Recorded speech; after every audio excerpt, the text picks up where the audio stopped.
this theology, but I've just recently learned about Black people actually Israelites and everything. But you're not able to understand that because you're bucking against it. I hear you, but it doesn't seem like you're paying No, you heard God. I'm just a messenger. You heard what God said. All right. You can also email us at biblicalsmoke@gmail.com for more information. I'm trying to deal with. I'm trying to build up. You chose a bum, and now you're saying you're miserable for being with a bum that you chose. Really hate that we really got on this subject because y'all, you know, damn, y'all really just, I'm trying to live my life. Now y'all making me being held accountable.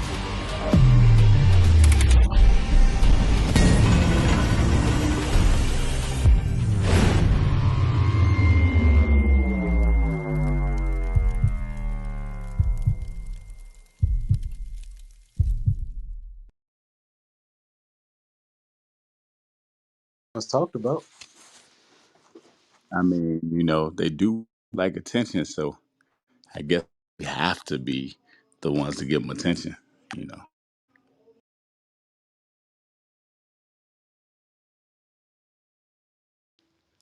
I mean, a woman did come out the blue, lying on black men, saying she got hit.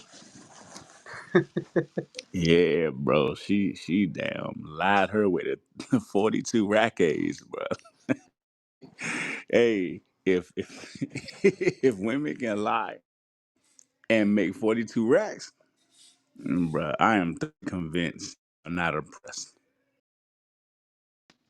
Bruh, remember they had that girl, what her name was, Kylie? That was her name? Carly Russell. Carly Russell.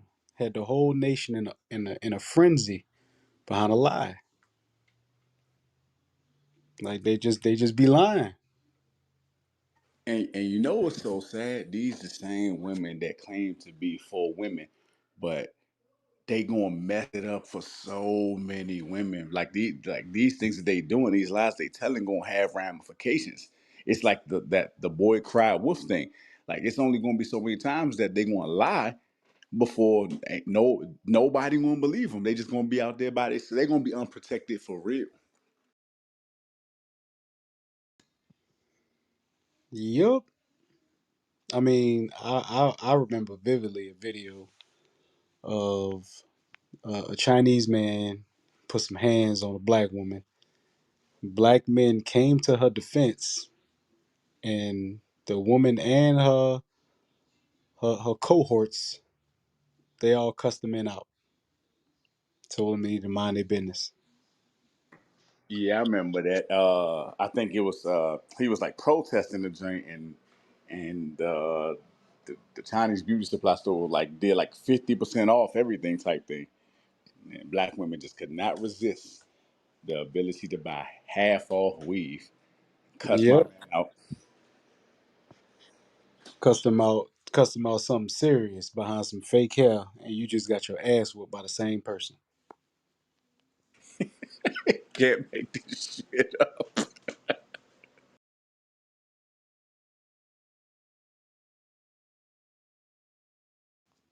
Ohana, if you can hear me, I need you on a track.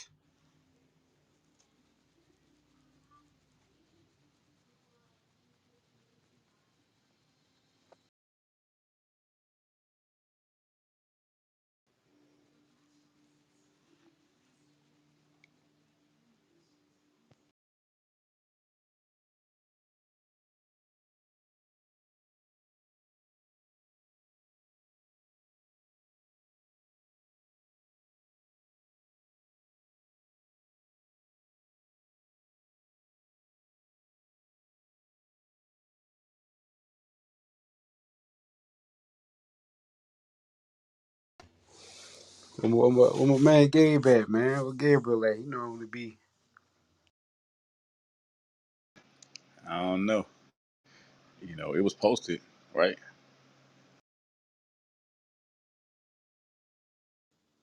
Yeah. Hey, but back on, bruh, they saying Shawty injected saline in her face. Now, here's the crazy thing, bruh. I never believed that she was hit with a brick for no reason. but I wasn't sure if she really got hit with a brick. But I do remember talking to my wife about this, and I said to my wife, "Bruh, if she got hit with a brick, the Lord was with her. If she just got a swollen face, because she wasn't knocked out. She was like current conscious. You know, she wasn't leaking. She had no broken bones. I'm just thinking of getting hit with a brick, and all you got was a knot. Shit." But now it makes sense, man. She ain't get hit with no day. Even Debo got knocked the hell out with a brick. He a big ass man, and she just like ran around completely in her right mind after getting hit with a brick. Your face don't swell up that fast after getting hit. Hell nah. And a brick be leaking and had some like bones broken in your face. Make it make sense.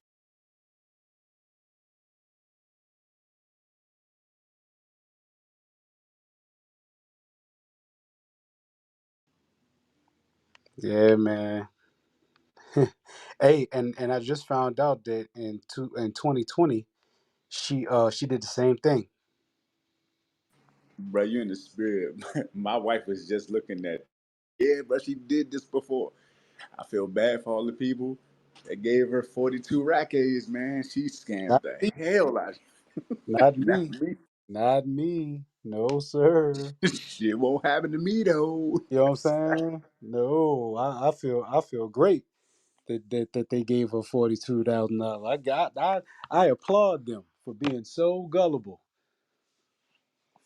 Yeah, bro. I don't feel sorry for them at all. Like that's if you didn't know you was a simp before, you know it now. 'Cause I know some men in there giving the old girl money twice though. I ain't even mad at Shawty because she knew it could work, so she did what she normally do, and she got paid.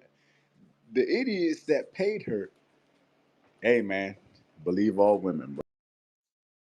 And then, once it is revealed that, it was a scam and all this, that, and the third, I wonder what the excuse gonna be. She was mentally ill.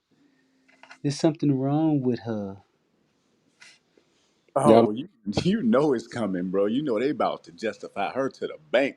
She might make another 42,000 rackets off this thing, off just the sympathy tour. There you go. Hey, shalom, shalom, most high, Christ bless. shalom, bro. What's going on? But they hold a brother hostage at work.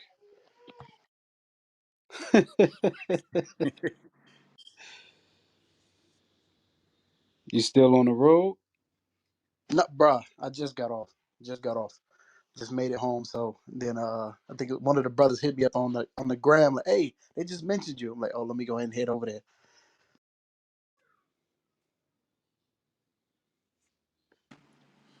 Bro, what you think about the topic, man? I know you got some words, man. I think my opinion mattered on this one right here, but sister Don't make asked me so laugh, bro. kindly. Oh man, that's a hell of a question. Why the hell did they lie? I would love to hear what the rest of the people got to say, but my little 2 cents is because nobody holds them accountable. They can lie all day, and the court of public opinion to take their side before they take the man's side.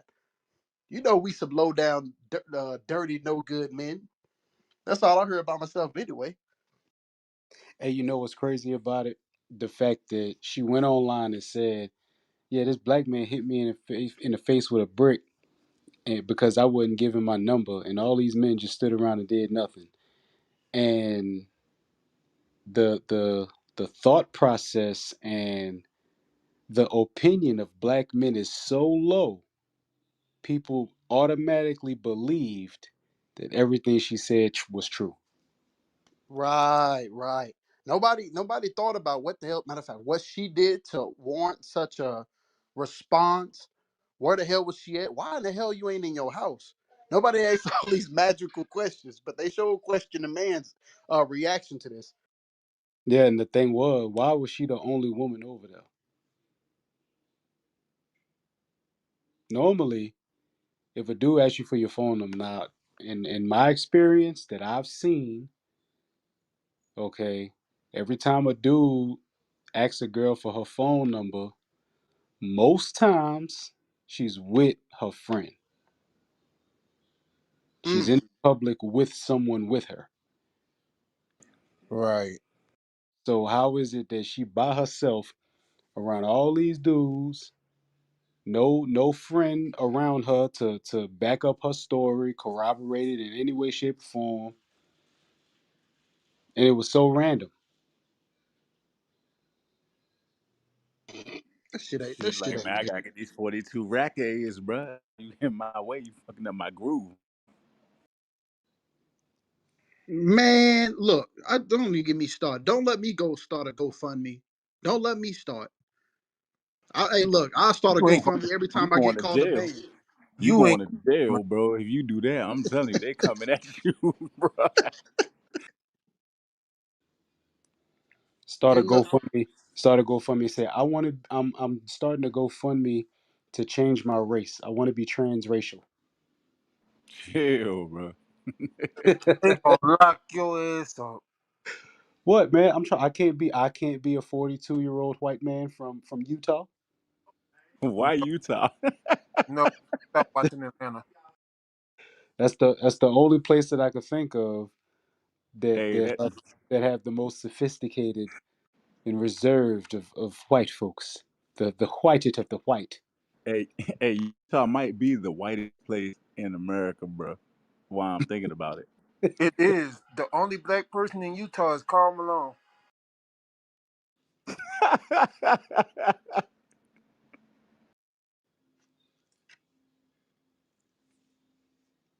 oh wait, okay, I'm about to start fishing. Give me 1 second. Hey, I want to see what people got to say about this. Why you always lying? Let me stop. I don't even stop the truck job. Hold on, let me post one of the many videos and articles that we have at our disposal. Like I said, this ain't no isolated incident.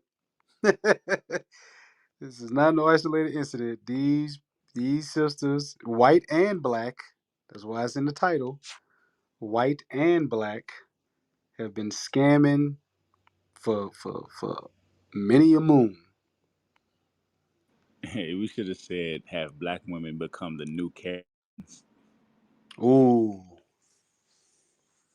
ooh. Save that one for tomorrow. Write that down. Hey, did I Same. mention somebody? They said $41,000. $42,000. Don't get that extra 42 thousand. rack A's, bro. You think I'm playing? She cleaned up. Bro, And yo, counting. I, And hey, counting. hey, truth, young. I'm thinking I'm hearing something. Somebody said 42,000, 41,000. I said, nah, Hey, hey, hey, and Gabe, nah. that's just from one GoFundMe. She set up four of them. No. Bro, they about to make her rich, bro. And she gonna try it all over again 3 years from now and probably have success. Cause she ain't going, no one's gonna hold, I doubt women are gonna hold her accountable. Oh no, ain't nobody gonna hold her account. They didn't hold what's her name? Carly. Yeah, Carly Russell, they said she had Oh mental yeah. issues and, What you mean someone she had hurt mental her. issues? That chick was a psychology major at a prestigious HBCU. What mental issues you got? You study mental issues. The hell? So you saying It's she some man know how fault. to act crazy? Hell yeah. I know Asian dudes that went to college to be pharmacists just so they could learn what drugs to mix with what. Yeah, I'm ashamed to say I know people that did that too, bro. It's crazy. Yeah, man. It ain't nothing we ain't never seen before. Shalom. What's going on? Hey, Oh Jay. hey, what's going on, Gabriel? The biggest scammer in this whole 2023 right there, right there. Yeah, Yeah, man. And Hey, I wonder. I'm gonna go look at the GoFundMe and see how many women's names is on there. Bruh, she got 42 rack A's. Bruh. I'm still on that, bro. Hey, Like are they they, are they funding her a plastic surgeon for that brick or something? What are they doing? nah, they buying her some more saline so she can do it again 3 years later.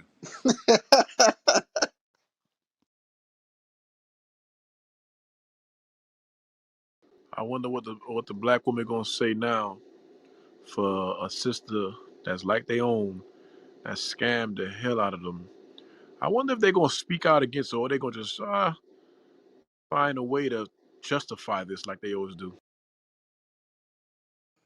I don't know. I saw an interview on I'm not gonna say the name of the site, but it was two sisters, and they showed the video of a young man that said he was there and knows her from the past and knows that she does these type of things, and they pretty much ignored him and tried to say he was victim blaming. So no, they're not gonna hold her accountable. Hey, truth, I'm gonna hold her accountable. That white man was attacked. He was attacked. Damn it! Somebody need to speak up for him. You can't be going around slapping those good white folks and expect nothing bad to happen to you now. Bro, we'll see her in 2027, bro. She gonna be, and she got better at it. Remember the last time she did it, the knot was little, but this time she went all in, bro. She had the whole right side of her face puffed up.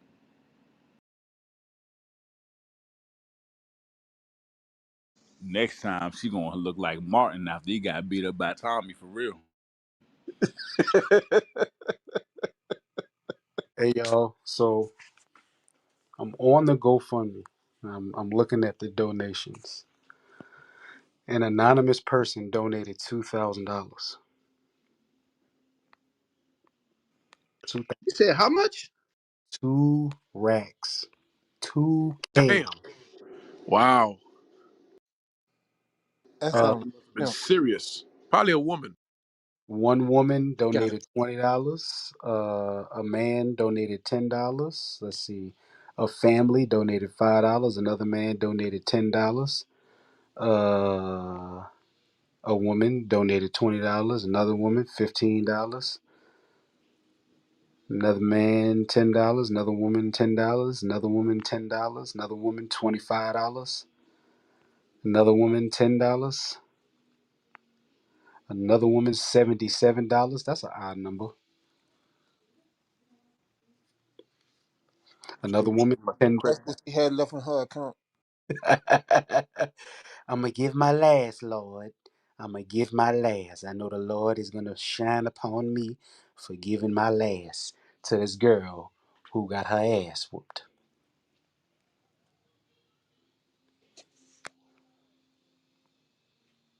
I'm still stuck on somebody gave her racks to sell 2,000 racks, bro.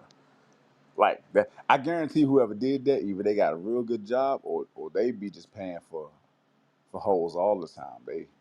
You know, they on OnlyFans paying, they on everything paying. Got a black woman with her picture on there. Gave $20 5 days ago. So as soon as she heard about it, she gave. Yep, that $2,000. That was oof. Ew wee. I wouldn't be surprised if it was her. She gave money to herself. She might, hey, scammers go deep, Hey so I man. wouldn't be surprised. That's why people be asking you randomly, hey, you got Cash App?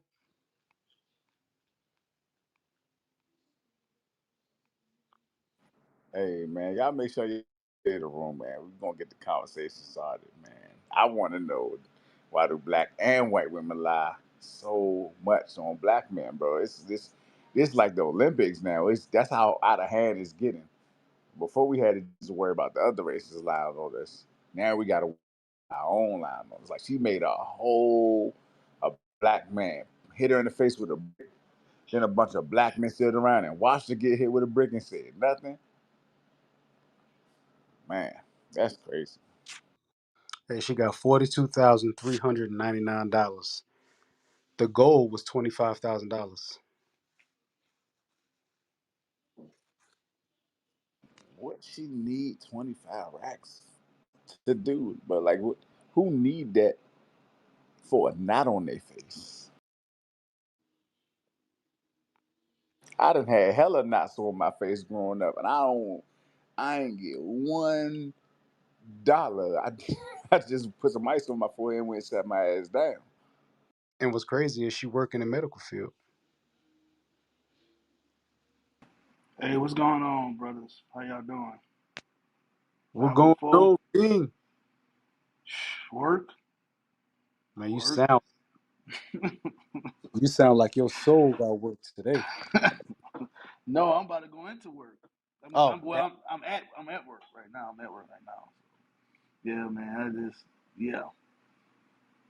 We gotta. Man, Hey, I'm y'all gotta. happy Y'all for you, bro. listen, y'all. Y'all gotta keep these commandments, bro. I'm telling you, that's how we're gonna get back. No, So do what you need to do in your power to keep the commandments. You know, if you're feeling down, you're feeling low, you know what I'm saying? Of course, you're supposed to be congregating. You can call somebody, you can, help you pull you out the funk, But if, it's, it, listen, we waiting on Christ and Christ waiting on us. He gonna do what he need to do. It's us. We gotta fix us. This stupid stuff we be doing, man. Come on, let's get it together, sisters. I mean, I did my little frustrating rant for the night. yeah, that's because you feel the oppression.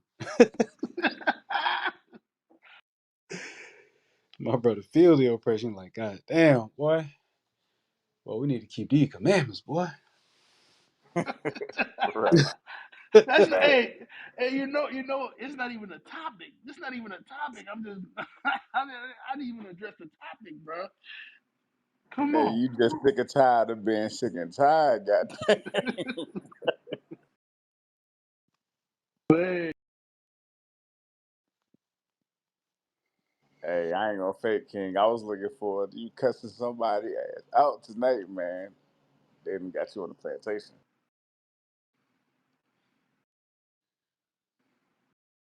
so what we talking about tonight, man? What's going on, y'all? We talking about women like P.A. Noah that lie on black men.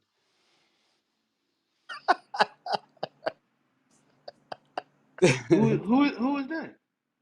P.A. Noah, that's the dude in the comments that always be talking. You know what I'm saying? Oh, oh man. He's the groupie that always be talking. You know what I'm saying? I just wonder why women like him and the Somali girl Kiara Davis. That's her name. Rhoda. Oh, they ain't here tonight. Nah, Rhoda is the girl that got hit with the brick supposedly, and Oh, it got found out that she is lying, scamming the internet. oh, oh. So she see, see, Yeah, see. it was brought out that she did this same exact thing in 2020. So you know what it is? So she just proving us right. So all she doing is playing on people emotions, and they know how weak our people are. That's why she was able to do that. Yep. That's why she's able to do that. So God commandments is gonna allow you to be safe from that. You ain't got to worry about nobody tricking you. You ain't got to worry about none of that. Because trust me, if she would have did that amongst the Israelites, we would have like, hold on, where the other party at? What he got to say? What's going on with him? Where he's at? We can't just take your word, Right, where the you police know? report at? What's Yeah, you know what I'm yeah. saying? Like what's up? What's up? They just took it and ran with it, yeah, you know. Yeah, I'm reading the comments. The video I've seen are so heartbreaking. I'm so sorry this happened to you. I hope you're surrounded by loved ones, and I wish you all the best. Hey, you know what that remind me of? Y'all brothers, y'all remember a thin line between love and hate? She was beating herself in the kitchen, hitting Yep. herself, Yep. and got Martin and I forgot his name in the movie, but you know when Martin played the guy, the womanizer. You know he was the womanizer in the movie, and she got the brother locked up for lying. Yep. Like this brother. Ever since I saw this story, I can't stop thinking about you. As a black man, I'm so sorry this happened to you. You didn't deserve this. Just know there are black men out here defending you, and I would have defended you if I was there. Those men were cowards. Why you read like that's how Damn. that's how he Hey, sound? That's how hey, That's he how I That hear it. that Trump hey, voice. hey! I bet you that was Umar Johnson, bro. That sounds like something he'd say. That's how I hear it in my voice, in my head. That's how I hear it. Hey, if that was Uma, you gotta throw out Ashe at the end of that. I say, I quaff. Yeah, bro. Cause Oh man, like you when you wild. look at the video, bro, all you see is her yelling in the camera, saying what happened to her face, and the men are standing around like, "What the hell is going on?" Like I heard you could hear it in the background. The men is like, "Okay, where's the brick? A man hit you in the face with where is the brick? Where's the brick?" Like you can hear them saying that in the background. She probably fell on her face and used it as an opportunity to. Hey, so my I, question is, that brother that validated with the glasses at the end of the video that Bishop showed this past class, was he part of the? Is he getting a cut? Cause he claimed he saw the brick, he saw everything. Like, what's up? yeah, he said. Yeah, you talking about the brother who said that we need to know the whole story.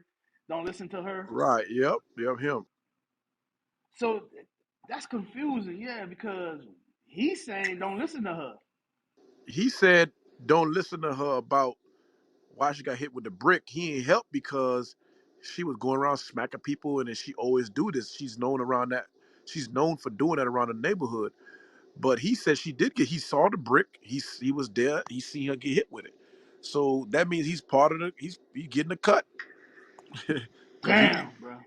come to find out it was a lie. So that means we got to question this dude for going behind and validating that she got hit for real. Yep. Cameras running. Damn the internet. You can't trust nothing on this damn thing, bro. That's why He was I like, love. I ain't gonna help her. I seen it. I'm not gonna help her. She was going around. She deserved this, that, and third. This dude getting the cut. He probably got like a good 2-3 grand. Hey, so that does make sense for him to be that. Because if you think about it. You gotta have controversy. You gotta have this side. You gotta have the other side. So you gotta spin it up. You gotta shake things up. You know. Yeah, it does make sense. It does make sense. Look at this comment. This was a disgusting display of how little men can actually lead, protect, or provide for any woman. Hey, you gotta stop, bro. You gotta stop it. Hey, Mr. 504. That's how you sounded when he said. And look, that was a woman. That was a woman. I'm gonna do this dude here. This is absolutely disgusting and sickening that she had to endure this. This man that did this and the men that they watched and did nothing, you're a bunch of cowards. God's going to take care of everything, baby. Bruh. God is going to take care of everything, baby girl. You've got support and prayers coming your way. Bro, some of these people, it's funny because most of these people, I guarantee you, some of the vilest people on the planet. But they talking about prayers coming her way and how despicable people are. Hypocrites, bro. Hypocrites. All you saw was a short video of her crying in the camera. That's it. Where's the police report? She supposedly pointed out the dude that did it. Where's the police report? Yeah. She was sitting in front of a business, so I'm pretty sure they got cameras. Where's the police report? Who got arrested? The business owner said there was no surveillance showing anything like that. He said nothing like that happened that night. She just came out of nowhere screaming and being belligerent and stuff. Like nobody saw nothing, bro. Like that's crazy. It was a full on hoax. Damn. And Shawty say they just let him get in a car. You know what I'm saying? Like she got busted and then they everybody just let them get in the car and drive off. So like you said, you would think there would be some. It's cameras everywhere now, you know. So you would think there would be some surveillance to corroborate the story, just like there was surveillance uh, to debunk Carly Russell's story. It's cameras everywhere. So Exactly. Exactly. I don't. Man. Capo, see you.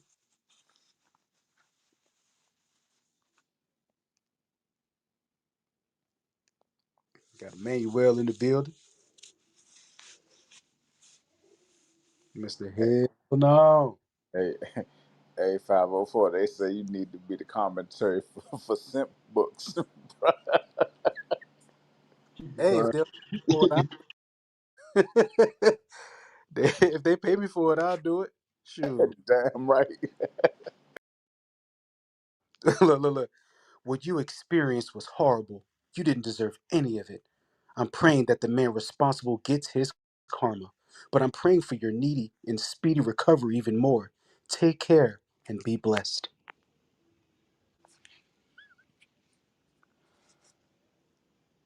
This broke my heart. I hope he gets caught and that you're surrounded by love and support just as we would all want and deserve. They must be from the country. Nah, man, it's just a bunch of lonely ass women, bro. Yep.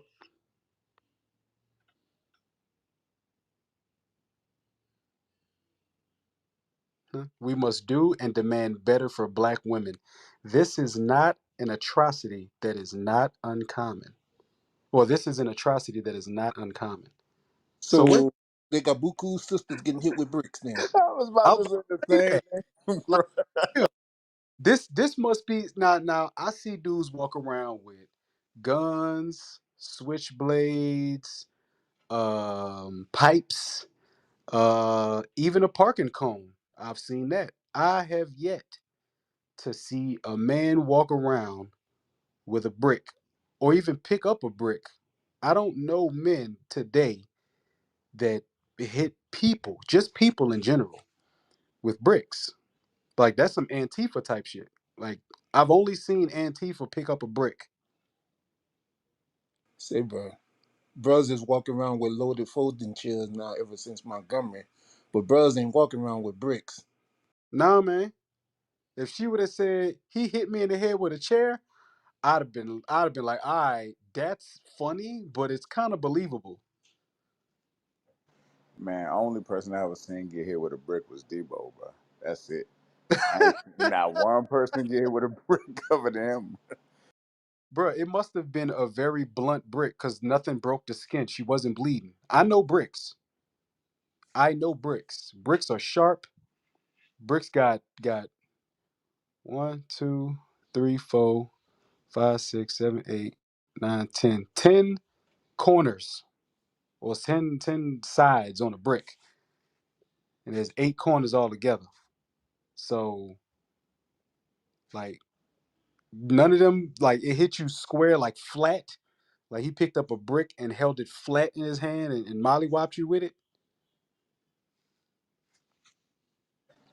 Yeah, it don't make sense, bro. Bricks knock people out, break skin and bones. All she got was a knot. Like she got a knot like she she rolled off the bed the wrong way and hit the floor like on the side of her face like that. Or like she got up too fast, like under the table or some shit and hit the side of her face.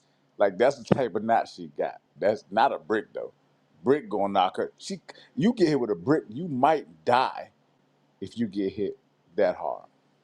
Hey, I mean, Sade did have a song about the woman in Somalia. It might have been her. dying to survive. Nah, I'm gonna tell you what happened. She got stung by that bee from National Security, the one that stung Martin ass up. Damn. Yeah, funny. Now I was about to say, man, the bricks I know, man. I did construction for a good 5 years, man. The bricks I know build houses. You know, the side of houses quite strong, set up fortitude, and your face was able to take all that. I don't know, man. It just Hey, don't shine. that means just like the girl that got uppercutted on the bus, that means she take bricks to the face frequently. If she was able to endure, if she was able to endure that with take bricks to the face a lot, man. Oh, Let them tell it though, it's a brickademic out here. you going to jail now? uh,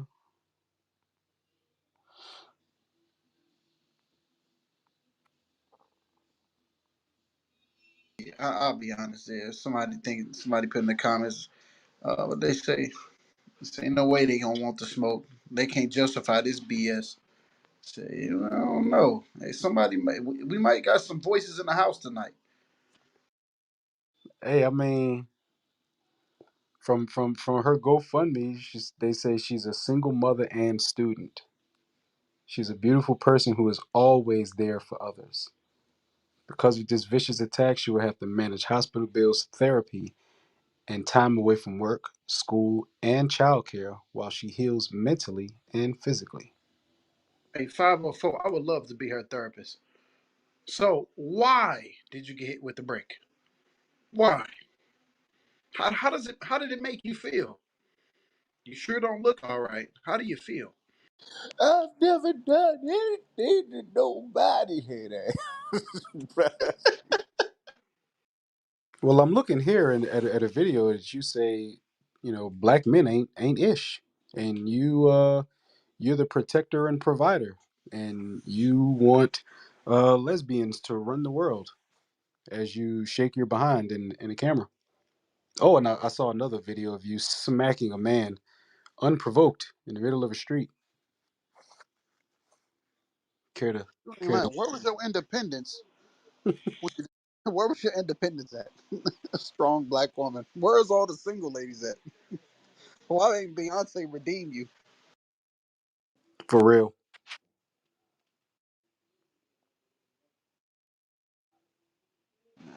Others think it's a game. I'm telling you, man, I'll be a cold therapist. I'll be sitting there looking at the side of her face like every time I poke it, it kind of deflate. Like, what is this? Why ain't your face cut up? Why your eye ain't out of socket? Something's off, man. You are a really strong black woman. Face strong too. Shades are brick. Somebody's gonna say it, man. Uh, hey, that song is very, very true of her. She's a brick house, mighty mighty, just letting it all hang out. And that's exactly what happens. Hey, 504, she's stiff necked. She took it to a whole nother level, real stiff. The whole head is sick, head is. Hey, man, nah. Better change the title of this room, boy. Get the heat. Hey man, I'm just saying, bro. Like, but not only this though. Like, there's other instances where women have lied and started GoFundmes. Like one of them raised 400 grand, bro. Then they $500,000 based on a lie.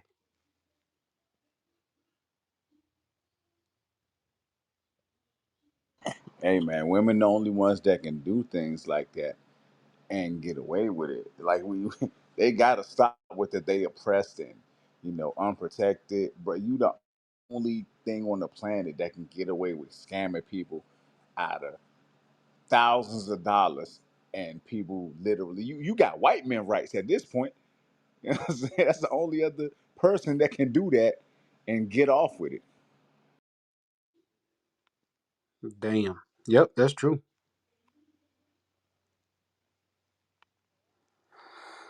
Somebody said she should have turned the other cheek. No, Oh man. that Christianity sure ain't in her favor right now.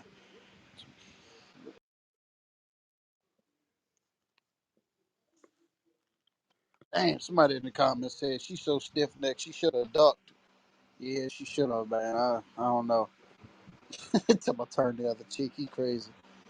Make sure y'all sharing the room, y'all. For real.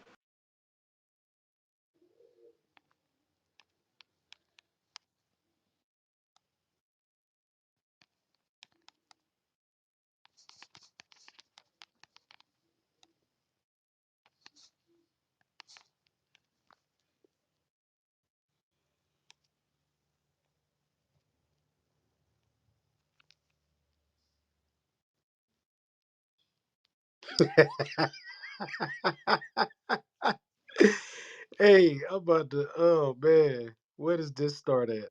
Oh my goodness, where does this start at?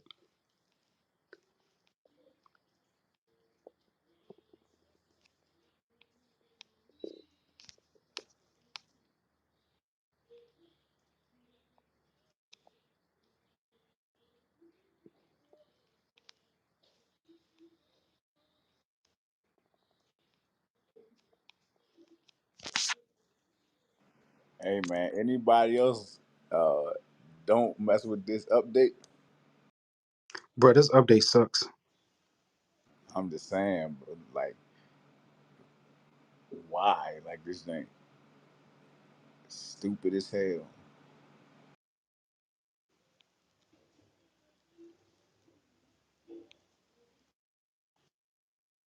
Yeah, they doing their thing. It was hard as hell to find this room. I tell you straight. So, Media Takeout reached out to a local media and the Houston police looking for an incident report, but we found none and we're not alone. Rhoda told the Instagram followers that she's working on getting healthy and that she is dealing with the police on the matter. But we also found something else. 3 years ago, someone set up a GoFundMe for a woman named Rhoda Osman, which raised nearly $5,000. The GoFundMe claimed that a Muslim black mother named Rhoda was assaulted by a mystery assailant and needed to get money for treatment. That Rhoda from 3 years ago suffered facial concussions seems like quite the coincidence.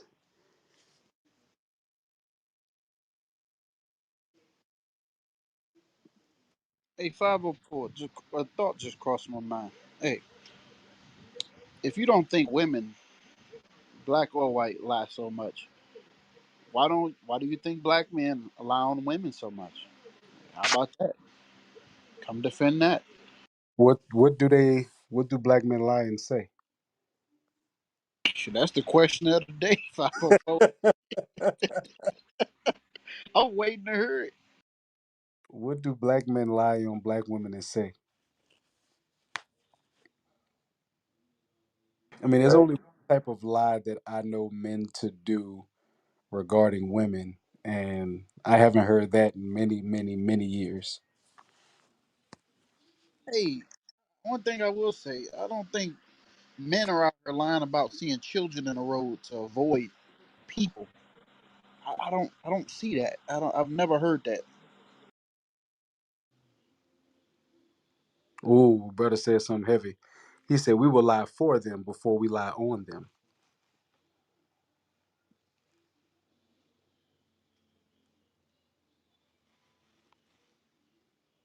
That was heavy.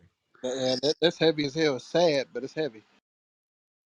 Yeah, especially if old buddy lied for her, because Jay did make a valid point. He pretty much corroborated her story. He just said I wouldn't defend her because she a troublemaker, but he had it like, hey, she was poking and prodding the dude, and he bopped her with a brick. So that makes sense. Black men will lie for him first rather than lie on them. They'll lie on us though. Throw our ass all the way under the bus.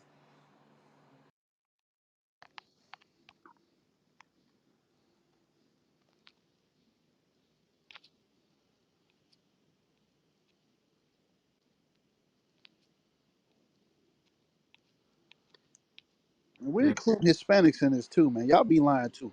You Hispanic women. I don't know, man. I done almost broke the topic. But I'm telling you, I read a report. So, hey, why in the hell, brother, I think it was Tyrese. Marriage was going so damn perfect. Had a 1 year old child, she filed for divorce. Then out of nowhere, he found out all this stuff about him. What the hell you talking about? We had a perfect marriage. Now you want 20,000 a month in child support. You can't make this stuff up. Maybe they be lying for money.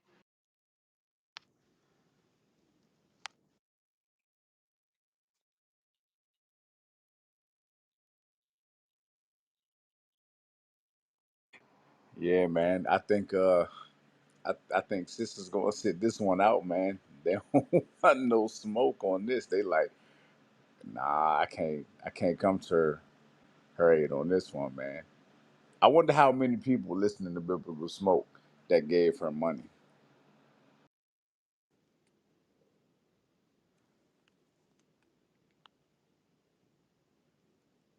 That young, you ain't lying. Yeah, some people may not want smoke on this. I don't be lying. I don't be lying. Like the one sister on Clubhouse the other day talking about. Well, the reason I call him a she called him not a boyfriend. She called him a ex in his face. I don't know if y'all remember that. She called him an ex to his face, talking about it'll promote him to good works. I'm trying to make sure he's not a bum. Come Oh, on, you but talking about Mike that was on stage the other night. yeah, yeah, he lying just to give up the draws, but then out of nowhere he a bum. Come on now, stop lying. He ain't a bum. You still love him. That's why y'all live together. Matter of fact, she lied while she was on stage. Because 504 was dealing with her and old boy. Said he had to go to work, but he was still right there. Right. Hey, I'm telling you, you remember. We got almost 400 people listening, I believe. Almost 400 people.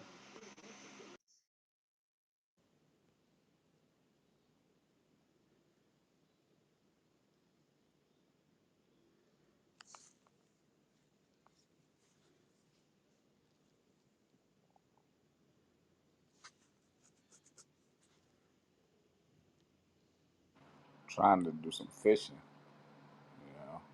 See what we can do.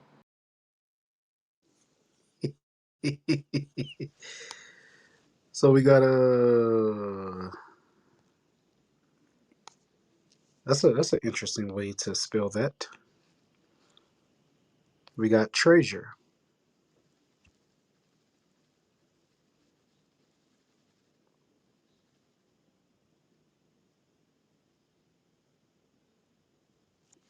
Treasure. You with us? Yes, shalom. What's up, guys? Can y'all hear me? Yep, we sure can. So Okay, I did okay. just switch up the topic a little bit just to see if we could get some more folks up in the room. But does Christianity create lying white and black women? Yeah, because it was for that. I mean, it was for the government and, getting paid to lie on men, even of all races, they wouldn't be doing it. Lying to their male counterparts gives them benefits in this wicked world we live in. Whether it's child support, like that. I don't know if y'all seen this video, but it's been going viral all over the net. But it's about this woman who was yelling at this poor baby girl, coaching her to lie on her father, saying that her father raped her on Yep, camera. just saw that maybe 20 minutes ago. I just saw that. Like right before I started the biblical smart, I just saw that video where the mama was yelling in the little girl face to lie on her daddy. Yes, sir. And like I said, and there's another video, another instance. There's too many accounts. It was another woman. I think she was on a podcast. I think she was like, she was an Edomite, but the tan was just misleading. So I thought she was Latina, whatever. But long story short, she said that she also did the same sort of things that that black woman did in that video. She lied. on the husband or whatever just to get some money out of them. And she admitted it and bragged about it on a podcast, you know what I mean? So yeah, I yes, saw uh black and white women do wild men as a basically a profession at this point. I mean my mic. yeah, I saw that one too. The little girl, there was I don't know if it's the same one, but she said that she called Child Protective Services on her ex when they broke up and lied about a whole bunch of stuff and just laughed when he got in trouble. Yes, sir. She said all types of mess in it. So yeah, that's really all I can say on that. You know, the topic is thought provoking and everything, but you know, that's all I can really say. I'm just here to just break the tension because I don't see nobody coming up here, so I thought, okay, let me. Hey, it ain't attention. It's folks that like, come on now. I want to see how you gonna wiggle your way out of defending this. That's all. And people know that they can't do it. They cannot do it. That's why they're gonna switch the subject. People are gonna come. They're gonna switch the subject.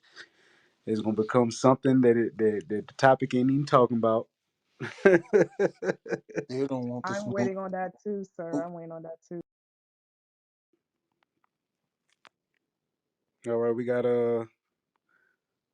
Ladonna. Hi, good evening. How you doing? I'm great. How are you? Hey, so far so good. So, what's your thoughts on the topic? Does Christianity create lying white and black women? I think the women that are lying, whether they're black or white, are going to lie and use whatever weapon they can use to get away with it. So, Christianity could be can be an excuse. Politics can be an excuse. Circumstances could be an excuse. It's all kind of reasons that if a person is going to lie, they're going to find the most reasonable leverage that they can find, in order to make their lie become true even to them. Yeah, that's true. Why do you think that they lie so much? Like, why? What purpose would come from lying? Like, don't they think that that will affect their future relationships, maybe people that are around them that know them? Why do you think they do stuff like that? Now you got to remember, I've been in school from biblical smoke, by the way. um, when you think about the things that people idolize, one of the things that women are idolizing is attention.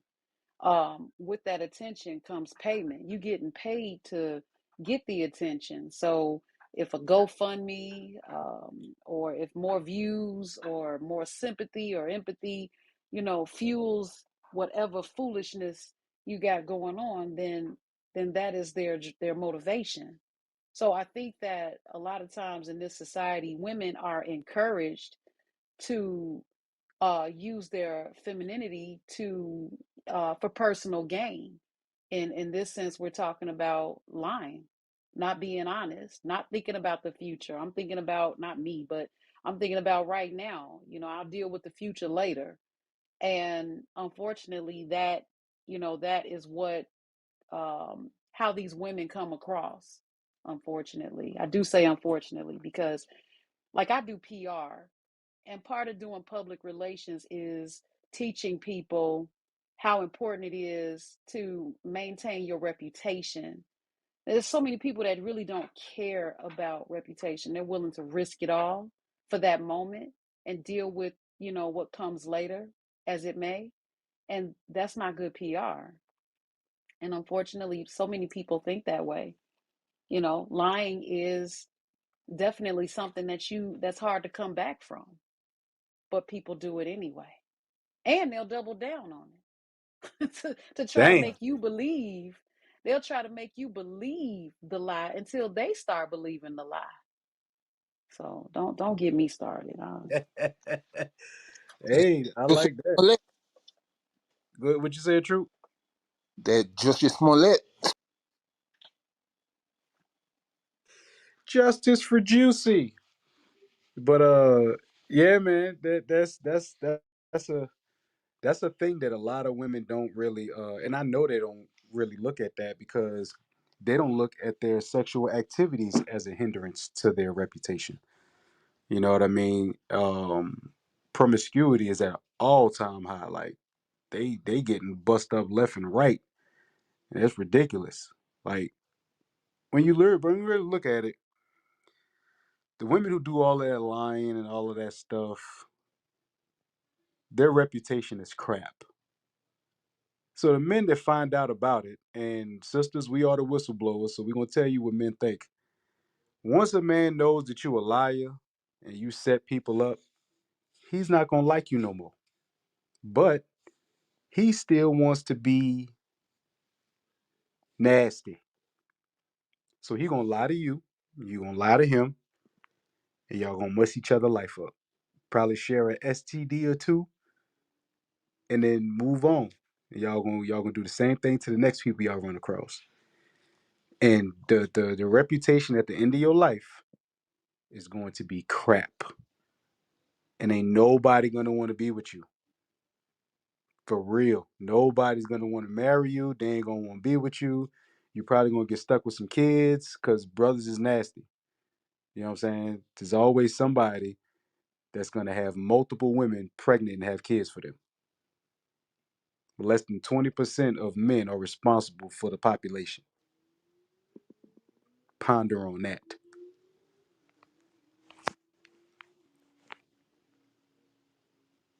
I have a question. What's your question? Hello, everybody. Thank you for welcoming me to your stage as well. Thank you. Thank you. Um, don't you guys feel like lying is a character flaw and not a male or female thing? It's just a people thing, yes? No. So you don't feel like males lie as much as women lie? No. Males don't lie as much as women lie. I want to know, how did you come up with that? Not saying that you're incorrect. It's just that I want to know, like, where you came up with that answer. Based on society, men are um, by nature providers. By nature, we are the ones that go out and work and protect and lay the ground rules to basically everything. A lot of men don't have a reason to lie. Men may lie to a woman to get what they want or get, whatever out of them, but in general, men don't lie. They do a lot of messed up stuff and tell the truth about it. Men will go on record and say, "Yeah, I got 4, 5 baby mamas," and that'll be the truth. It's a messed up truth, but it's the truth. A woman will say, "This is your baby," and it don't be your baby. This happens a lot. Women will make their child hate their father because they mad. Your daddy don't like you. Your daddy don't love you. He ran out on us. He left us. No, he didn't. You pushed him away. That's a lie.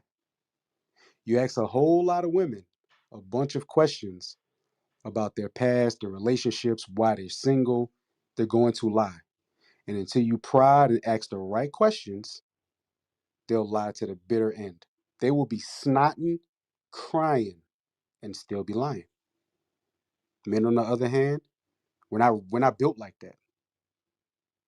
Men will lie. Men will lie sometimes, but they're not going to lie as much as a woman would lie, and it's not going to impact a life as much as a woman's lie will impact a life. There are a lot of men in jail behind the lie of a woman. There are a lot of men dead behind the lie of a woman. Hey, 504. Women lie about what they want. Like women say they want a good man, but keep going for the bad ones. So, or women will ask you a question, and when you tell them the truth, they get mad at you. So they wanted to lie. Like the nature of lying is just in them, you know. Y'all trying to get this room Hey, shut Kim, down? go ahead, Y'all, Kim. that's what y'all trying to do? Y'all trying to get the room shut down? That's all right, 504. All right, I warned you. No, but when you really look at it, it's not uncommon for you to get lied to a woman, like within any area of life. You know what I'm saying? That's really not. And what they'll do is play semantics. Well, I didn't say it like that, or that's how you took it. No, that you said this. Was it true or not? Men really don't have a a motivation to lie a lot. They don't. If you could tell me, besides lying to a woman, something that men lie about, and it's all the time, not something, but men lie more than women, besides men lying to women to get their draws, that's what I want to hear.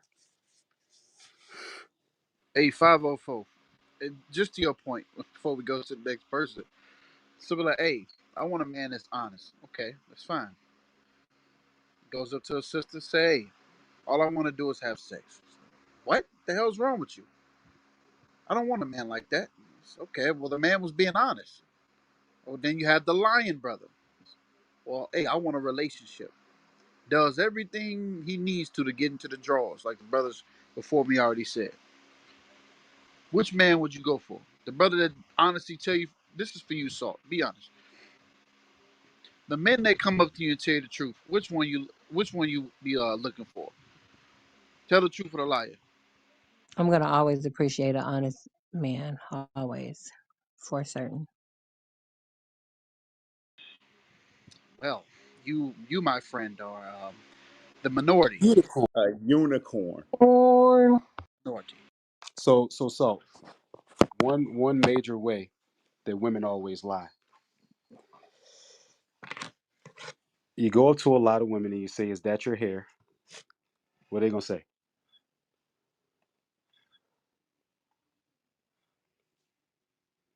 Okay, you going too Yes, far yes, now. of You course, going too yes. far. Women Yeah. lie about. I'm not even gonna say that they're lying. It's not that they're lying. What? Wearing weave is not necessarily lying. It is a lie because that's not your hair. You're putting it on as if that's yours. Men are not gonna ask. That's not in Hey, our. It's not our 504. nature to ask. Hey, Yeah, 504. It's theirs. They brought it. and that's what they That's say. It's Thank that's mine. what I the you. man bought it. said. Man, It's mine. I bought it. You know what I'm saying? Oh God. Like, oh, girl, do I look fat? No, you don't worry about it. That's how God made you. Don't worry about it. You thick in all the right places. You big bone. Yeah, you big bone. I ain't never seen a fat skeleton. They slimmed it. Not fat. all I'm right, we sorry. got one. He won that one right there. Hey, somebody said that you're going too far. Somebody said you're going too far. Who said that? I said it. I said it. I said it. Well, I'm Okay. going too far. Here's the thing, times have changed. I remember being, back in high school. Yeah, yeah, this is my hair. But my grandmother was a beautician. They were called beauticians back then.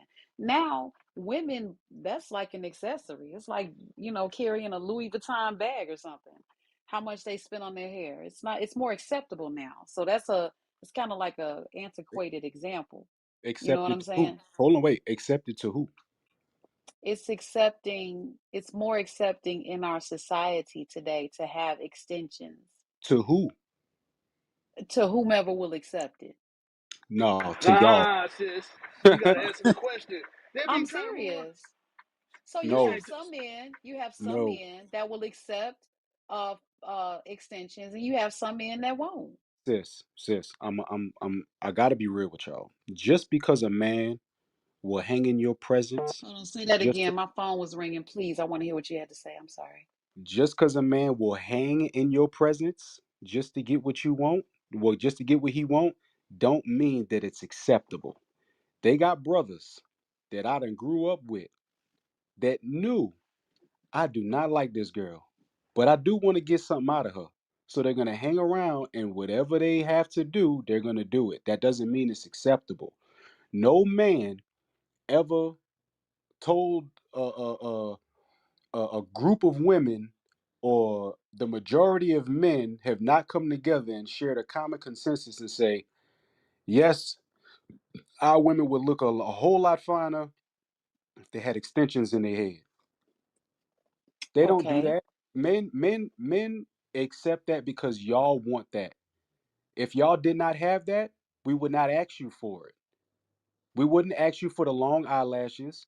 We wouldn't ask you for the tranny type makeup that a lot of women wear.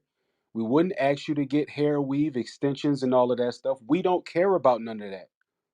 Natural beauty is what we grew up on. You could Okay. go back and look at all of them old R&B songs. Look at what the girl named Tracy Spencer. Tracy Spencer, Tender Kisses. You know what I'm saying? You could look at Dead Presidents, Delilah, the big afro. You know what I'm saying? That's what brothers liked. Brothers loved that stuff. Women in the 70s wore big old afros and natural hair, and they was having way more husbands back then than they are today. They're going around with this pink and blue and cotton candy type hair and wearing all of this stuff, and men didn't ask for it. But because y'all like it, if it'll get us the draws, they're gonna agree with it. But at the end of the day, you ask a man, do you want me with hair extensions or no hair extensions? 9 times out of 10, he's gonna say, I don't really care. It's only acceptable to y'all because y'all are in competition with each other. Men didn't ask for that. And in turn, it's a lie. It's not yours. Imagine if a man walked around with a abdominal pad on, and you looking at his shirt thinking he got a 6 pack, and then when he take his shirt off, he got a beer belly. Would that be cool? It's not the same. Yeah, it is because some of y'all look Because like you cockroaches with y'all well regular let me braided just back hair, God explain and y'all because look dang. like women have been wearing girdles and undergarments since the beginning of time, but I'm not going to argue with you because you are a man and you know what you're attracted to. Now, I will say this. Unfortunately, some women, because I don't want to use absolutes, some women walk their proudest and their most confident when they have all that stuff on. Okay? Some women don't walk as proud. Their walk is not the same. Their confidence is not the same when they're in all natural. Therefore, Because the they hate energy themselves. this is true. This is true. They may hate how they naturally look, and then when they put all the glam on, they feel good about themselves, unfortunately. Sis, So there's a double side to that. There's a let, double side to that. let me ask you a question, sis. So if that's fair, right? That's fair. A lot of sisters have low self esteem, so they walk around with all this superficial things on them, right? Um, is it fair to say that if a man, well, I'll give you an example. If a man came up to a woman driving his homeboy's Mercedes Benz and crashing at his homeboy's penthouse suite for the weekend, right? And told the woman it was his, would he be considered a liar? Would a woman be okay with that? He would be considered a liar, but I don't think that men are asking women if their hair is, it's not. You can look at it and tell. That's not You my said point. pink and My, blue my, and my cotton point my candy point hair. is this. My point is this. This is my point.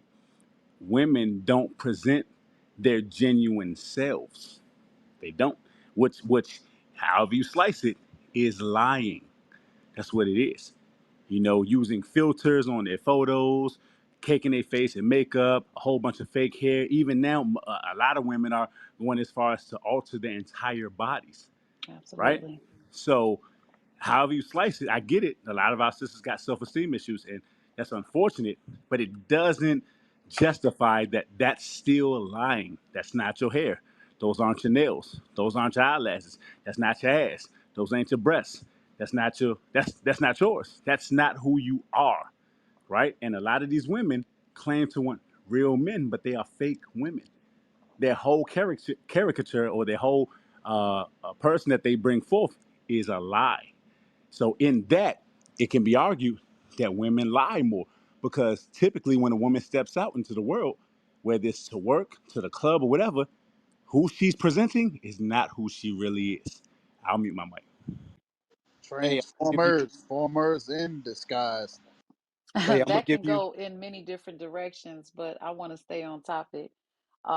Just recently, I was taking my kids shopping, and this cashier rung us up. I asked what the total was because it wasn't showing up on the screen.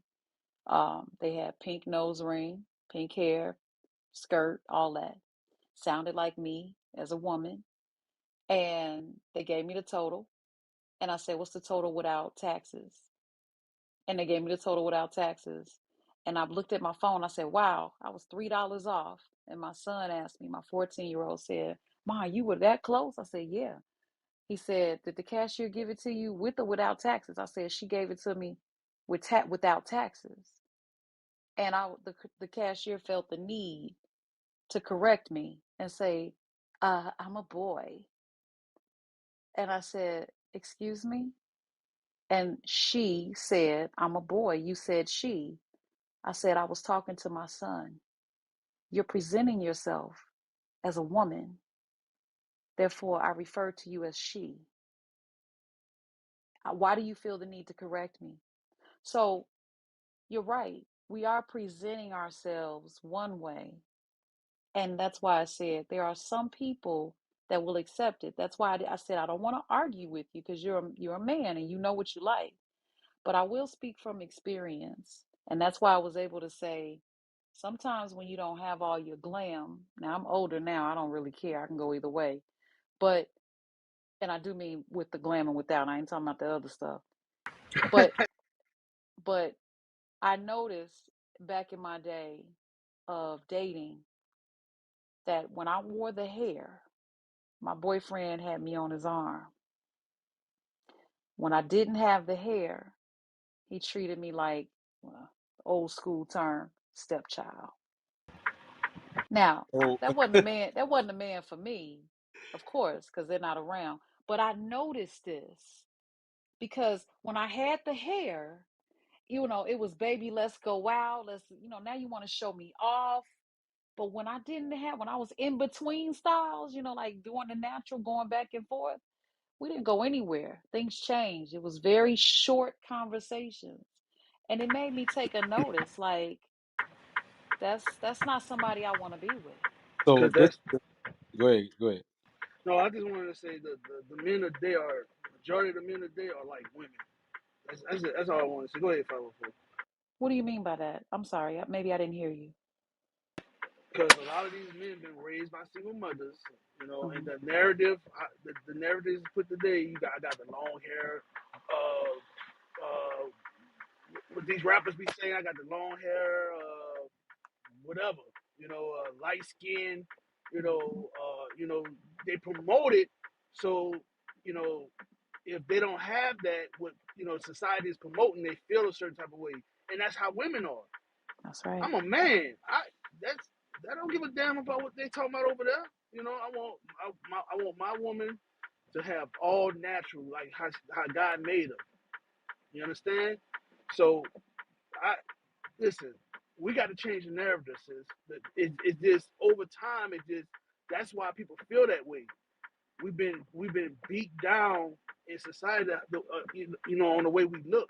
So when we go out looking like ourselves, we don't feel good. That's sad. Something got to be done about that.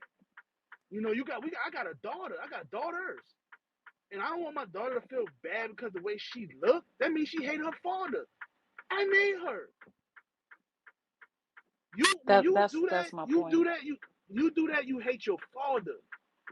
You realize this, and society made black women hate themselves, man. So I mean my mic. Go ahead, 504. My bad. Oh no, no, no. You was good. What I was gonna say is, uh, whistle blow time. Um, Men that like to quote unquote show off they women want everybody to see. Look how fine my woman is, body wise, and look at the fact that I got her and you don't. Showing off your woman righteously is very easy and it don't take a whole lot. All she has to have is a husband. That's show off. That's show off already. You have a husband. That's a flex in and of itself. When a woman has a husband and not a boyfriend, 30, 40 years old with a damn boyfriend, talking about he ain't no man. Well, he can't be a man. You called him a boyfriend. You got a husband that you're on his arm as his wife.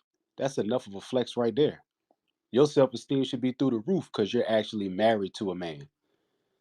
The men that like to show off their woman, it's a game that they play. And the men that you're being shown off to, it's a game that they play to see if let me try to make eye contact with her to see if I can't get her to leave him. That's what that is. No real man wants to show off how fine his woman is because he wants to keep that to himself. You don't wear like how many do y'all watch Black Mirror? LaDonna, do you watch Black Mirror? No, I don't. I'm not a television watcher, but I'll Okay. listen. Well, I do. those of y'all who got Netflix, look at the newest season of Black Mirror. Now, there was an episode on there where the lady, she felt unattractive because of the women that she worked with. So they was telling her about this facial cream and stuff like that. Now, the facial cream had some sort of wickedness on it to where it changed her, it made her obsessive, and saying it was weird as hell. But the message in the thing, the episode was her husband kept telling her, "You're beautiful. You're beautiful. To me, you're beautiful. To hell with what they saying at your job. You got a husband." All of them women was freshly divorced, single, single mothered, ain't had no man. Just going out through the world getting ran through by a bunch of people. She, on the other hand, actually had a husband at home that she came home to. But that wasn't enough because of that competition that's created around women. You know what I'm saying? She Hey, ended up, yeah, go ahead. hey, 504. What's the name of that movie with I don't know. Was this lady was a maid and she was taking care of this white The help. child, huh? The The help. help. The help. Okay, all right. You remember that? You making me think about this part when she was telling the child she's beautiful, she's smart, and the You child looked can. and the child looked like herself. She didn't look like nobody else. She looked. She didn't even look like the help. The help was telling her how she looked beautiful, and that's what we need to tell our kids. You know what I'm saying? That's what you make me think as you talking. You know what I'm saying? Like we need to change the narrative. That's all I'm saying. I'm gonna keep on Yeah. harping on that. No, you're right. Because that in turn causes the lie. Now, you gotta understand, we was always taught little lies become big lies. So you start with the little lies first. That's not your butt, that's not your breast, that's not your hair, that's not your eyelashes. Sometimes it don't even be your lips. You know what I'm saying? And that little lie causes a bunch of other liars to like your lie. Then they see you as a liar and they say, I'm going to tell her some lies so that I can get her draws. You go with him, you give him up your draws. Now he going to lie and say he going to be with you, or you going to lie and say you're going to be with him and you're really not. Somebody going to lie to somebody and you're going to move on to the next. They're going to move on to the next. They're going to lie to the next person. In between that, there's a bunch of drama that happens, all based off of a man was enticed by your lie. That he lied to you to get what he wanted. You thought he was telling the truth because of that narrative that's pushed. You got to look a certain way, and then boom, all of these things were created by a lie. And then now you got a girl who is a single mother now, and that's the thing that's pinned at the top. She's a single mother, So obviously she had sex with a man. Somebody lied to somebody there because they ain't married. She's getting criticized because they're saying she's committed fraud, saying she got hit by a brick, or she committed fraud saying that she actually got hurt or got hit by somebody or whatever the fact is. But a lot of people are starting to see that there's a trend going on with a lot of women that's either using GoFundMe or they're just lying, period. I can't count how many TikTok videos I done came across where a dude approaches woman saying, I just got a paternity test, the baby ain't mine. There's a bunch of lies that's going on. We got to get to the bottom of why are so many women lying today. Hey, they had a man. They had a man who went to court recently, and oh well, I just seen it recently, and he raised this guy. You know, I think he was in his 30s, so he had grandkids, he had children, but the boy, it wasn't his son.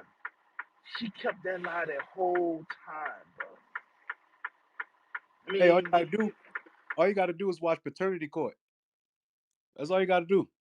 Soon as the woman will say over and over until she read that letter, in the case of your daughter, sir, you are not the father. And until them words get read, she will keep up that lie. He was wrong. He did this to me. He did that to me. He know that's his baby.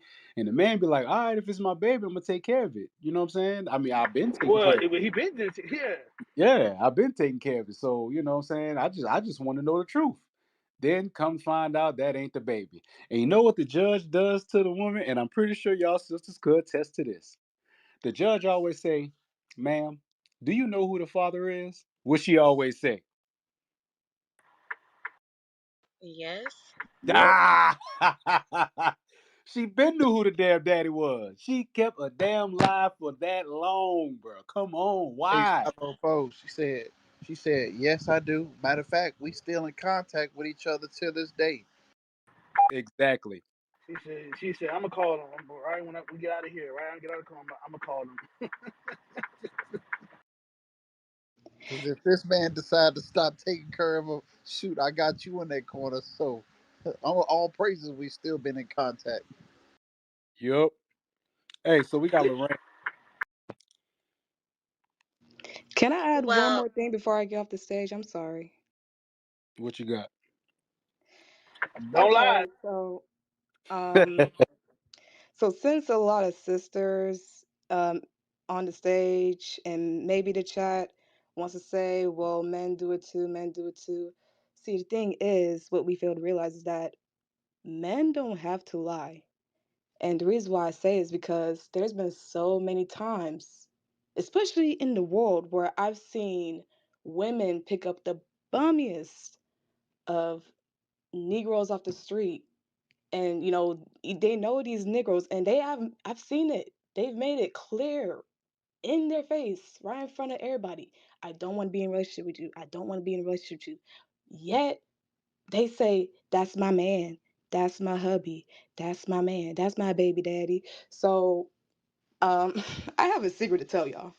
I have a secret. And this is gonna ruffle a lot of feathers in the chat and provoke a lot of thoughts. But you know what? I'm here for it. I'm here for the smoke. But here's the secret. A lot of us women, not all of them, but a lot of us women, whenever we see a man, whenever we feast our eyes and we have that love at first sight type of moment, we already have a unrealistic fantasy of that man that we feast our eyes on. And whatever that fantasy could be, we run with it. And you could be smelly, bummy, douchey. Like like that man could be all types of negativity, and we do not care. We just, we just run with those type of men. So in conclusion, not only that we women lie to everybody more than men, but we lie to ourselves. Ooh. Hey, We sis, know. we know. You took it right out of my head, bro. We know. We already know. That's why we could put on any persona and fool you. You could have a Hey, PhD and get fooled by the guy with the GED. I think Ladonna think different. I don't think she agreed. I don't think she agreed to that. But hold on, let's get to other people. Donna, stay on stage, please. You know what I'm saying? We're gonna touch around the stage a little bit. Lorraine, what you got on the topic? What's going on? Well, I came kind of late, so I'm not sure exactly what the topic is, but The I topic think is men, why do white and black women lie so much? I just think women are more superficial than men. And I also think that social media plays a big part in it. I mean, think about what they portray on social media. These celebrities making millions of dollars, getting surgeries done, having wigs. They are literally grooming our little girls to have a false, fake lie of what normal is. That's not normal. You know, we don't all make $1 million. Who make $1 million on this stage?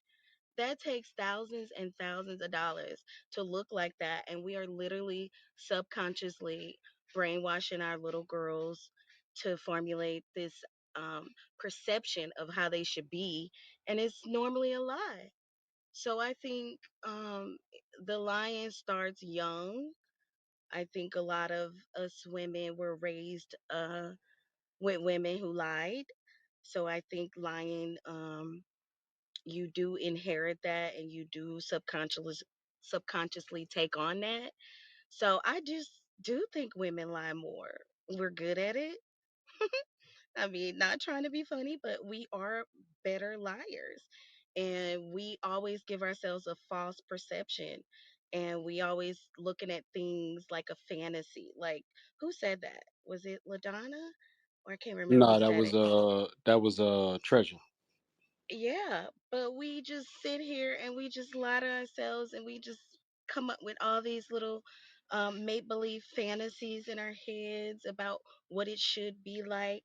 And we literally think about it so much that we lie to ourselves. So then we lie to you and everybody else that comes in contact with us. I Hmm? mean, it's not a good thing. I mean, I've lied, a few times. I think everybody on this stage has lied before, but I do think it is a problem that we're getting these false narratives from the television and social media, really. I mean, they are literally brainwashing and programming us to self destruct. Yeah, you're right about that. You are right about that. So it's an outside influence that influences the women a lot so much. So okay. Let's see. Raw. Shalom, shalom. Do you agree with what Lorraine said? Yes, I do, and if I could add, I feel like just to land back off what she said. First and foremost, all praises to the Most High, and shalom to the panel, and Most High in Christ bless. Yeah, I do agree, and just to add, I feel like you know it's an inherent thing, like she said. They've been little girls have been raised by women that they've seen lie and it worked for them. So they like, if it's not broke, don't fix it. Whereas not all men, but most men, just, from a perspective of what I've grown up to or have grown up and witnessed, um, a lot of men that I've been around, they was taught, you know, a man does this, a man does that. Just my influence, of course. I'm not talking about every man. So I was raised to be honest. Of course, we all lie to a certain extent, but it's not the men that I've been around. They wasn't lying to the point where it was deadly or people getting locked up. Ending up in prison, facing life over some lie that a woman told. You get what I'm saying? It's not that. We don't, we don't lie like that. We If we lying is small, it's not that deep. because I feel like we do with logic and reason. I feel like Okay. men deal more with logic and reason, so it causes us to not have Okay. to lie that deep. I'll leave it there. I'll let my plane there. Yeah. All right. All right. So, one of the things that I seen in the comments, sister said that ain't no way in hell a man with a GED that reads with his fingers should pull a woman with a PhD. Well, you don't get out much, obviously. Uh, a lot of women that are highly educated are usually the ones with the hobosexuals. And they're usually the ones that are paying for everything and supporting his rap career, buying him PlayStations, treating him like a mama instead of having him, you know what I'm saying, get on his grind. Now, Hey, 504. yeah, Real quick on that point. Well, the problem with a lot of these women with degrees is they mistake having a piece of paper with actual intelligence. That's how a man with a GED or no paper at all can finesse a woman with a degree, because paper doesn't mean smart. It just means you paid money to a university and you know did all your work. That doesn't mean you're smart though. yeah, that's true. That's true. We've done plenty of social experiments where we asked what was important, a marriage license or a degree, and by and large, women picked having a degree is far better than having a marriage license, and it's based off of lies, lies that were sold to them, and lies that they tell themselves and each other just because like I don't even understand why the disconnect is from having a husband. Like I don't get it. I don't get what happened from the 50s 60s and stuff like that to now to where y'all don't want to have no husbands. Like I don't get it. Because they got Mister on their mind when they hear husband. Oh yeah, marriage is oppression. Yeah, I forgot.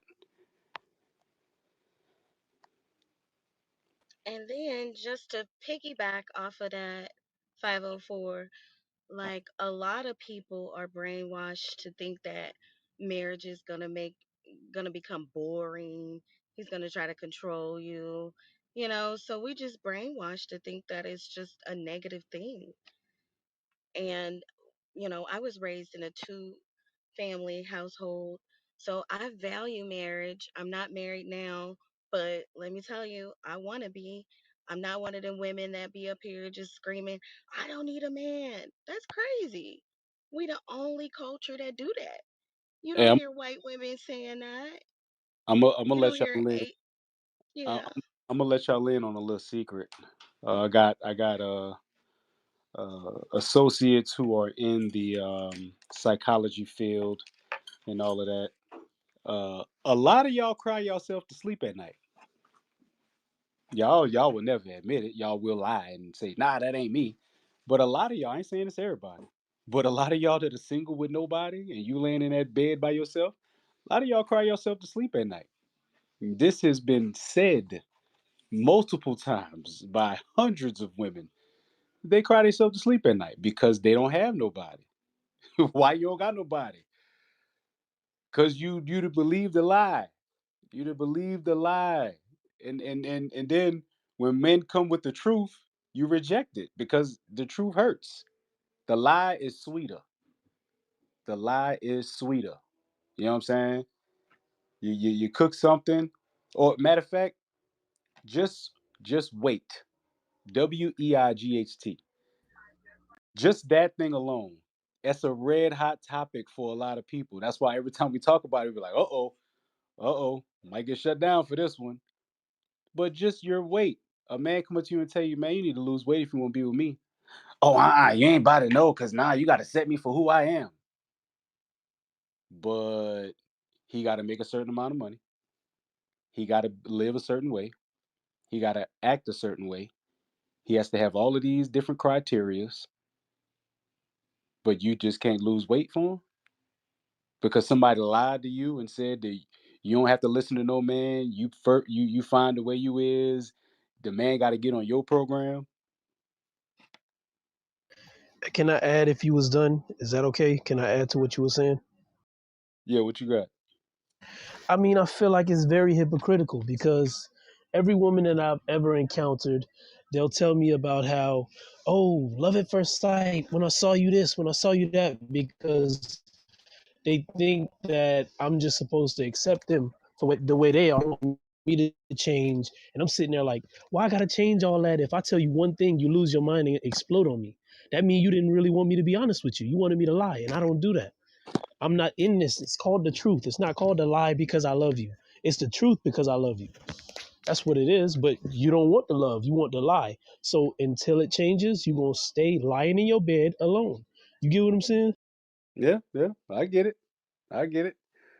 When I was in my younger days, around 19, I guess I would say. I was about 19. A girl told me that. She said, "Oh, when I saw you, it was love at first sight." That thing was lying. She had 5 kids, no daddy in the damn house, and I had money. And she was trying to get my ass caught up. Hell no. Ain't no love at first sight. That stuff does not happen. Oh my goodness. Florence. Yeah, How you doing? How you doing? So, what's your thought on the topic? Why do white and black women lie so much? I don't know. I'm listening to this conversation, and it's and it's kind of well, it's true, uh, but I don't even think they really realize they're lying. You know, Oh, they know. I think it's something that they've just it's something to do with the culture. You know, and it's just too bad that this is the way the culture have branded us and have blended us, and we have accepted it. You know. But some of this too is kind of like the men have to take some of the men have to take some of the blame for this because I see how these men be acting sometimes when they got this prize on their arm, you know, with the long eyelashes and the and all the it's a lot of the hair. It's like that's what the man like, that's what the women feel that they like. So Well, it until we do accept our natural hair. I know at one time women were wearing locks, and not I don't know when everything changed because the locks seem like they're gone now. Everybody wants these, long hair hanging down down the back, and maybe it's the everybody want to look like the celebrities, and I think the men should make it known more that this is not what we really want. you know, We like you in your natural. you know what's crazy, Florence? You know what's What? real crazy? That men have been saying that for decades now. Men have been saying we don't want that, Mm. but because a lot of men, when they say that, they get attacked by the Voltron of women. A lot of men just chalk it up to, well, they're gonna do what they're gonna do anyway, and then I'm gonna just carry on with it. And those are the simp brothers, those brothers that just allow y'all to just do whatever the hell y'all want to do because that's what y'all want to do it. Happy wife, happy life. That little slogan there, they allow that. The majority of men don't allow that. We don't like it. That's why a lot of women are single and unmarried because they don't like that. They don't want that to look at every single day. They don't. They'll do it to get their lust off or whatever. Matter of fact, get that in James chapter 2. Or no, James chapter 1.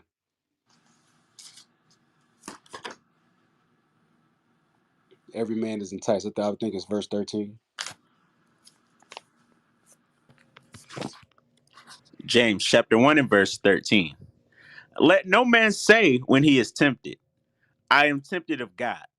For God cannot be tempted with evil, neither tempted he any man.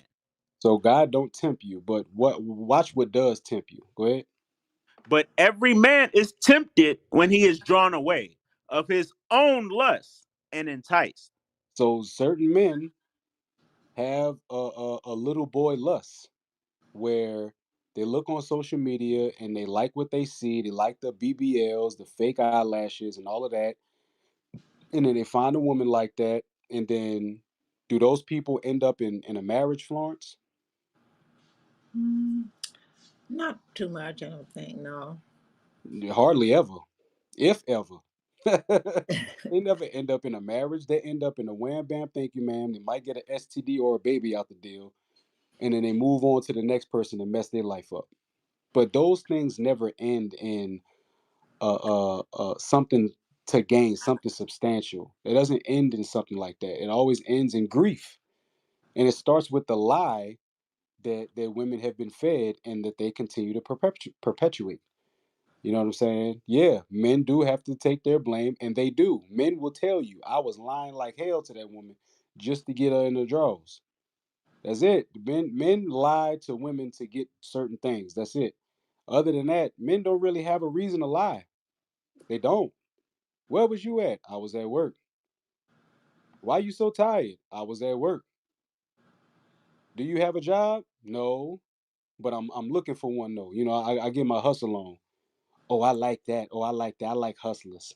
Oh, what you be doing? What you be doing? Well, I run this scam. You know what I mean? And I get these credit cards and I get the cash back from it.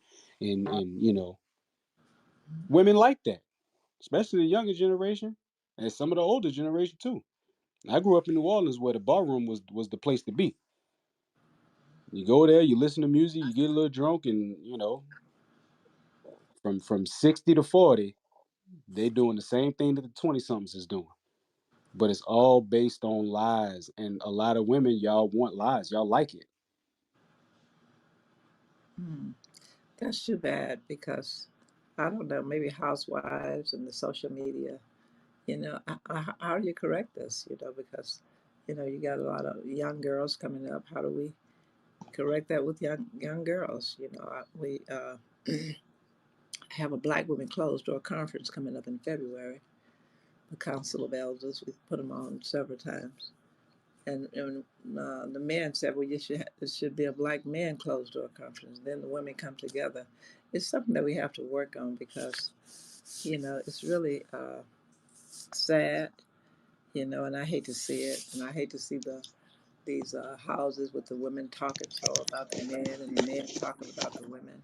It's like we're so selfish and caught up in our own vain glory till we don't think about what kind of example or what kind of stage we're setting for the next generation.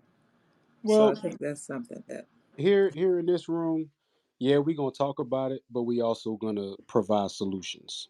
You know what I'm saying? What yes. what we are is what is needed on the face of this earth. Powerful Black men that know the word of God and can direct this earth to follow God's laws no matter what. If you don't like it, then you ain't got a problem with us. You got a problem with God because we're reading a book that God said to write. That's all we're doing. We're reading God's words. We're not reading something that we wrote. We're not talking about our opinions. And I'll give you an example. Let's really light into it. Go to Isaiah chapter 3, start at verse 12. ZB, sir. What's happening, man? I know why you're here. I know why you're here. I'm just here for the smoke, but I see Clubhouse, these rat bastards, updated the app so you can't find any group outside of what you are following. No group pops up on the apps now. None at all. Damn. I'm just sitting here looking at it. There's no way for nobody to find this room unless they have the link or they are part of this room. Scroll to the bottom, is no visitors in here at all. You Clubhouse, you rat bastards, damn devils. Since you record this, I want you to know that. Right. All right, I'm getting the AZB, mic. AZB. I just posted something in the chat like that. If it's one, like we do got a visitor in there, but they only will give you the option to kick them from the room. They won't allow you to invite them on stage. Damn, that's crazy. Damn, bro. Man, shit. It is what it is. Real quick, are y'all gonna be on fan base? Because a lot of people moving to fan base. I was just making that suggestion because I think they trying to just kick us off Clubhouse, the Israelites, basically. We got to look in. We'll look into that. I'm gonna look it up now. All praises. Alley-oop. So let's go to Isaiah 3. Isaiah chapter 3 and verse 12. As for my people, children are their oppressors, and women rule over them. So the scriptures was telling us way back then in the time of Isaiah that children were our oppressors. Children are our oppressors today. The news, the crime, the stuff that you look at, the stuff that you look up, those people that live in Chicago, Atlanta, Memphis, New Orleans, Dallas, LA, you know what I'm saying? No matter where you go, y'all afraid of the young people. It's your kids that you scared of. The ones that's running around with guns, pistols, robbing people, carjacking people, this, that, and the third. And women are the ones ruling over them. Why? Because a lot of women will lie and say, oh, the daddy wasn't there. Then when you start peeling back the layers, well, why wasn't the daddy there? Does the daddy have a relationship with him? Oh, yeah, they got a relationship together. How often does he see him? Well, he see him whenever I can make the time to bring him over there. Well, don't you think he need to see his father a little more? Oh, nah, you ain't gonna have my baby try to turn against me. Oh no. So the father want to be there, is active when he can be, but you wield the power whether or not he can see his son or see his daughter. And a lot of women do that. They continue to do that. This whole deadbeat thing, that narrative, that's coming to an end. That's coming to a close. That is no longer the narrative. The narrative now is you keeping your child away from his father. Now I understand there will be certain men that will just get your ass pregnant and then dip. But that once again is your fault. You chose this dude. You spread your leg. He ain't forced himself on you. You went out there with the lies of your looks, and he came with the lies of his lips, and then got you in the bed. Wham bam, thank you, ma'am. Now you pregnant. He dip out. Now you still gotta raise the baby by yourself. It's a lose-lose for y'all to be like that. Just be what God told you to be. Be a virgin until you're married. If you're not a virgin now, repent, keep the commandments, and then get married. Don't have sex all willy-nilly. That's fornication. You're not supposed to do that. Read on. O my people, they which lead thee cause thee to err. They which lead them cause them to err. Who was leading them? The women. It said women rule over them. The women that are leading causing everybody to err. It's causing everybody to go wrong. And you want, oh, well, the men ain't in their rightful place. You're right. And now that men are trying to get in their rightful place, now it's a power struggle because you got to relinquish the power that the devil gave you in order to give it back to your righteous black man. Read. And destroy the way of thy paths. Uh huh. The Lord standeth up to plead, and standeth to judge the people.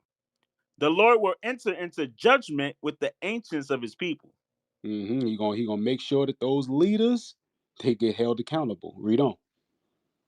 and the princes thereof. For ye have eaten up the vineyard. The spoil of the poor is in your houses. Mm-hmm. What mean ye that ye beat my people to pieces and grind the faces of the poor, saith And the Lord?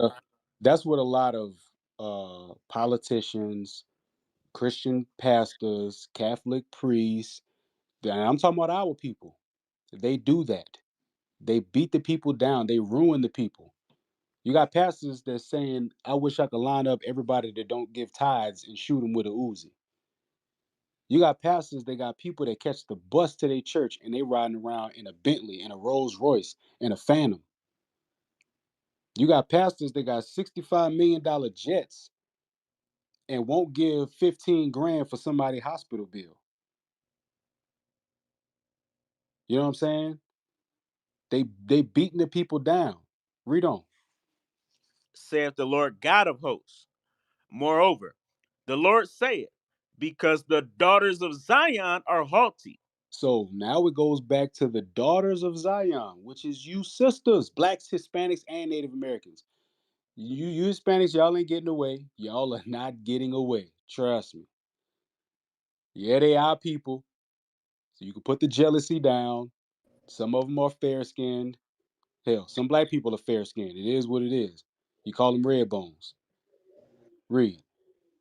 And walk with stretched forth necks. They said that And they said that they hardy and walk with stretched forth necks like they ish don't stink, turning up their noses at people, and they still do it. We the poorest people, and we walk the proudest. Read. and wanton eyes, And wanton eyes, just looking everywhere. You're trying to catch everybody's eyes. Why you got them fake doggone eyelashes? Read. walking and mincing as they go. Walking and mincing as they go. You trying to twist your body. That's why they all walk so hard. That's why they had that. It was, I think it was a Boosie song.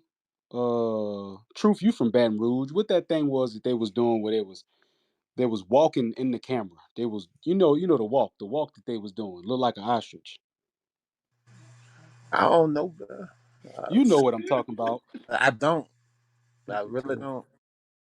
Yeah, all right. Well, y'all know the one, the horse walk that they do where they be trying to walk and shake their biscuit in the camera. Read. And making a tinkling with their feet. Uh-huh. Trying to make their jewels around their ankle all loud and stuff. Go ahead.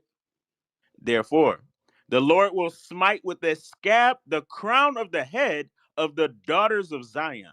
You ever wonder why a whole lot of black women start developing alopecia?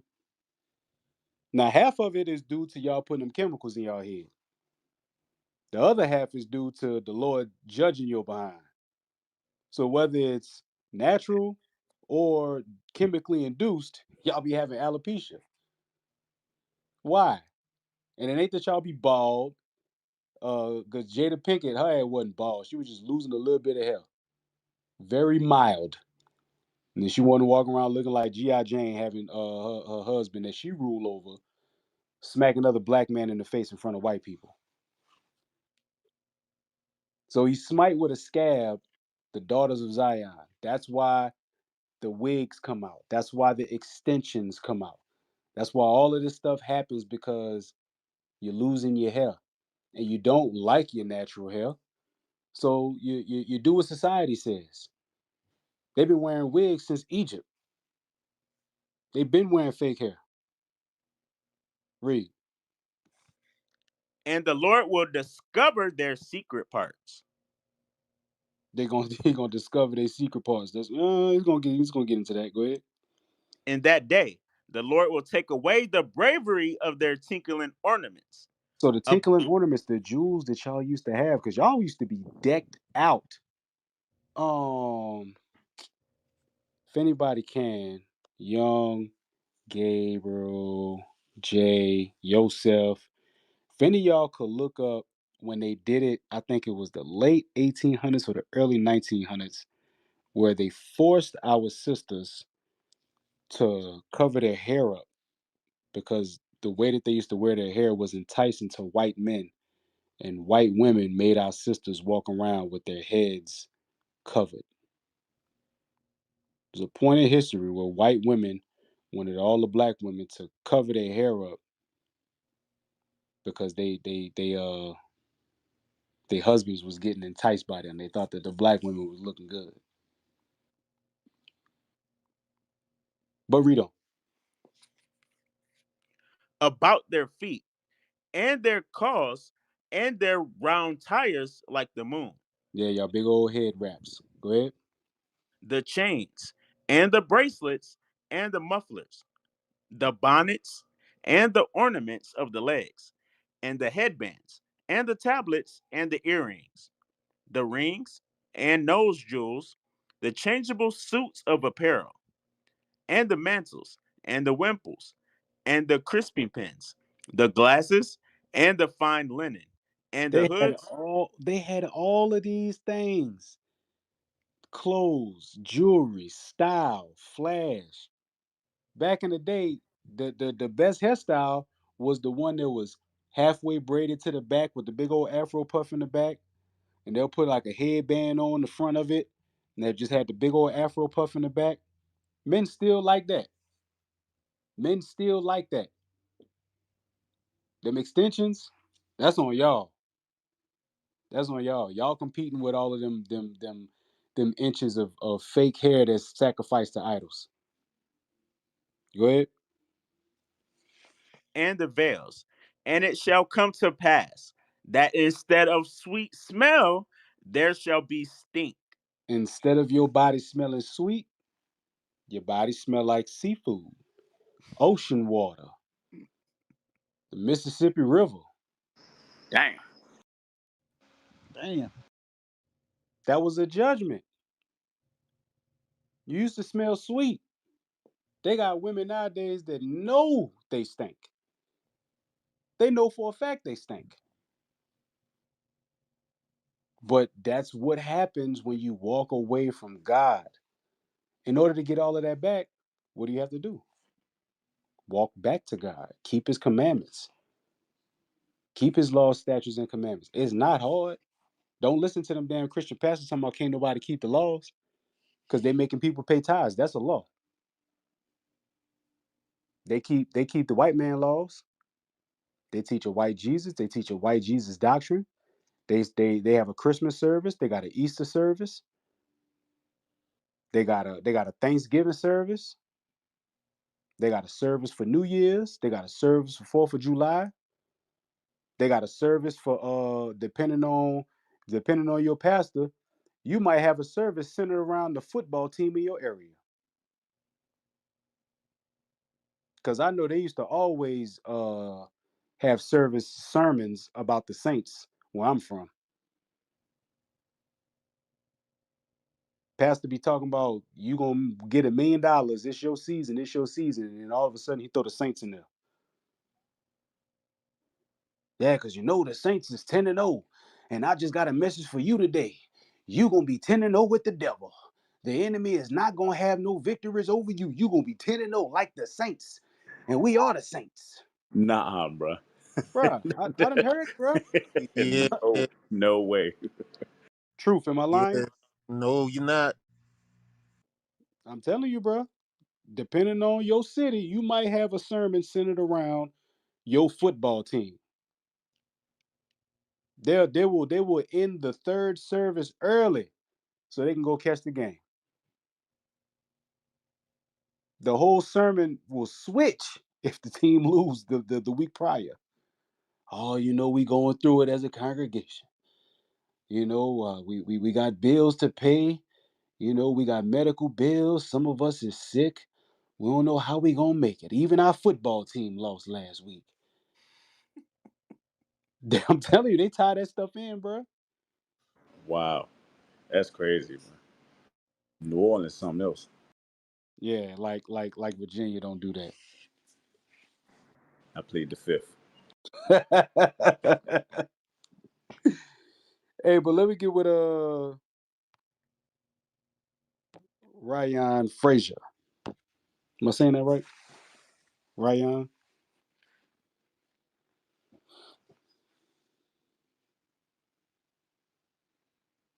or Rayan?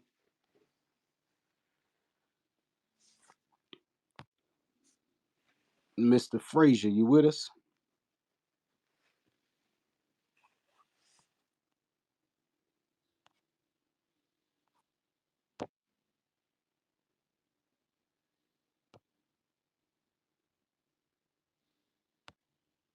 Okay, maybe not.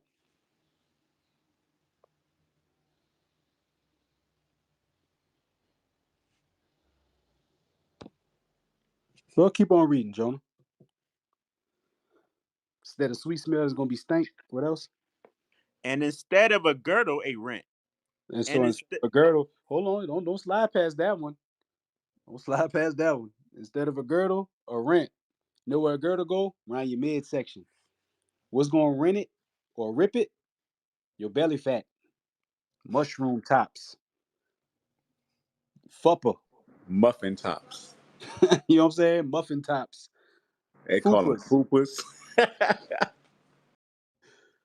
Oh no, some I heard Fupper, Fupa, but whatever that, whichever one, you're gonna have it. Probably have both. You're gonna be so fat, you're gonna have to wear a bra in the back, cause your shoulder blade is gonna be sagging like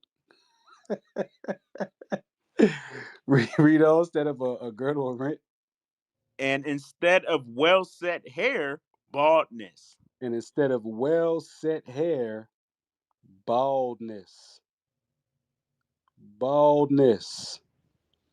Instead of well set hair, you're gonna be bald. That's why a lot of sisters be losing their hair. I've seen it to where sisters start keeping the commandments and their hair get longer. Now, granted, they changed their diet up. They started providing for their hygiene a little better, and it caused their hair to grow. It is what it is. And yes, I'm gonna put that on the commandments. Why? Because if they wasn't keeping the commandments, they'd be the same dirty, stinking ones out in the world doing what everybody else do, putting a whole bunch of chemicals in their head, preparing their body to get fibroids later. For what? All we got to do is keep the commandments. So Florence, I know that was a lot, but you with me so far? I know you had a call in the middle. Yeah, yeah, I truly love the Word of God.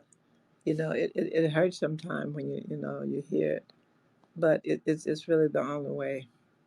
And I hope more of our people can hear it and understand it and obey it, because a lot of uh, people want to say this is the white man's Bible, and I said the white man wish he could come up with something that's wonderful as the Bible, and we have to see that this is really is the truth, and it's really speaking to us, and we should really listen. I know I'm glad I follow your house. I do, because I love it. I love to hear you teaching, and you really teach. I used to teach Sunday school for many years, but I just got out the church.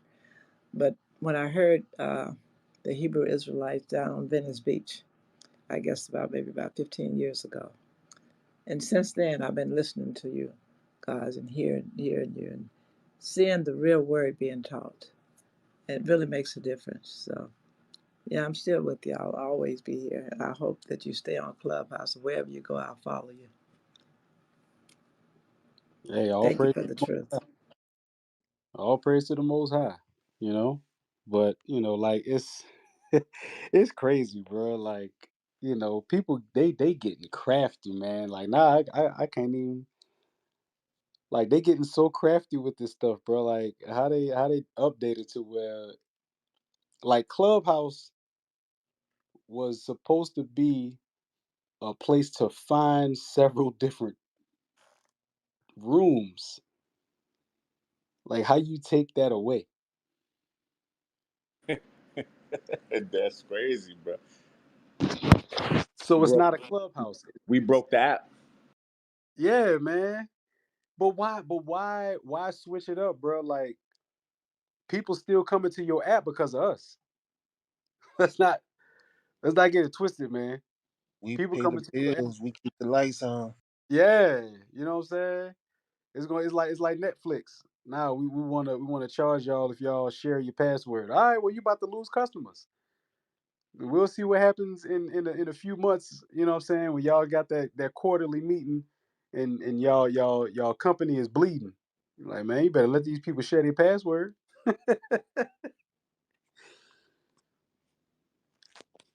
I don't get it, man. I don't get it. Okay, we got That, cake. that, that's what happened when you got 2,000 people in the room every day. And, this the most, this the most moving and shaking room on Clubhouse. They couldn't let that slide forever. It's been a few years. Yeah, that's true. Keiko. Yes. Shalom, brothers and sisters. For starters, Clubhouse owes the moderators in this room a check, a weekly check, because like you said, we're keeping it live and the topic is a true blessing. But I'm just gonna say my piece right now on why do black and white women lie so much. So the sisters, please don't come after me because the brothers might get it in a session later today or this week. But I think we got to go back to the beginning in Genesis when uh the serpent came in and he was telling those lies that he loved, and these sisters loved it so live so much that they went and she went and ate from the tree. So I think it goes back to that original interaction with this the spirit of the serpent.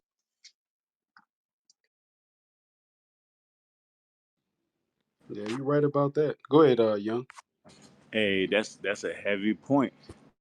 Give me Thessalonians real quick because hold on, give me a second. Yeah, that go back to the garden for real because the image of the black woman and the black man that our black women believe was pushed by black people. It was pushed by the devil. The Bible speaks of, right? And the Bible says that they would believe that lie. Get little man, my son busting in the door like he the police. I'm saying read that real quick. Second Thessalonians 2, and I want to say let me see. Verse 10. Yeah, start there. Second Thessalonians chapter 2 and verse 10. And with all deceivableness of Start up one. Start up one. verse 9. Even him whose coming is after the working of Satan with Right. So there's a person that pushes this narrative to our women, just like back in the garden, right? She believed the lie then, and she believed the lie now. And this is gonna say it. Read. with all power and signs and lying wonders, Read. and with all deceivableness of And with all deceivableness, brothers been telling sisters for years they don't like certain things, and sisters still say, "Well, if y'all told us what y'all like, we'll follow it." No, they not, because the devil too busy telling you what he like, and you follow that. Read that part again.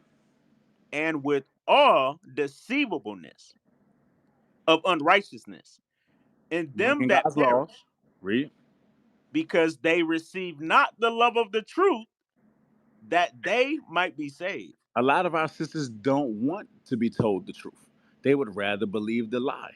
That's why a lot of sisters come on this app day in and day out and cuss us out and call us we hurt and we women bashing and we hate black women and we a bunch of convicts and bums and all this crazy stuff for just simply telling them the truth because they don't want the truth. They don't believe the truth. They have pleasure in unrighteousness, right?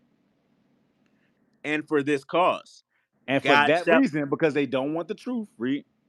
God shall send them strong delusion that they should believe a lie. That's why a woman bamboozled the hell out of so many black women and got 42 racks off because they so delusioned, they so caught into the lie that this man just pushed that your black man is so evil, he just running around busting y'all over the face with bricks. That a woman was able, she knew she could manipulate a bunch of black women with a lie and make money off it. And how she able to do that? Because a lot of our sisters believed a lie that the devil been shooting them ever since the beginning. I mute my mic.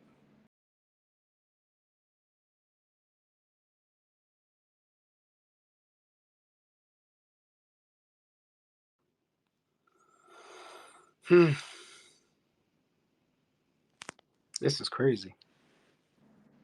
Yeah, man. This like This is crazy. This is crazy, bro. This is like legit. This is crazy. They got our ass. they got us, man. They got us. They got our ass. Yeah, that's Uh, crazy. They shot themselves in the foot to get uh, us. That's crazy.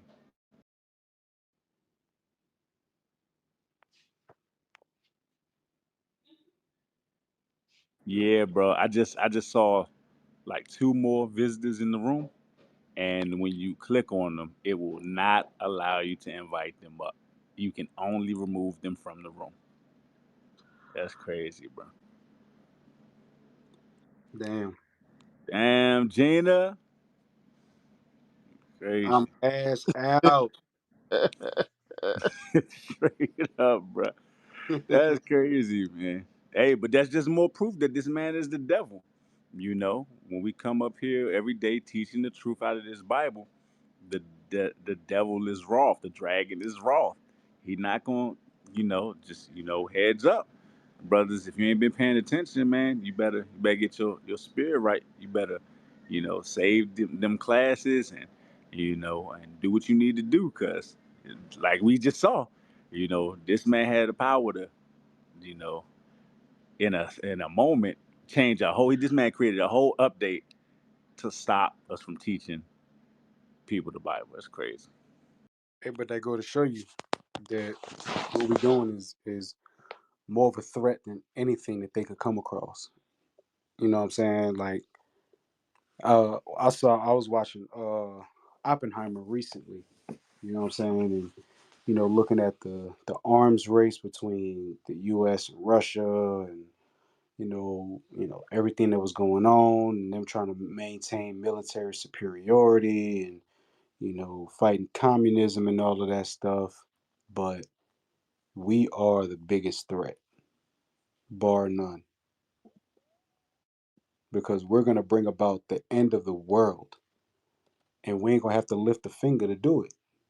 All we gotta do is study, pray, and apply, and teach. That's it. That's all we gotta do. We gotta go out and teach God's word every which way we can, and then their world comes to an end. No doubt.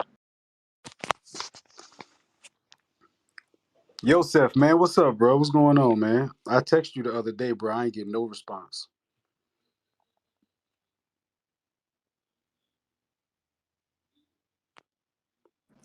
My man head probably on a laptop right now. See, that's them Virginia brothers, man. Y'all. I don't know, man. Oh, come on, man. I don't know, man. Come on. No, man. Uh, That's y'all Virginia, y'all DMV brothers, man. I don't know what's going on with y'all. Damn, he lumped us all together. You see that? Yo, so you gotta speak up, man. I He mean, coming for the I mean, throat, bro. ain't that what it called?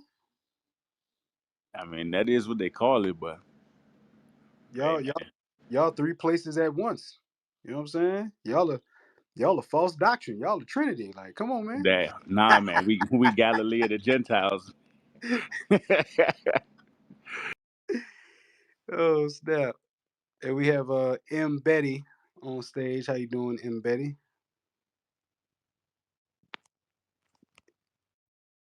Shalom,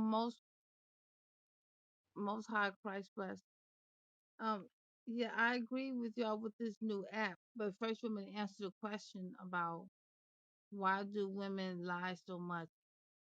Yeah, I guess women lie to gain control.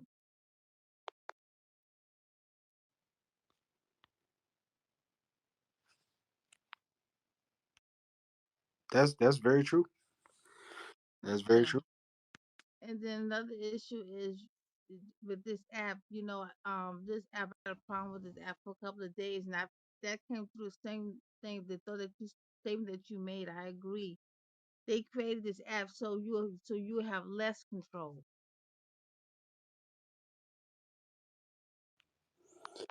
Yeah, App. they gonna keep trying, but we the smartest people on the planet. There ain't really much they gonna be able to stop us from doing. Really ain't. Especially all we gotta do is take over something else. Facts. Hey, facts. So, let me see. Okay.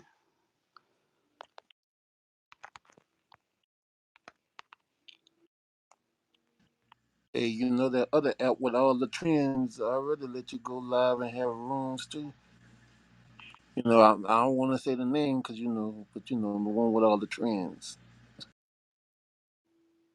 One with all the trends. You know, I, all the little I'm dances and I'm everything.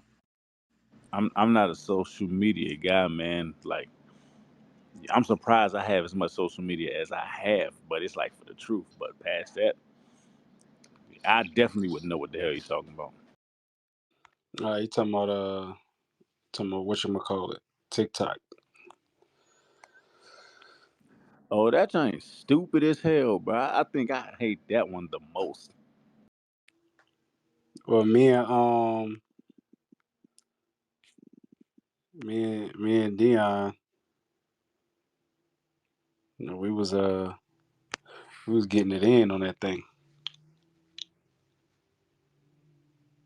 Oh yeah, I'm definitely sure it has its uses, but I'm probably not a fair judge because I just hate social media. So I humbly bow out.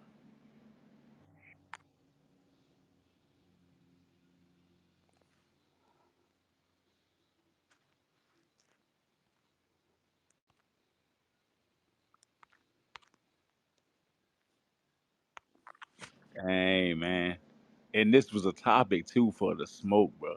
Like I could only imagine what this stage looked like. Hey, I'm checking out that little fan base thing, man. I'm checking out that fan base thing. I want to see. I want to see how that do.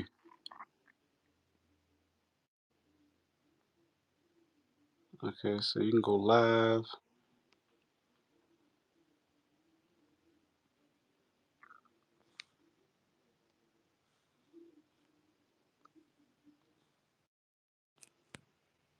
Okay, so this is a little different. I'm gonna look at it though. But what you know? Hey, let me get a script. Get Revelations 12, man. Since I quoted it earlier, I'm gonna just go ahead and get it. Because for all the brothers and sisters on here, make no mistake, we at war. Like we at war. No question. If you didn't know, you know now. Go ahead, read what you got. Revelations Uh, 12:12. Revelation chapter 12 and verse 12. Therefore, rejoice, ye he oh, I'm sorry. Therefore, rejoice, ye heavens, and ye that dwell in them. Woe to the inhabitants of the earth and of the sea, for the devil is come down unto you, having great wrath, because he knoweth that he have but a short time. Disprove it. This man set up a whole update. Like he sat at the table and said, "What can we do with this update to stop them from teaching the Bible? They teach the damn Bible every day. Hell, the last couple weeks, biblical smoke been going to about 7, 8 in the morning. You know what I mean? So they had to stop it, bro.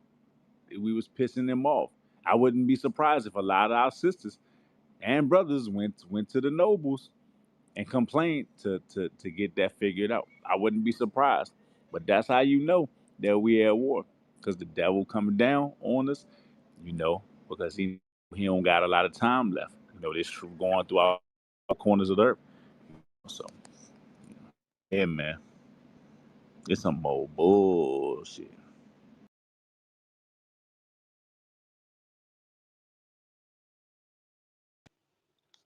Hey, what you got? Truth, wise. Welcome to the party, man. And what I got, Isaiah 29, I think it's what 16. Get that. Let's see what that say. Isaiah chapter 29 and verse 16. Surely your turning of things upside down shall be esteemed as the potter's clay. For shall the work say of him that made it, he made me not? Or So shall the hold on. our turning of things upside down, meaning we actually turning the world right side up. That's why they trying to shut down these apps and make these changes. Because the works we are doing is setting things back in order. That's all I really wanted off that script. That's all I got.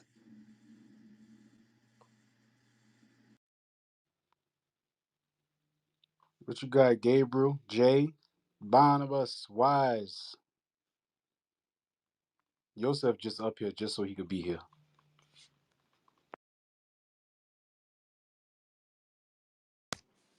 Yep. What's going on, y'all? Just not tapping in. I don't even know what the hell going on, but The shit, update I, does not allow I anybody to find the room if they ain't already a part of it. say The, what? they installed a permanent shadow ban. Yeah, What?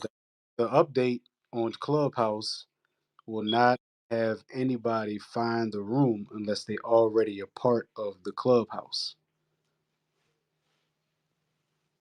Wow. Hey, Israel gotta hit them share buttons, man. Gotta hit them share buttons and get folks in here. Tag everybody, yeah.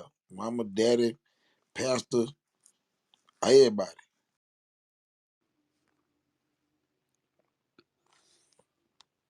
It's y'all fault, man. It's y'all fault, bro. All right, what we did? You know, hey, they dropped the Clubhouse app and we just took their stuff, man. You know what time it is. Hey, it was a hostile takeover, you know what I mean? A platform to be able to reach the people. You know, you got so many other groups out here talking about nonsense every single night. It ain't but one place in the whole Clubhouse app and system where you can come and get truth and get your spirit fed. Them folks ain't them folks. You know, they're gonna find a way to put a stop to it. But that just means brothers gotta go harder with. Hey, you gotta go harder. We all gotta go harder. You know what I mean? This is war. You know, they gave us a tool. We're using it for the people. It is what it is. We just gotta go harder, man. So they just don't want the app at all. Shit. Yeah, man. I blame 504, man. He be coming on this joint, he be being mad to people and shit. And, he, he got a shadow back. Man, Oh, shoot. I went through 3 different profiles, bro. I went, Hey, I remember the first time I got put in damn clubhouse jail, bro. I didn't think it existed until then. That taught me to have a what I'm gonna call it. That taught me to have a damn pissy showers account, man. You know what I'm saying? A burner account. That shit had me dead. shoot, the first time I got just basically executed. What that mean? I ain't get put in no jail. My whole account got suspended, took down, and revoked. I tried to appeal it. It was like no. Yeah, see, there you go. That just proved my point. It's your fault. They had to kick your whole account. That account was doing good too, man. I had almost 5,000 followers. Oh, so they took away the option to add to or to invite people to the stage that are in Yeah, the room.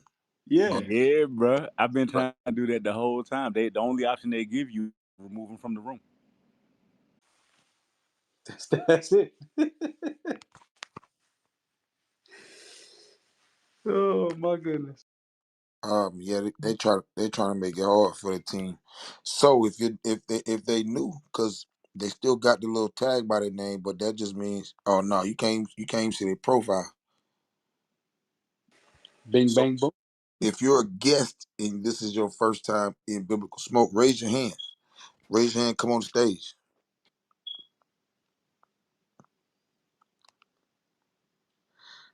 Yep. If you want to express yourself, look, the topic tonight is why do white and black women lie so much? So far, we have had a lot of women on stage. They came up and was like, "Yes, I agree. Women do lie. Women lie." And some of them say it's because social media. They wanna keep up with the Joneses, and you know, Hell nah, they don't want to keep up with the Joneses. They want to keep up with the Suki Hondas and the Megan Thee Stallions and the Trippy Reds or whatever the hell their name is. damn. Not the Trippy Reds, man. Not that. Ain't that her name? Shit, I think. Or maybe Sexy Red, one of those things. Trippy or Sexy, I don't know. And one of them Reds. Right, I'm sure one looking of at them this, Reds. trying to fish, and I'm not seeing that normal red ticket or something like that. Hold on a second.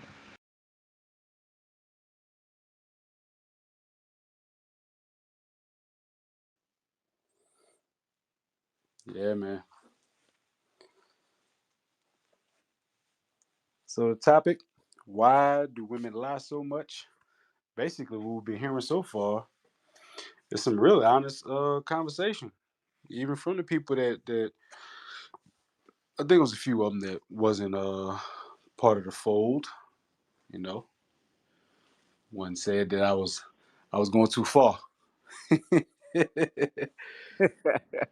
Go to, oh, you went too far on this one. Hey man, you remember what happened when Checker Fred told Eddie he was going too far? Man, oh, Jesse Jackson.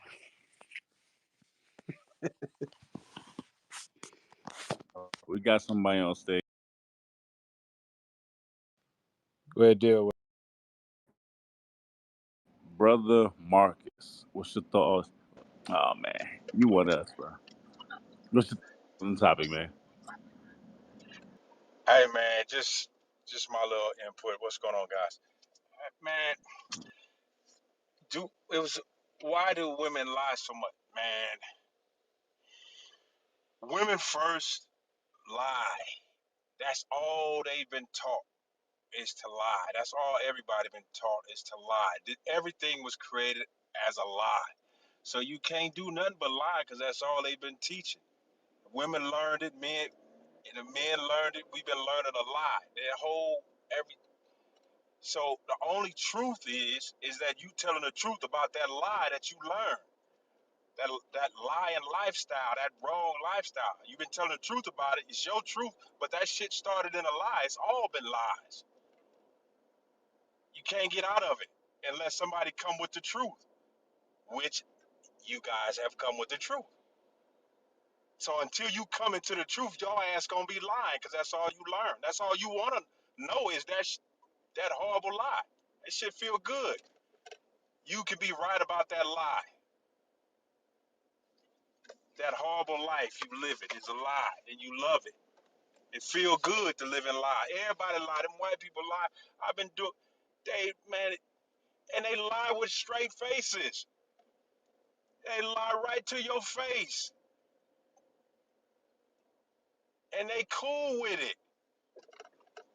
And women is our women is the best at it. Them white women the best at it. Them they man, I'm around these people. They man, I watch people look me in my face and just lie to me. And I go, you lying to me. No, no, no, no. Man, get out of my face. So that's my story. You can't tell no truth when it all started in lies. There's no Hey, truth about it. hey, you want to know what's so funny? And you said something that had me thinking, and I wish I would have thought of it earlier when I can't remember who was saying it. One of the sisters when they asked 504, how do you know that women lie more? I think I got the answer. 504, you ready? What you got? Because most women today, they don't say the truth or you lying. They say my truth. That's open to interpretation. It's like a form of hermeneutics for like bullshit. Yeah, that's it. It's their truth, but it's a lie. They telling the truth about their lie. That shit. How you gonna tell? There's no truth in that shit. How can you be truthful about a lie until you see it as what it is? you lying to yourself too. You can't get Man, no truth out of if it started as a lie. Everything they taught we learned started out as a lie. There's no my truth man, in it at all. my man said they telling the truth about a lie. That made my brain hurt, bro. Straight up. But yeah, I, man, that's Yeah, how I they. know. It, My it's, brain was it's, hurting it, too. it, I was trying to figure that out too. Like, I'm glad you said it because no, Yeah. it's like if they taught you in school 1 + 1 is 3. When we all know 1 + 1 is 2, but you was taught 1 + 1 is 3. So your whole life you've been you fight. You'll go to the death for that 1 + 1 is 3. You'll die about it. But that shit is a lie, and that's what they doing. They going to their death. They living it. It's a lie. White Jesus, everything is upside down. Who we are, who they are, it was all lies. Everything, what they taught us in school, lies. They know how. I was talking to a psychologist, and the definition of psychology is for them to tell you about a problem that you didn't know you had, and for them to fix it for you. Now we got them telling us about problems that we have, and they got the answers to it and tell us how to fix the problem that we didn't know that we had. Man, that shit is sorcery. That shit is witchcraft. That shit is it's an illusion. All this shit is hilarious. Man, hey, man, it's so much. This shit is so deep. They get you with everything. They bombard your brain is like a computer board. You know, like your computer where it's, when you go on the internet, the only thing you get on the internet is what somebody posted, what they put there. You can go and find out what somebody put up there. But if people keep putting pictures in front of your face day in and day out, that's all you know. So they only teach you lies. So that's all you know. There's nothing else there but what they put there. So when you go talking to people, the only thing you can regurgitate is what they've showed you. And that shit has been lies and illusions and make believe. You don't know nothing else but what they showed you and what they constantly show you. And they know what they doing.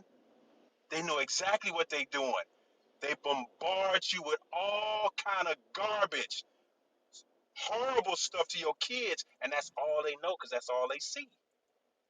okay, I'll praise it. Gotcha. All right, Yeah. I'm enough. Sorry about that, man. Sorry, long winded. Shalom. Hey, Nah, go ahead, Wise. no, I was just saying. It says, why do white women and black women lie so much? Right. You think about it. For the time they wake up in the mornings, they lying. They go to the bathroom. They slap a damn uh, a bowl full of makeup on. They slap the eyelashes on. They slap the wig on, and then they walk outside. But I'm talking about from the time they get up. It's so bad that you got white women out there doing the same shit now. Now our sisters, they the worst at it. You know, we magnify evil. We take we take evil and we take what we think is good and we take it to the next level. But it's so bad to the white women, they are trying to emulate how some of these sisters are coming out the house, especially the ratchet ones that ain't got a damn thing either. That's poor as hell. I was at work today and this either might come in there with big old lashes on. Like I ain't never seen a white woman with that big of lashes on. And I'm sitting to myself, I'm thinking, damn, we done a hell of a job to this damn earth. Because now you got white women that they wanna look, and y'all know I work at one of the most evil places in the damn world when you're trying to stay in the spirit. But you got these mothers walking in, they trying to look just like a sister. The evil that we've done on this earth, which is perpetuated by them, is at such a high state to they are breaking their damn bank trying to look like sisters with them big ass lashes on. But from the my point is from the time that black and white women, from the time they get their ass out of bed, they are putting on their facade immediately to cover up what they really are, who they really are. So it's a good topic. We just got we got to keep pounding at it to get them liars in here so they can tell us why.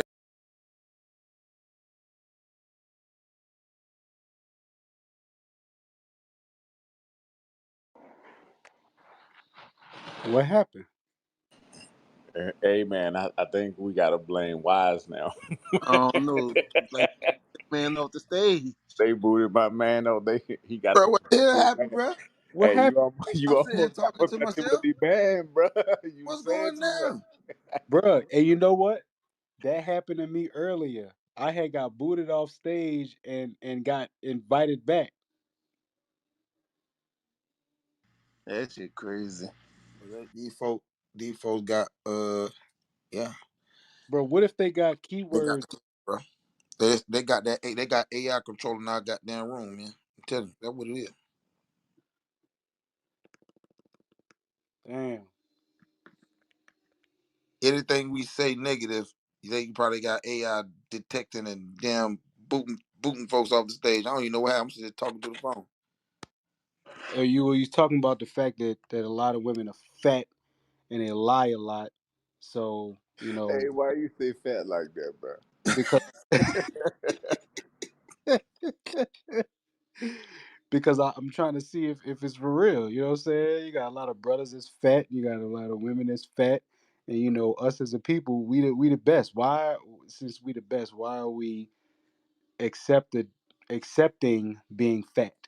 You know what I'm saying? Like, oh, I'm just big bone. No, you're big around your bones.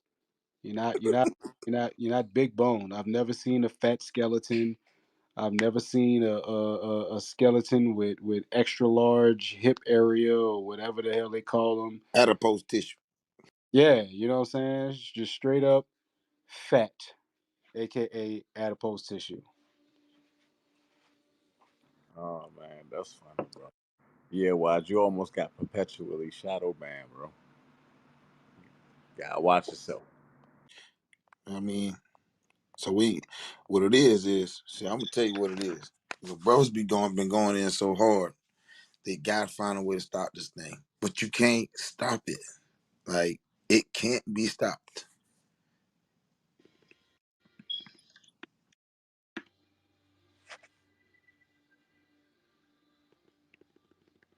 Hey, give me your scripture real quick. Give me Sirach 20 and 25. Because this what a lot of sisters don't understand online. But watch what God say. Ecclesiasticus chapter 20 and verse 25. A thief is better than a man that is accustomed to lie. So most people, especially in today's era, will say a thief is worse than a liar because no one wants their stuff stolen. No one want to be robbed. No one like the feeling of having something that somebody took it from them, right? But God said a thief is better than a liar, right? But they both shall have destruction to heritage. But they both shall have destruction to their heritage. Now, why is a thief better than a liar? Because a thief, at the most, they might take your stuff. Now, I'm not saying it's like there aren't some thieves out there that will jeopardize your lives and things, but typically thieves are they just steal, unless they're a stick up kid or something like that. But most times, thieves just steal your stuff, and then it's more of an inconvenience than anything. But a liar will get your ass killed, and sisters have literally lied and gotten men killed, or have lied and destroyed households with just lying, or gotten men locked up just lying. Like women have literally ruined people's lives just lying. So you could argue that lying is far more destructive than if I steal some money from you. Okay, I stole some money from you, but I inconvenienced you. But if I sit up there and say, you know, you raped this woman and you didn't do it, and people who feel strongly about that want to come do something to you, I could get you killed.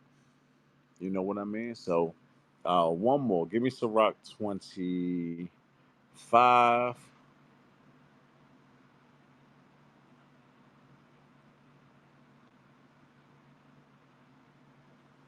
Give me Sirach 25. Give me a second, man. I ain't got my Bible. Real quick. Hold on. Sirach 25 and 19. This is to prove that, because the sister said men lie and women lie. And I agree with you. Men do lie, just like women lie. However, we're going to prove that women lie more. Read. Ecclesiasticus chapter 25 and verse 19. All wickedness is but little to the wickedness of a woman. So lying is wickedness, right? I agree, men lie. But the Bible says that all wickedness is but little to the wickedness of a woman, which means what? Women lie more. Women do whatever's wicked, women do that stuff worse and by far more. That's what that means. Read it again. All wickedness is but little to the wickedness of a woman. Read. Let the portion of a sinner fall upon her. Right. You know what I'm saying? So yeah, man. God said that. I didn't say that. So yeah, women lie more.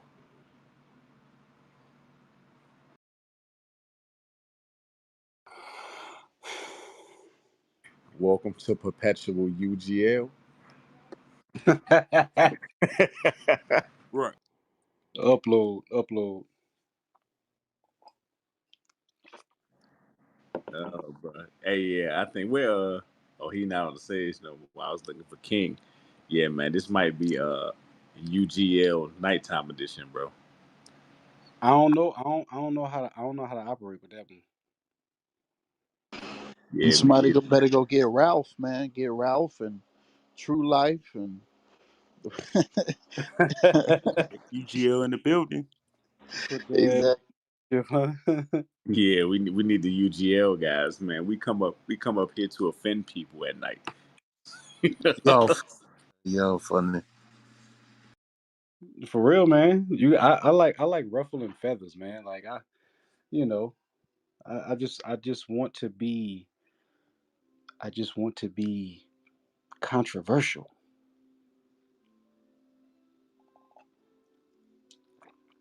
I want to be controversial. Want to stick it to people. You know what I'm saying? Like they Yeah, always stick it to the man. yeah, man. I'm not gonna be able to get no good sleep tonight, man. They ruined my they ruined my evening. Damn. uh, I blame ZB. ZB, what sayest thou?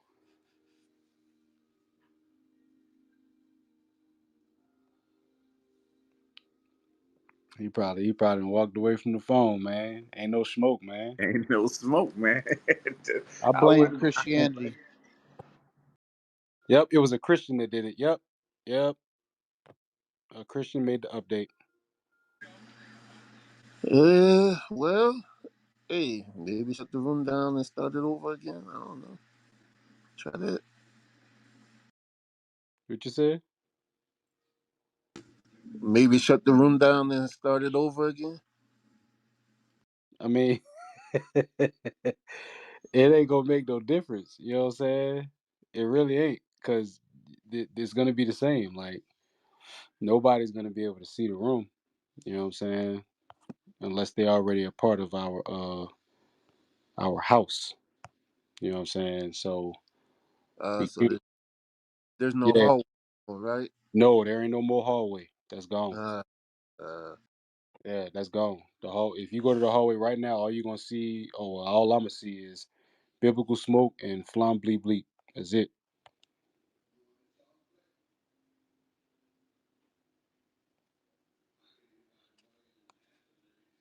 Yeah, that's it. Shoot, we ain't even got no inboxes no more. Hey, I Right. was looking. Hey, yeah, I was looking into it a little bit. Is that Yosef speaking? Oh yeah, you know it's me. My goodness, my word. What it is yourself. Hey, Hey all right. man, I got Matthew 18, man. They was up here. dealing with the DMV real bad earlier, man. You was nowhere to be found. Oh man, I was on the lookout, man. I was trying to see what's up, what's going on with this app, man. Hey, so here's the thing. So they are making some updates. It looks like it's jacking it up a little bit, but if you go to the search, but it's just not it's not what you call it, not showing a recommended room yet. But I think they're working on the joint. But if you go to the search, you could find a whole bunch of different rooms, and I think that's what people probably been using. That's why we get like one or two people in here, and a little bit at a time. But if you do when you do the search, you can see other rooms and stuff like that. But I think I looked at one of their things. They said they working on some stuff. Mm. That's what they might be working a way to work us off the app too. But That's what I was looking for. What's going on, yourself, bro? I texted you the other day. I ain't getting no response back, man. oh wow, I didn't know you text me. Yeah, I did. All right, I'll check. I sure did. I'll Hey, check it, sir. Yosef, text messages looking like a Yahoo inbox. Bro, Yosef Neo, bro, he only see damn binary when you look at his phone. He only sees digits and numbers. Yeah, y'all funny. Yeah, my inbox is overloaded right now. Hey, we got PH dog.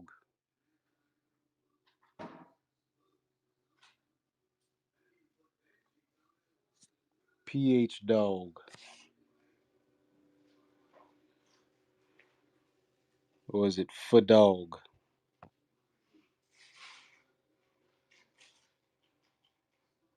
Peh dog.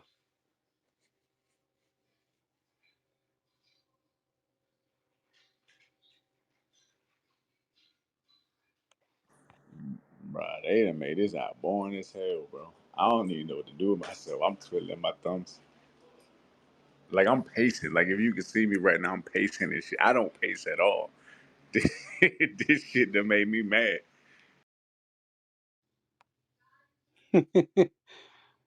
uh, oh, mm,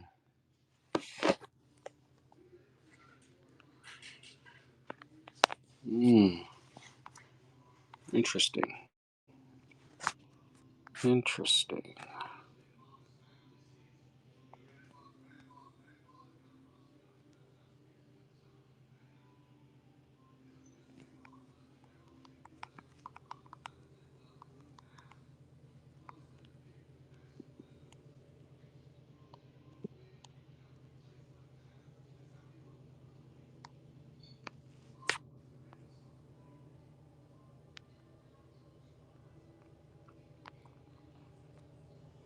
Somebody need to hit Clubhouse developers in the head with a brick like they did. A big break, bro. They need to just drop a whole pallet of them things.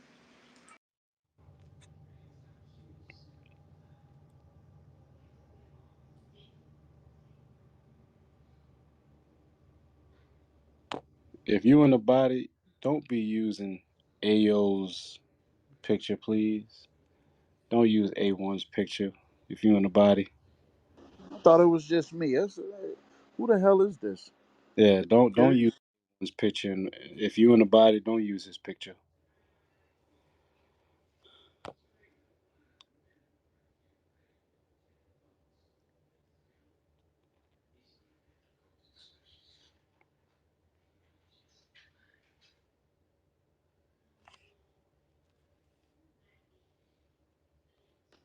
Yeah, this app done some This is like a bad divorce right here. Irreconcilable differences right here. I'm sorry, bro. Uh, Some say 504, bro. I'm telling you, man. This is the type of stuff that women be lying about right here. It's nothing we can do to fix, man. We can't fix this.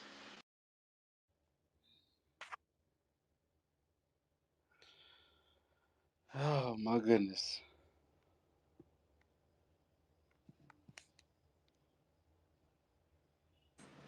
Man, we can't never have nothing. Dang.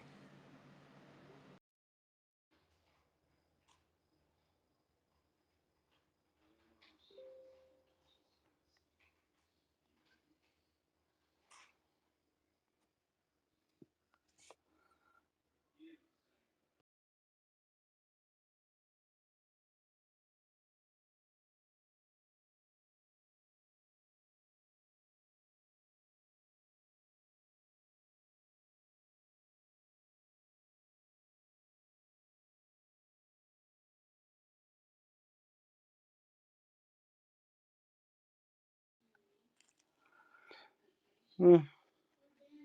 So anyway,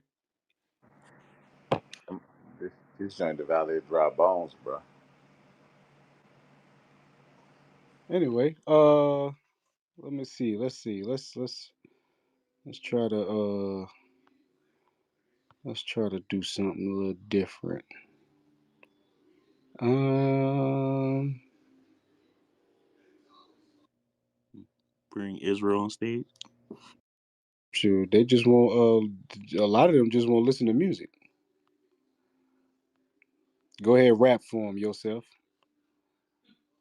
Uh, uh, CDs, MP3s, DVDs. Word to your mother, boy. Yourself from the DMV.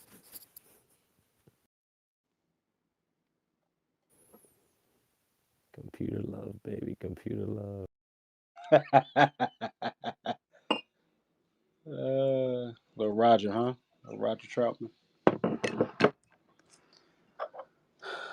Oh shoot, you know, oh, damn, you know it. Oh damn. Come on now. That's basic. That's basic. That's basic studies right there.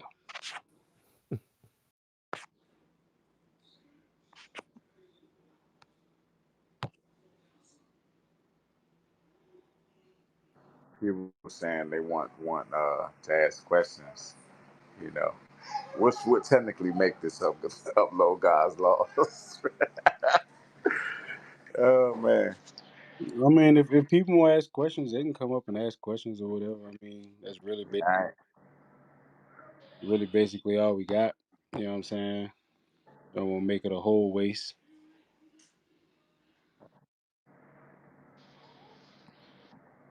Yeah, if y'all got questions, don't come up here thinking we gonna answer some deep stuff. We ain't the guys. We not them.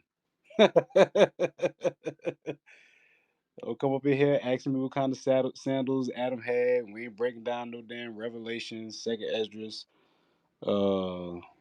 all that. You ain't about to get us caught up like that. Standard answer is Sirach 321. Yep. Hey, Jonah, read that right quick, just in case. Read that right quick. So, because we ain't gonna read it all night. So just understand what it means when we say Sirach 321. Ecclesiasticus chapter 3 and verse 21. Seek not out the things that are too hard for thee, neither search the things that are above thy strength. So there you go. You ask a question that's too deep, and we know that it's too deep. We're going Sirach 321. That's too hard for you. Don't seek them things out.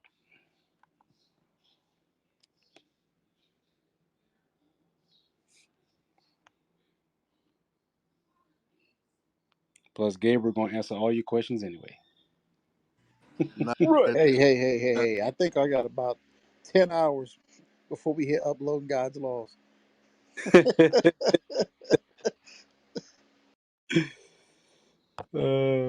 Mr. Shade, Mr. Shade on deck. What's going on? How you doing, man? I'm You doing doing good? yes, sir. Um, to the title, why do you think women lie? So me personally, what I think is going on with women, and I don't think it's anything new, but the reason why women lie so much is because of so you know how like women are like the more social of the group, you know what I mean?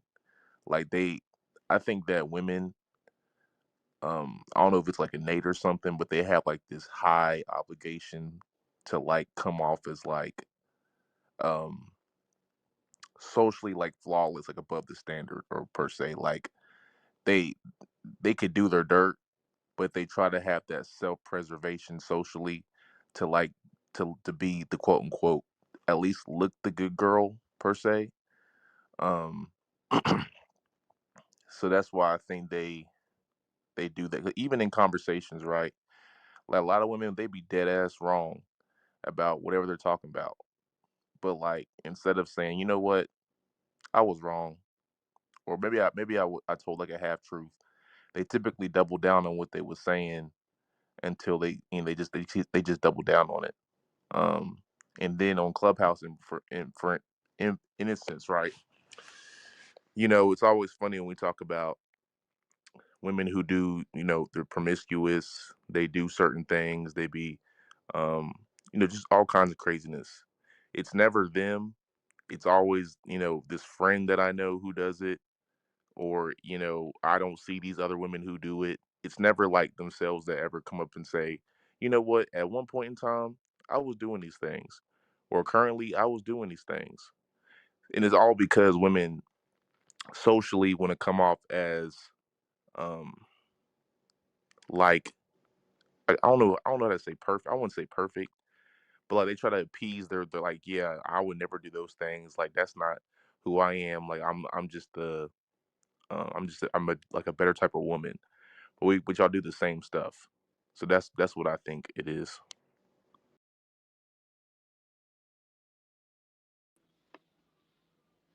Okay. Sorry if that was a lot. That's just like what I was thinking about when I saw the title. No, I mean, you're right. That's what a lot of the women were saying earlier, that they blame social media. You know what I'm saying? And they are the more emotional. That's why they're the most social, because they get validation from everybody around them except for themselves. So, that make a lot of sense.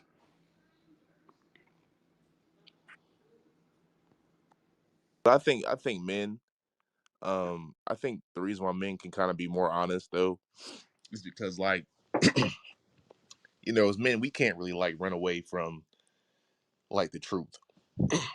Like we can sit here and cap as much as we want. Like the more like men, we kind of get judged off of more tangibles like how much money you have, um, you like your physique, like are you going to the gym? Um, like we don't get to really hide our dirt too much just because like socially like we kind of have to go off of like what do you actually have and like we can physically see.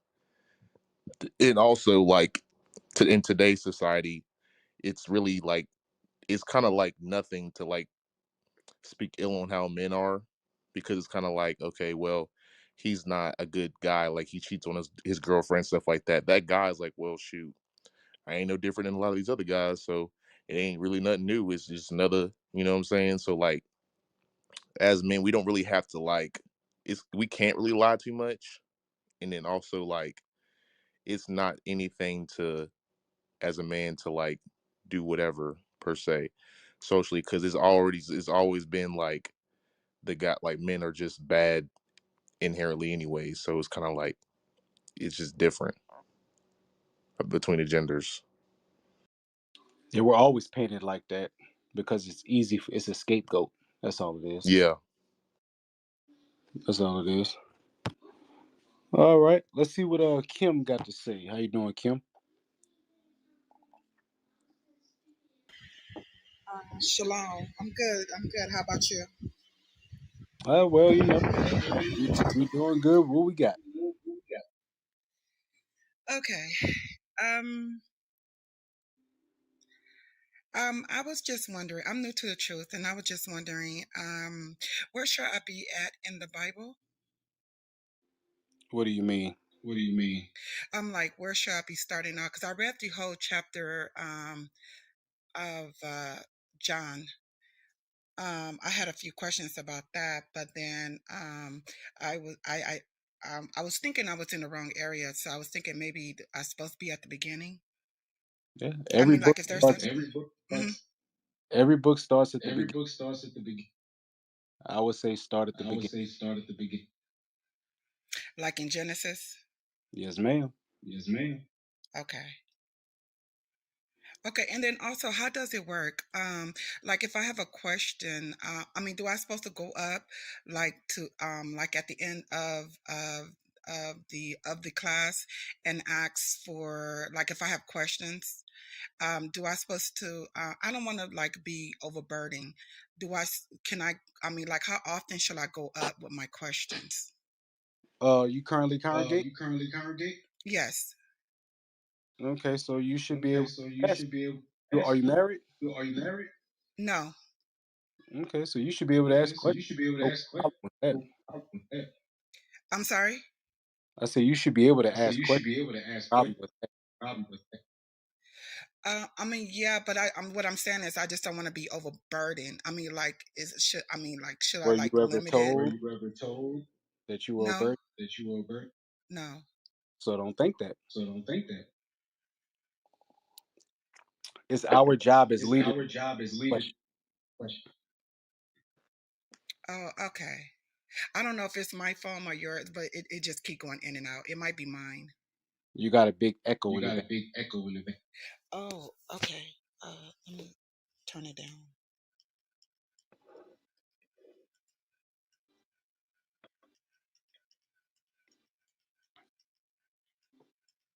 Can you hear me good Is that now? better? Yeah, is that better? Yeah, I can still hear it, but you know. Oh, okay. I have it on a speaker. Okay. Well, what I was saying was it's our job as leaders to answer your questions. You know, you have questions, we're supposed to have those answers, like the scripture says. Okay. So don't be afraid to ask questions. It's all right. Okay. And Hey, hey, okay. hey, hey, Matt, could I back that up with a script? Go ahead. Because he said something heavy. Because the scriptures say you got to wear out the doorsteps. That literally means squeak, make noise. Mute your mic, sis, because I hear echo. Okay. No, I'm sorry. but that means squeak. You know what I'm saying? You come in to get healed. You come in to get fixed, and that requires asking your questions. Right? The only person that's going to stop that is you. Leadership not going to tell you everybody get one question a day. That's not what they're going to do. It's our job to feed the sheep. Read Sirach 4 and 8. Ecclesiasticus chapter 4, verse 8. This is the mindset that leadership has with the congregation. Read. Let it not grieve thee to bow down thy ear to the poor. Right. The poor is the people. The scriptures say that it shouldn't grieve you to bow down your ear, meaning be willing to hear and listen to the questions and problems that the people have. Read. And give him a friendly answer with meekness. Right. And leaders have to be humble. They have to be willing to hear the people so that they can have their questions and answer properly, and so that the people can get healed. That's why Christ told Peter at the end of John, "If you love me, feed my sheep." So don't be afraid to ask your questions, sis. Oh, and to add to that, that helps your leaders get better. Like I want everybody to listen. You asking questions helps your leaders get better too. Because you may have them answer your question and it sparks something in them. You know, they answered your question with one scripture and their eyes look over, they saw another scripture, and that brought their mind to a whole nother place. You know what I'm saying? And it's like, oh yeah, I was answering this brother sister question, and I saw this scripture, and they start looking into other stuff, and you know what I'm saying? It spark a cascade of ideas, thoughts, precepts, and stuff like that they can then go to the men over them and ask them questions. You know what I'm saying? So that's what it is. Iron sharpen iron. Like we all learning together. So don't think that it's a burden or any sort of hindrance, or you out of place or you getting on people's nerves or something like that. Nah, you're supposed to ask questions so we can all build.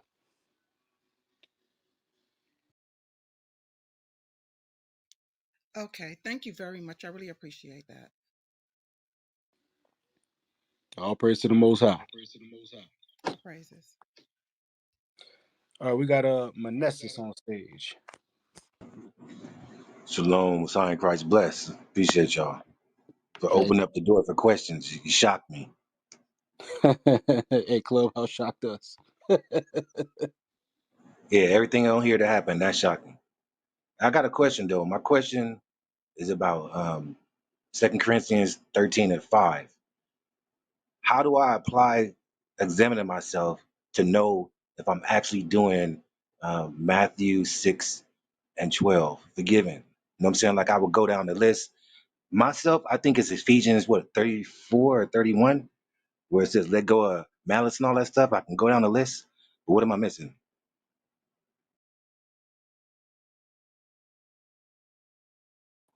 Get Matthew 6 and 12, Jonah.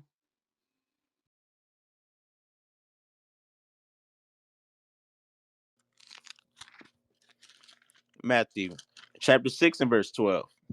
And forgive us our debts as we forgive our debtors. So you want to know how you're effectively applying that scripture through 2 Corinthians 13 and 5? I'm in 14. That was my mistake. But how do I know? How can I examine myself and go down the list and say, okay, I did forgive this person? You know what I'm saying? Without dealing with my feelings. And the only thing I got is Ephesians 4 and 31 and Ephesians 4 and 3. I know that's a list. I can go through that list and see, okay, I'm not doing none of that. What else am I missing? Okay. Well, one of the greatest men that I know that can answer your question has just entered the building. A1.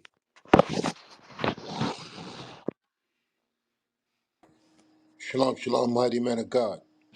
Shalom, sir. Most High in Christ Shalom, bless. Shalom, sir. shalom, shalom. Did you want to answer that question, sir? What was the question? Ask your question again, bro. Yes, sir. Shalom, Messiah Christ bless, sir. My question is, how do I use 2 Corinthians 13 and 5, examine myself for forgiveness? To say, okay, I know I forgave this person. I know I forgave blah, blah, blah, because I can go down the list. The only thing that I have is Ephesians 31 and Ephesians 4. I know I could say, okay, I'm not doing none of that. I'm good. So what am I missing? That's my question, sir. Well, a lot of times when we don't forgive, it's called a grudge. And a lot of times a grudge can only be spotted when you have other individuals there to that see it. You know, if left to yourself, you know, a lot of times people say it's not me. That's why the scriptures say uh first go to the person one on one, then get two witnesses, then get the body. Why does it have to escalate to that level? Because somebody's holding a grudge. Everything should be able to be resolved according to the Messiah. But when you read that, get that real quick, what Christ told us, Matthew chapter 18, on how to deal with the matter. Okay? There's a reason why he took these steps, because a lot of times the forgiveness is not there because we can't get over it. We can't move on. We won't let it go. And this is why these instructions have been given to us so we don't hold a grudge. This is our safety net. And this is also that the body doesn't get harmed. Read it. Matthew chapter 18 and verse 15. Moreover, if thy brother shall trespass against thee, Which that happens all the time. Okay? Because there's no way that nobody's going to have an issue with a brother. Read on. go and tell him his fault between thee and him alone. You may sit down, you go with the brother, you explain it. Read on. If he shall hear thee, thou hast gained thy brother. Sometimes they don't want to hear it. No matter what you say, it's your fault. You did this, and you don't want to let it go. Some people like to keep it going. Read on. But if he will not hear thee, If the person wants to keep it going, even with you trying to tell them my bad, my fault, let's move on from here, or they can't come to a resolve, read on, then take with thee one or two more, because the thought process that you have is because you're leaving it to yourself to make the decision. Now he says, get two or more, unbiased parties to examine the situation. Read on. That in the mouth of two or three witnesses, every word may be established. What could be established? You're the one at fault, or the other party don't want to let it go, so y'all can move on and resolve the issue. Sometimes you need a mediator. Read on. And if he shall neglect to hear them, They won't want to hear you. They don't want to hear the mediators. Read on. tell it unto the church. Now you got to bring the matter before the whole body, because a lot, like for instance, in our organization, people leave and the first thing they do is run to YouTube. Okay, so a lot of times I'm like, oh, it's like that. Okay, I'm gonna clap back because I'm gonna not gonna let you tarnish all of us for a fault that you had, an unresolved issue that now you want to make it public to everybody else. So I put myself on the defensive the minute that they feel they're gonna air everything to everybody else. Read on. But if he neglect to hear the church, Now he won't hear you. He won't hear the witnesses. He won't hear the church. Read on. let him be unto thee as an heathen man, and Now everybody's supposed to treat him like he's not Israel. Okay, I'll give you a perfect example. Uh, if y'all go to vocab page, he just put up a video about me because I call that boy that was slandering us. I call him a Chinese boy, and vocab couldn't understand it. Christ said to do what? Read it again. let him be unto thee as an heathen I don't man. see him as Israel no more. We tried to resolve the issue one on one. We tried to have witnesses. We brought it before the church. Now he's on YouTube lying. Bold-faced lying. Everybody else sees him lying. So you don't consider him to be Israel no more. Some people are set in their ways. So Christ said he's not a part of the nation no more. He's an outsider. Let him be as a heathen. Read on. And a publican. The publicans were hated by the Israelites. Read on. Verily I say unto you, whatsoever you shall bind on earth shall be bound in heaven. Because the person may feel, I don't care, I'm not with them no more. But if we follow the criteria that Christ put forth to resolve the situation and it doesn't get resolved, now the matter's in heaven saying, look, we saw it. We saw how it unfolded. There was a one-on-one issue. Then the one-on-one issue, they got witnesses. Then they refused to hear the one-on-one issue and the witnesses. Now they brought it before the church. Now this individual so hell-bent in your ways to get their way, now they're airing out publicly. So at the last result is whatever we bind after we follow what the Messiah says, and you still want to hold on to your anger, your emotional state that you're in, we already bound it in the heavens, and the next thing now is judgment is coming to you. So a lot of times one of the biggest problems you're going to have in the body is people who won't let things go. That's why Christ is big on forgiveness and turn the other cheek and forgive our trespasses. We forgive those who trespass against us. For you to hold on to a grudge is to your detriment. In the end, it's going to harm you. Okay? It may hinder you from getting the kingdom. So that's how serious this is, especially if the brother's genuinely, look, I messed up, my bad, I'm sorry, can we just move on from here? And you won't let it go. The gist of what I'm saying is sometimes it's best not, if you know that you're that person that holds on to a grudge, it's best not for you to decide the matter by yourself. You got that? Yes, I heard a couple things. Yeah, I got a couple things from that. Appreciate you. Yes, sir. Okay. Shalom. All praises, all praises. We got Malachi. Hey, shalom, leadership. Most High in Christ bless. Most High Christ bless. What's your question? Um, I have this kind of a hard one. Um, I lost my little brother in March, and I lost my nephew a month and a half later, and I've kind of have I'm just angry about a lot of stuff. Um, and I'm going through the scriptures and everything. But the only time I'm actually happy is on the Sabbath. Um, so it's weird because there was a class this weekend. It said sorrow and joy work hand in hand, but it seems like it's. I hate to say it, but it seems like it's one of those fake it till you make it on the Sabbath thing. But I'm actually happy on the Sabbath. But just wondering how to deal with that. I don't know if it's almost like a survivor's guilt type depression or something like that. Um, just trying to figure out how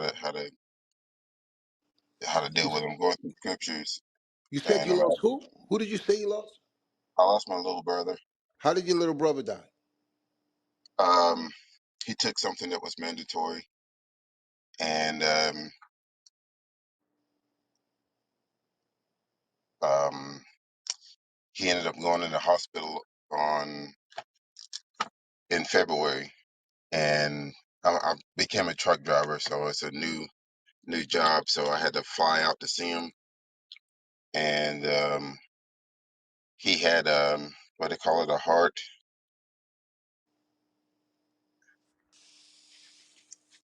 He ended up having a heart attack, and he went without oxygen for too long.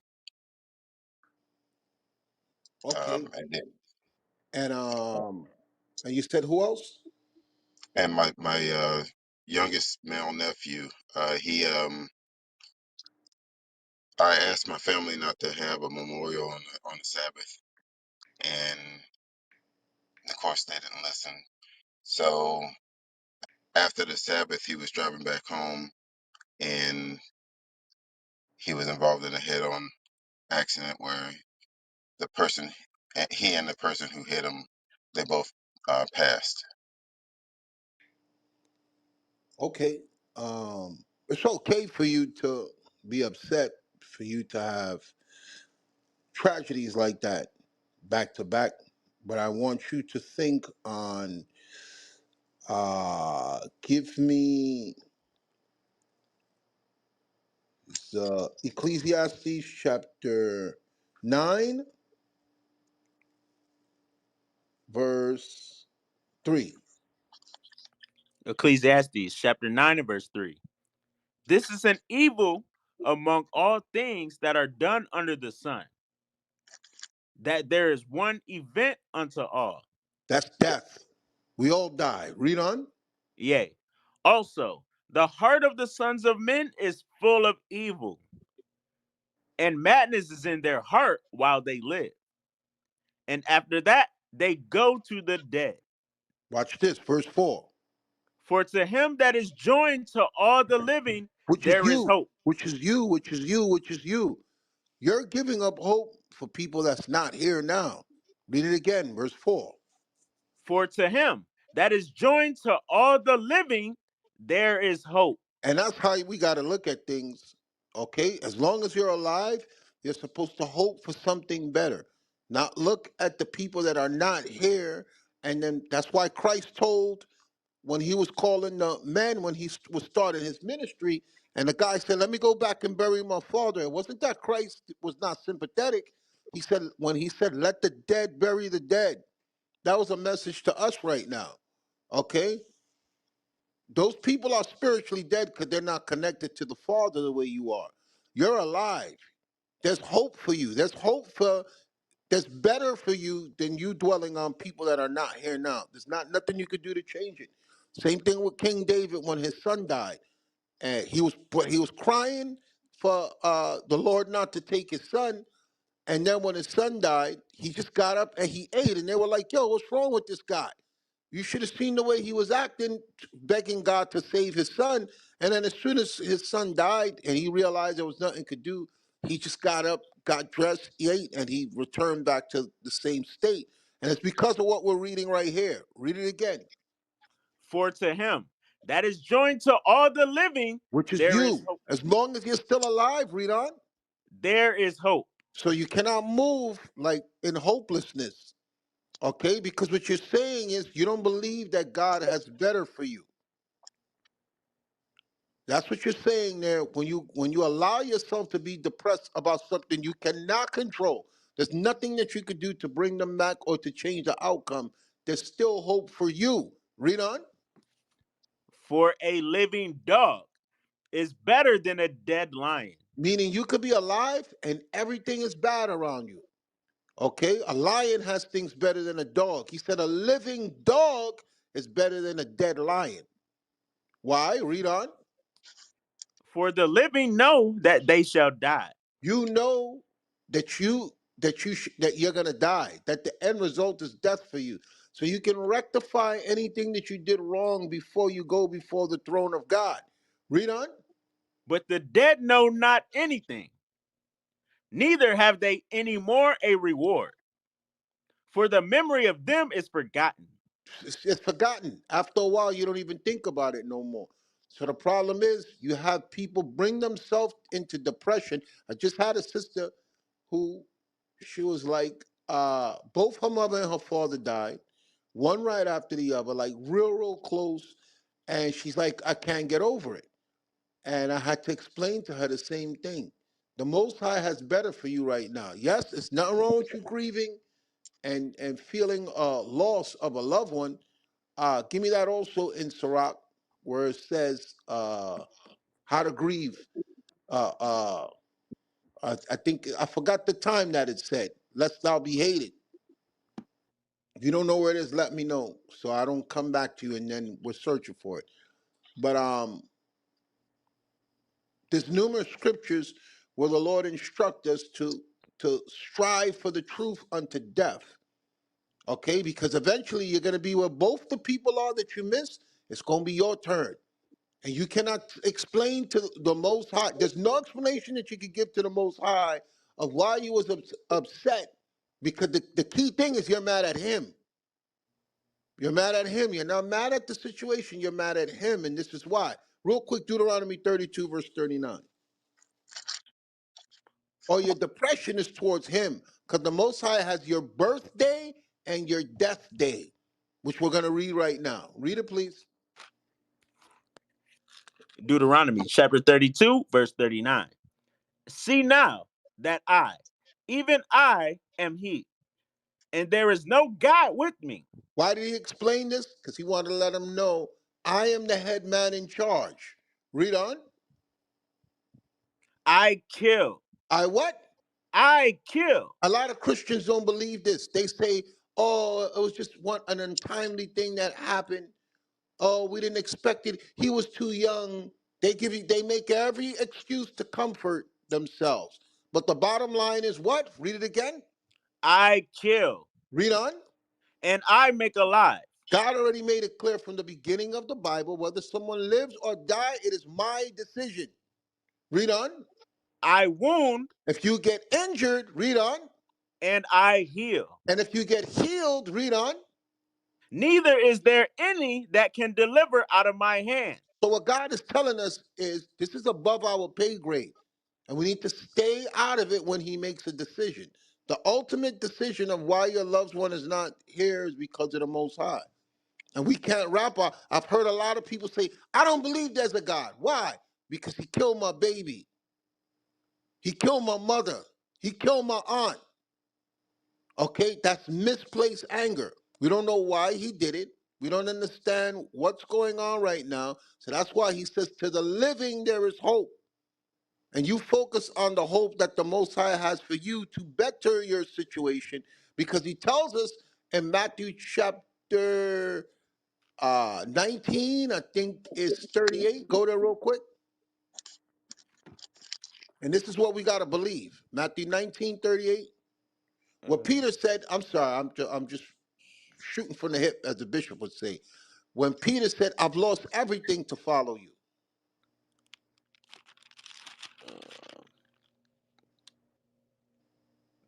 I don't think it's 38. I think it's a little bit further up. Read 38 what it says. It's not a 38. Matthew 19. What's the last verse?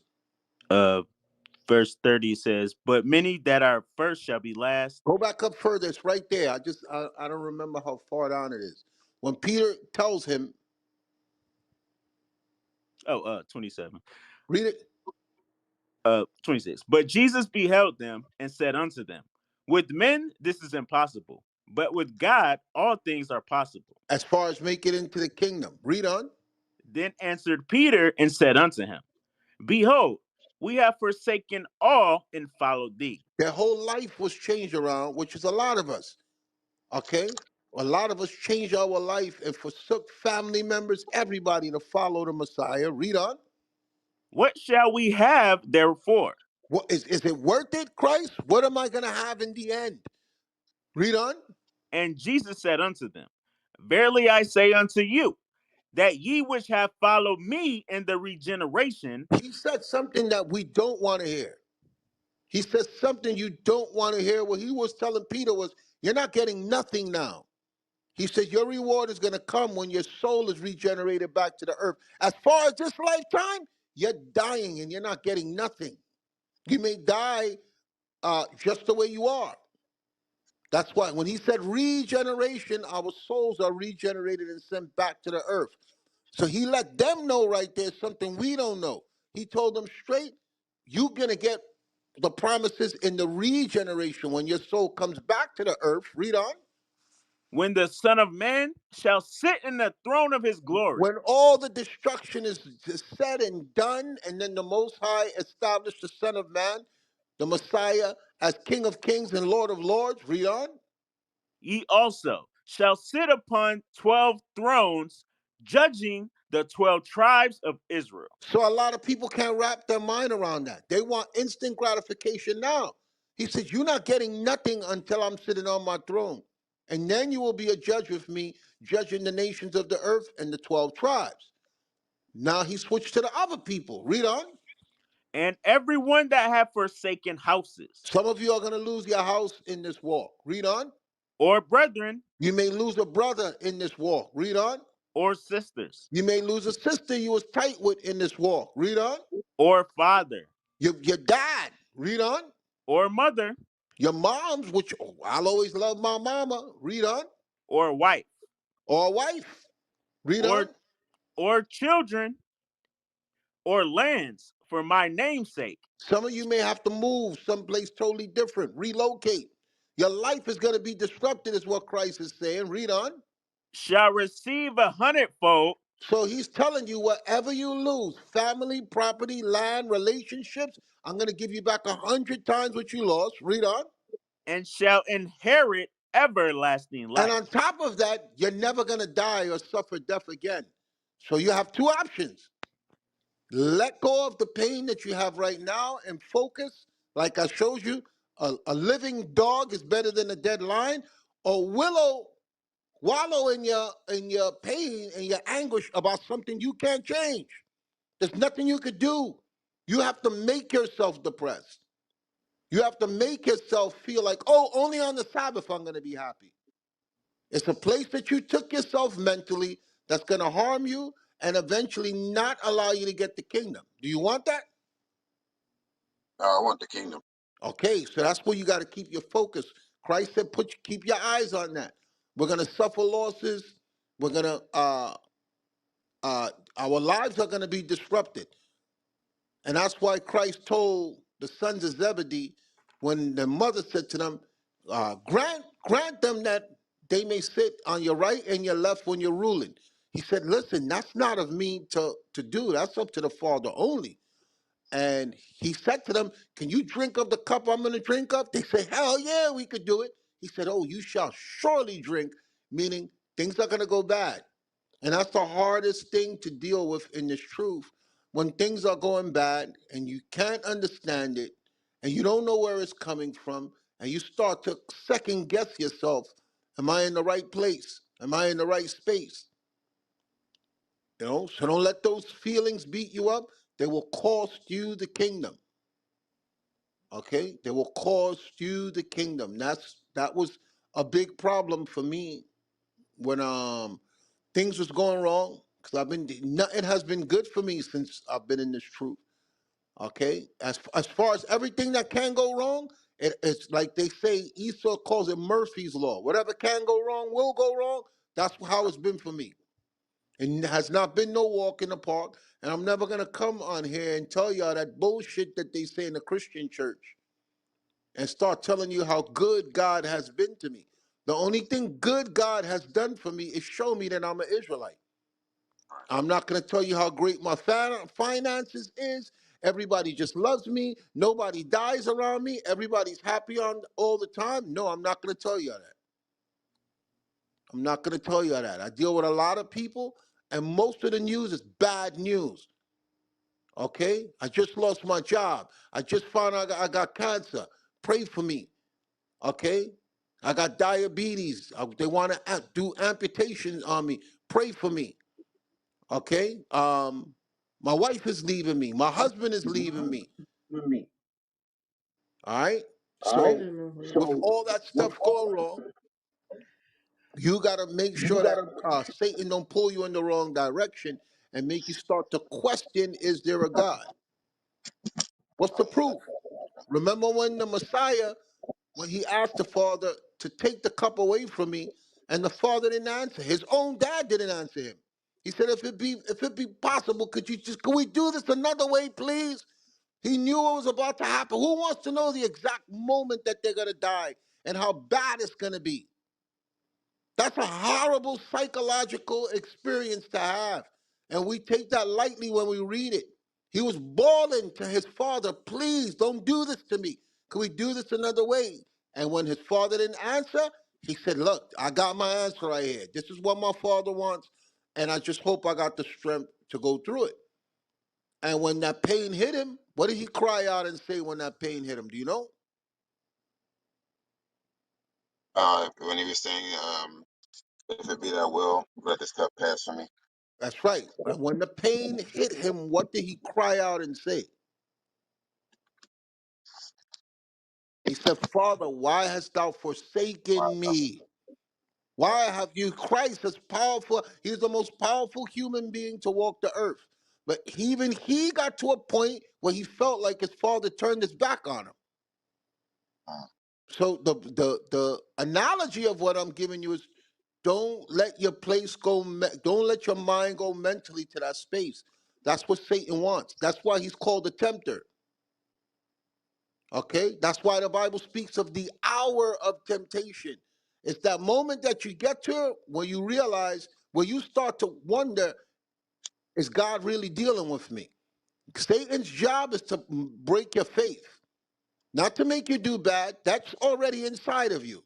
We all do bad. If you examine all of us, you can see we all do bad. But the job of the devil is the same thing he did to Job. Don't get it twisted. When he was putting his foot in Job's ass, it was to break his spirit.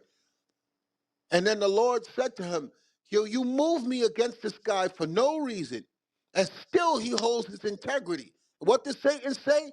Let me touch his flesh, and I bet you I can make him curse you to your face. We all gonna have that conversation behind our backs in the spirit world. Satan's job is to make you denounce God. And you can denounce God by saying, I'm only happy on the Sabbath. You should be happy that you're alive every single day. You cannot say I'm only happy on the Sabbath, okay? Because what you're saying is God is not fair, and why are you doing this to me? And I deserve better than this. And then now that's what Job did. Job did the exact same thing. He lost all his kids. Then Satan put a sickness on him so bad that his friends just started crying when they saw him. Then they started to attack him and tell him, nigga, you had to have done something wrong. Read the whole this Job is long, but he goes in and out of a series of emotions, and he on a roller coaster emotional ride that we all go through. And at the end of everything, he did just what Christ said. Christ said, "I'm going to give you back uh, uh, more than what you lost." And when you read the end of the chapter, Job was restored more than he lost. Who want to hear all your kids die? All your kids die, and while you're processing the death of your kids, now you plagued with some sickness, and you don't know if you're gonna die. Okay, so don't let your place go to that, your mind go to that place mentally when now you're questioning and challenging God. Do you understand that? I do, sir. All right, and Um, go ahead. I'm sorry. I was going to say, you know, I started a new career. I'm old, but I started a new career. So now I'm a truck driver. So I can't get to some of the things throughout the week that I used to do um, constantly out. So the the question is, I I I went through. There was a class on about grieving. It was a really good class, and it helped me through that time. But when you let it go, and then it just comes back, you know, because I'm a truck driver now, so it's just me out on the road, and I'm calling leadership, and I'm calling Matthew 3, I mean Malachi 3:16, to try to help get through some of the stuff on that. But that's why one of the other things I want to ask is, you it keeps coming back, and then you have to fight it back off again. Is there any, how do you um tackle that? While, like, I'll listen to classes when I'm driving down the road to try to help me with that, but I feel, I can just feel it. Well, again, it could be your mind plaguing you, because, like I said before, there's nothing you can do to change the outcome of the situation. And number two, you if you being a truck driver is uh limiting you or restricting you from the interaction with the brothers and sisters that you need for emotional support, you got to put your mental state before your pockets. I hear a lot of people who say, I can't come to the school because, and they going through the most hell. I hear all the time. I just spoke to a sister. Why you don't come to the school? I work 12-hour shifts. I only get one day off. And her whole life is falling apart. I said, quit the job. You calling me saying that you're separated from the body, you can't come, you barely get a chance to watch class, and you're working 60, almost 70 hours a week to the point where you're so tired you can't make it. I'm going to put my mental state before my finances. All right? A lot of people say what you say. A lot of people, because of my job, I'm going to let my emotional stability break down. I'm going to have a paycheck. I'm going to have a nice amount of money in my bank account. Okay? And I'm going to have money that I can't even spend because I'm working all the time. But I'm not going to get the spiritual nurturing that I need from being around the body. That makes absolutely no sense to me.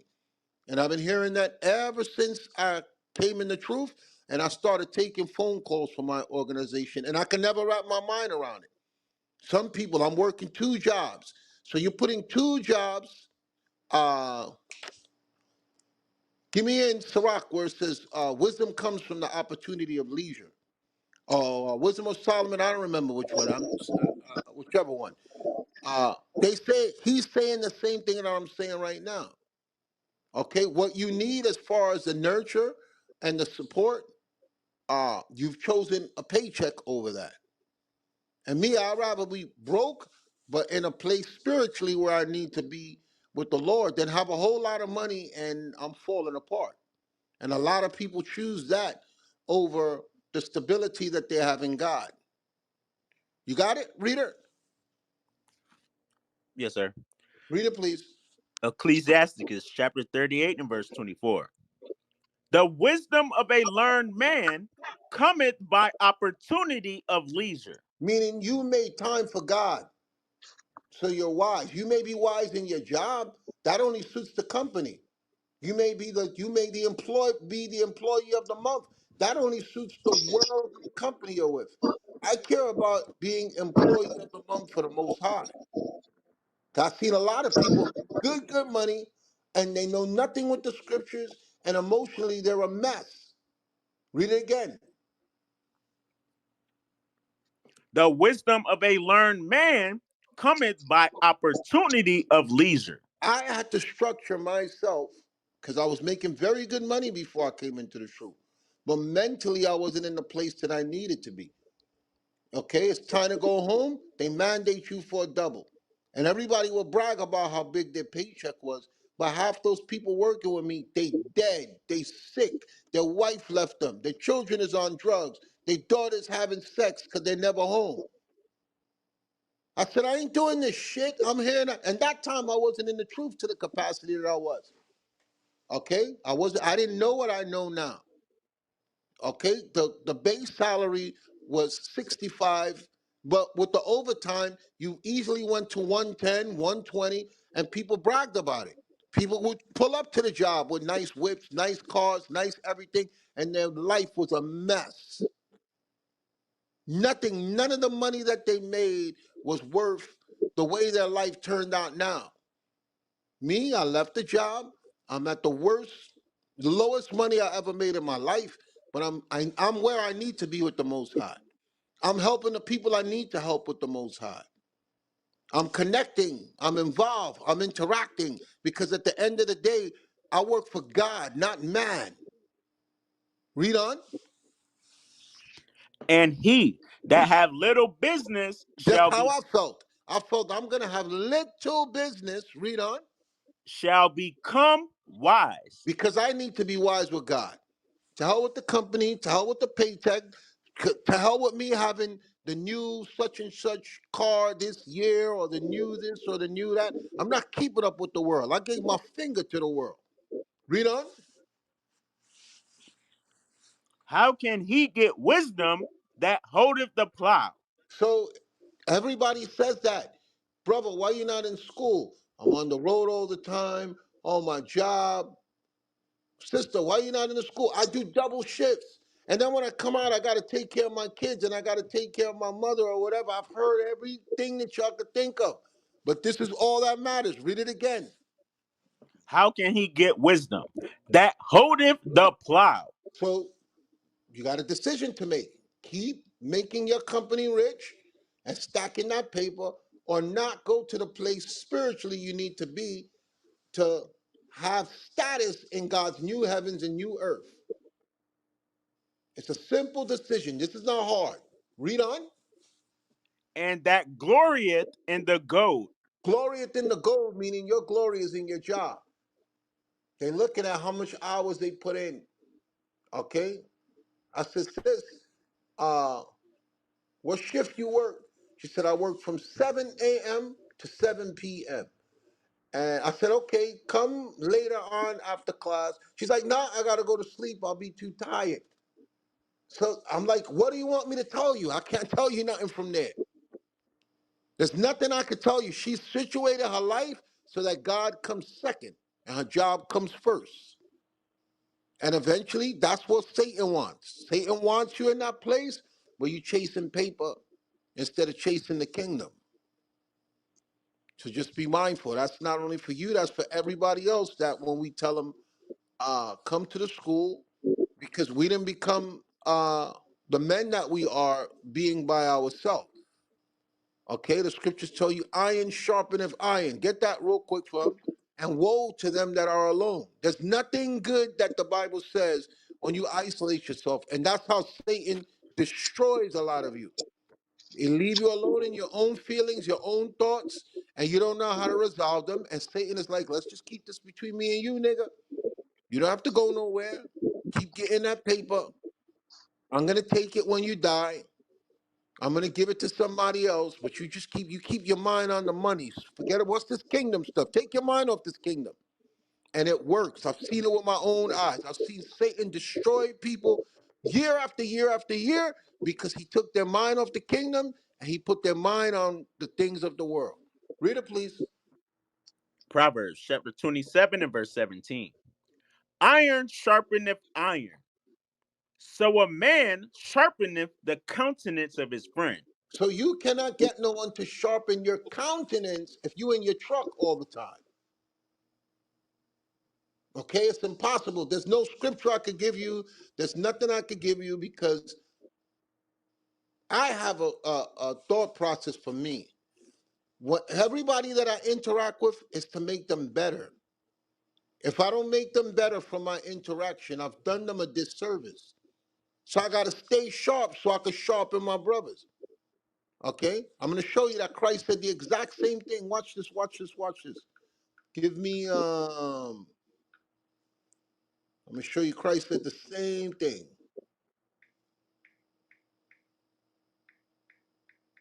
Give me Luke chapter, oh gosh. Luke chapter 22, verse 31. Watch this, watch this. You're going to love this. Luke chapter 22 and verse 31. And the Lord said, Simon, Simon, behold, Satan have desired to have you, that he may sift you as wheat. This is the scariest thing you want to hear from Christ, who knows all things. He pulls you to the side and he's like, look, Satan is coming for that ass. And to sift you as wheat means he's going to do something very bad to you. Okay? That's what he was telling Simon. Something very bad is going to happen to you. Read on. But I have prayed for thee. I don't want to hear that. I want to hear Christ telling me, don't worry, I got you. All Christ told them was, I have to stay out of this one. I got to sit in the bleachers. The only thing I could do is pray for you. You're going to take that whooping. He's telling them, all I could do is pray for you. I cannot intervene on your behalf. Read on. That thy faith fail not. Because that's what Satan wants, to break your faith. To break your faith, to have you alone in your truck, miserable, to break your faith so that it fails. So all of us is going to get to a point where Satan strategically put us in a position where we don't feel happiness. Okay? He told him, all I could do is pray for you that you don't lose faith. But he was letting him know, you're going to take this L. You're taking this whooping right here. He just gave him a heads up. Read on.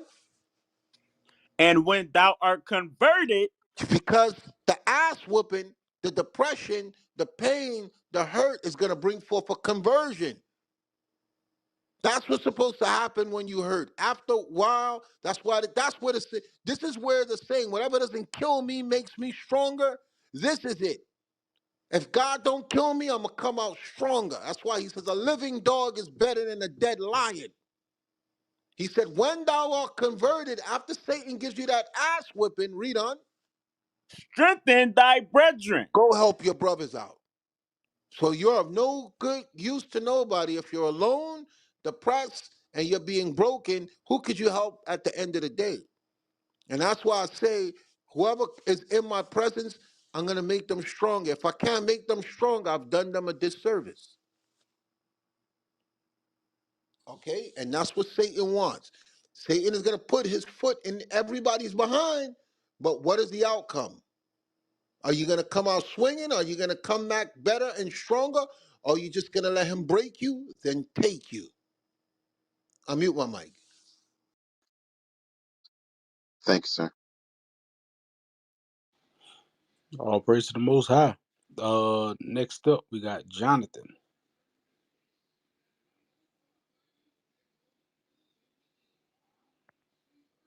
Jonathan, you with us? Yeah, I'm here. All right. What's your question? What you got? Yes. As far as I just have some questions. I'm confused about some things.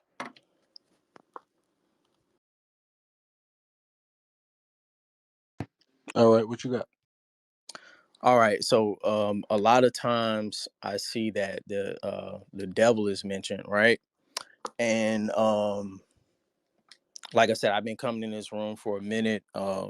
Well, I've just now kind of like accepted the truth, and I've been trying to work on myself and get better.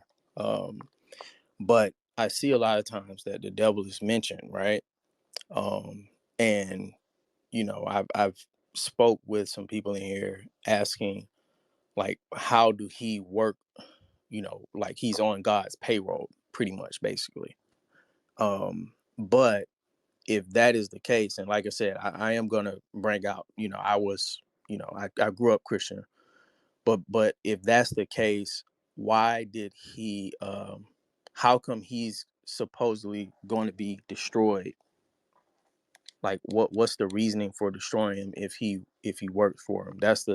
It's just confusing to me. He's not going to be destroyed. He's going to be locked away. God has the ability to loose him for a season and then bound him. It says that he's bound 1,000 years. You're never, ever going to get rid of evil. You cannot have good without evil. Okay? He will always be in existence. The people who are going to be destroyed are the people who align themselves with him. Matthew chapter 10, verse 28. Read it, please.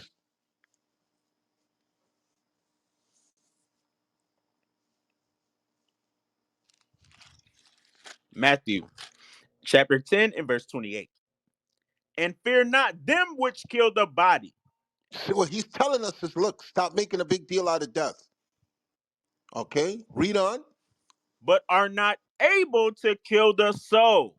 Because the ultimate decider of your destiny, of your soul, is God. Okay? Your body dies, but this you still exist. Your physical body's just not here no more. What he's letting us know is the place you have to worry about is the destiny of your soul. Once the body's already bleeding or dead or shot or stabbed or whatever, he said the party's not over. The next thing now is something you cannot control, which is the destiny of your soul. Read it again. And fear not them which kill the body, but are not able to kill the soul. Now it's something above your pay grade. Read on. But rather fear him which is able to destroy both soul and body in hell. So man could kill your body, but God has the ultimate destiny for your soul. And what he has prepared, none of us don't understand it. The Messiah just describes it as very bad. But with Satan, he says he's going to loose him for a season and then lock him back up. You people that align yourself with him, you're gonna turn out very, very bad for you. And all the Messiah keeps saying, which is all I need to know, there shall be weeping and gnashing of teeth. That's excruciating pain that you've never felt before. That's all I need to know concerning the ultimate judgment from our soul. Okay, but the key thing that you have to understand is the pain and suffering that we're going through right now is because you cannot get the ultimate creation that God has for us, which is everlasting life, until you learn to appreciate it. And if He just gave you that instantly, you people wouldn't appreciate it. You would destroy it. Okay, so now we know, now historically, now we've experienced something to understand. Now I see why everlasting life is so great. If y'all just had everlasting life from the jump, you wouldn't appreciate it. Okay, that's why I tell you in Ezra that it's one path that no man could go. Fire on the right side, get it real quick, and water on the other side.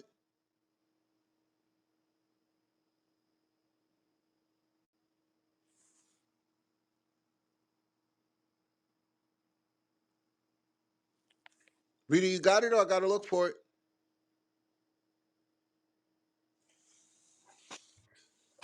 Yeah, look for it. Let me see. It's Second Ezra 7.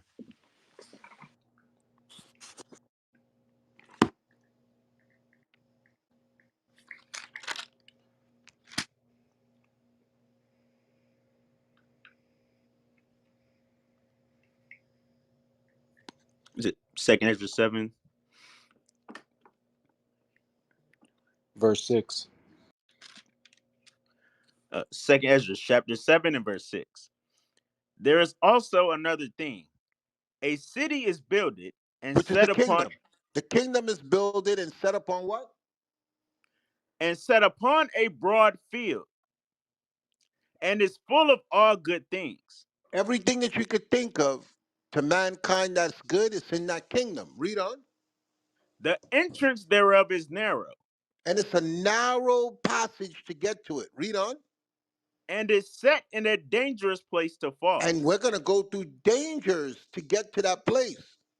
Read on. Anything could go wrong at any time. Read on. like as if there were a fire on the right hand and on the left a deep water. You could drown or you could burn, which is exactly what God did to us. He drowned us in the beginning. He's going to burn the people who don't listen in the end. Read on. And one only path between them both, even between the Meaning, fire. stop. When it says one only path, there's no second choice. There's no options. There's no curtain B. Read on. Even between the fire and the water, so small that there could but one man go there at once. And there's going to be times when no one can help you. You are on your own. Read on. If the city now were given unto a man for inheritance, If God just gave you everlasting life from the beginning, read on. if he never shall pass the danger set before it, If you didn't understand what it took to appreciate this, read on. how shall he receive this inheritance? How can God give you everlasting life? So God designed it that you are going to have to understand evil, and that's what Satan was created for. To show you, you have to make a conscious decision to serve God. I heard this the other day, and it made so much sense to me. Love is not real unless it's free. Love is not real unless it's free. Love is not real unless it's free. If I got to pay someone to love me, it's not real. If the person makes a conscious decision to love me, A1, the individual, it's real. If I got to be full of shit to get you to love me, it's not real. If I got to entertain you to get you to love me, it's not real. If I got to have a wicked jump shot to make you love me, it's not real. But if the person knows A1, the individual, and loves him, it's real. It's the same thing with God. God is not going to program human beings to love him. You will love or hate God based on the perils that you go through and the accomplishment when you see how life could be without him, and then you will really love him. Okay? You people that say you love God, you fake, you full of shit, especially the ones of you who never been through nothing. Okay? It's after he's put you through things and you still there. Your faith hasn't been broken, like I showed you how Satan's job is to uh, put forth your hand now and I'll get him to curse you to your face. That's what Satan said to God with Job. He said, you bless everything that he's had. You put a hedge about him. Move your hand from him. Stop protecting him, and I'm going to make him curse you to your face. And Job said, with all this, Job still held fast his integrity. Neither did he sin with his lips. That's real love. That's real love. When you can figure out that the ultimate decider of my faith has my best interest, and I'm not going to be tempted of the devil. I mute my mic. Okay, okay.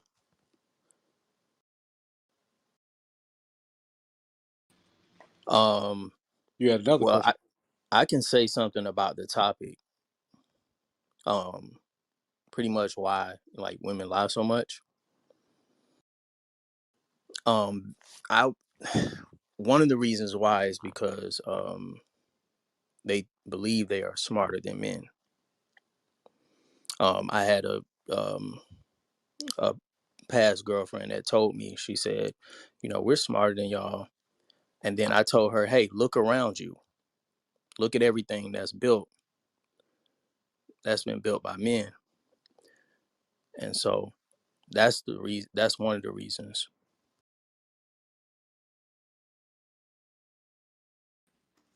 Well, let me answer that while you took us there. Science has shown that some of the women learn faster or they pick up things quicker, but they're not spiritually stronger than a male. Okay, I've seen it in school. I used to see the teachers say it. There's women that they soak things up real quick and they process it faster. But where they need to be spiritually, they're not more spiritually advanced than the man. And that's their downfall. That's why Satan stepped to Eve in the garden and she took to that information real quick. And she ate of that information real quick. Okay, her husband, because he was in an emotional place, he didn't check her and correct her. So that's why the Most High said, because you hearken to your wife, now I'm gonna make life harder for you. Okay, so you do have some women. That's why Esau put, especially the black woman, he'll put them in a position in their company faster than a man. Okay, but the woman believes because she can run the company that she's the better fit. No, she's more easy. She doesn't even see that the fact that the white man that put her in the position is to her detriment, because he's going to control her every waking day, her everyday waking moment, where the reward is not better than the benefit that he's giving you at that moment. The reward for running the company, the benefit that he gave you is not worth the reward. Okay, so she's not looking at the big picture. And a lot of times women move on impulse, like they call them impulsive shoppers. Okay, just because they have the money and just because they want it, they don't think long term. Okay, it's the same thing right now. They move on their emotions. That's why the scriptures say that you are the weaker vessel. Just because you learn faster, that doesn't mean that you're smarter. Because a lot of the deep thinking that you need not to put yourself in a bad situation, you do it every time. And then point fingers at everybody else, just like Eve did. Okay, so a lot of times the reason why they lie is because of that emotional state that Eve was in the garden with Adam. All right, they didn't think things through long term. Like, for we've heard so many women call the police officer on their spouse, and it's just the saying, you cut off your finger to spite your hand. Okay, you got him locked up, and that moment you had a bright idea, but now he's in prison, he's incarcerated, the kids are asking for the child. There's nobody bringing no more money into the house, and it was just an emotional place she was in at that moment. She had a bright idea. I'm going to call the cops. I'm going to teach you a lesson. It felt good at that moment. It was smart at that moment. Okay, but the benefit of calling the cops oversaw the reward of that instant gratification you got. And it's the same thing right now. That's why the white woman and the black woman is quick to just call the cops and lie. And they don't look long term. Not only are you're gonna pay for that lie with God, but you're gonna pay for that lie in life. Nobody gets away with nothing. And you may lie for that moment and get instant gratification, but the long term result of that lie, you are going to pay for it. The same thing with Eve. She got instant gratification in the garden where she aligned herself with Satan, but she's paid for the rest of her life, and that's why women lie. I mute my mic. Okay. Um, I have two more questions, and that's it. Um, so how do men of IUIC find wives? You know, like I'm here near Atlanta, Georgia. You know, a lot of sexy reds out here. So, you know, and I'm just coming into the truth. So I'm just trying to figure out. 2 Corinthians 6:14.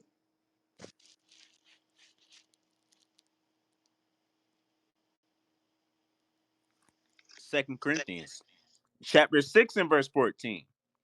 Be not unequally yoked together with unbelievers. So that's your first step right there. Okay, I don't care how big her ass is, her breasts is. I don't care what she says she could do to you. If you don't believe in God, you're odd, and I want nothing to do with you. I can't build a future with someone who don't believe in God. I don't like people around me who don't believe in God. Read it again. Be not unequally yoked together with unbelievers. If you hook up with a sexy red, you're not listening to nothing that was said. Okay? That person may be just what you want physically, but spiritually, that the devil is inside of her waiting to destroy you. Read on. For what fellowship have righteousness with I unrighteousness? can't be around a woman that there's no level of righteousness in her. Okay? We're not going to work. Read on. And what communion have light with darkness? She's in the dark, I'm in the light. Read on. And what concord have Christ with Belial? Belial is a child of hell. A concord is an agreement. How could I agree with her and I know she got the devil in her? Read on. Or what part have he that believeth with an infidel? I can't be with a woman that's an infidel. I don't care how much she says, I love you. That love is conditional. That love is temporary. For her to love me and for it to be genuine, for it to be real, she has to love me for being a man of God. Okay? Because whatever she loves me for, whatever attracted to me, it's going to get old real fast. There's always somebody better looking than me. There's always somebody with more money than me. There's always someone that could come around smarter than me. But ain't nobody going to come and take the position that I have with God. Don't ever get it twisted. In case you missed it, God has people that he elected from before the foundation of the earth. And if I'm that dude, you're not taking that from me. And if the woman can't see that, she don't need to be with me. So that's how you make your choice. I mute my mic.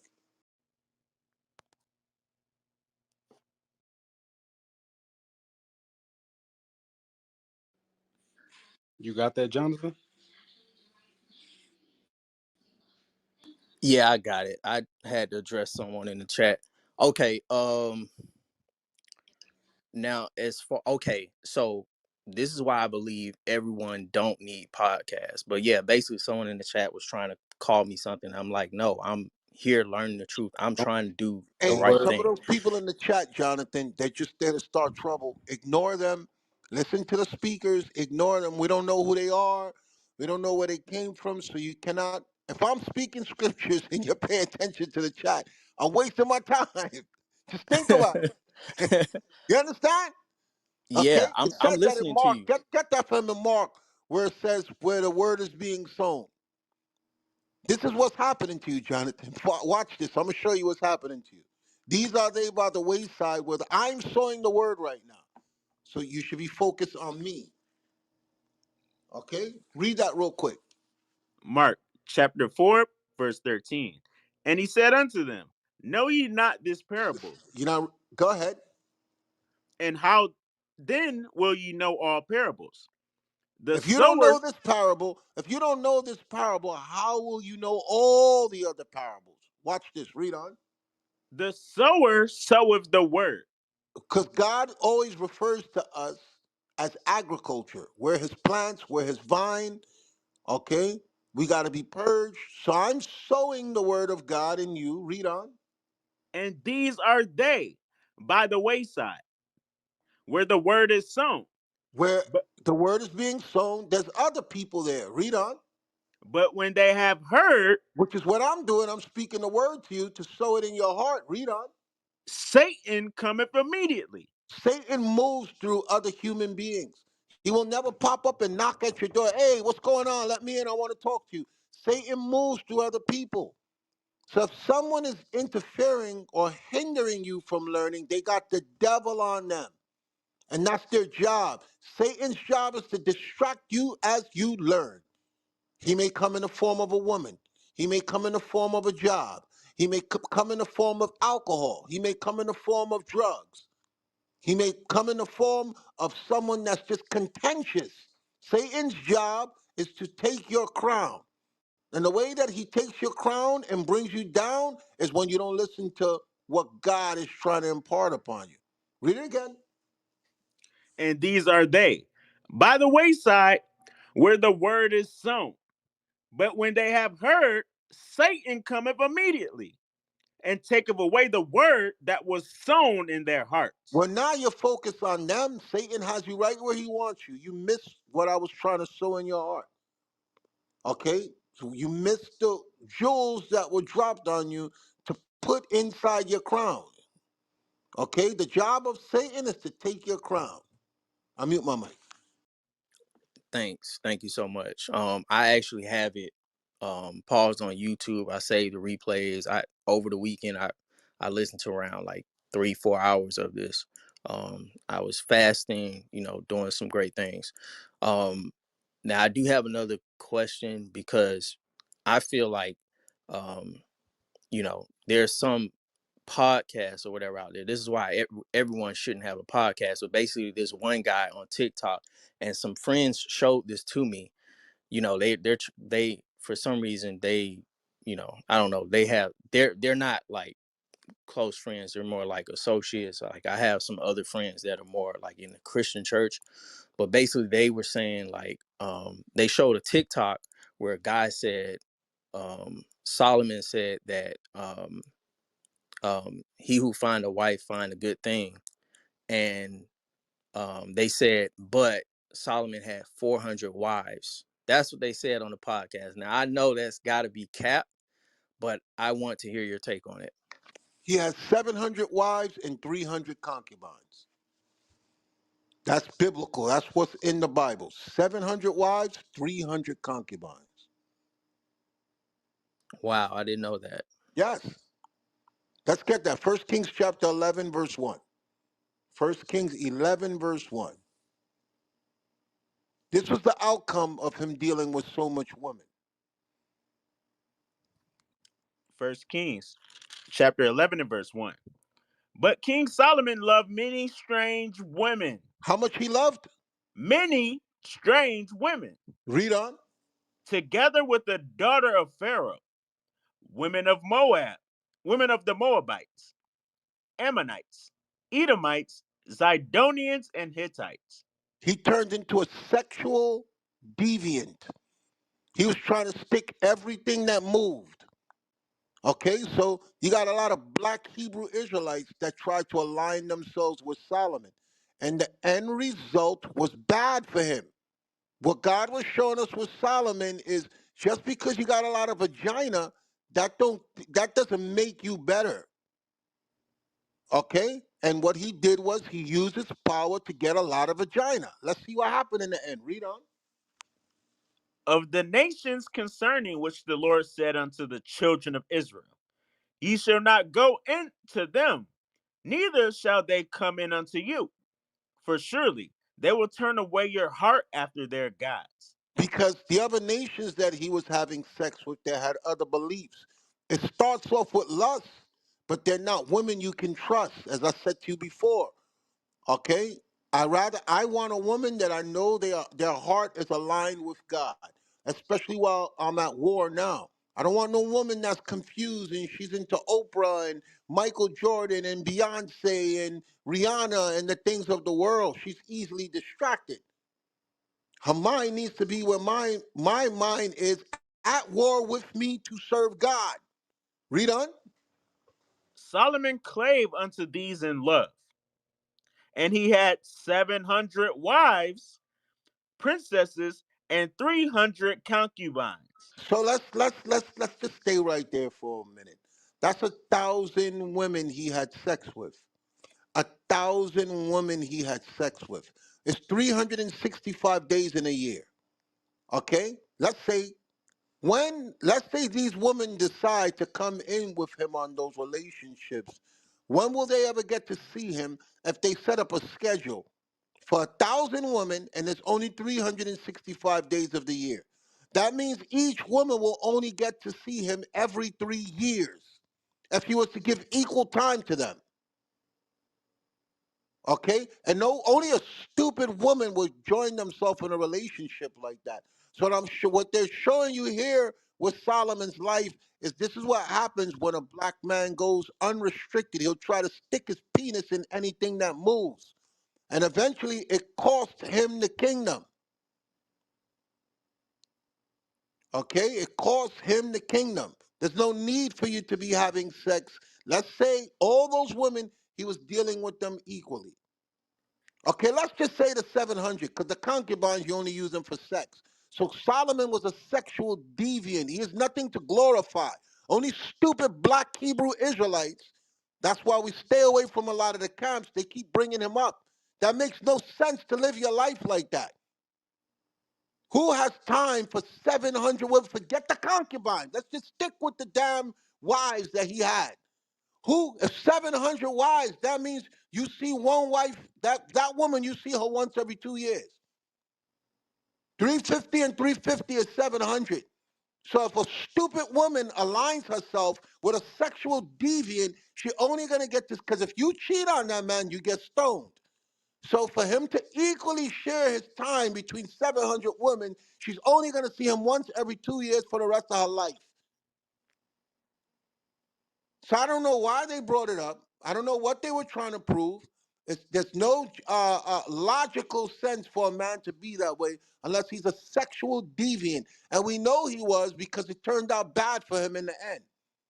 The kingdom of Israel was broken up under his watch. And he speaks about it in Songs of Solomon. Uh, my mother's vineyard have I not, I forgot, I'm butchering it right now. But he repented of it, that he realized, look, I was spending too much time with women because I was a king and because I was rich. Is that not how niggas are right now? What do niggas do when they make money? You all raving for them while they got a wicked jump shot or they on the mic. And then after all the fame and the ball playing is over, you looking at them in divorce court. You looking at their kids on drugs. You looking at, what's his name?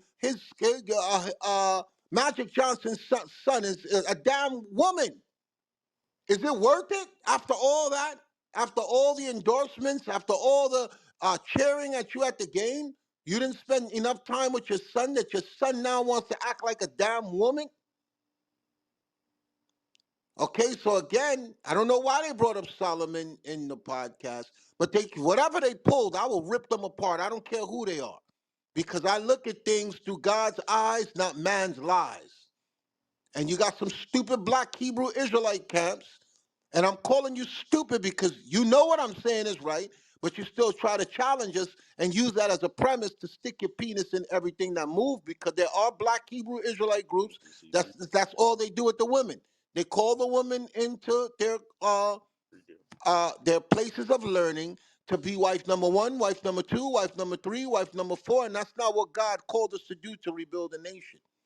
And then they get mad because in our organization, we speak against polygamy. If y'all want to do it, fine, but don't come trying to clap at us because we don't do it here. Okay? So that's why I say what I say. I know if y'all want to do it, if y'all feel that if you found a way to be that way with all these women and still keep your mind on the Lord, all power to you. I hope you get the kingdom. I don't wish you nothing bad. But don't think you're going to bang on us and you're not going to get fire returned back to you when it comes for us to sit down and come to a logical resolution of who's right and who's wrong. The same way y'all could dish it, I could send it right back. So that was the point I wanted to make. In case there's some other group that's listening that's getting their panties in a bunch. If y'all want to do it, knock yourself out. But don't think you're gonna clap on us or bang on us for not doing it, and you're not gonna get return fire at you. So I hope I answered your question. I mute my mic. Hey, thank you so much for that, A1. Thank you. Man, they can't even handle one. The hell? Brothers can't even handle one. But when I did was 700. Hey, what Paul said in 1 Corinthians chapter 7, verse 7. Yes. That's why I said these niggas, most of them, they don't read. They don't read. They don't know nothing. Start with verse 1 first. Just from a point for anybody who's listening. And like I said, if that's your lifestyle, you keep that over there and don't try to come at us because we don't do it. Okay, I have my reasons why. If you think if I could serve the Lord and be the best thing God ever created was women for a man. The Bible says it. Okay, but that's not my focal point now because I'm at war. I am at war. I have to remain a sharp warrior. I got people that depend on me. So while they're dependent on me, I'm not gonna be at home trying to stick my penis in some woman. Meanwhile, my nation is falling apart, and they're relying on me. And that's what happened with Solomon. He says it in the Songs of Solomon. My own vineyard have I. They made me keeper of the vineyard, but my own vineyard have I not kept. Meaning he was so much busy with vagina that he let the nation of Israel fall apart. And I don't want that responsibility on me. When I was a nigga in the world, hell yeah, I'm gonna be with as much woman as I want because there's no consequences. A nigga don't care about nothing except his penis and his weed and his video games or whatever stupid stuff niggas deal with. But a man of God, Now, Christ said, no greater love than a man lay down his life for his friends. Meaning what your desires, you have to put them to the side. Read it, please. 1 Corinthians chapter 7, verse 1. Well, you know what? I'm not talking about that no more. Y'all take the room back whatever direction. I don't want to turn this into me trying to defend my premise. Whoever don't understand, I don't care. I mute my mic. There it is. All right. Make sure hashtag biblical smoke on Twitter. Also reach out to us at biblicalsmoke@gmail.com to get your beginner booklet and to reach out and find a school near you. Topic for tonight. Why do white and black women lie so much? Next, we got Adam. Hey, shalom, shalom. I was just thinking about the first, like the recent question about like King Solomon and the thousand women. I was just reiterating what A1 was saying with 1 Corinthians 7 verse 1 to 7. But if you read just 1 and 2, that'll be proper, I think. You go ahead, bring it out.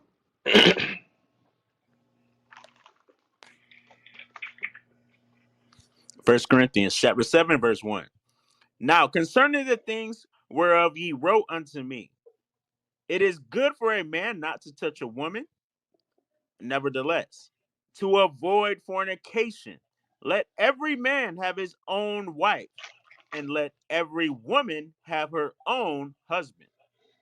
Right. So it's not saying, and this is the New Testament, so this is modern day era speaking. It's not saying that we're meant to have, as a man, have multiple wives, and it's not saying as a woman in the church we're meant to have multiple wives. We are meant to have one for one.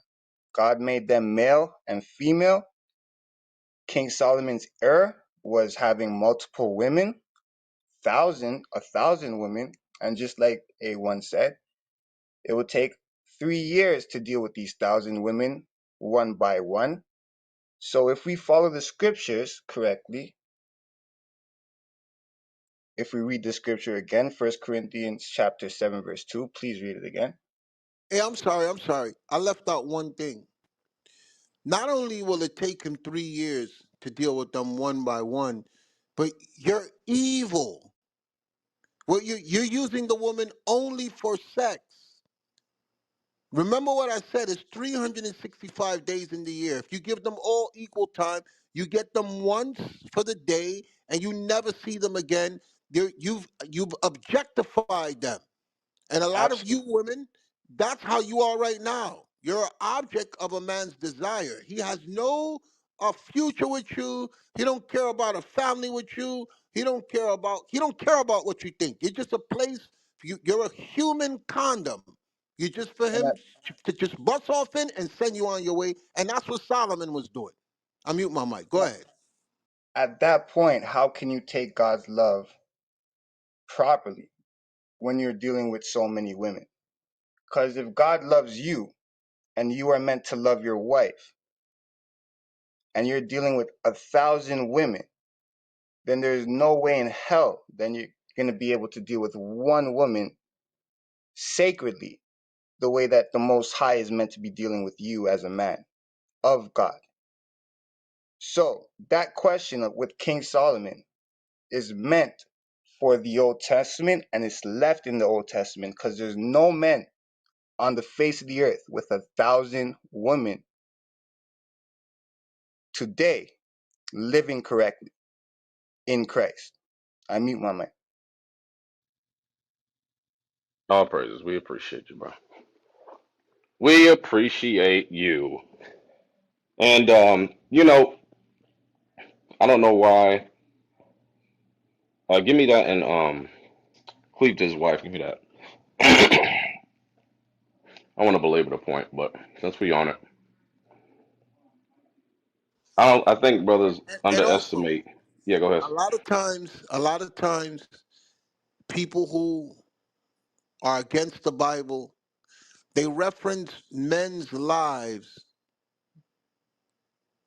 that made mistakes to try and discredit the Bible. Just because you find occurrences of men that did bad things, that doesn't change the direction that God was trying to take us in. And like I said, I don't like to give out all my answers here because I don't know when I'm gonna have to tune somebody up or give somebody that work. So a lot of times I watch what I say in this room because there's people listening only for a way to find a rebuttal. But just understand the premise of what we're saying. You've dehumanized. That girl is not human to you. If you know that you have, let's just say 365. Let's say you get one girl every single day. You don't care about none of those women. You don't have no purpose in life. Okay? The money sustained you as king, King Solomon, the richest, because the Most High made him rich. So he was able to do that. And if that's why I gave the analogy of the ball players, the rappers, the actors. They make the millions, and then you see their love life is in shambles. Okay? Because they have the money. There's a scripture in the Apocrypha that says some of you are not sinning because you don't have the opportunity to do so. But if you did have the money, if you did have the luxury, you would do the same thing and you would destroy yourself. So it's the same thing I said. Just think, just think, just think. And this is for you dumb women that allow yourself to get into this multiple uh, wives relationship. And if you don't like what I'm saying, you can easily just click where it says leave quietly and get out the room. But don't argue me for what I'm saying in my room, on my platform, to my audience. I'm politely telling you if you don't like it, leave. You women that are in relationships like this, you have to think. Because I know there's a lot of them in the black Hebrew Israelite community that because the man, just follow what I'm saying, because the man only has 7 wives or 5 or 12. They see this man like once every 3 months, once every 4 months. What about when you have a baby and that baby wakes up every day and he can't see his dad because he's in one of his other wives' house? Y'all comfortable with that? You comfortable with just getting some dick once every 3 or 4 months or wherever he fits you into a schedule and your child is now neglected? There's so many ways that I could spin this without the scriptures that it will show that you woman that put yourself in that relationship, you got the devil on you, and all you care about is penis. And you men that do that to women, you got the devil on you, and you don't care about no life. Because children come from these relationships, and then they gotta suffer. I mute my mic.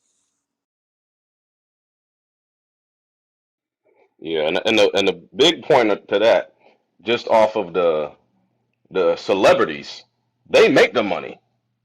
And look at Steve Harvey. He make he make a lot of money, and he can't deal with one woman. Hey, let's deal with the people that do. Look at that guy Future. Right. Look at P Diddy. Okay, saw one of P Diddy baby mamas. One of them is dead. Kim Porter's dead. Okay, I don't even want to go into the stuff surrounding that because it's just bad. Okay, y'all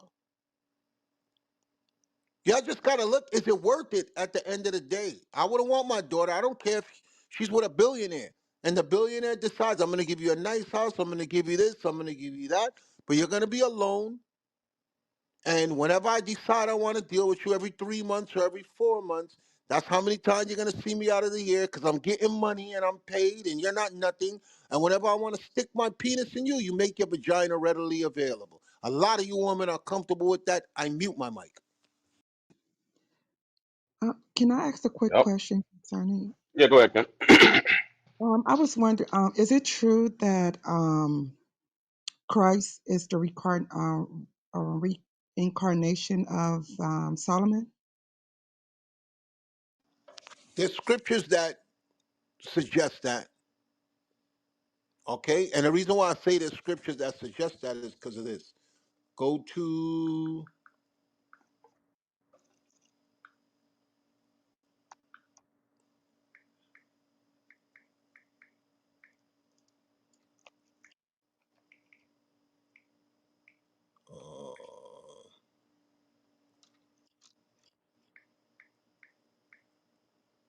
Is it Matthew 19?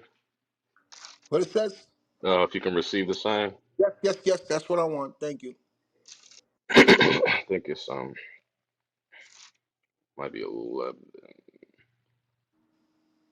The book of Matthew, chapter Is that the 19 one? and verse Yeah. the book of Matthew, chapter 19 and verse 11. But he said unto them, all men cannot receive this saying, save they to whom it is given. Not that one. That one's good, but it doesn't put the point of what the sister is saying. How someone could be another person from the Oh, Yes. past. right. Might be John.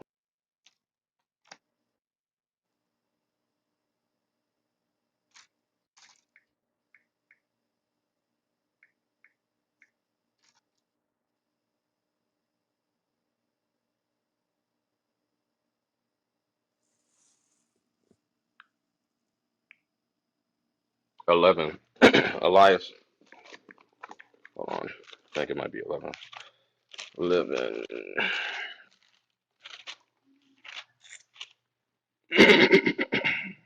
Matthew 17, Elias must What first did I come. say? Yeah. What's about The, John the Baptist? the book of Matthew, chapter 17, verse 10. And his disciples asked him, saying, why then say the scribes that Elias must first come? And and Jesus answered and said unto Just them, let me edify the audience. When you read the last book of the Old Testament, the book of Malachi, get that real quick. This is what they were quoting. I will send you Elijah the prophet before the great and terrible day. When he said, why then the scribes? He's quoting something from the Old Testament. the book of Malachi, chapter 4 and verse 5. Behold, I will send you Elijah the prophet before the coming of the great and dreadful day of the Lord. That's the great day of judgment, Armageddon. Okay? So he says, I'm going to send Elijah before that day. Was already gone. He was already taken up. He was off the earth.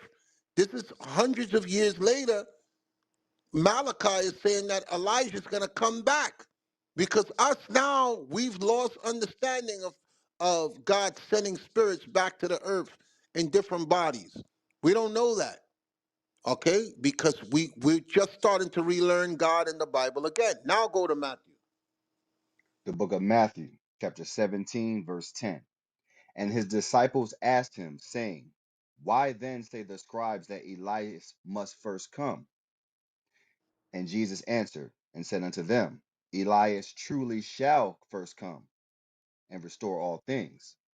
But I say unto you that Elias is come already, He said he already came. You asking me why the scribe said that he's going to come back to the earth? Elijah already came. Read on. and they knew him not, And you didn't even know he was here.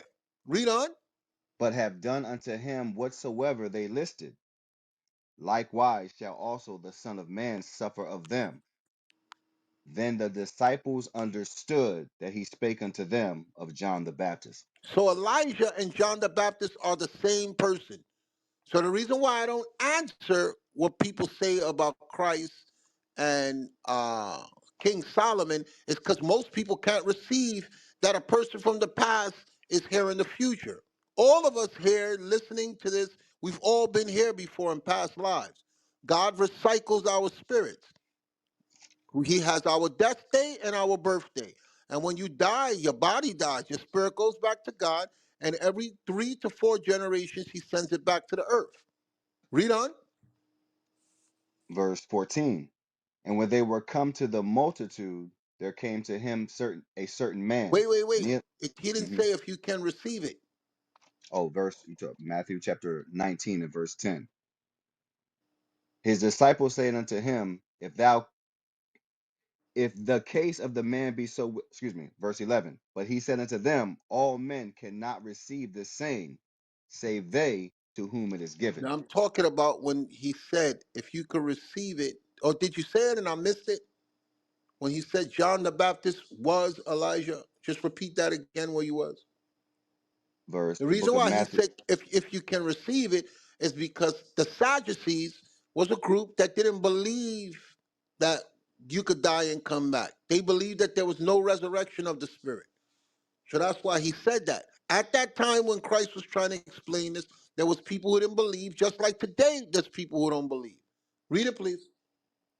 The book of Matthew, chapter 17, verse 11. And Jesus answered and said unto them, Elias truly shall first come and restore all things. No, it's But I 11 and 14. Matthew 11:14. If The you will book of receive it. Matthew, the book of Matthew, chapter 11 and verse 14. And if ye will receive it, the verse before that, verse 13. For all the prophets and the law prophesied until John. And if ye will receive it, this is Elias, which was for to come. so he told them John the Baptist, who you people mistreated, is the same Elijah you read in the Old Testament. God sends us back in different bodies. Okay, the men that y'all speaking to on stage, men that God sent back to save your soul. Okay, that's the key reason why God is going to judge you. I'm talking to those niggas that come on stage, they unmute their mic, they cursing, they this mother f that whatever. The scriptures say every idle word that you have spoken, they're going to pay for in the day of judgment. Okay, and that's why I watch how I speak. So I hope so. Just that was my answer to you, sis. I let Christ explain that in the Bible, some of the men who are here now, they were men from the past. And that's why he said, if you can receive it, Elijah and John the Baptist are the same person. So it's the same thing when you read about the life of Solomon and you read about the life of Christ, it lines up. So it's if you can receive it. I don't tell people yes because a lot of people cannot receive it, and then they're asking me to prove something they can't see. So after explaining this over and over, I've learned how to strategically not waste my time with people who cannot see it. I mute my mic. Yeah, I thank you for taking the time out and doing that though. But then also, isn't there a scripture that also explained that exactly? I mean, well, I don't want to say exactly, but almost in the Testament. I'm not talking about. I don't think it's not Isaiah. I think it's somewhere like in Kings or something where he tells Solomon. I think he tells Solomon like this will happen. This is going to happen to you for not keeping my commandments or something like that. I think you're talking about in Samuel. Oh, is it in Samuel? Okay. But yeah, thank you so much for taking the time out. Where did you hear that from? A different camp. Yes, I was going to say that because we don't discuss that here. And Uh, like I said, I've been teaching the Bible now since 1996, and wasn't nobody talking about that. A lot of the camps bring that up only to show that they've learned something. But the reason why I don't discuss that here is because it distracts people from the key point of why this room exists. You know why the key point this room exists? to gather the people. That's it. That's it. I don't care. That's why a lot of stuff I don't go into it. My job is not to show you how deep I am. My job is to deliver your soul from the destruction to come. And that's why we stay separate from the other camps. Some of them, like those idiots in New York that all they keep talking about every single week is a microchip, a microchip, a microchip. Them other idiots that all they talk about, those purple faggots, those purple pigs, those niggas in purple, you're not delivering people with that. Those of the other camps that all they talk about is polygamy, polygamy, and my wives this. You're not delivering. You have your own agenda. So what happens is you got a lot of groups. That's why there's multiple groups who are nothing until they heard the men of God speak. And rather than align themselves with the men of God, they just came up with some long ass Hebrew name, some colors, and got a video camera, and now they're doing their own thing. Yeah. Okay. Um, yeah, I'm sorry. I didn't mean to cause confusion. No, I you didn't. just, You didn't. I just brought Kari in this room. There's never confusion. You're free to speak your mind, but I just want to let you know. okay. Um, Paul said to give you milk before I give you meat. You ever read that? He said, I Yes. fed you with milk and not with meat, especially when you're new. So a lot of times to make the audience believe that they're deeper or they're spiritual, more advanced than they appear to be, they'll bring up stuff like that, which is of no benefit to the room. You understand? I'm not saying it's not good for you to know it, sis, but when I first heard this in 1996, 97, most of the men that were teaching this are no longer in the truth anymore.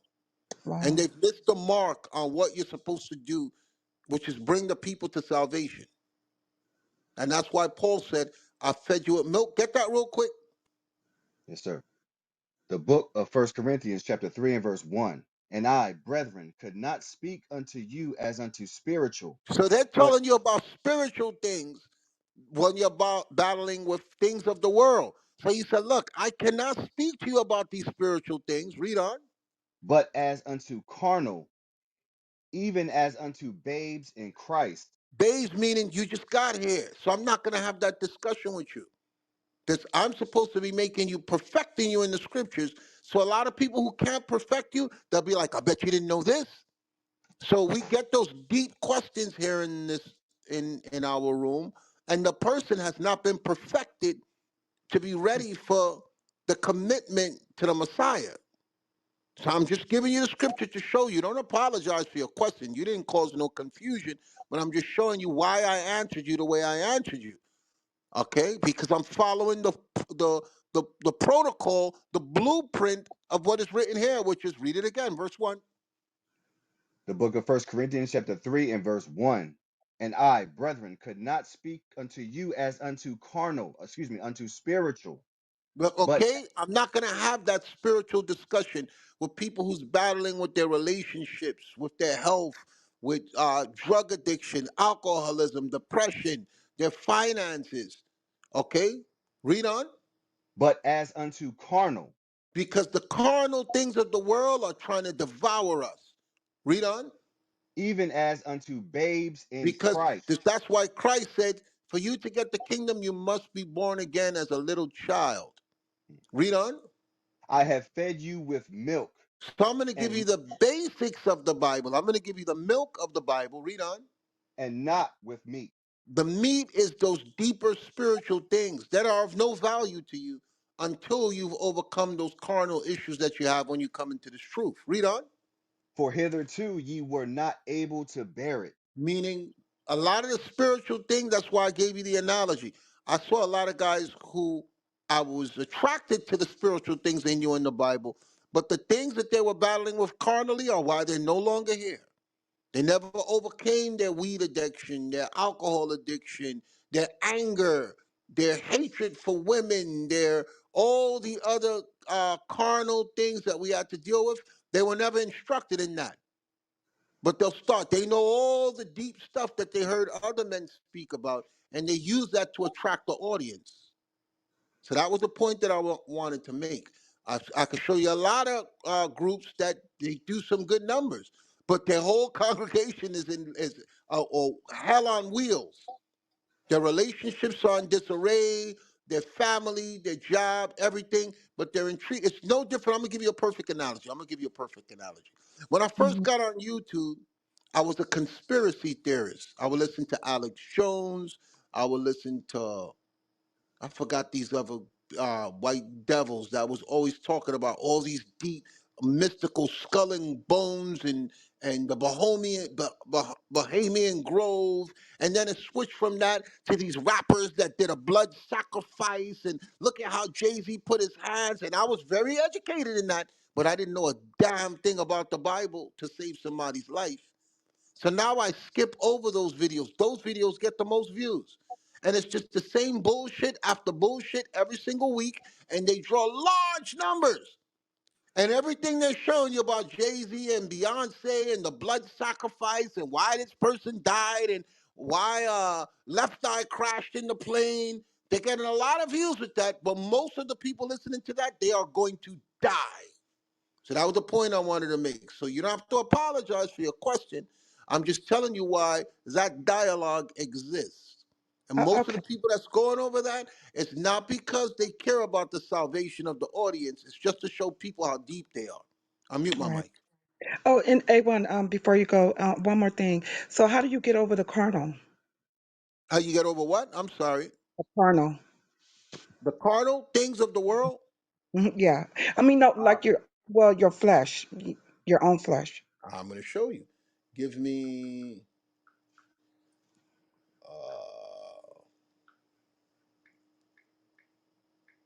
That's a good question right there. Isaiah chapter 33, verse.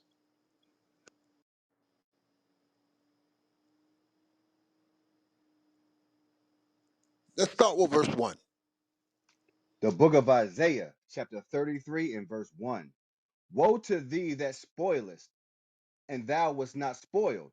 Because a lot of things that we're in carnality for is because we've been spoiled.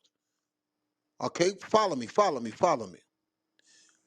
Why do we harp on education so much? Because we were robbed of it. People used us for hundreds of years and made us illiterate. So we feel that it's a great accomplishment when we catch up to them academically and know what they know.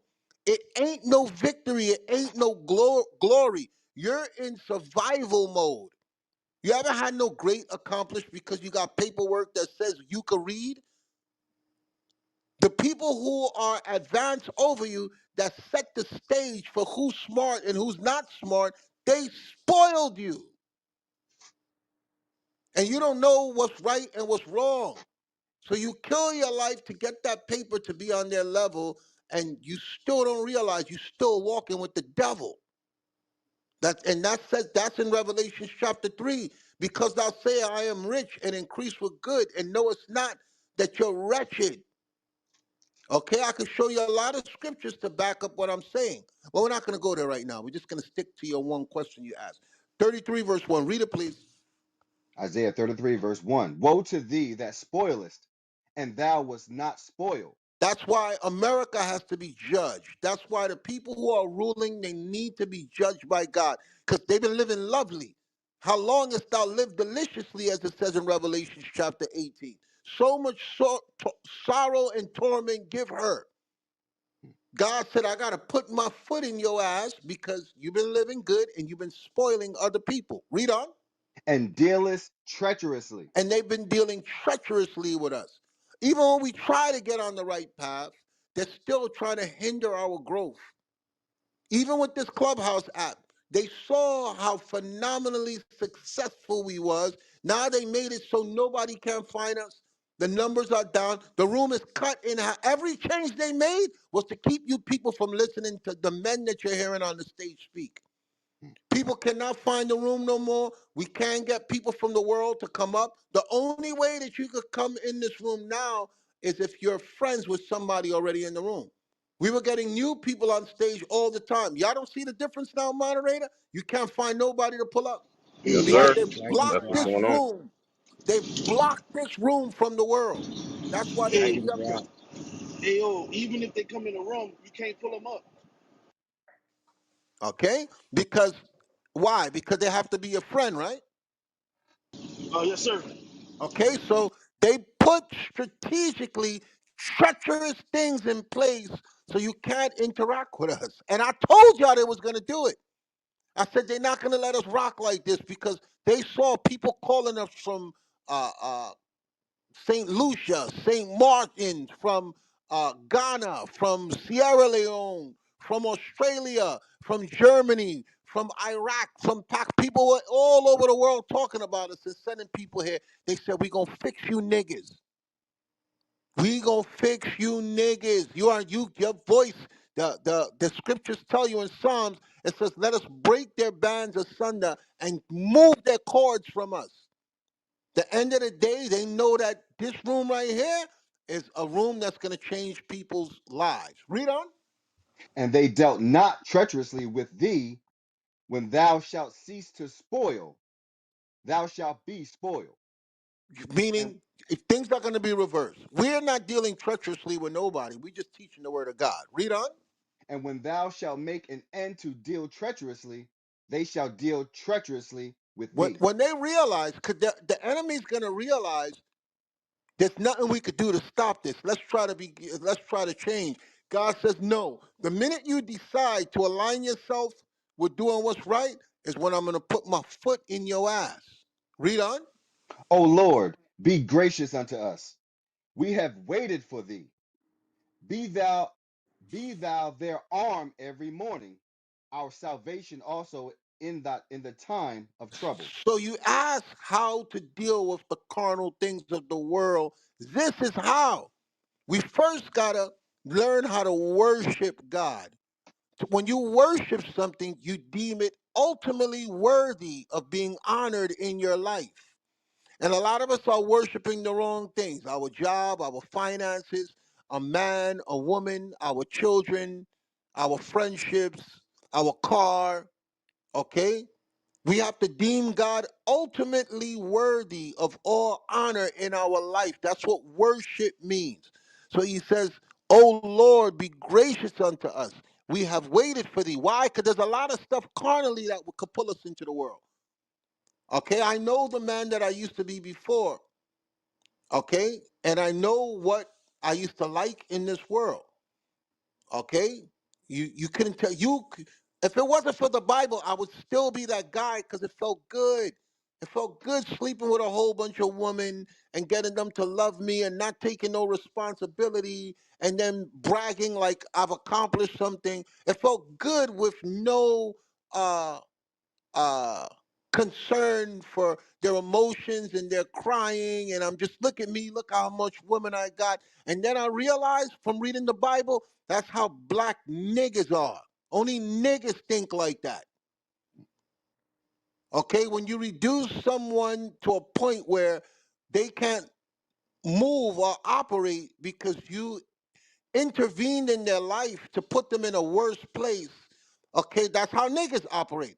Niggas, look at the niggas in your community walking with their pants hanging off their ass, smoking weed, getting high. They don't want to work. They want to live off the community, off the system, off a woman, off their mama. They're not productive. They can do nothing for the community. They'll pull their gun out at any time and shoot the block. Why do you people that's getting mad, you're the ones that as soon as you get money, you move away from the same people I described. So don't get mad at the word, get mad at what you heard.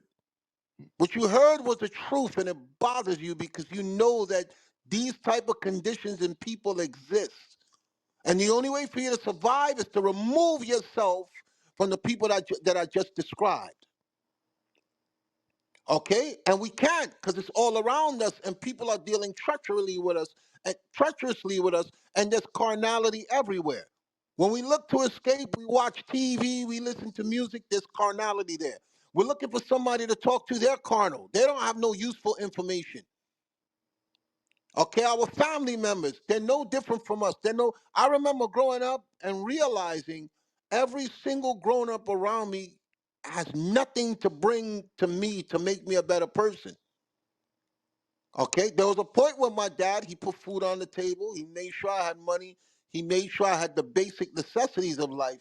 But as far as the wisdom that the Bible had, he was clueless. Uncles clueless, auntie clueless, mama clueless, friends clueless.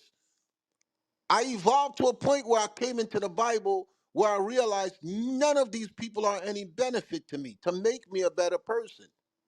So that's why he says, read the verse again. Verse 2. O Lord, be gracious unto us. We need We have God to have grace and mercy on us. Read on. we have waited for thee. And we Be realize we're not waiting on the world no more. We're going to wait for God because you're not going to get that grace instantly bestowed upon you. It's going to be a war. Read on. be thou their arm every morning. We need the Our arm of God, not the arms of men. I say that all the time. We need the spiritual arm of God to guide us, not the physical arm of men. Read on. our salvation also in the time of trouble. You got to have a relationship with God so that when things do go wrong, like a lot of people didn't think that a COVID was coming. And they called on God and God didn't answer them. Okay, so that's why he says, Be thou their arm every morning, our salvation also in the time of trouble, because the Bible tells you perilous times shall come. So I look at, do I want to remain carnal and not get help from God, or change my lifestyle and know that God will be my arm? Because that's the stipulation, that's the condition for God to defend you when things go wrong. And if you're reading the Bible and you're looking at the world and you're seeing that everything written is taking place, you're going to straighten up. Read on. Verse 3, at the noise of the tumult, the people fled. At the lifting up of thyself, the nations were scattered. Because the ultimate power on earth is God. When he lifts himself up, everybody's going to scatter. Read on. And your spoil shall be gathered like the gathering of the caterpillar. As the running to and fro of locusts shall he run upon them. So he describes destructive insects of nature to show you how he's going to break the people down. Read on. The Lord is exalted, for he dwelleth on high. He hath filled Zion with judgment and righteousness. So Zion is our place of deliverance. And for me to be exalted with Christ, because he said when he's raised up, we'll be raised up, we must understand judgment and righteousness. The problems that exist about us around us is because we're so carnal, we can't see right from wrong. We don't know judgment, and we know nothing about being righteous. Read on.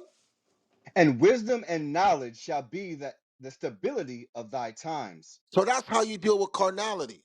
You acquire enough wisdom and enough knowledge to stabilize you in these carnal times. That's how you're going to be able to overcome. Because you have people that have wisdom of being an Israelite, but they have no knowledge.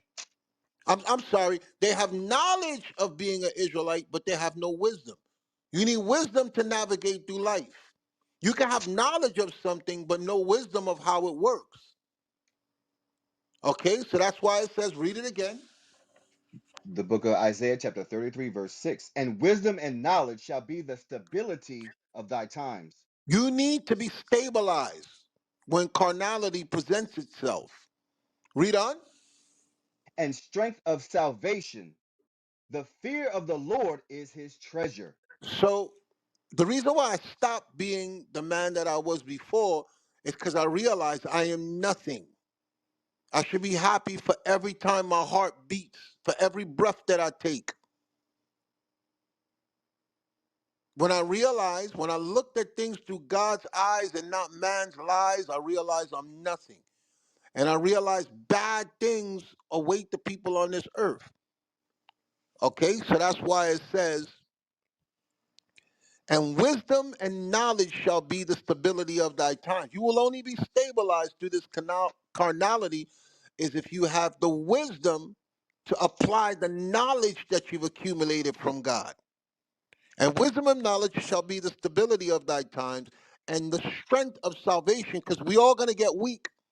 But what keeps us strong, what keeps us pushing on, is to know that in the end we'll be saved. That's why Christ is our Savior. That's why God said, I'm going to send you a Savior. You can't do it by yourself. I don't care how much money you got. I don't care how smart you are. I don't care how big your house is. I don't care how long your penis is. I don't care how big your behind is. I don't care how handsome you are. I don't care how long your hair is. You cannot do it by yourself. And God is going to show human beings that. You're looking at the wrong things. So I hope that answers you, sister. I mute my mic. Yes, and then I'm sorry, one more thing. Um, can we pray like whatever we want to the Most High? I mean, like, do we have to pray like a certain prayer, or can we just pray Yes, yes. what's Well, in our well, heart? look, I'm glad you asked that. Go to Matthew chapter 6, verse 7. When Christ was asked about prayer, this is how I answer everybody when they ask me about what to say. The book of Matthew, chapter 6, and verse 7. But when ye pray, use not vain repetitions. A lot of you make up bullshit. And I'm not saying you, sister. I'm saying I used to watch my mother. Yea, do I walk through the valley of the shadow of death? I will fear no evil. I was like, damn, she deep. I realized mom did not know what the hell she was talking about. Okay? I heard people say the sinner's prayer, brother. Okay, tell me it. I realize those people don't know what the hell they talking about. A lot of people make things up that are vain repetitions. And most of them are asking for the wrong thing. So that's why Christ said this. Read it again. But when ye pray, use not vain repetitions, as the heathen do. The heathen don't know how to talk to God. They don't know God. God is not listening to them. So they make things up that sound deep. I'll never forget, there was this white pastor that my mother used to watch when I was a little kid. And he got caught with some hoes. And he was on TV, forgive me, Father, for I have sinned. And he was crying. I think it's Billy Graham. He was crying. Black people started crying with him. Yeah, that was him. It was him, right? The Yes, sir, white that was him. devil came on TV and started crying because he got caught with the hose. And he rocked them black people to sleep. My mother gave him double money that week. Okay? She doubled up on the ties that week. Okay? But I'm just showing you some people look for words to sound deep and rock the people back to sleep. So that's why Christ said, read it again. But when ye pray, use not vain repetitions, as the heathen do. Don't try to make something up to impress God. Read on. For they think that they shall be heard for their much speaking. And that's how a lot of black people are. That's why the pastor in the sermon is, and Moses walked upon the water. Ha, ha, oh, Holy Hmm. Ghost, and all that, those antics and all that bullshit. And you people, you don't learn nothing. He'll do it for 2 hours, 3 hours, and the black woman, woo, Lord, hallelujah. And y'all cheering for what? He didn't say a damn thing. He was a motivational speaker making up bullshit so that you go into your pocketbook and give him money. You pick any pastor and bring them up. Bring me your best pastors, T.D. Jakes, Kirk Franklin, Jamal Bryan, and I will rip this sermon to shreds and show you you learned nothing. You didn't learn nothing listening to them speak. I challenge any of you, you send it to me. It may have been inspirational, but what did they say to put you in the right place with God? Every Exactly. every time y'all come into this room, y'all learn something. You're lying if you say you did it. You're a damn liar. Because we allow you to question us on issues not pertaining to the topic, pertaining to your life. And every single person that comes up here, we take them in the Bible. We don't have nothing prepared. We don't have vain repetition as the heathens do, as Creflo Dollar do, as T.D. Jakes, as Geno Jennings. They got shit that they rehearse and they package it up and give it to you because they know you don't know God. Read on. Verse 8. Be not ye therefore like unto them, God says, don't be fake like them. Okay, read on. for your Father knoweth what things ye have need of, before ye ask him. God says, the hairs on your head are numbered. You don't think that I know what you need? God is not sitting there clueless like, oh Lord, Keisha talking to me. Let me see what Keisha wants. I thought Keisha was all right. That's not how God is. God is meticulous. He knows everything. Before you even speak, he knows. So he's examining your soul, your sincerity. He's examining your integrity. And that's where he wants you to hear you speak from the heart. So Christ is telling you right here, you'll stop being fake when you go before God. Because he don't like that. God is not fake like man. Read on. After this manner, therefore, pray ye. So he said, you want to impress God? After this manner, you're supposed to pray. Read on. Our Father, which art in heaven, The first thing you hallowed, do is address him and acknowledge him that he exists in the heavens. Read on. hallowed be thy name. When something is hallowed, it's set aside. And he's set aside. He's not in the same place with every other entity on this earth. Read on. Thy kingdom come, thy will be done. For In God's kingdom to be established, his will has to be done. So Christ is telling you the mind of God in this prayer. So I don't deviate from this. When I talk to God, I say this before anything else. Read on. thy will be done in earth as it is in heaven. Because God don't care about your problems. He wants his will to be done on earth. The same order he has in the heavens, he wants it on the earth. And the only way he could get that is if you put his will first. Not the personal hangups you have that he already knows about. Read on.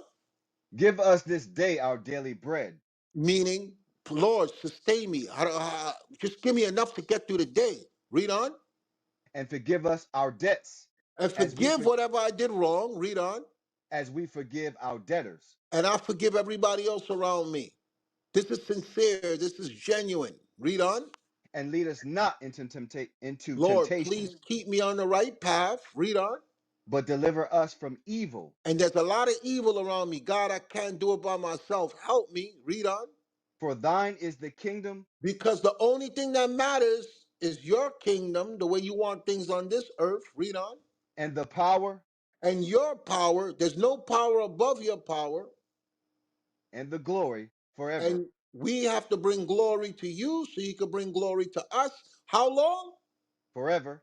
Amen. You black people think for now, not forever. Y'all think for right now and not forever. And that's what I've learned in this Bible. I'm looking long term. I'm looking long term. I'm looking at my portfolio long term. And that's how you got to think when you're praying to God. Okay? And James chapter 5, verse 14. The book of James, chapter 5, and verse 14. If any sick among you, let him call for the elders of the church, Because you may be so bad, you don't know how to talk to God. You may be so mentally in a place or in so much pain, you don't know how to talk to God. So if you're that sick, it says, call for the elders of the church. Read on. and let them pray over him, And other people pray for you. A lot of you don't know what to ask for. You're not spiritually in the place to know how to cry out to God. Read on. anointing him with oil in the name of the Lord. And the prayer of faith shall save the sick, So some of you need men that are closer to God to speak on your behalf. You got people that can pray good things into your life. That's why I said the quality of the man must be met, not the quantity of the man. Y'all line him up by his outward appearance, but y'all don't check his character. Y'all don't check the quality of him. Okay, so it says what? Read it again, read it again, read it again. and the prayer of faith shall The save what? the sick, The what? and What? The prayer of what? the prayer of faith shall save the sick. If you're new, you have no faith. That comes in time. That comes through trials. That comes through battles. That comes through wars. You get faith after you overcome obstacles. So me, like I would always hear this, uh, so how's the family? How's this, man? I lost my job. Mom is sick. My wife left me. The dog is dying. I'm going to pray for you, brother, all right? No, nigga, I don't want you praying for me. You cheating on your wife. You get high every day. You probably drunk right now. There's special kind of prayers you want in your life, which is what? Read it again. And the prayer of faith shall save the sick, I want faithful men connecting to God to pray for me. Read on. and the Lord shall raise him up. And God will And, raise you up if you have the right people in your corner speaking on your behalf. And this is what black people don't know. That's why, listen. Why you think the white Catholic Church, they got a box where they don't want to see your face, and you sit on one side and they sit on the other side? That's not biblical. And you sit there and you tell them all you don't even know who you're talking to. He could be there with his pants off, fondling himself, while he got you in a dark place and you can't see his face. And you dumb black people go there to confess things to that pedophile, to that child molester, to that thief, to that liar, to that devil. And the Bible is crystal clear. And y'all don't follow the instructions. And I watched that with my own eyes. I watched people going. I used to work in Manhattan, St. Patrick's Cathedral, and I watched the line of people. I had to be at work at 7 o'clock, and I would be like, yo, what the hell is this long ass line? It was people going in there to make confession. And one day I saw the dirty, decrepit white devil smoking cigarettes outside. I was like, yo, y'all going in here to go and talk to this nigga? It's another story. It's just, I Sir, just that can't goes wrap right my back. mind around it. Sir, that goes right back to the question where it says, why do white and black women lie so much? And the question is, the answer is in Genesis chapter 25. Uh, continue, A1. Let me finish. We'll give you the floor back in a minute. Go ahead, read on. The book of James, chapter 5, and verse 15. And the prayer of faith shall save the sick, So the and bottom the line is you need faithful people in your corner. Read on. and the Lord shall raise him up. And God will And raise you up if you have the right people in your circle. That's why I said to the truck driver earlier, you can't do this by yourself. You can't say I'm in my truck all week and the only time that I'm good is on the Sabbath. You need to surround yourself with the right people or have connection or have access to the right people. Read on. if he have committed sins, Because we all sin. If you committed sin, read on. they shall be forgiven him. They'll be forgiven because you had faithful people speaking on your behalf, people that know you, people that see better in you. People know that you're just struggling. God never did this so that you could be a one-man show. Even Jesus, he had his disciples who he loved. He had his favorites. He had people around him.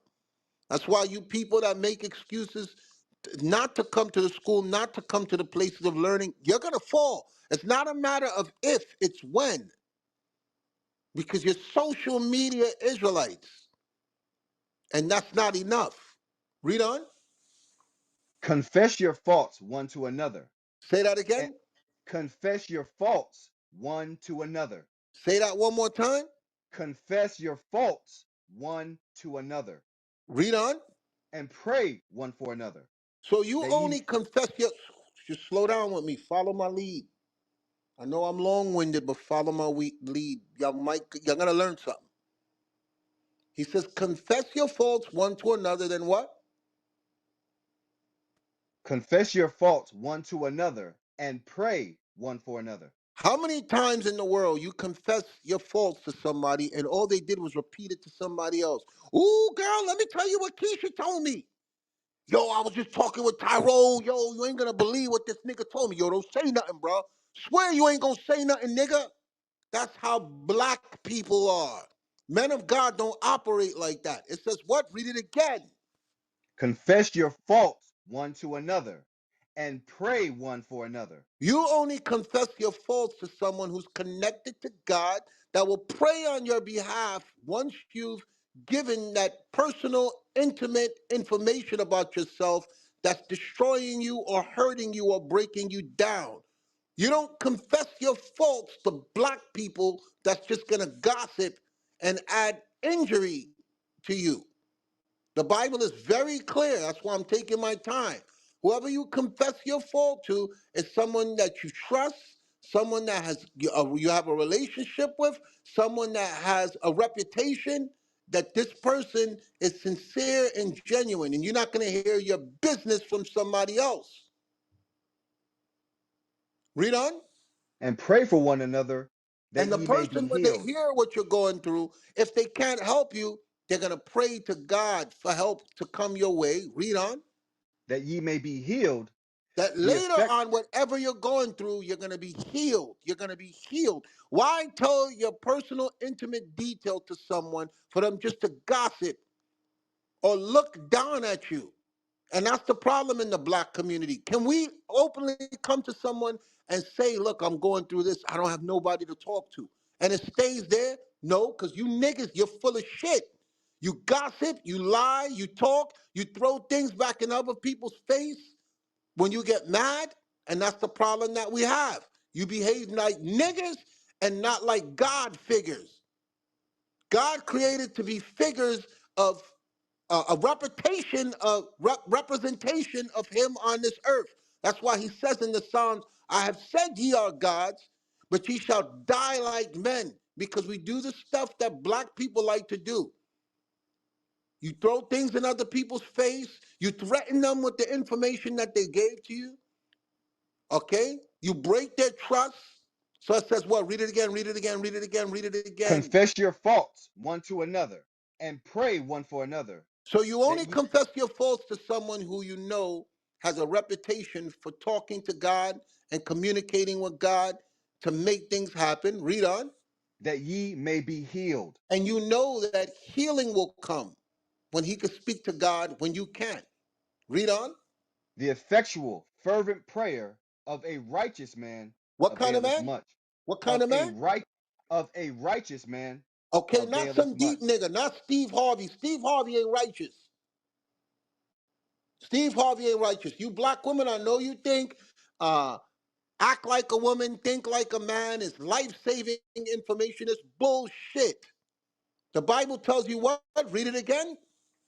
The effectual, fervent prayer of a righteous man availeth much. So there's certain prayers that avail to God and certain prayers that they're a waste of time asking them to pray for you.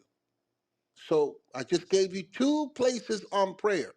There's going to be times when you don't know what to say. You go to Matthew chapter 6, verse 9, and there's going to be times when you don't know what to say or pray, so you need the right people around your corner. I hope that helps you. I'll mute my mic. Yes, it does very much. Thank you so much for taking all the time out with me. All praise, and that's heavy. And this is why, we primarily deal with the commandments. That's what's going to get you out of captivity. These are the things that we need, the essential things pertaining to our salvation. And even when Christ spoke, right? Think about it. When he brought out any deep saying, some of the people fell back because they couldn't understand it and they got offended. They couldn't understand the saying that he was saying because they weren't ready. They weren't built up enough in the spirit, nor was it meant for them to understand as well. But this is why we don't bring out certain things because your spirit is not built up enough to be able to handle it or to receive it. Like it says in was that John 6? Give me that in John 6 real quick. I think it's John 6. Because what I've noticed is when we have, let's say, because knowledge is going to be increased, right? And the water's rising. And as new understandings come out, some receive it that have the spirit in them and that role in the spirit and actually keep the commandments and faith and in truth. But those that are unlearned and emotional and still got these sins that are weighing them down, they end up falling back. And this is why it's a very, very dangerous thing, and which is why you got to be very mindful who you listen to. Not just window shopping all these different other camps. It's Right, very, very right. important. Go ahead, read that. Oh, John sorry, hold on. 6, And just start at 53. I'm gonna jump. I'm gonna jump because it's a lot. the book Read of this on your John, own, sis. But I'm gonna kind of cliff note it. the book of Okay. John, chapter 6, and verse 53. Then Jesus said unto them, Verily, verily, I say unto you, except ye eat the flesh of the Son of Man and drink his blood, ye have no life in you. Right. So they could not understand this saying. Right. Read 52. He was saying this, and they were like, "What does he mean by that? We got to eat him? Like, what is that? What does he mean by that? Come on." Verse 52. The Jews therefore strove amongst themselves, saying, How can this man give us his flesh to eat? Right. Because Then they weren't thinking spiritually. They were thinking carnally. They didn't have the spirit in them. Come on, jump down to 60. verse 60. Many therefore of his disciples, when they had heard this, said, This is an hard saying. How can he hear it? No, no, it says Who can who hear it? can hear it. Who can hear it? Right. So he said this is a hard saying. Who can hear it? So just like you, A1 was bringing out those deep dark sayings, if you're able to hear it and your spirit bear witness, all praises. But it's not necessary for your salvation per se. And this is why it says it in 63. Get that at 63. Ver- The book of John, chapter 6, verse 63. It is the spirit that quickeneth, the flesh profiteth nothing.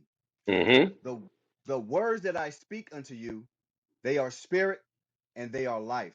Right, because the things that give us salvation and the things that pertain to us gaining the kingdom is the words of God, which gives us life. That's what quickens our spirit and brings our spirit back to life, right? Not the deep, dark things. That will come in time as you grow in the spirit. But what's the basics that you need to learn is the commandments. That's what's going to get us back to our rightful place.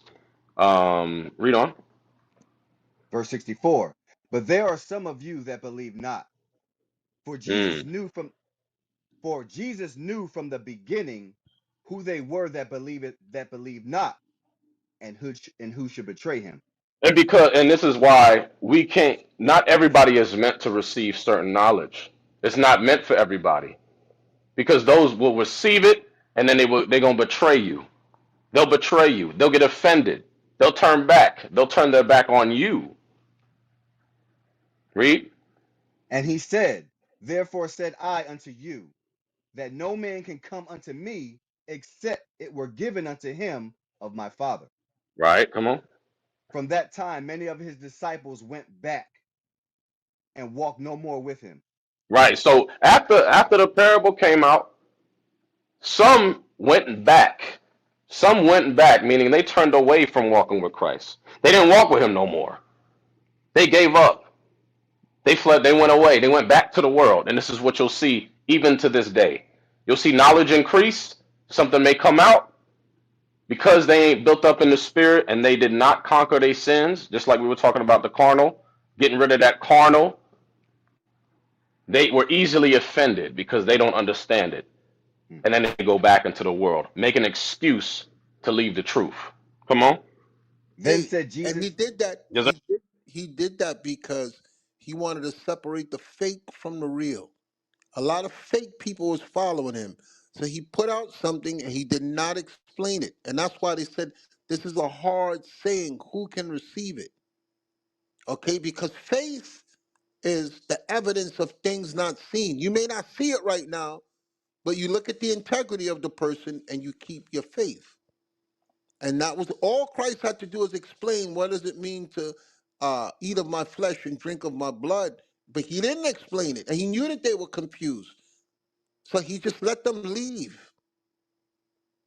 And that's what you got to pick up in this dialogue. He could have easily said, listen, you don't understand. Come here, let me explain it to you. But he did not explain it because he wanted to separate the fake from the real. A lot of people are fake. I mute my mic. Go ahead, continue. Right. Yes, sir. And I'll give like a personal account.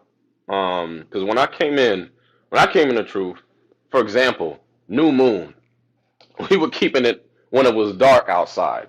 When it was dark, and then we just thought that was, that was right. Some brothers were confused, like, oh, but we can't see it. It's been dark for a few days, and then the understanding came out and it was just so easy to understand. It was like that just makes sense. Oh, all praises. But some were offended, some could not receive it, and they fell back. They fell back. They went back to the world. It was just an excuse for them. Oh no, that don't make sense. Well, I guess I'm gonna go. I'm still in the truth though, but I'm gonna leave. But I'm still in the Hey, truth. hey, let me give you an analogy on that. Let me give you something real quick. I'm glad you brought that up. Because I remember a lot of people was pulling out scriptures to show that we were wrong. And if you notice, there's no video where you saw me engage the people that was saying we was wrong. Until finally, when I did my show on Friday, and someone asked me, "Could you explain it to me? Could you break it down to me? Why did you guys change things?" And I had to keep it real. I said, "I don't give a shit. I don't care if you do it when it's dark. I don't care if you do it when you can see it. There's no sin either way, as long as you're keeping the new moon." The argument was over. Everybody just felt relieved. I said, I'm not going to go into scriptures to show you what I see, and I'm not going to waste my time. The bottom line is we're keeping the new moon. If the person still wants to do it when it's dark, fine, go ahead. I rather keep the moon when I can see it. It didn't make no sense to tell people, hey, it's a new moon. Where is it? And I go outside and I can't see it. But there were people that were in an uproar. They were calling us the devil. You people are devils. You breaking away from Ariel. Ariel said, I don't give a shit what Ariel said. I don't care. And it was problem solved for a lot of people. But some people use that, as you said, as an opportunity to get emotional and leave. And what are they doing now? Absolutely nothing. But go ahead, I'll mute my mic. Yes, sir. Yeah, yeah. I remember, and it was just like, and this is why when the scripture says, hold this, get 1 Corinthians 11 and 1. You get taught by the most powerful men on the planet, the most wisest men on the planet. You ain't getting this knowledge nowhere else. But you one thing you don't understand, and all hell broke loose. Hey, All hell. Yes, sir. how long ago was that with the new moon? Shit, 28. Was that 2016? Like No, 16, no. 15, right? Yeah, yeah. 15, 16 or Okay, 8 or you got 17. you Yeah. got a black Hebrew Israelite camp still complaining about it today. It's the worst thing ever done. That's crazy. He's, he's still doing videos about it today. I wouldn't have thought about it if you didn't bring it up. Okay? And he's still harping on it by himself. I don't care what nobody says. I'm going to do it when it's dark. You people are the devil, and ain't nobody listening to him. But I'm just showing you, like you said, that was a great analogy because people get emotional over things that have nothing to do with their salvation. I mute my mic. Right. It was so basic too, and it was crazy. I just remember the experience. I was sitting there, and I was like, "Damn!" And it just opened up to us, and it was just like that. Just makes so much sense. And it's like if the new moon, it was new when it was made new, when you could see it, when it was bright. That just makes sense. What the hell is going on? So, read that First Corinthians 11:1. The book of First Corinthians, chapter 11 and verse 1. Be ye Mhm. followers of me, even as I also am of Christ. And this is why faith is a big part of this too, because the leaders that have been in this years, lifetimes over most of us, have the track record of wisdom and are guiding us in wisdom and the knowledge of these commandments. And then you all of a sudden know better than them when they brought you up.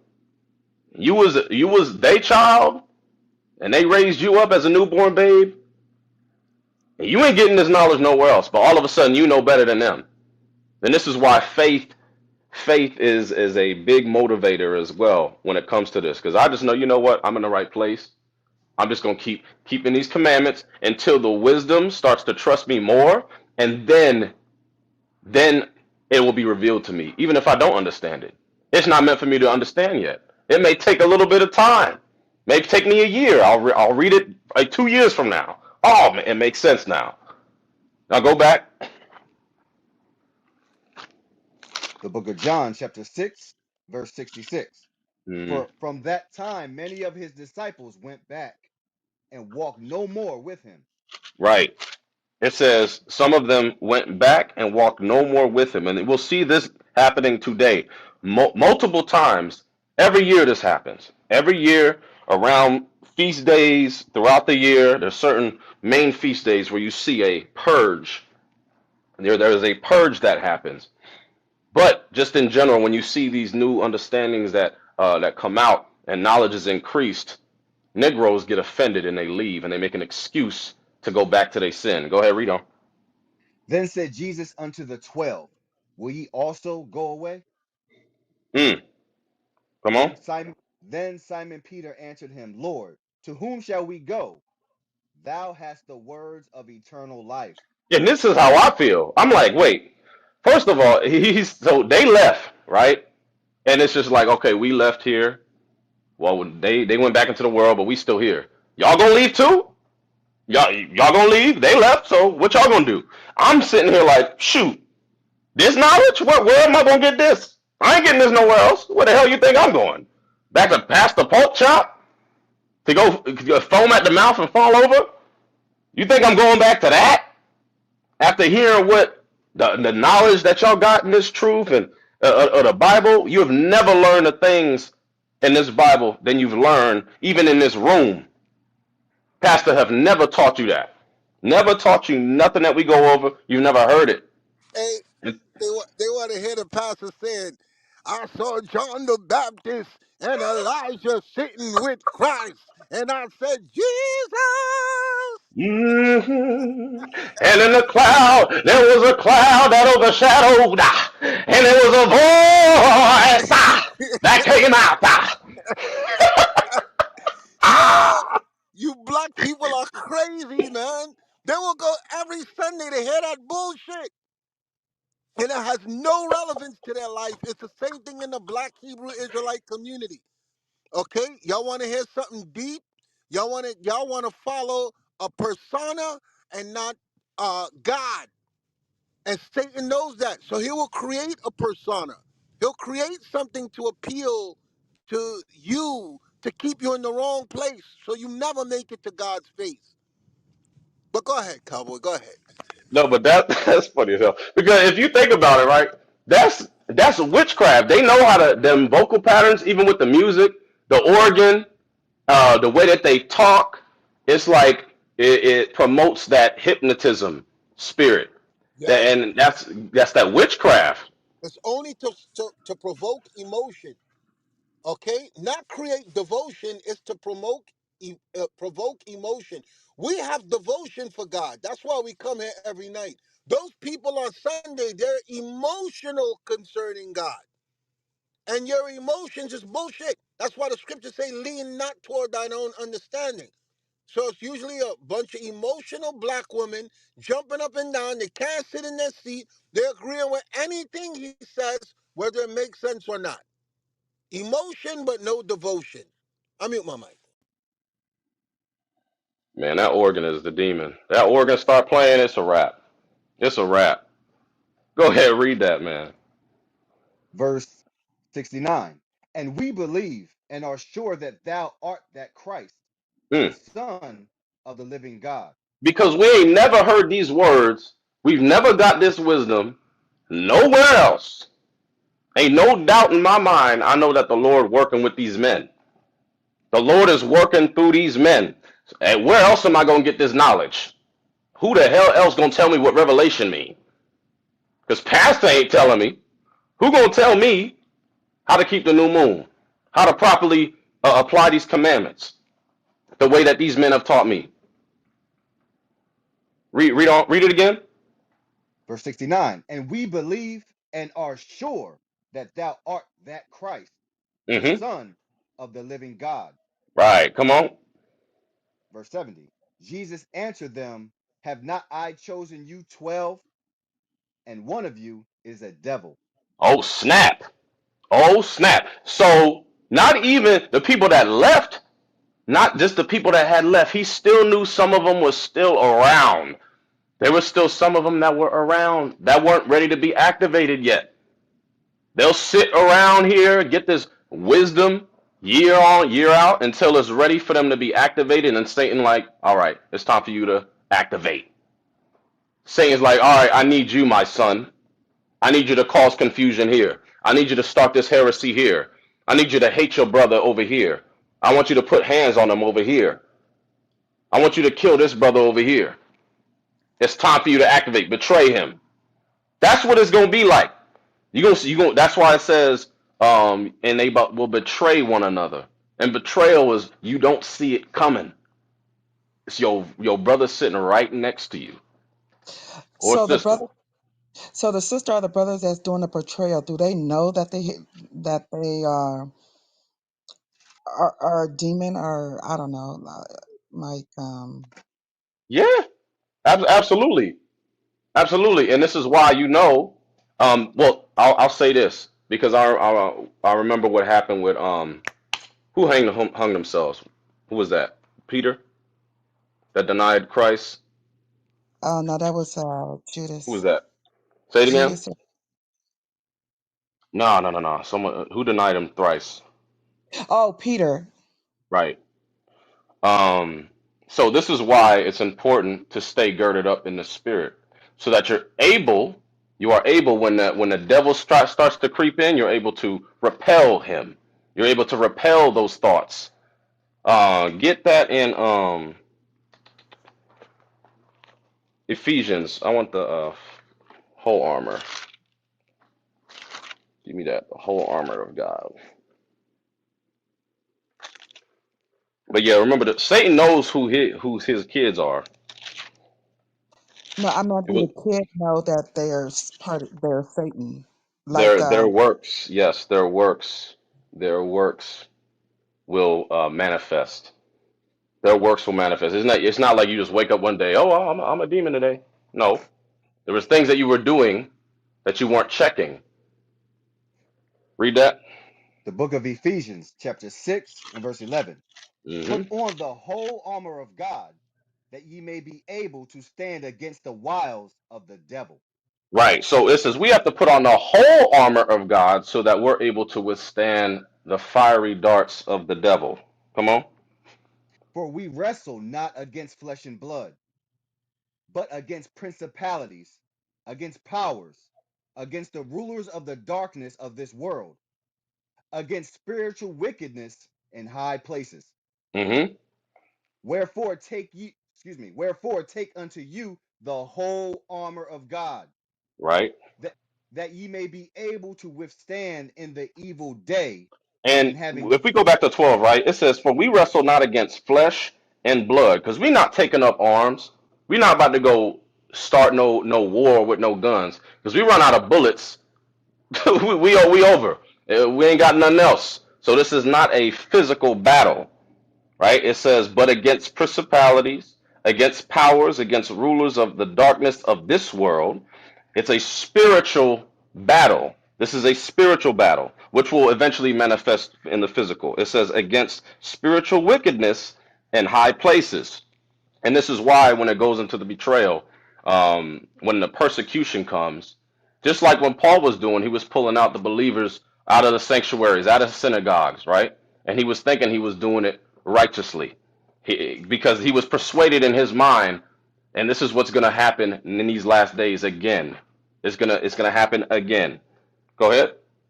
wherefore take unto you the whole armor of God, Hmm. that ye may be able to withstand in the evil day, Right. and Because the whole armor of God pertains to you putting away your spirit of malice, your spirit of envy.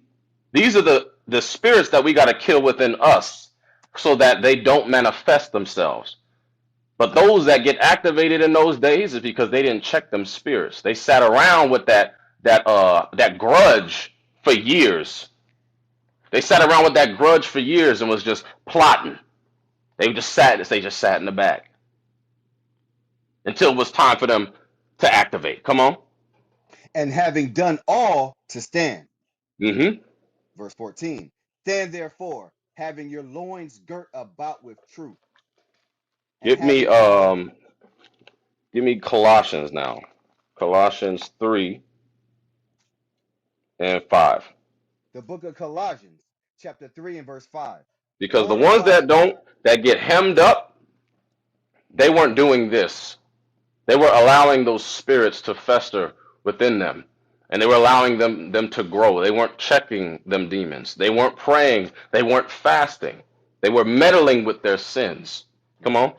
the book of Colossians, chapter 3, verse 5. Mortify therefore your members which are upon the earth, Hmm. fornic- fornication, uncleanness, inordinate affection, evil concupiscence, and covetousness, Right. which is idolatry. Jump down to verse 8. Verse 8.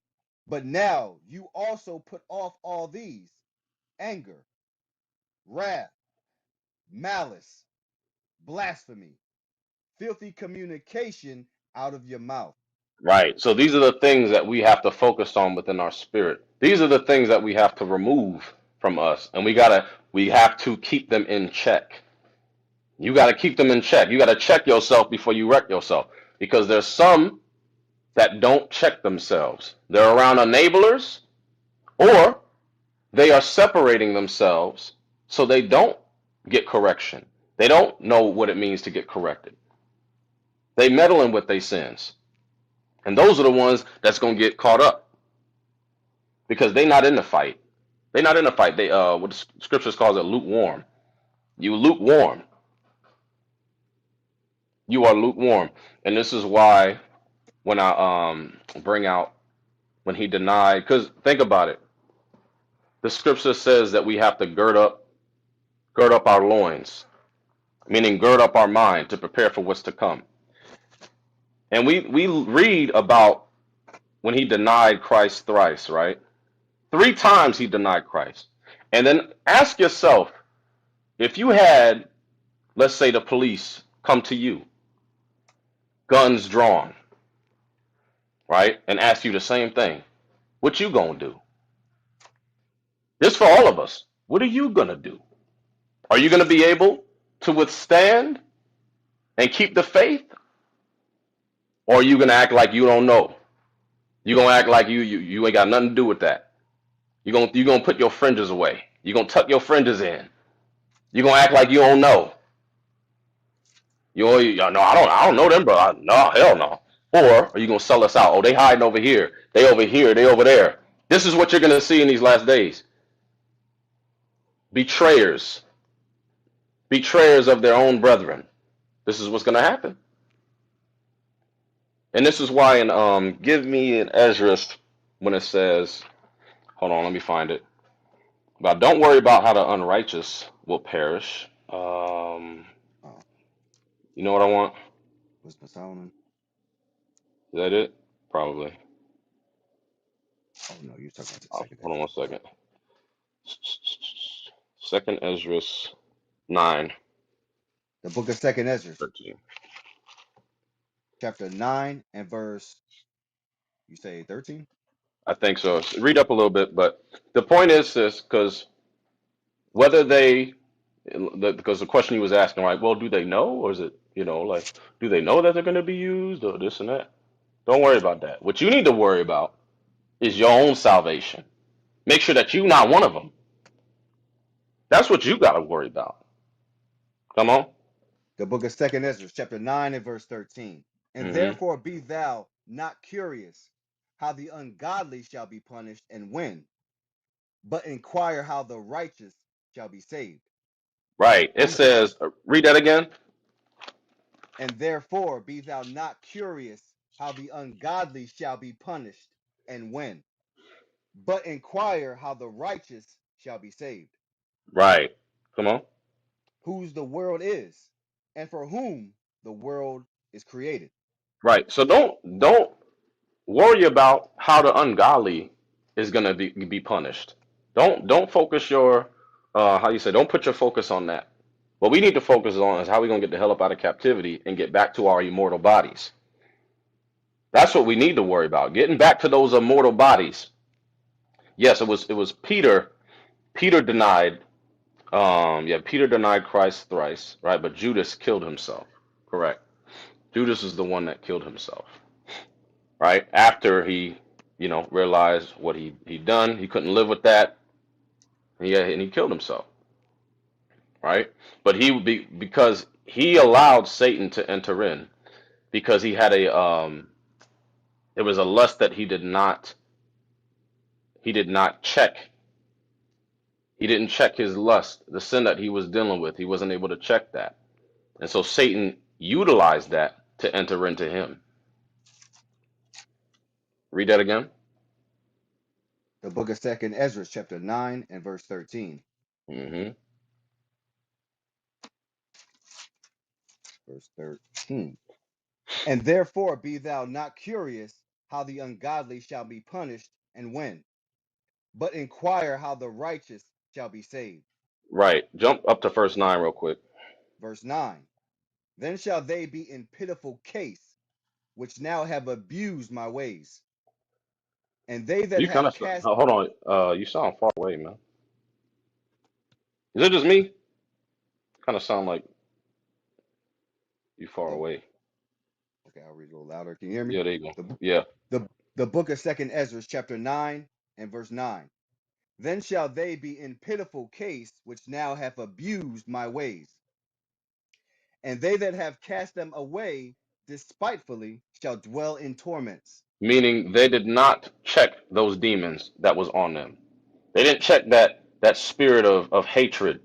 They didn't check it. They allowed it to fester and to grow into a grudge, which eventually will turn into murder. Hatred eventually will turn into murder. Hatred, which starts in the spiritual, right, which starts in your mind, it will manifest in the physical as murder eventually. And that's where you get that premeditated murder, right? Because it starts in the mind. If you don't check it, you don't apply Matthew 18, forgiveness, mercy, and so on and so forth. These are the things that our people have to do. But if they don't, this is what happens. Read on. For such as in their life have received benefits Hmm. and have not known me, Right. and they that have loathed my law, And it's like, while and if you think about the benefits part, right? Now I'll use it for in the world, right? We have all these people of our people in the world. They got all these benefits, right?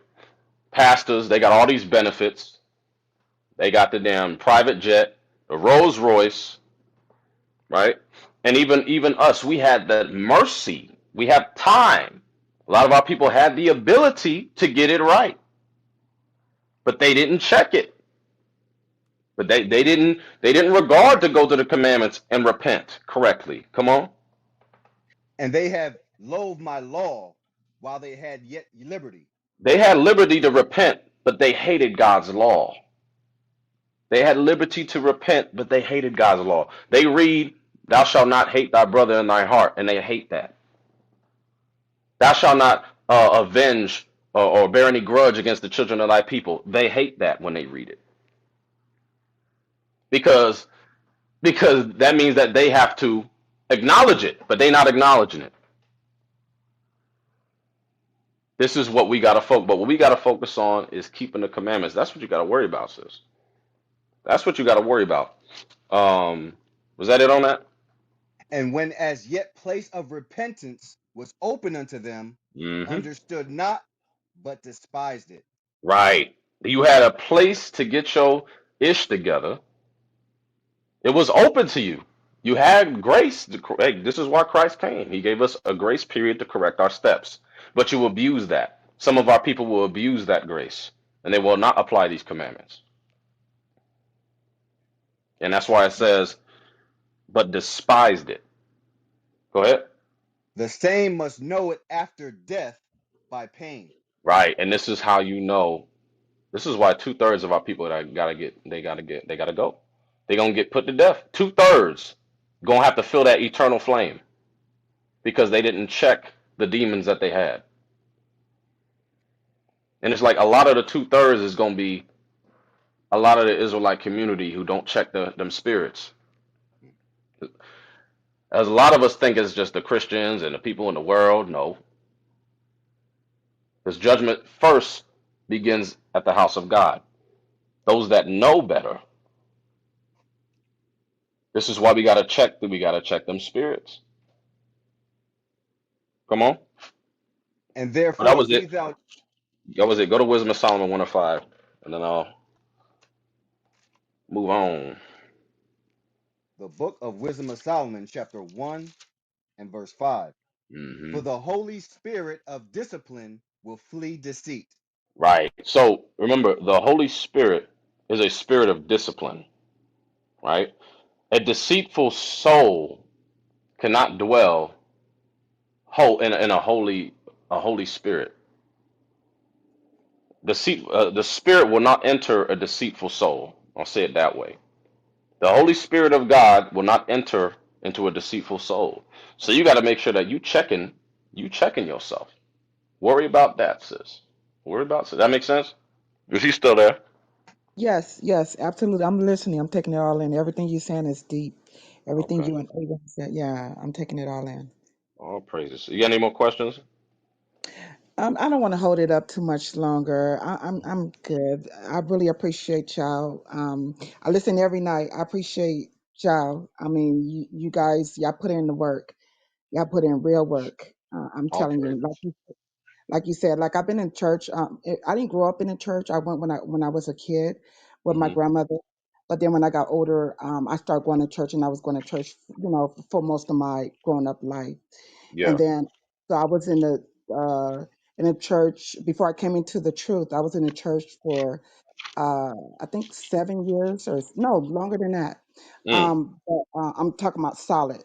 But anyway, getting to the point, and then I ran into some brothers that was teaching the truth, and so I was with them for like 3.5 years, but they were insisting on that multiple wife thing. So I left. You Mm. know, and so between that time, I was, watching uh, um, Israelite. I'm sorry. IUIC. Mm-hmm. So yeah, so even while I was with them, I was watching IUIC, and then even I was forbidden, from watching, but I was watching, sneaking watching, and then then I started going. After I left that group a few months later, I started going and congregating, with IUIC. So I've Mm-hmm. been there since April All of this. praises. Yeah. All praises, sis. We'll continue to keep the faith. Okay. Thank you so much. I Continue to really keep the appreciate faith. you all. Absolutely, absolutely, sis. I'll bring out. Also, y'all raise your hand if you got something to add to the topic. Raise your hand. We are unable to add new people, so if you want to say something, make sure you raise your hand. Come up to the stage, add something to the topic. Okay, the topic is why do white and black women lie so much? All right, I'm gonna bring out. Give me that in Job real quick as we wait for people. Job 1. Sir. It's going back to the sister's question a little bit too. How Satan will use you. Verse. So 6. Now we understand that Satan is employed by God. You know this by now. He's an employee of the Most High. Read that in 6. Yep, verse 6. The book of Job, chapter 1, verse 6. Now there was a day when the sons of God came to present themselves before the Lord, and Hmm. Satan came also among them. Right. And the So Lord this is said a unto council. There's a council going on in heaven. There's a council in heaven. Satan was there as well. Come on. and the Lord said unto Satan, Whence comest thou? What's your report? What's your report? Come on.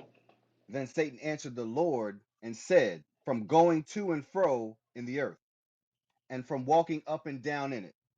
Hmm. And the Lord said unto Satan, Hast thou considered my servant Job, Because he that was there looking to see who he could inhabit, who he could get to curse God. This was his job. Come on. that there is none like him in the earth, Hmm. a perfect and upright man, one that feareth God and escheweth evil. And this is that conversation happening in heaven about each and every one of us. Each and every one of us. So hey, test them. Test my sister Kim because she's upright. She believes in me. Test her though. Come on. Then Satan answered the Lord and said, Doeth Job fear God for naught? Right? Is he fake? Is Hast he not phony? thou Come on. hast not thou made an hedge about him Right? and about his house Hmm. and about all that he hath on every side? Thou hast blessed the work of his hands, and his substance is increased in the land. Right. You've blessed him. He's kept your commandments, Lord, and you've blessed him. He's untouchable right now. You gave him everything that he needed. Come on.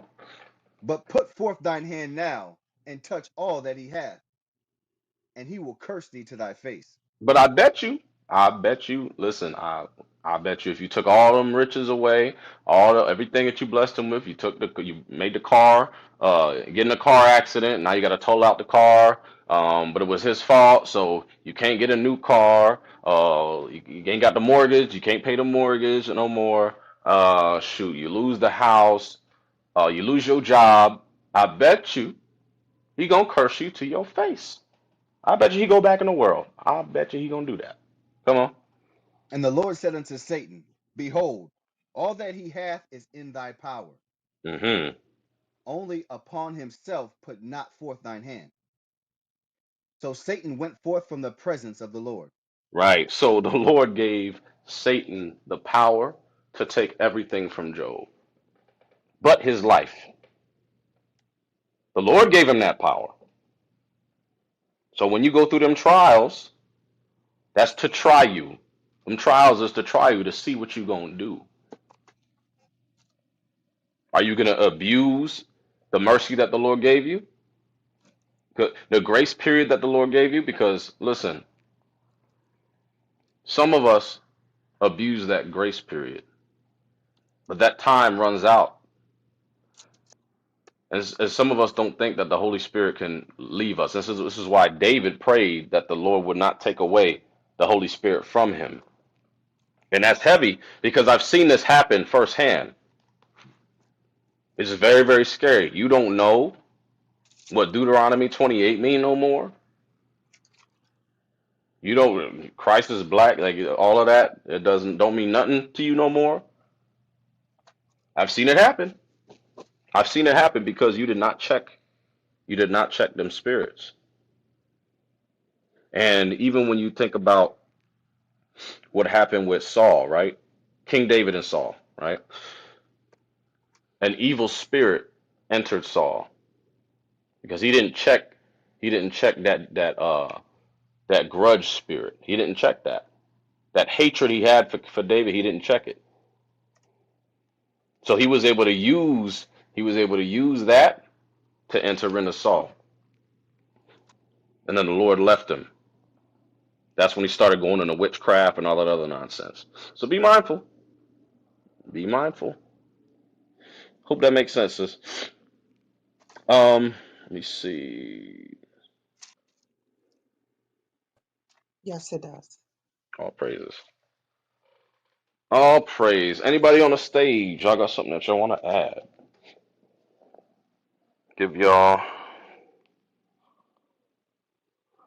few moments to add what y'all want to add. It's still early, man. I don't want to shut it down. It's too early, man. Who trying to get the smoke? Also, moderators, yeah, if y'all got something y'all want to add as well, feel free. Um, Let me see. But yeah, if y'all in the crowd, make sure you raise your hand if you got something to add. If you got something to add to the topic, I have something quick. what you got? All right, so if the like with the devil being his employee, why would he be there to? And I know, like a few weeks ago, I'm sure I asked this, but like, why was he there to tempt Eve and Adam?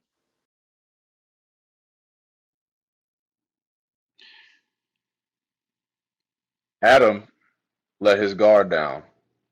Remember, they were told not to go there. They were told not to deal with him. They were told not to deal with him. But Eve disobeyed. Give me that in Genesis.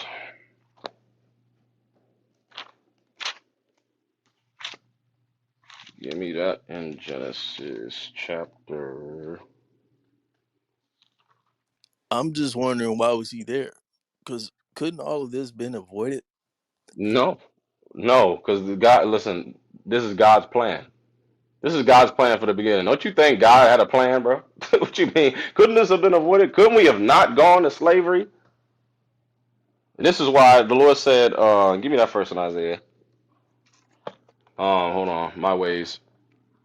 Give me that first.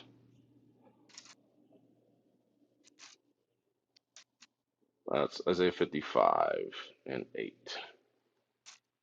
I hear this sometimes. Could this been avoided if the Lord did this? Don't you think the Lord know what he doing? Come on, bro. The Lord know what he doing. This was all for a purpose. The the book of Isaiah, chapter 55 and verse 8. For my hmm thoughts are not your thoughts, neither are your ways my ways, saith the hmm Lord. For as the So heavens, go ahead. for as the heavens are higher than the earth, so are my ways higher than your ways, Right. and my So you asking that question that don't pertain to your salvation, bro. It ain't got nothing to do with your salvation. The Lord gonna do what He want to do. That's all you need to know. He said, "My ways is my ways, and you ain't gonna understand my thoughts." You and this goes back to the mystery as well, the mystery of Christ, because this was all written about Him. All of this had to happen because of Him, for Him to come back, save the nation, and to reign in the kingdom. There was a purpose. Give me that in Hebrews. I'll take Hebrews 10. Hebrews 10. Oh, was that? Were you finished on that? yes, sir. Okay. Go to Hebrews 10. He said, "My ways are not your ways. My thoughts are not your thoughts." Oh, it says, "As the heavens are higher than the earth, so are my ways higher than your ways." You ain't gonna understand that.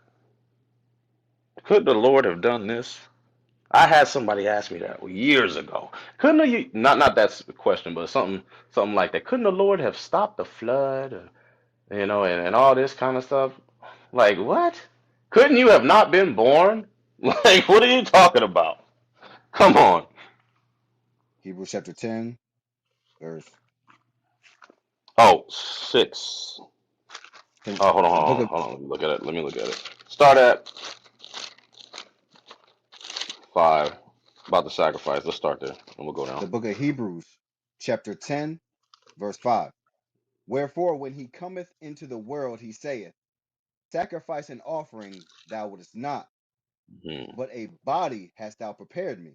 Right? Because And so the whole point of Christ was to come, put away the law of sacrifice, and Him be that final sacrifice. Right? Come on. in burnt offerings and sacrifices for sin thou hast had no pleasure. Right. Christ and the Lord didn't have pleasure in sacrifice because it didn't change the conscience. We kept sacrificing bulls and goats, and it wouldn't change our soul. Come on. Then said I, Lo, I come in the volume of the book. Uh It huh. is written of me Why to would do Christ thy say that? Why would Christ say that? Because this whole book was written about Him. This was all about Christ. Everything in this Bible, from the beginning to the end, was written about Christ. Come on. written of me to do thy will, O God. The purpose of God's will. That's what He came to do. God's will. To fulfill Him suffering and everything else that pertains to the kingdom of Him ruling, of Him getting vengeance on these nations. All of that has to be fulfilled. That ain't been fulfilled yet. Everything. So why was the Satan there? Why was he there? Why was he in the garden? Why was he there? That was God's purpose. Why? So that Adam would fall and Christ would rise. Read. Verse 8. Above when he said, Sacrifice and burnt offerings, and offering for sin thou wouldest not, neither hadst pleasure therein, which are offered by the law. Read it Then again. said, Above when he said, Sacrifice and burnt offerings, and offering for sin thou wouldest not, Hmm. neither hadst he pleasure therein, which are offered by the law. Right. Come on. Then said he, Lo, I come to do thy will, O God. He taketh away the first, that he may establish the second. Right. So he took away the first covenant of the law of sacrifice that he may establish the second, which was the law under Christ. New covenant under Christ. Right? Now give me I'll read verse 10 and then I want 1 Corinthians 15 and 45. The, the book of Hebrews, chapter 10 and verse 10. Mm.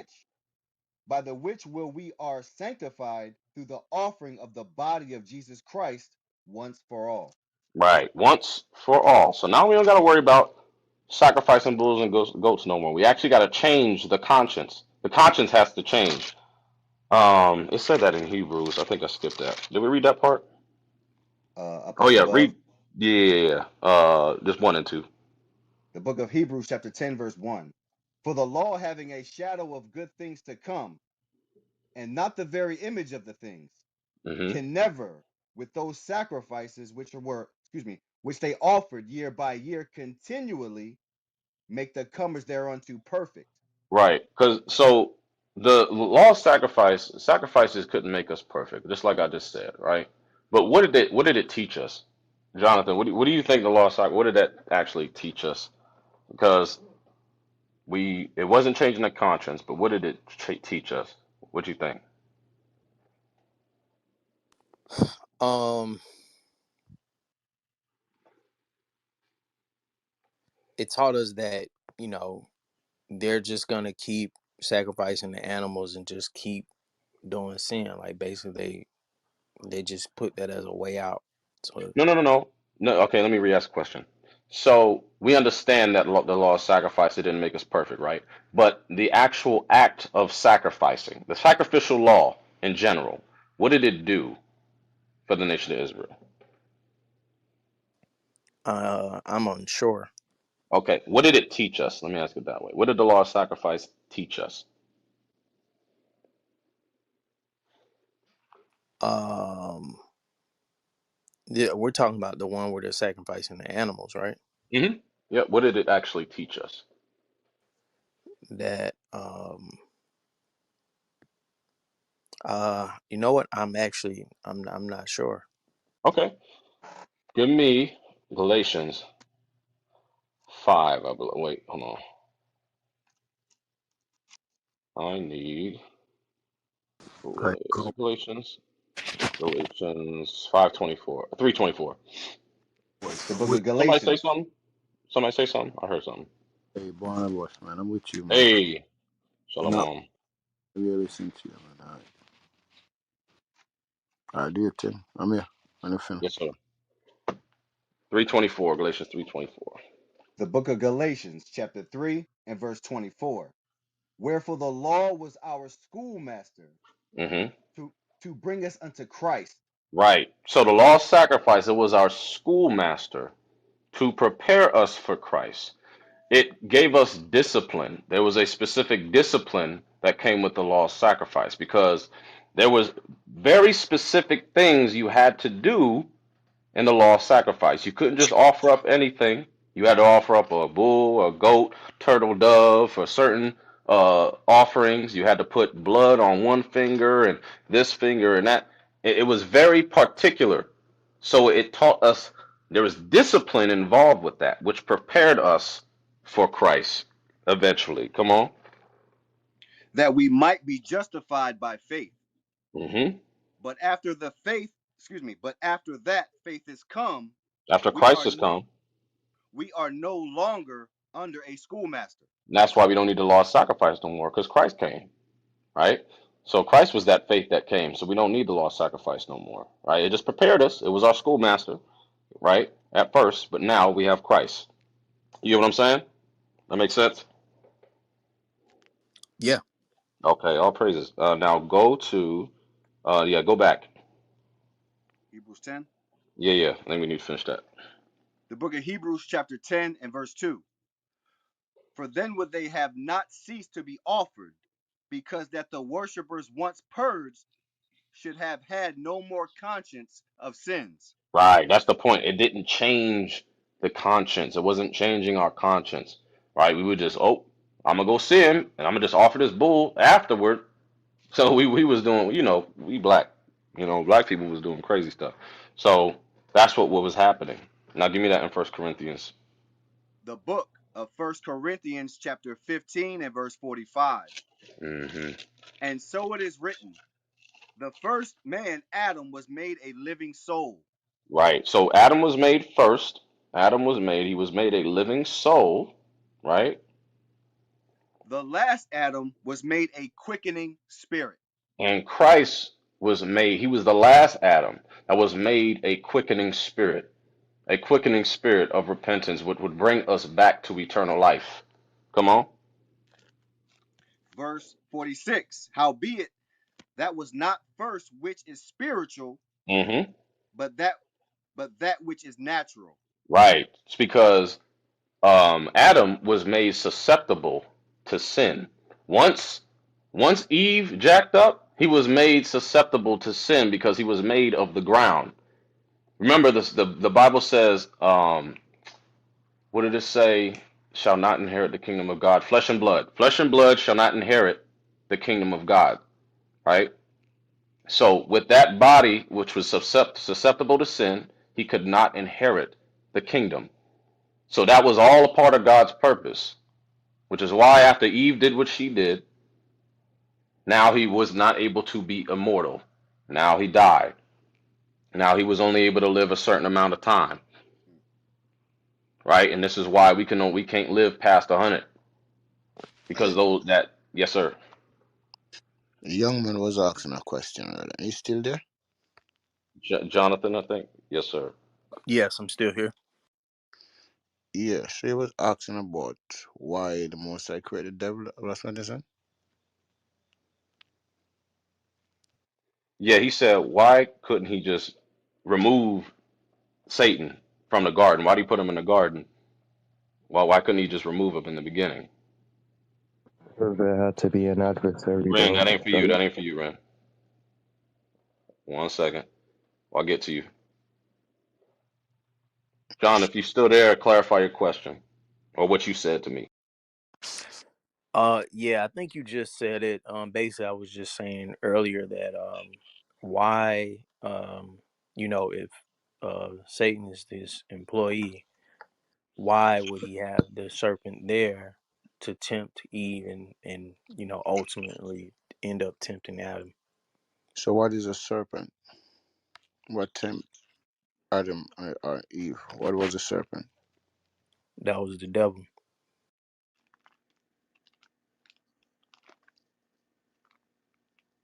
So, you said the devil was a serpent, right? Um, I'm not sure, but that's what that's pretty much what they were saying. You know what I'm saying? So, now I'm going to ask you in the time of Adam, right? In time of Christ, who's the devil? No. Um, Now Yes, sir. that's Satan basically. That's Huh? the fallen angel. What I said, sir? I said basically you're asking who the serpent is now. Yeah, which is the devil, because you said the serpent is the Yeah, devil. yeah, that's what I'm saying. Who's It's it? the devil's Satan basically. Who's the devil now? I just said it. Satan basically, Who's Satan? the serpent. Guy is funny. I, brother, do you actually know what Satan means and the devil? So, Hey, who's that? Ren, you need to stop speaking. We'll let you speak when it's time for you to speak. So Who's if I that? bring you up on the stage, you better hold your peace. Who's that speaking, man? That was Cause Ren. I've dropped him to the box. You can continue. man, I like Yeah, to. Ren, wait your turn, bro. But basically, I thought he had many names. I thought his name Satan, the serpent, Lucifer, all those different names. Mhm. So, give me Revelation chapter 12, verse 9. Read it for me. Have to The see book, the who's that. book, Mhm. the book of Revelations, chapter 12 and verse 9. And the great dragon was cast out, that old serpent called the devil and Satan, which deceiveth the whole world. He was cast out into the earth, and his angels were cast out with him. So now, the devil in the world, which is this world what you live into, because yeah, I was saying in the Christian church when they read that scripture in John 3:16, they say God so loved the world, right? So the devil cast out he and his angel into the world. So now we want to identify who's the devil.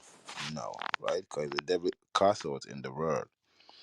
That means you suppose can identify him, right? Correct? Yes. Revelation 2 and 9. So now you're gonna find out who's the devil, right? Read. The book of Revelations, chapter 2 and verse 9. I know thy works and tribulation and poverty, but thou art rich. And I know the blasphemy of them which say they are Jews and are not, but are the synagogue of Satan. So my question to you, sir, who's the devil? Okay. Okay. I think I see I see where you're getting at. Yeah. What I'm getting at, the Bible said it. So who said they are Jews and are not? The Do we people that's in Israel now, basically. okay. And where they at too? It's not just in Israel, where they at? They're even in America as well. Okay.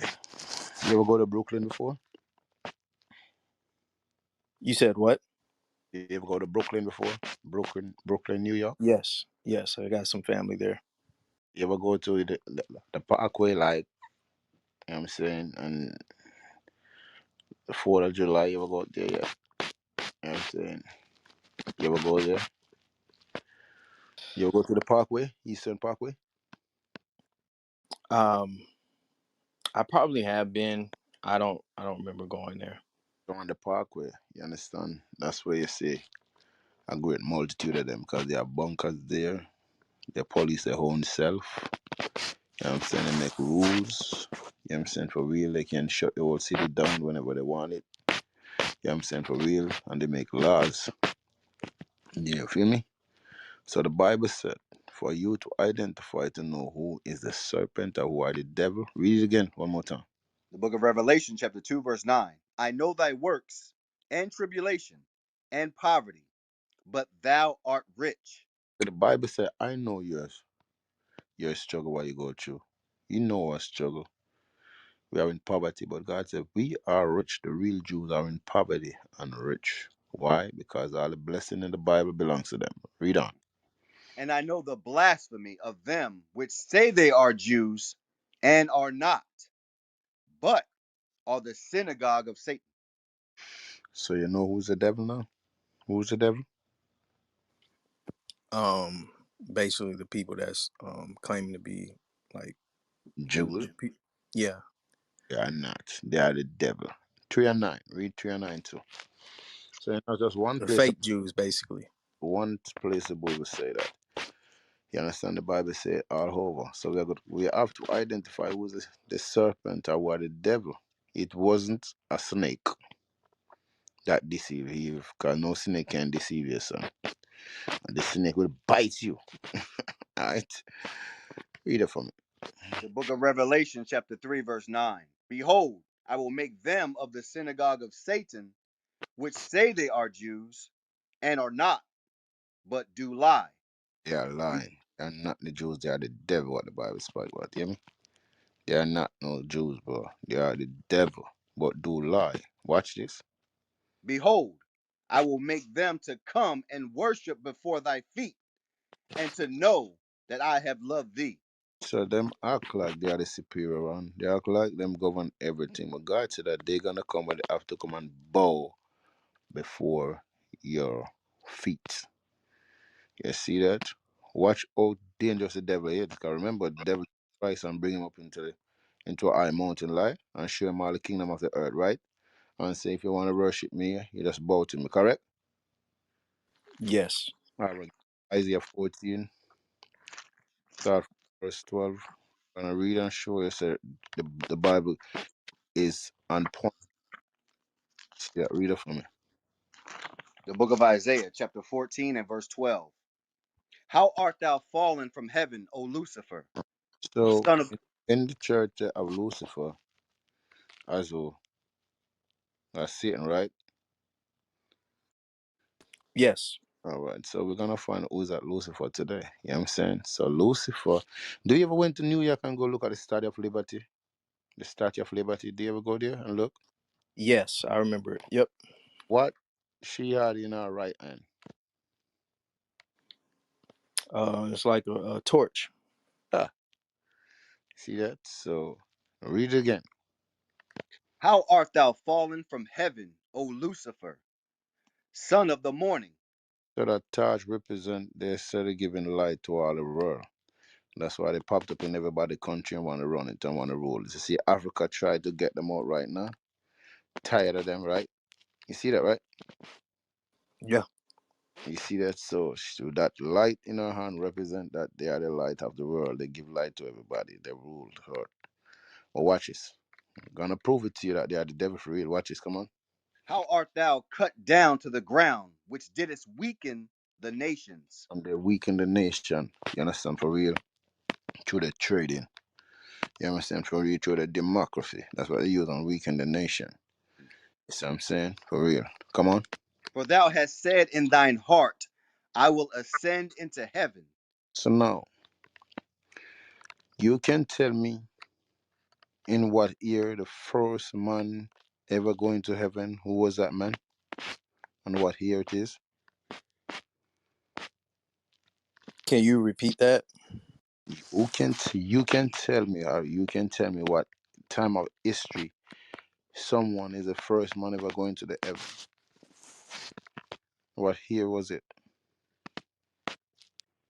You said what year? Mhm.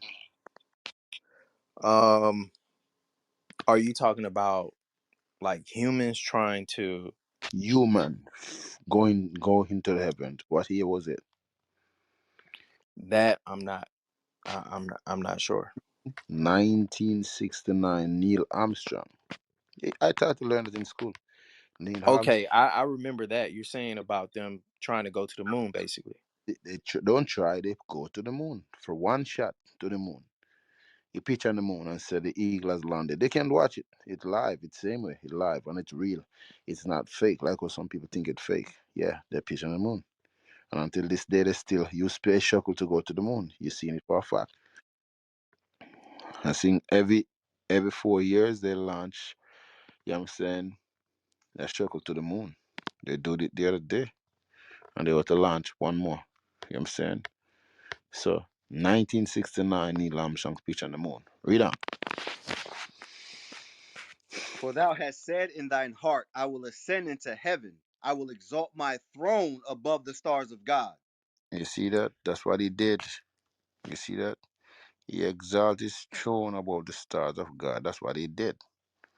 You see that? That's what they did. And they set satellite for you to have a cell phone. Remember one time they used to have phone, you have to stay one place and take the phone out the wall. It have a string on it. And you have to talk and put it back there. You remember those days, right? When they did, you said a Remember wallet on a string. oh remember when we used to use the phone, right? Use the phone used to have a string on it. And you Yes, can't I go remember. there like 6, maybe 6 feet, less than 6 feet with a phone. You know what I'm saying? No, you can walk miles, you can travel miles with your cell phone in your hand, correct? You Yep. don't no string attached. How you get frequency. You know what I'm saying? How you get signal. You know what I'm saying? For real. That's why I say you're gonna launch this thing about the stars of God. You know what I'm saying? Watch this. I will exalt my throne above the stars of God. hmm I, I will sit also upon the mount of the congregation in the sides of the north. So the mount of the congregation is the 12 tribe. In the side of the north, they take us here as slave and they sit on us and they work us. You know what I'm saying? And that's how America gets so powerful and rich. Watch this, come on. I will ascend above the heights of the clouds. On the heights of the close, 1903. You can look it up. The Wright brother made the first plane. You ever learn that in history? Yes. Who was those people? What race of people was those people made the first plane? Uh, I would say, as in what the room say, Edomites. That's what it is. 1903, they made the first plane. You know what I'm saying? For real. Come on. I will be like the Most High. And he said, yo, I will be like the Most High. And he give you a white Jesus. And everybody pray to it and bow to it and believe in it. Until this day, going to all these churches, if I'm lying, it's a white man, Jesus, you understand? And they have him as Christ with 12 white men sit around him and him sit in the middle. You see that for yourself. He said, I wanna be like the Most High. And now we tell her that, okay, yeah. And every morning they read you, yeah, I'm saying for real, the news, the weather, until, okay, rain gonna fall. And you walk with an umbrella today and rain fall. You believe in him. I'm lying. Can I get an amen? Hmm. hmm Yes, that's what he did. You see that? I'm just proving it to you. See, he's the devil's son. And that's what the Bible said. Watch this, keep reading. Yet thou, yet thou shalt be brought down to hell, And the to the Bible said I'm gonna brought down to hell. The same situation what we find ourselves in, they're gonna find themselves in it one day because God gonna take him down, son. Read. to the sides of the pit. Side of the pit. Watch this. They that see thee shall narrowly look upon thee, And say what? and consider thee, saying, is this the man that made the earth to tremble? You see that? 1945. What they did 1945 to let the earth tremble, son. You know that? They said this is the man. You see that? So the serpent we just read about, you know what I'm saying? I'm proving it to you that is the devil. 1945, what they did? I'm not sure. They dropped a bomb. Okay, I remember that now. Remember that bomb what they dropped on the Chinese? Yep, the atomic bomb. Atom bomb? All right, all right. And no one say nothing on earth when they drop it. Everyone say, yo, that's for real. That's Jesus. You see that? He said he gonna make wonders upon the face. And he really did it, son. He really did it. You see that? So when they ask him why God made him, God know why he made him. I'm gonna show in Romans why God made him. You understand for real? You see that? Give me that in Romans, yeah? Okay. Chapter 9, verse 9. Read it for me. The book of Romans, chapter 9, verse 9. For this is the word, for this is the word of promise. At this time will I come, and Sarah shall have a son.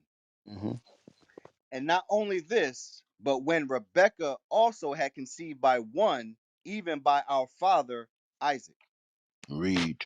for the children being not yet born, neither having done any good or evil. So now, so why the most I create him, the Bible said, listen, this is good. Why I gonna create this guy? I'm gonna show you why I gonna create him. He said his children never yet born, no good nor evil. You see what I'm saying? See that? Because Isaac have two sons. What the name? You have Jacob and who? What the next one, sir? Um, is it Esau? That's what it is. That's what it is. We're gonna read about him. So you wonder, yo, why I'm so powerful, why I'm so dangerous right now. Watch this. Yeah, I wonder if God gonna destroy him. Yes, God gonna destroy him. Watch this. Read on. That the purpose of God according to election might stand. Might stand. So God make sure God made him and elect him and put him in a position that he feel like say, okay, he's God. You know what I'm saying? But God made him for a purpose, and the purpose is it. You wonder if God gonna destroy the devil? Yes, he will. And I show you what right now. Watch this, read on. Not of works, but of him that calleth. Read. It was said unto her, the elder shall serve the younger. Yes, that's what it is. He's the first one born. He's the next come after. He said, okay, the elder one shall serve the younger one. He will be serving us. It's just a time appointed. We have to just get our mind right to see the mystery. What's gonna happen, right? Read on. As it is written, Jacob have I loved, but Esau have I hated. God said, I hate him. I love you, Jacob, but I hate that boy. Watch this. What shall we say then? Is there unrighteousness with God? Some people will say that. Some people will say that. Why God made the devil? Why God made him? You know what I'm saying? That's why you just ask. Is something. But there's unrighteousness with God. We will find out why God made the devil. Read on. God forbid. For he saith to Moses, I will have mercy on whom I will have mercy. So you remember with Moses, right? Moses and Pharaoh. Yeah. What Moses go and tell Pharaoh what God said? Yep. So what God do to Pharaoh when Moses tell him what God said? Destroy them. God said, I harden his heart. I tell Moses to tell him what I said, but I'm the same one going hard his heart. He ain't gonna believe what I said, Moses. But Moses go and tell him. That's the same thing with this man. He don't feel like say, yo, he gonna be destroyed. You know what I'm saying? For real. But God said, watch this, keep it. And I will have compassion on whom I will have compassion. Read. So then it is not of him that willeth, nor of him that runneth, But but of God that showeth mercy. the God that showed mercy, but watch what I'm trying to show you what God said he gonna do with this guy right here. Come on. For the scripture saith unto Pharaoh, Mm-hmm. even for this same purpose have I raised thee up. Even for the same purpose, just like how God raised up Pharaoh, God raised this man up. That's why he's the most powerfulest man on earth. God said it's the same thing. Why you see the white man in power? You remember the same thing what I do to Pharaoh? I raise him up and make Egypt be the greatest kingdom on earth. God said the same thing I do with this man, like America be the greatest kingdom on earth. You see that? Watch this, come on. That I might show my power in thee. Ooh, you see that, bro? So the wealth and the power what the white man have on the face of the earth, God raised him up to show his power through him. Why? Read on. And that my name might be declared throughout all the earth. So you see what he did, what the Caucasian man do on earth. God said, listen, it's good. I want to let the world know that it wasn't him running things, it's high God running things. That's why God raised him up to destroy them, bro.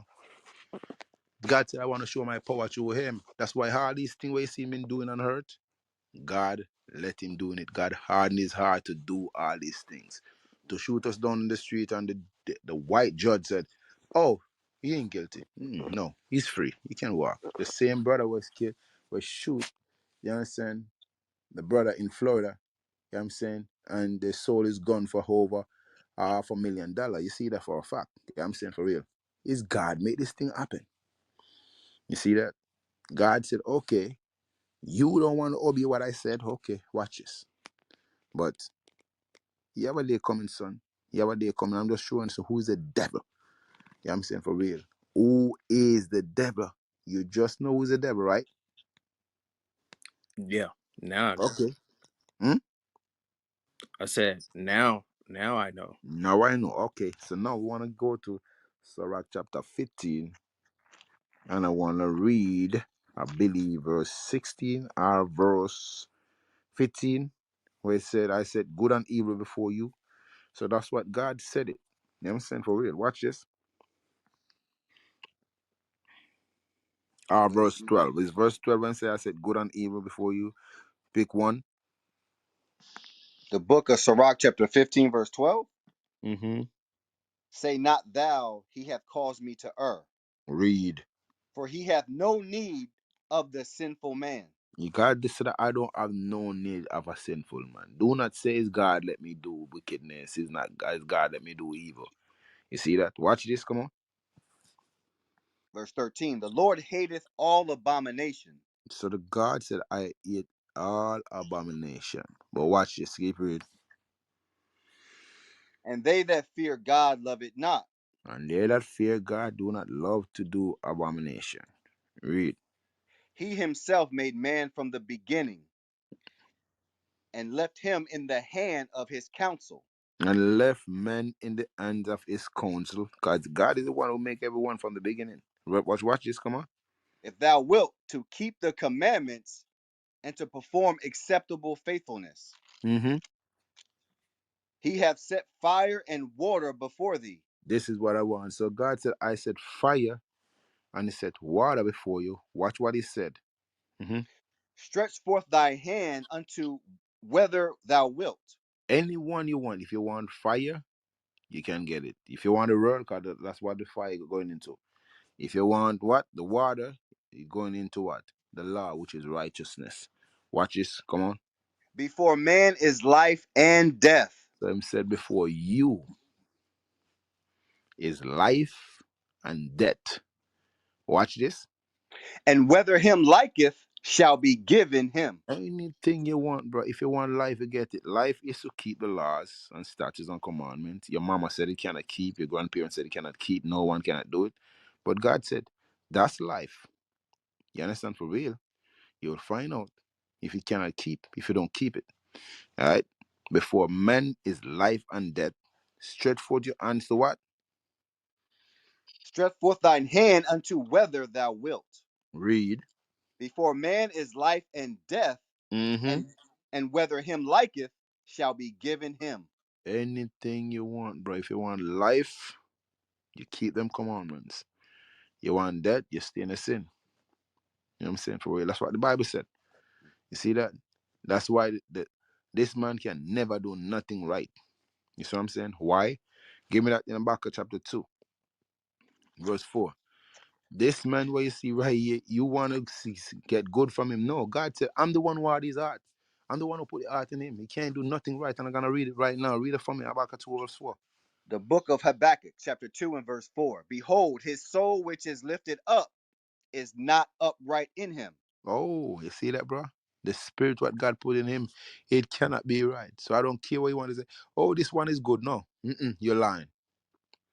That's why the most I use a serpent. You know why the most I use a serpent? Because a serpent, you will see him twine up like this, and you will be like said 10 feet from him, and he will use. You understand? For real, is strength and knock you out, I bit you at 10 feet. But you see, he just curl up. You know what I'm saying? Like he can't move. You know what I'm saying? For real. And like if you strike, he can't touch you.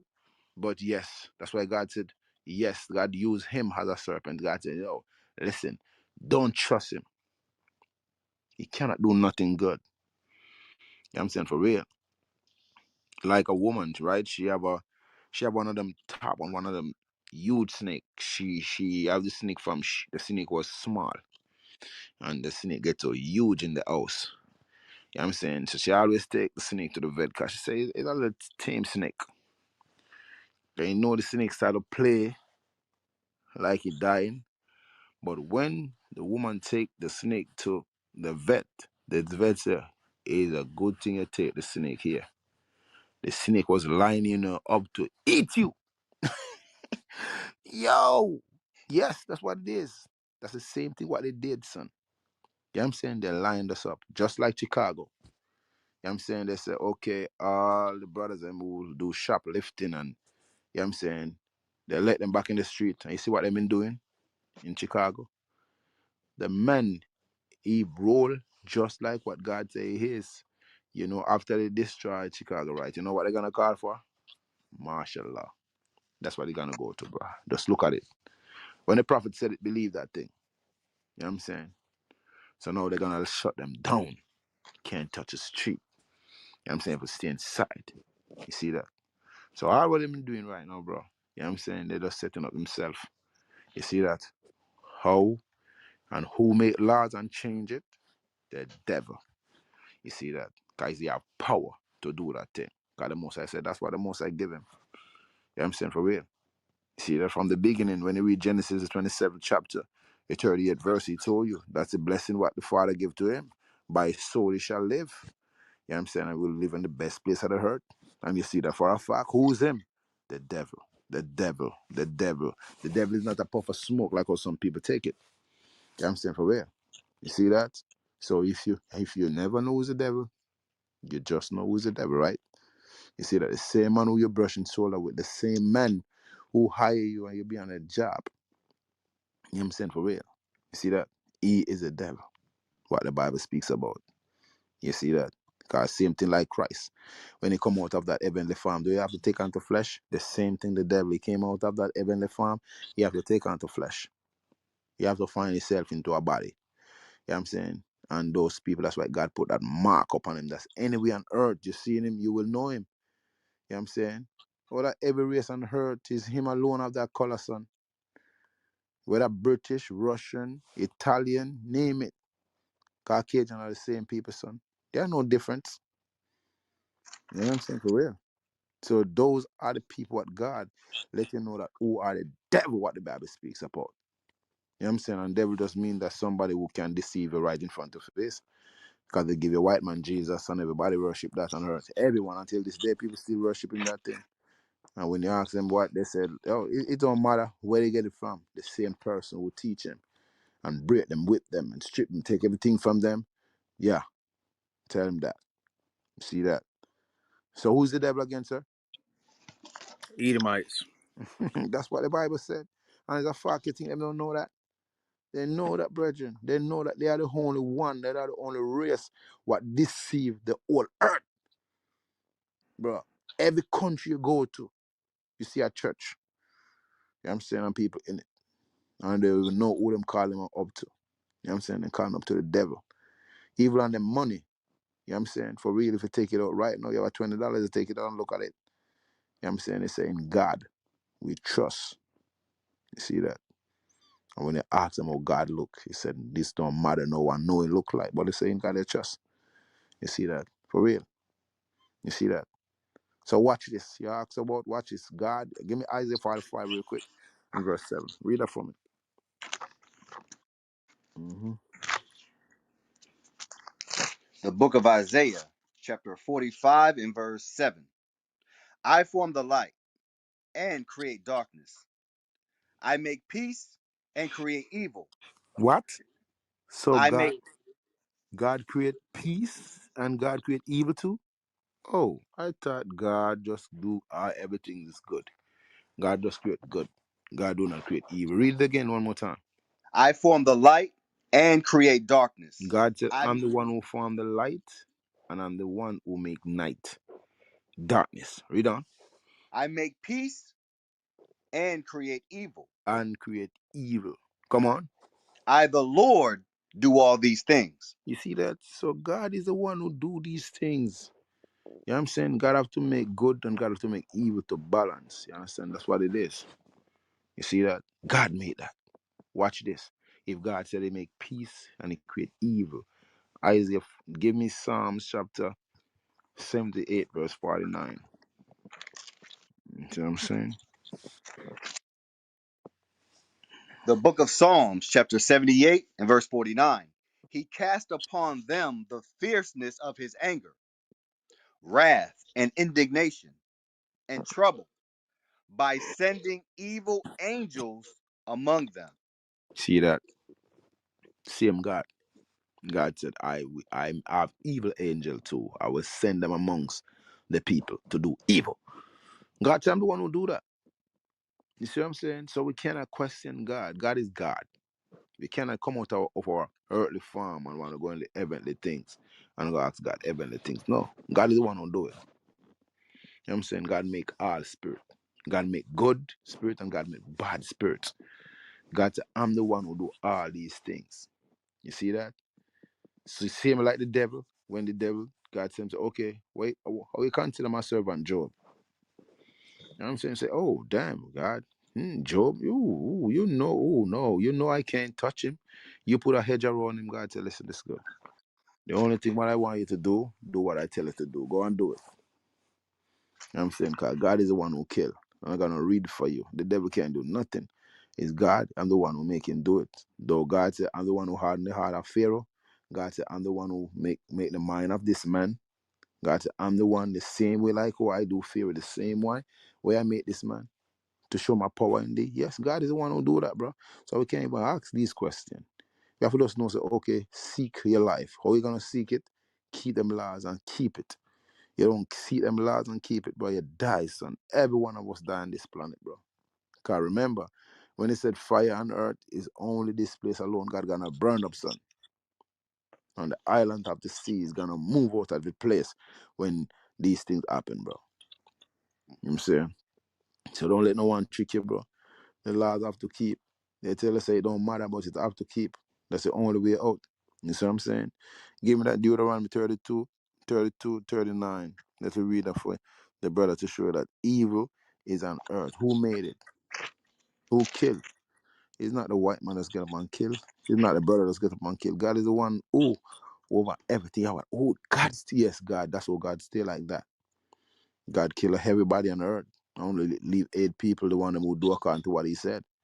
The one who do not never do it, God kill everybody. The baby what inside of the woman like for 6 months, God kill her and kill the baby what inside.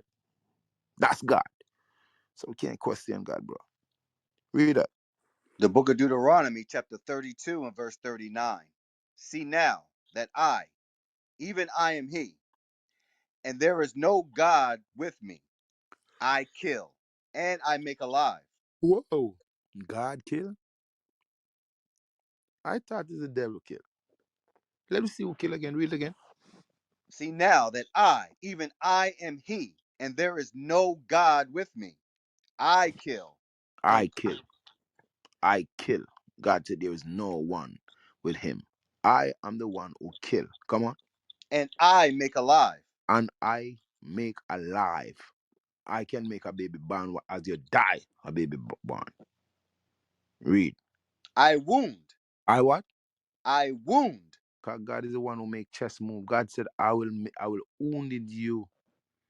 And what? And I heal. And then God said, I will heal you too. You see that? So we wonder, oh, he get, oh yeah, he get shot. Yeah, for real. And yeah, yeah, the doctor operate on this guy. You know what I'm saying? For real. And he get 14 shot and he's still alive. God said, yes, I'm the one who gonna wound you. And I'm gonna heal it too. Come on. Neither is there any that can deliver out of my hand. None. So why you want to tell me that the devil have power? The devil have power is God is the one who give him the authority to do things. He cannot get up and just say, okay, I'm gonna do my own thing. You see what I'm saying? For real. The white man ain't doing his own thing. You know what I'm saying? Watch this. Give me the next one in Romans chapter 13. Give me that real quick. Verse 1. Watch this. Let us see what's going on earth is if he have then the power. Watch this. Come on. The book of Romans, chapter 13 and verse 1. Let every soul be subject unto the higher powers. So God said, every soul subject unto the higher power. Who's the higher power on earth? Everybody know that white man Jesus, yeah? God said subject to him. If you break his law, you will be in prison. You kill God said someone gonna kill you. And who yeah, that's what he is. He gonna set somebody over you to kill you, put you on the lethal injection, or they put a rope around the neck and break it. I give you a life. You're 50 years old and they give you 100 years, you know they're gonna die sitting down one place. See that? Come on.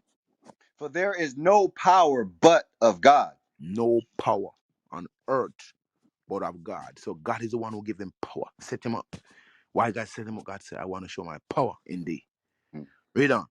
The powers that be are ordained of God. Oh, so the power what he had is God give him, son. I said, but I'm finding the scripture to make sure what I said.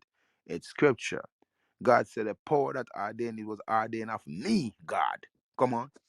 Whosoever therefore resisteth the power, resisteth the ordinance of God. So he's not the white man we're resisting. That's why when our people rebel and do all these things, you know what? They have to sit. Because God said, you resist the power what I set up. Yes, you will get what? Read again. Whosoever therefore resisteth the power, resisteth the ordinance of God. So you resist God. You resist what in the Bible. The ordinance is the Bible. You resist what written in it. You see, the Bible says, obey the powers that be. You obey the light. You stop at the light. You run it. You get a ticket. That's all they're setting it now. One thing you can run the light and you're good.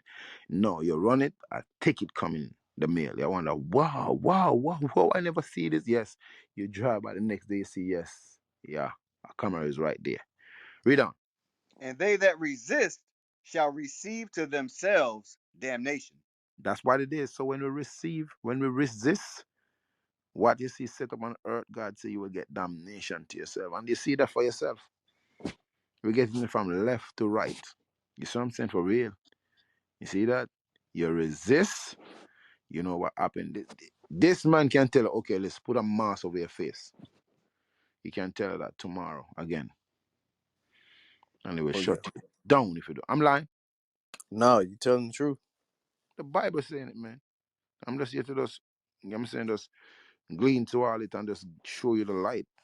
You know what I'm saying? For real. Don't look for no puff of smoke as a devil, brother. The devil is right here in front of you. You know what I'm saying? For real. And it's easy to identify too. You know what I'm saying? For real. No one have the color like oh he had and heard. God set him that way for you to know him. That's why God said, is this the man? Yes, is him. You know what I'm saying? For real. Watch this. Give me that in Thessalonians before I go. Second Thessalonians. You know what I want? Yes, sir. Chapter 2. You know what I'm saying? Verse 3. Read it for me. The book of Second Thessalonians, chapter 2, verse 3. Let no man deceive you by any means. You see that? So remember they said is a serpent deceive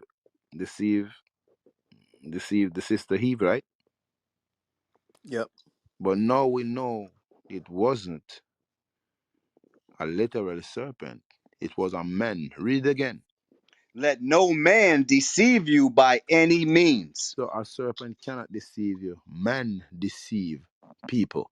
Said, let no man deceive you in any means. Watch this.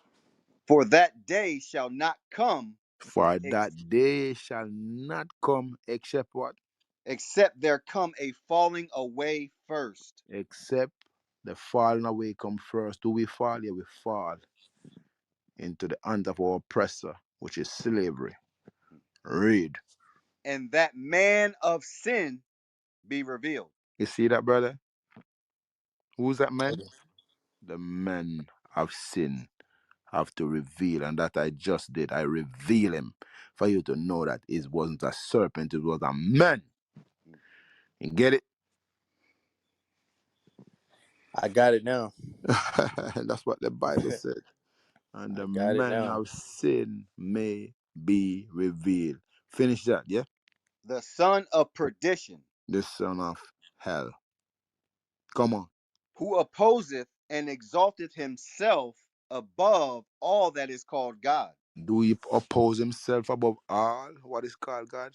Do he give you a image and everybody worship that thing? Yep. Huh? Yep. Is it, do you oppose God? He changed Sunday. He say he changed the Sabbath day from Sunday, from Saturday to Sunday. Do you do that? Yep. It change the feast of Hanukkah to Christmas to December 25th? Yes. Do we do that? Do some of everything. Do we change the Passover to Easter? Do we do that? Yes, he do that. You see what I'm saying? Watch this. All that I'm coming back. Go to Daniel chapter 7, verse 25. And let me ask you this, right? Facts. You're gonna know that he's a devil. What the Bible speaks about. Read it for me. the book of Daniel, chapter 7 and verse 25. And he shall speak great words against the Most High, And do what? and shall wear out the saints of the Most High. The saint is the Israelite. He wear us out. He wear us out, bro. You see what I'm saying? We don't know who we are no more. You know what I'm saying? For real, anything he give us to worship, the food that we eat, we're not supposed to eat it. But do we eat it? We're not supposed to eat swine, crab, shrimp, lobster. We're not supposed to eat that. You see what I'm saying? For real. But he wear us out. You know what I'm saying? Wow. How we wear us out? Watch this. Come on. And think to change times and laws. Do we change times and laws? Do we tell you the other day to back the clock, correct? And everybody one back the clock, right? What they Yep. call it? They call it what? Daylight saving time. Daylight saving time. Do we change laws? Do we say a man and a man can marry? Yep. Ah, devil. The Bible speaks about. I'm just trying to identify it as a man, is not a serpent. The serpent, what the most I try to tell you, he cunning just like the serpent, bro. Mm. See what I'm saying? I want every one of you get it. That's what the Bible said. And I identify him. I make sure I paint the picture. You understand? Plain according to scriptures. Because God said, I make my write it plain on paper.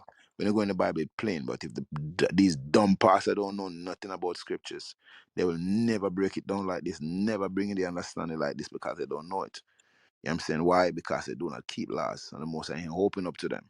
They don't know nothing. You see what I'm saying? The Bible says, this is a man. Go back to Thessalonians and finish that. Let me show the brother. Yeah, for real. The, the book of Second Thessalonians, chapter 2 and verse 4. Who opposeth and exalteth himself above all that is called God, Mm-hmm.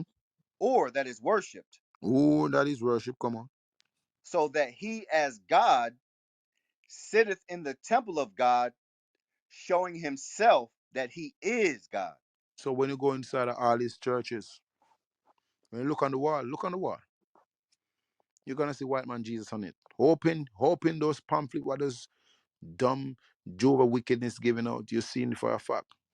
You see what I'm saying? Well, for real. Trust me, in every city, you ain't seen Brazil, right? We're looking Brazil on the top of the mountain. What you see up there? White man Jesus spread his hand. They be like image. That's it, the most stylish image. A white man Jesus up there. You seen it for yourself, right? I don't remember seeing that. Bro, you can take your phone out and look at and dig it up for yourself. Dig up the image of Christ, but in Brazil, the statue of Christ. Hugest thing, bro. Oh, yeah, I've seen that. I have Okay. seen. I didn't know what it was called, but Yes, yeah. it is. Every country you go to, every state line you went over, you're gonna see a huge cross before you enter into the next state. I'm lying. If you're driving, cause bro, I like to drive. I drive a lot, and every state line you go over, you always see a huge cross. You know what I'm saying, for real. I don't know state you're in. What state you in, sir? I'm in Georgia. You're in Georgia. Okay. Don't believe me? All right. If you want to believe me, take a trip like you're going to, you know what I'm saying, Louisiana, going down that side. It start from it start from Birmingham, Alabama. Check it for yourself. Go straight down. As you step over the state line, you're gonna see that for yourself. If you're going to New York, it's the same thing. You step over, you know what I'm saying, for real, South Carolina, North Carolina, you know what I'm saying, for real, Virginia, you see it for yourself. Across. As long as you enter the state line, you're gonna see for yourself. It's a fact. You see that? That's what it is. You see that? So now you know who's the devil, right? So you don't have to ask who's the devil no more. You know what I'm saying? That's what it is. You get it? Oh yeah, I appreciate it. All right. So I'm gonna turn back to the moderator, man, for real. Moderator, we at? More fire. Praises. Sarah, I'm here, man. All right. All praise. And that was some good stuff right there, John. Hey man. And remember when the Lord made things, he made them in two. You know what I mean? So he made them in two. So he made the devil essentially to show his power in the end, because he's going to use them to rise up just so that he can destroy them off the face of the damn planet.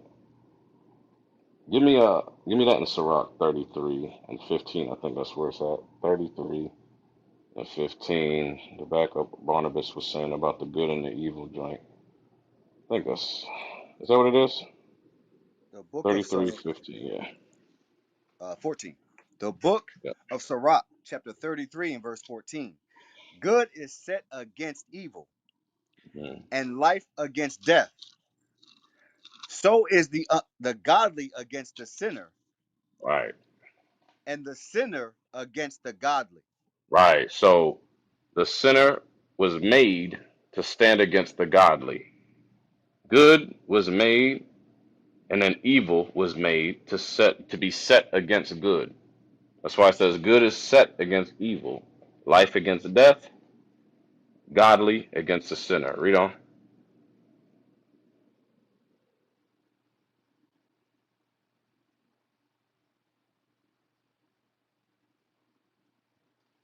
Hello?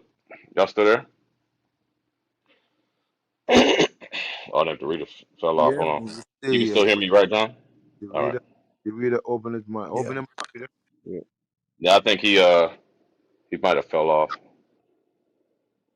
He coming back up though. But I'll read it. Um, Sirach chapter 33 and verse 15. It says, "So look upon all the works of the Most High, and there are two and two, one against another." So whatever the Lord makes, he makes two, one set against another. All right. So yeah, man. Barnabas broke that thing down. So you got much wisdom from that. So all praises. Okay, I have one last thing. Yes, sir. If you guys are not bringing that other guy up, I don't know if y'all were gonna talk to him. I can bring this next time. But I do have one last thing that's kind of on my mind a little bit. Come on, man. Come on with it while you here. I ain't forget Okay. about you, Meta. I know you fell off and came back, so I got you next, Meta. Appreciate your patience, bro. Yes, sir. All right. So the last thing is basically so okay, we all as a world, we pretty much saw the whole play, the little vaccine play, right? Like we saw that, we see it was bullshit. Um, they were making people required, saying, they can't get a job or whatever, and the vaccine pretty much, killed some people off. It was giving them heart conditions. Um, Now, now they're coming out saying that there's UFOs and aliens and alien bodies. Now, I did try to ask this before, and I understand why. They gave me some edification, saying, don't worry about, stay focused on the simple things. Basically, they gave me a scripture about that. Um, but I don't know. I'm just curious. I want to know. I want to know why they keep bringing up this UFO things, and they keep saying they found alien bodies, uh, and basically now they're bringing UFO ships and um, things like that. So why are they now pulling this play, just like they pulled the vaccine play? Well, remember who is over Esau, right? Remember who gives them the knowledge. Satan gives him the knowledge, right? Now, if you think that Esau got a dead angel in the lab somewhere, no, that ain't rolling. That's false. That's stupid. That's to give the people some false sense of hope, like America got things under control. They ain't got no Hey, angel in a lab somewhere. That's impossible. hey, cowboy, let me get that. Oh my Yes, sir. God. Wait, I was trying to say alien. I know what you're talking about. Okay, I know. watch this, right? Because the white man could do what a different name the white man call us from Negroes. What a different name he call us. Black or African American. Russia when our brothers enter into the country illegal, what they call them. Yeah, illegal aliens. So I'm gonna prove it to yourself. What they talking about is garbage. Cause they cannot kill what they see. That's what they use. That type of word they use to push you off to let you do not believe that real people up there. Yeah, give me that in First Corinthians chapter 15, verse 40. Read it for me. Yeah. No, start from 39. Let me show the brother something. Can I get a reader, man? Where the reader at, man? I can't believe the reader. Oh, damn. I got you. I got you. I forgot. I thought you came back. You said First Corinthians 14, right? First Corinthians chapter 15, verse 39 to 40. Is there 39? All right. First Corinthians chapter 15, verse 39. All flesh is not the same flesh, So what but they be telling you, son, just listen what the Bible said. You know what I'm saying? Don't listen to them no more. They're lying. The Bible said all flesh is not the same flesh. Watch this.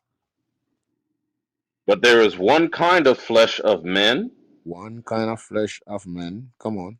another flesh of beasts, Another flesh of beasts. another of fishes, and another of birds. Another of birds. Come on.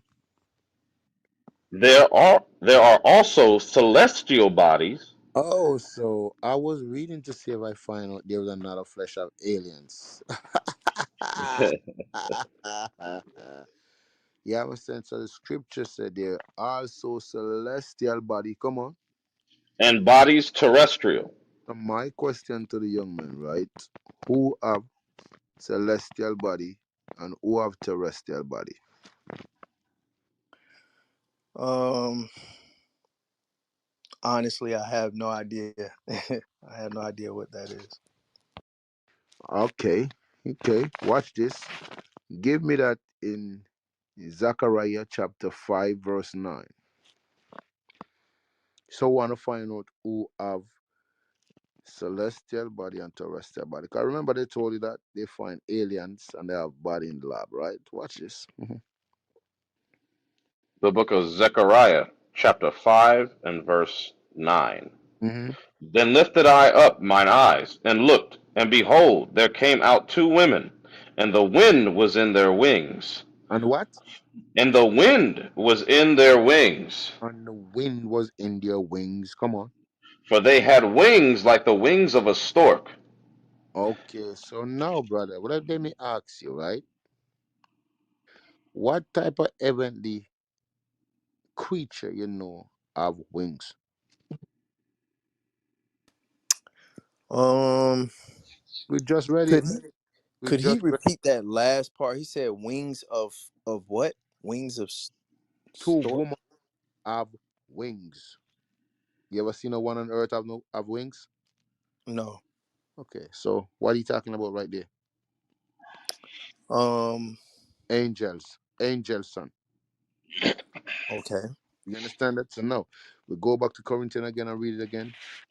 We're also what? First Corinthians chapter 15 and verse 40. There are also celestial bodies, So you see that and angel of celestial body.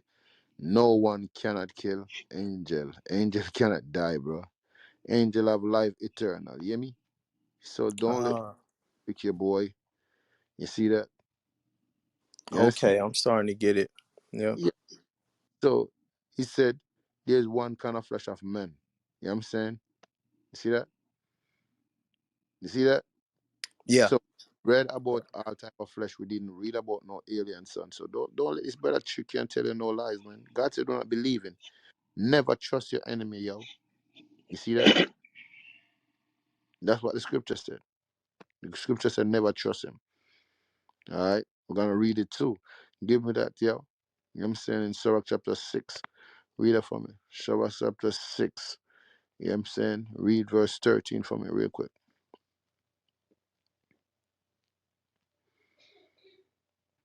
Sirach chapter 6 and verse 13. You said Sirach 6? Yes, sir. And 13. The book of Sirach chapter 6 verse 13. Separate thyself from thine enemies. God says separate yourself from is what I call it now? Is science. That's what it is, cause that's what they will bring to you. So they find aliens and they want to bring him into the lab too. You know what I'm saying for real? God says separate yourself from him. Do not believe nothing what he said. Come on. Separate thyself from thine enemies, and take heed of thy You friends. see, don't take heed. They are not your friend. They will never be a friend. Remember, they take us your slave, son. So you're gonna believe that guy. Guy tell us lies, lies, lies. You know what I'm saying? For real. It's a time for all eyes open up, bro. That time your eyes open up, son. He's doing good. You saw what I said? For real. That's what the Bible said, bro. Separate yourself from him. Jump up to the 10th verse. The Bible says, separate yourself from that guy.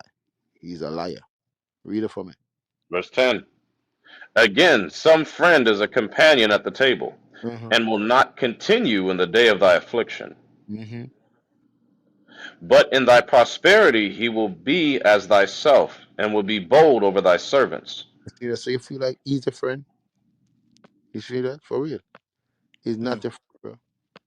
You see that? For real. You think in our prosperity, in our coming up, he want us to come up, son. He will never let us come up, bro. He will never let us come up. So he will tell you all these lies to keep us down.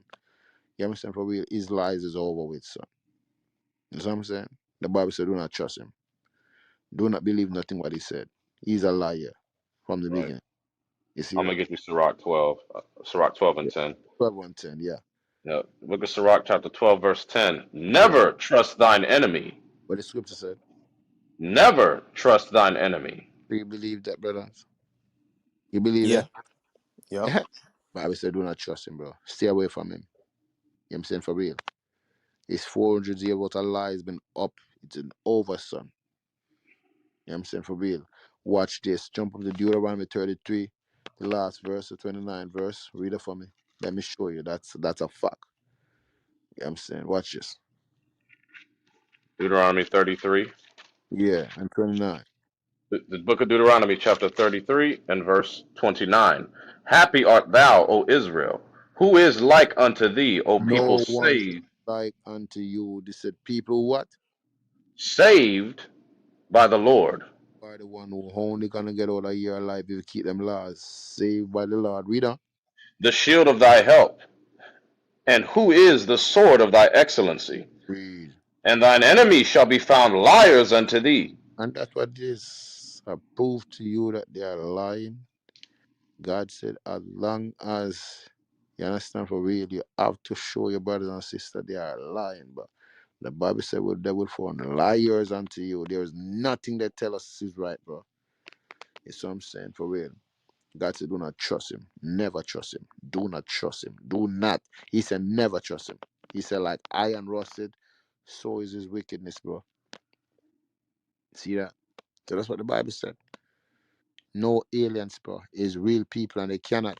So remember, if everyone can take the phone up right now and see NASA try to pin up one of those same chariots, but they call UFO, and they've been shooting that thing. They shoot it, and it just stay one place until it just say, yo, trust me, bro. They've been hitting a lot of rounds off of that thing. Take out the phone, all of you brothers who listening right now, and dig up NASA shoot at UFO. Boy, it's a sign, yo, for real. You know, all of those people come back crazy, right? I'm mad. They can't go back the second trip. Every one of them come back with trauma. You see what I'm saying? That's what it is. They seeing things up there, what? Yo, and listen, the white man was, there was interviewing the other day, right? I was looking at him, and he said, when they was asking him, they said, so tell us what you see. He said, I see some big, tall black men. Black men, but they come back and tell about they see what? Huh? Aliens, for you don't believe that somebody up there. So when Elijah going up, when Elijah go up, where he go to? When Christ go up, where he go to? Elijah get beamed up. He go to the heavens, where he go to? Paul get beamed up. You know what I'm saying, for real? So where they go to? There is one fool you. So why you want to go up there? Why Clint Eastwood and all of them? You know what I'm saying, for real? By space and what the one who own Tesla the name? Or the car Tesla? What Elon Musk. Elon Musk and all of them. Why they been going up there? On the house and hurt feel like say, yo, bruh, we have brothers, we have people up there coming for us, bro. Whenever our mind right. Whenever we keep them laws and it's sealed, bro, they're coming. Isaiah chapter 31, verse 5. Read it for him. Yeah, I'm saying for real. Let me hear what coming. Come on, man. The book of Isaiah, chapter 31, and verse 5. Mm-hmm. As birds flying, so will the Lord of hosts defend Jerusalem. So now I want to ask the host, the young man, right? How do bird fly, sir? They fly in a group. Oh, what group? In a Oh, flock, oh, with like, multiple birds. like when the time get cold, they try to go down south and they see they flying in the whole group. That's what it is. Yeah. All bird fly like that. So the Bible says as bird flight. Why say as bird flight? Because bird have a way to fly. They fly into a V formation, correct? Yeah. All right. So the Bible says as bird fly it. Come on. Can you hear me? Yes, sir. Come on. As birds flying, so will the Lord of hosts defend Jerusalem. hmm Defending also, he will deliver it. He will And what? he will deliver it. That's oh God coming back, bro. That's all Christ coming back to save us into a V formation. With what? Watch this. Give me that in Psalm 78. You understand for real? Find it. You see that? Psalm 78. Yeah, I'm saying the chariot of God are 20,000. Find me that real quick. I'm talking about you up for. Hell wrong with these people. Let me hit every lies, because I'm here to crush all the lies. I'm saying for real. We get upset right now and get out of this place, bro. You guys playing games, right?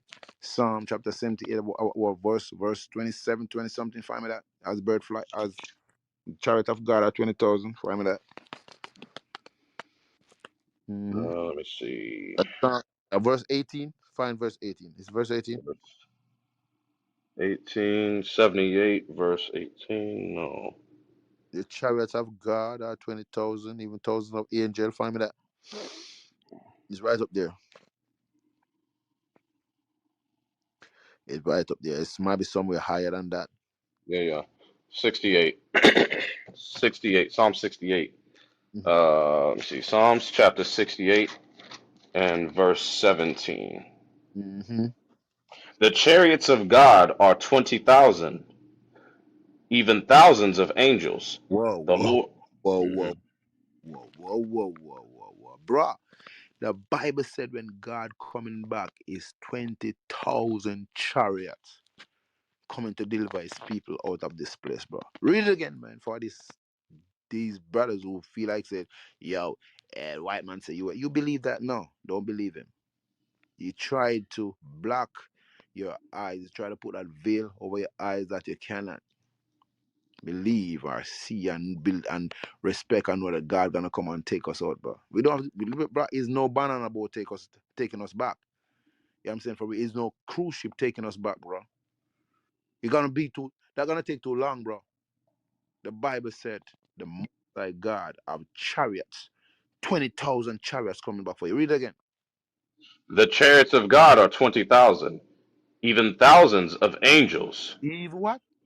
Even thousands of angels. Even thousands of angel brothers and sisters. Don't let them trick you. The Bible is real, son. Come on. The Lord is among them, as in Sinai in the holy place. You see, that's what the Most High used Sinai. Most High said, I will be among them. I will be the one who leading out this troop to come and deliver you from there. He said, just like in Sinai, I'm coming back. That's what I'm saying. Give me Tobit chapter 6 and 10. Hey, read the book, read the Bible for the young man. Yeah, and for real, he ask a question, we're gonna make sure. Let it get it. You know what I'm saying? And just don't ask question. You better repent right now and do it. You see the reader for me, man? Tobit 6 and 10. Yes, sir. The book of Tobit, chapter 6 and verse 10. The angel said to the young man, Brother, What? What? So it's not an alien, is what? the angel, The angel said to the young man, is not a alien, bro. They cannot kill angel, bro. The white man lying to you. I don't know where he find his species from. I don't know what he lab in his lab and want to come and deceive the world again. No, you deceive us over 400 years. It's over with. You know what I'm saying? For real. It's done. Read it again, man. the angel said to the young man, Brother, today we will lodge with Raguel, who is You thy see that? cousin. You see that? So the angel speak. You understand? To Raguel, which is, I believe, told by a wife father. You see that? So, bro, what the hell? These people talking about UFO, but the UFO, no, it's chariots. We go back to Psalms again and read that, man. Psalm 68, verse 17. Mm, damn, playing a game with us, bro. The book Talking of about Psalms. The book of Psalms, chapter 68 and verse 17. The chariots of God are 20,000. 20,000, bro. 20,000. Listen, it's good. Even thousands of angels. Even thousands of angels gonna be in those chariots, bro. You see that? Come on. The Lord is among them as in Sinai. Is in Sinai. The Most High God is amongst them, bro. As in Sinai. You see what I'm saying? Deuteronomy 32, verse 1 to 5. Hey, listen, this, bro, I'm giving you scriptures. Write them down. You know what I'm saying? And when they give you the false news, they just go into your Bible and read it and, and laugh them to scorn, son. Deuteronomy 33 from 1 to 5. Read it for me. Let me show you something, bro. What no man on hurt. If it's not the Israelites, bro, you ain't gonna hear it, bro. Because they don't know the Bible. Read it for me. Chapter 33. Yeah, Deuteronomy 33, verse 1 to 5. The book of Deuteronomy, chapter 33, verse 1. And this is the blessing wherewith Moses, the man of God, blessed the children of Israel before his death. Before his death, read. And he said, The Lord came from Sinai. The Lord came from where? came from Sinai. Don't we just read it? The chariots of God are 20,000. You understand from real and you talk about Sinai? Yes, we are reading about it right now. Read on. And rose up from Seir unto Mm-hmm. them. Into them, come on. He shined forth from Mount Paran, and he came with 10,000s of of saints. Of saints, bro. So when the Most High coming back, he said the dead in Christ ride first. He coming back with 10,000s of saints in those chariots. You see that? Bro, is no puff up, bro, is no spirit up there. It's real people up there, bro. You see what I'm saying? That's why they have a what? A space station. Why they have a space station up there? Huh? Um, Come on, I brother. don't know. They're I don't looking know. out for danger because they know the danger coming from above, son.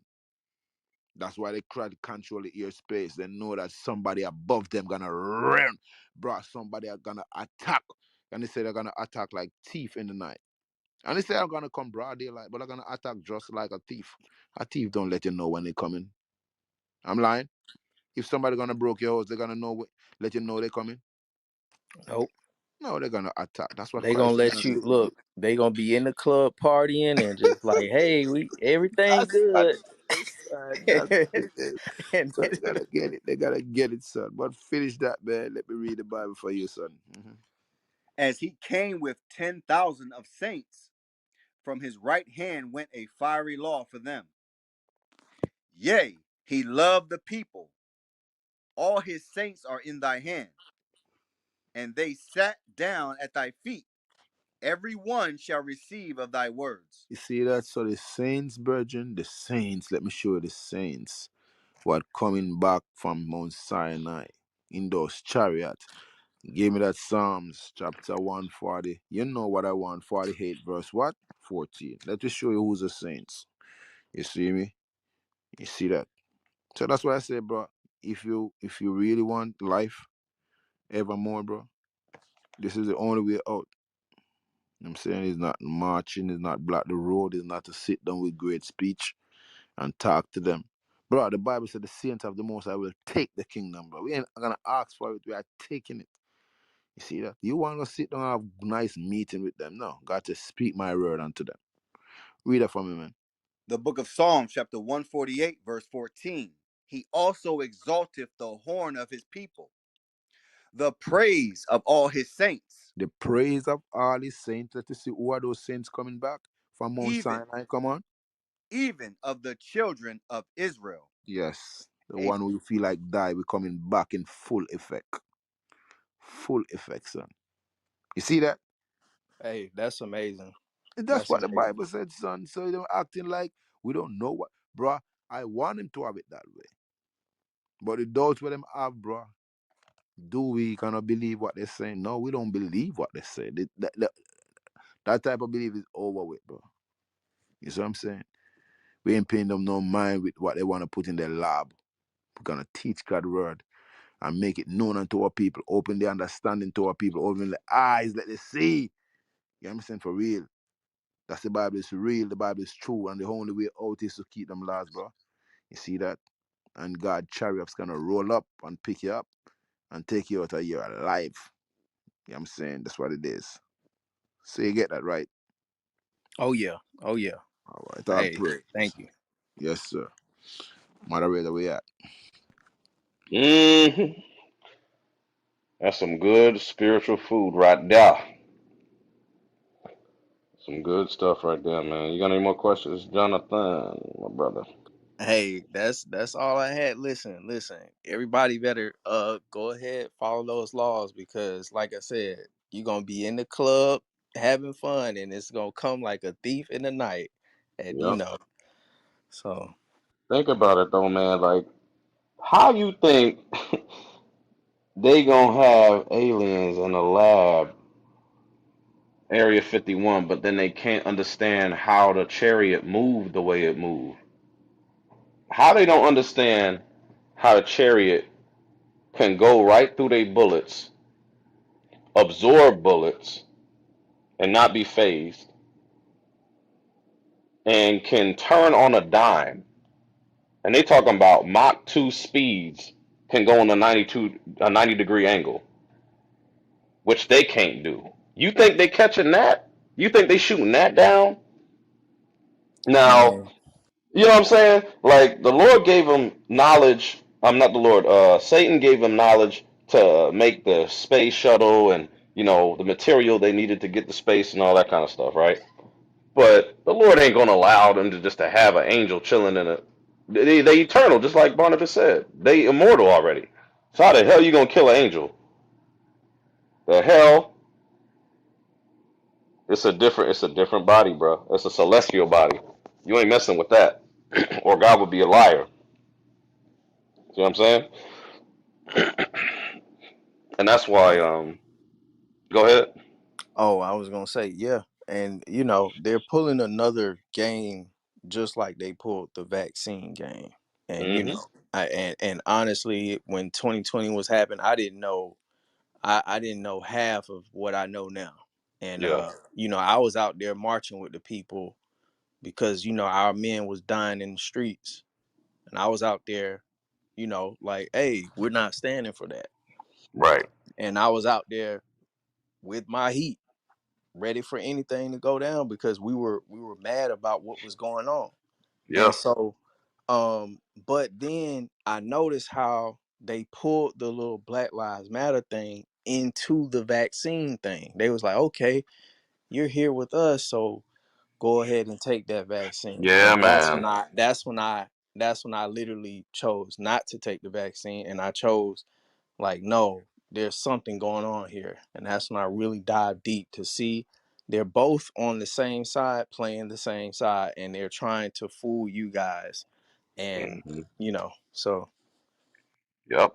Only side we need to be on is God's side. God's side is the only side. But my brother Meta, you've been waiting for a minute, man. What you got on the topic, bro?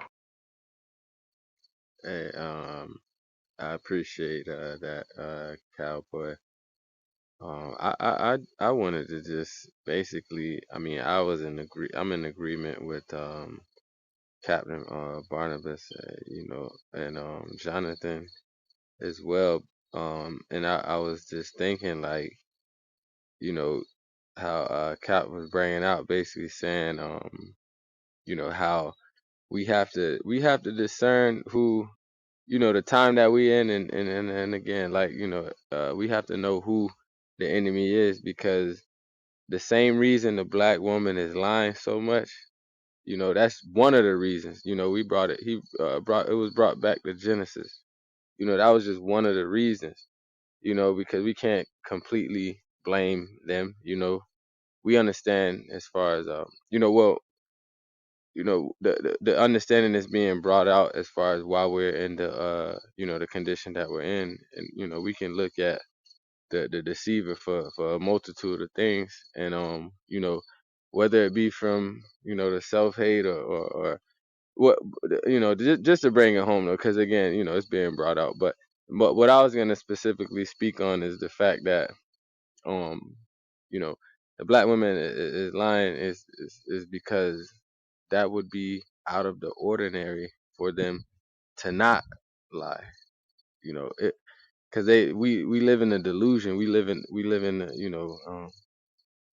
mainly the weaker vessel. They live in like a delusion. So it would be out of the ordinary. Like when the women that's repenting right now, that's out of the ordinary for them to take accountability and to take responsibility. So it's just for us to be able to identify and to understand, you know once we get at the end of the rabbit hole or whatever, like it's like that's expected of them at this point. We had that example just a few weeks ago with the other sister that lied about being kidnapped and everything, and then just social media and everything. It's just like it would be out of the ordinary for them not to be, lying. Like it, the most I said he was gonna show us signs and everything too. So it's like you know, we get those signs in different ways and everything, but definitely one of the telltales would be like if the black woman was to just stop lying, then that would definitely, you know, be like a telltale, like, all right, yeah, the Most High is definitely on his way back. You know, he's definitely, you know, close, you know, because if they stop lying, you know, that'll be a great, that'll be a great thing, you know, to witness as far as like for our people. You know, that'd be a great sight to see. But that was basically what I was saying. Like the you know they're lying because partly because of the fact of you know um our enemy, and then again, you know, again also the internal issues that we have. But that was basically it. All right, all right, all praises. And I think had somebody else trying to come up. Pamela, you had your hand raised. I don't know what happened, but you speaking in the chat a lot. So if you got something that you wanted to add, come up. The topic is why do white and black women lie so much? Why do white and black women lie so much? And what I've seen is primarily because they are enabled to do so. There's a different word I'm thinking about. They're incentivized to do so as well. And the repercussions are not the same when it pertains to the man. And I've seen this in multiple instances. Even if we go to court, divorce court, they always take the side of the woman. Um, child custody battles, things like that. All these things that we see, um, you know. But also as of late, we got the sister get hit with a brick. She's lying. She was lying about stuff, and that sister that lied about getting kidnapped. A lot of madness going on with our people, man. Oh, there she go. Miss Jones, welcome to the stage. What you got on the topic? Why do white and black women lie so much? I cannot speak on white women, even though you guys date them. That's another species. I have nothing to say on that. Yeah, So, we don't date them, sis. We don't date them. But go ahead. so why put us in the same conversation? Okay. Um, I don't lie, but I do have to stroke y'all egos just to get away from y'all. So, what I realize with men is that I got to give you a fantasy in your moment due to your ego. So I may have to smile, give a little gesture. I do have to fake a lot for you guys. But as far as lying, no, but I do have to be fake. Like, pretend like I like you and I really don't. So So, ain't that a lie, sis? uh, it's no, sometimes it's Come just on being, now. no, sometimes it's just being cordial.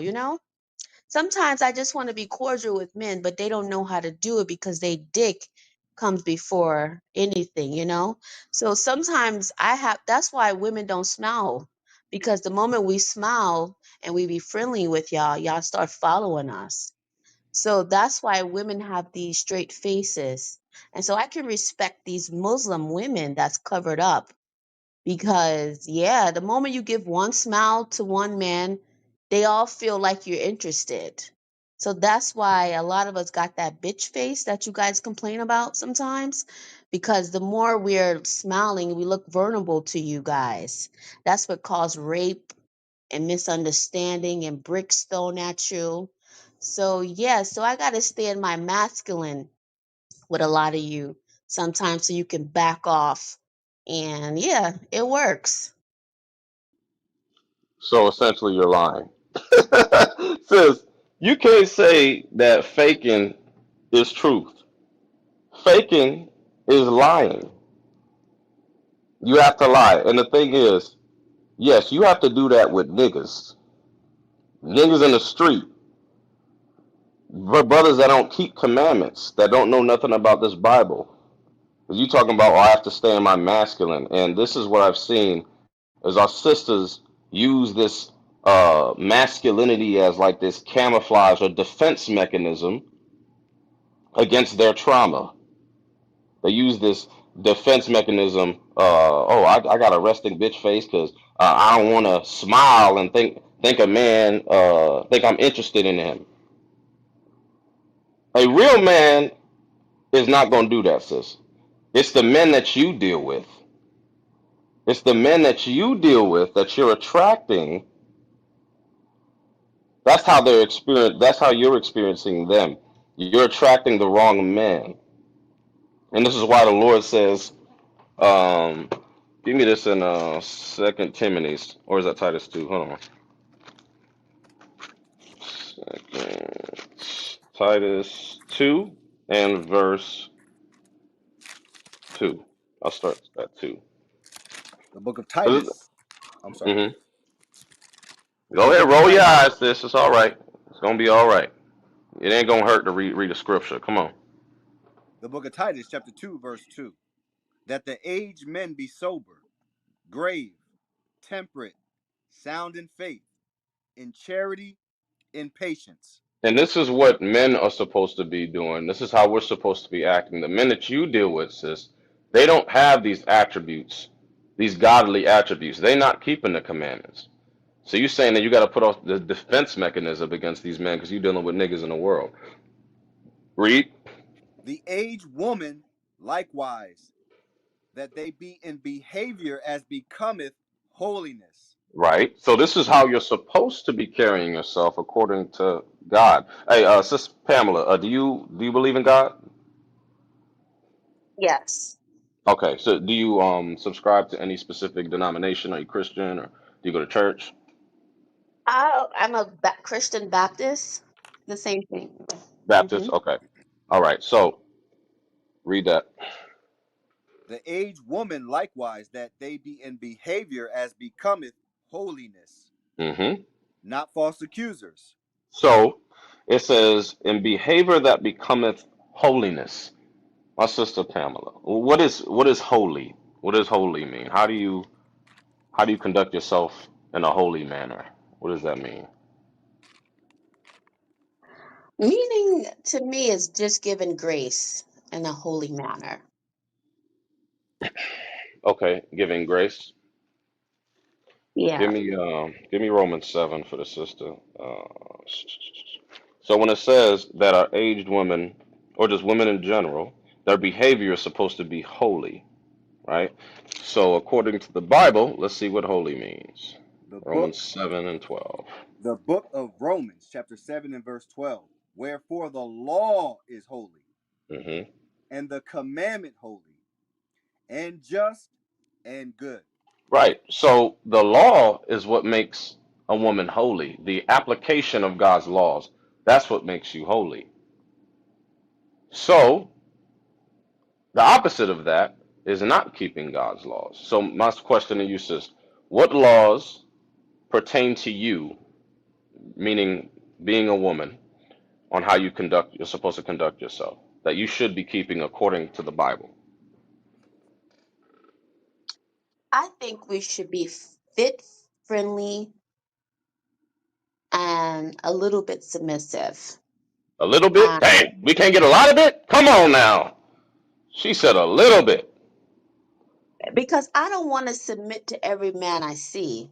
Hmm. So, and I know every man want to be worshipped, but a lot of I don't think deserve that. Sure, So, sure. Right, I got yeah. you. So, So, no, go ahead, sis. Finish your thought. yeah, like I know you guys always say that black women are mean, right? And we're not as friendly as the other women. I guess that's why you put white women in the title, maybe. Hmm. But we have two different stories compared to non-black women. I don't even like to be compared to them Hmm. because we ain't the same. So, yeah, our stories is different. Our trauma is different. A lot of times those girls have soft lives. Black women don't really don't come from a soft life dealing with a lot of black men, and their trauma. So you get different energies from different girls all the time. So Mhm. whatever. Got you. Well, here, listen to this, right? Because I agree with you. You said fit, friendly. Yes, definitely got to be fit. Definitely got to be friendly. And what goes into being friendly, sis, is having that friendly spirit, which means you got to smile as well. You can't have no resting bitch face. You can't have no resting bitch face and then be friendly, sis. That's and then be graceful and then feminine because you have a masculine aura if you got that resting face.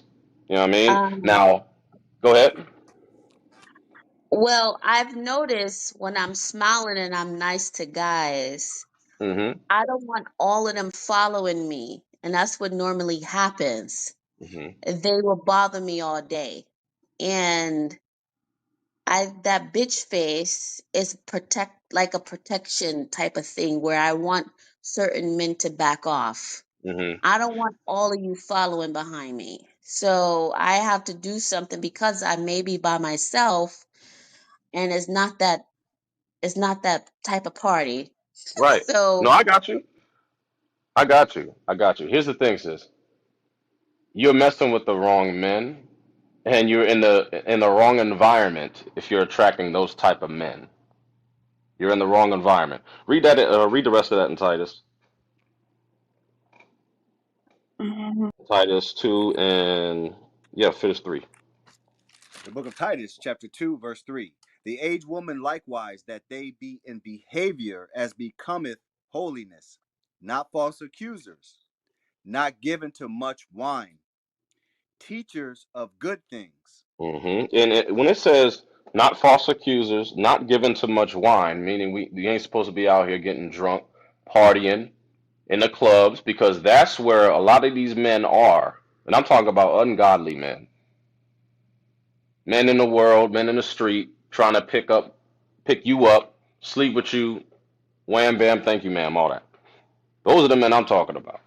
Come on, Yeah. That they I'm gonna get back to you, sis. Hold that they may teach the young women to be sober, on.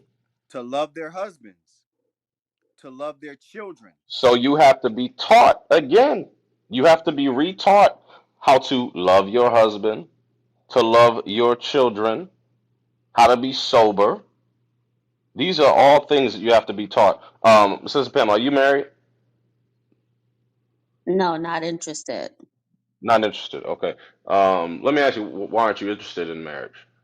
Or are you divorced recently? Or No, I don't think men are husband material. You guys are poly by nature, and I want you to live in your truth. That's all. well, niggas is poly by nature, sis.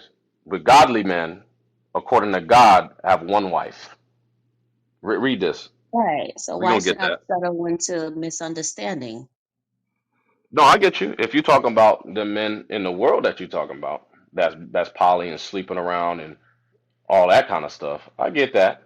But if you are a godly woman and proclaim to be a believer, right? You need to find a godly man who understands God's laws. Go ahead. To be discreet, hmm chaste, keepers at home. Because if you were a keeper at home, sis, you wouldn't be out in these streets worrying about what man looking at you wrong and see you smile and then he get attracted and he can't stop following you and all of that nonsense. Read on. Good, obedient to their own husbands. Right, because if you have these attributes that God is calling for the women to have, you will eventually find yourself having a husband Hmm. according to the Lord that keeps God's commandments, not no nigga in the street. He talking about a godly man that keeps the laws. Come on. That the word of God be not blasphemed. Right, now give me Sirach chapter 20. 26. Yeah,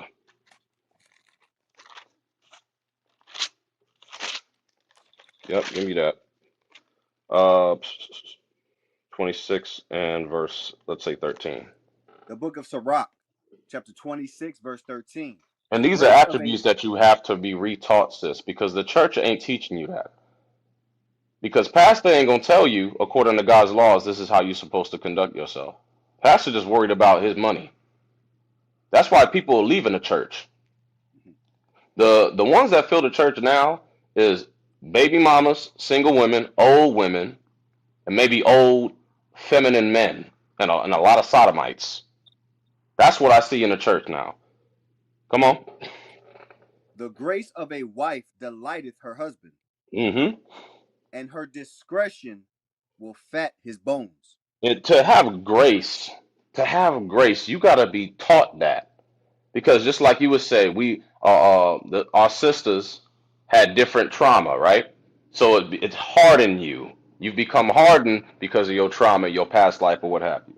So you got to be retaught on how to have grace, how to carry yourself graceful. Come on. A silent and loving woman Mm. is a gift of the Lord.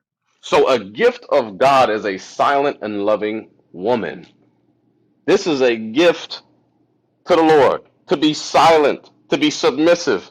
So you said fit, friendly, and a little bit of submissive. No, God said all the way submissive. Damn it, all the way. You got to go all the way, sis. But you got to go all the way with the right man, not no nigga in the street. We ain't talking about no nigga in the street. All right, we talking about a godly man that fears God and keeps the commandments. Because a godly man ain't gonna put up with no BS, sis. He ain't gonna put up with that loud mouth, that 50-50 relationship that was bred here in Babylon the Great called America. Read that again. A silent and loving woman is a gift of the Lord, and Hmm. there is nothing so much worth as a mind well instructed. Right. Do you agree with that, my sister Pamela? Is this something that you think you can apply to your life? What? How? What can I apply? What we just read, according to the Bible. Well, I'm a good girl going bad, meaning like I'm very rebellious. So, I I'm not saying all men are bad, but I don't believe in you guys that much. So you can be all these good things and you can still walk out and be with another man or woman. So I'm sure that I'm gonna get my grace. I'm just waiting for men to grow up. I kind of only date older men. So you know, I want somebody that they're not impressed with other women. That's my type of guy. So Hmm. whenever I meet him, I will be fit, friendly, and submissive. But for now, I can't come down to some things. I gotta, stay on a straight and Hmm. narrow. I don't want to be in nobody's jail, because I'm a woman. I need to have a voice in the home. I need to Hmm. speak back to you and you not tell me that I'm being combative or a loudmouth. I need to be heard. I don't need you when I'm speaking, you start pulling out your cell phone. You start pretending like you're sleeping We ain't because talking about no boys, sis. We ain't talking about no boys. We ain't talking I'm about just boys. saying. Yeah, so I'm just waiting for guys my age are still immature. I'm in my 30s. Hmm. And guys in their 30s are still in their 20s. So I'm looking for 45 and up. That's Right. it. But here's the thing, sis. If the 45 and up, 35 and up, don't matter. If they ain't keeping God's laws as it is written, they ain't gonna be no good. They ain't gonna be no good, sis. And so what you gotta focus on is getting your life right with God, repenting and keeping these laws and changing those attributes that you have, those spiritual flaws of being hard, of being masculine, and learning how to be feminine and learning how to serve God so that one day he can bless you with a godly man that keeps the commandments of God. That ain't all out in these streets trying to sleep with all these women. Because a godly man understands that he's got one wife. Because you was talking about this poly thing. We don't do that. We don't do that poly thing, sleeping around with all these women. That's not what God says. We gonna bring that out too. Read on. Black women are submissive and feminine. And I said, Shit. I brung masculine in it. If we don't like you, you will get that masculine side. You guys need to pick up on the energy of a woman. If she's Oh, we are. masculine, right. If she's masculine and not smiling at you, we don't like you, right? You have to move around and not pick up a brick. It's okay to not be liked. Hmm. It's okay to be liked. And I think that's what men need to understand. If Right. we're not smiling back at you Uh or huh. trying to make room for you or just responding to you the way you want to, we're not interested. And same for y'all. If you guys are not stepping up to be our man or telling us that you want to marry us, we should get the message, right? Give me First Corinthians. First Corinthians 11. Here's the thing, sis. Here's the thing. And that's why I keep saying you dealing with the wrong men. Godly men ain't rolling like that, sis. And you talking about black women are submissive. Shit. Where? Not today?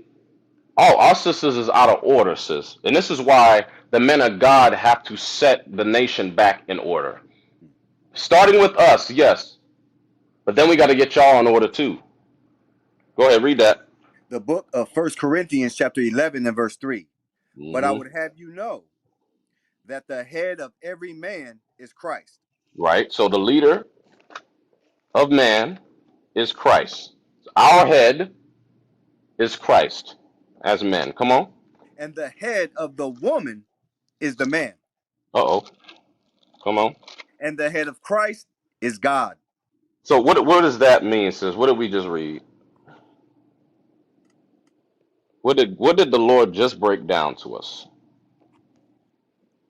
Oh, I was reading a chat. I'm sorry. Don't pay attention to the I missed. chat. Come on now. Chat talking all the mess, getting you distracted from the word. Yeah. Um, can you sum it up with We're gonna read whatever it he again. said? We're gonna Oh, read it okay. again. Go ahead. The book of First Corinthians, chapter 11, verse 3. But I would have you know that the head of every man is Christ, Hmm. and the head of the woman is the man, and the head of Christ is God. So what is that talking about? It's saying that men are the head. Correct. Yeah. Yes. So But but it's I not have only to that. This is the divine order according to God. It's God, Christ, man, woman, and this is a godly. This is a godly household, sis. Okay, you keep comparing this to niggas in the world that ain't got no order, and you around the wrong crowd, sis. I'm telling you right now. If you talking about 30-year-olds that acting like 20-year-olds, you ain't in the right crowd.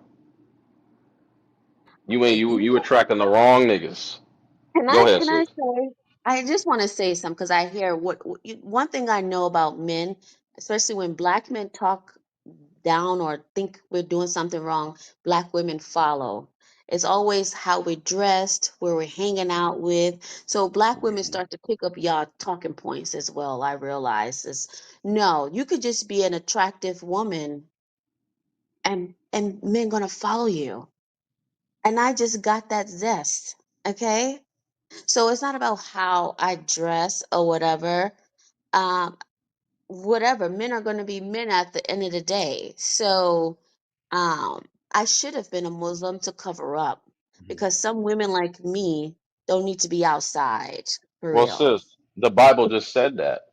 The Bible got a dress for you. You don't need to be Muslim to cover up, sis. Give me Deuteronomy 22 and 5. You don't need to be a Muslim to cover up.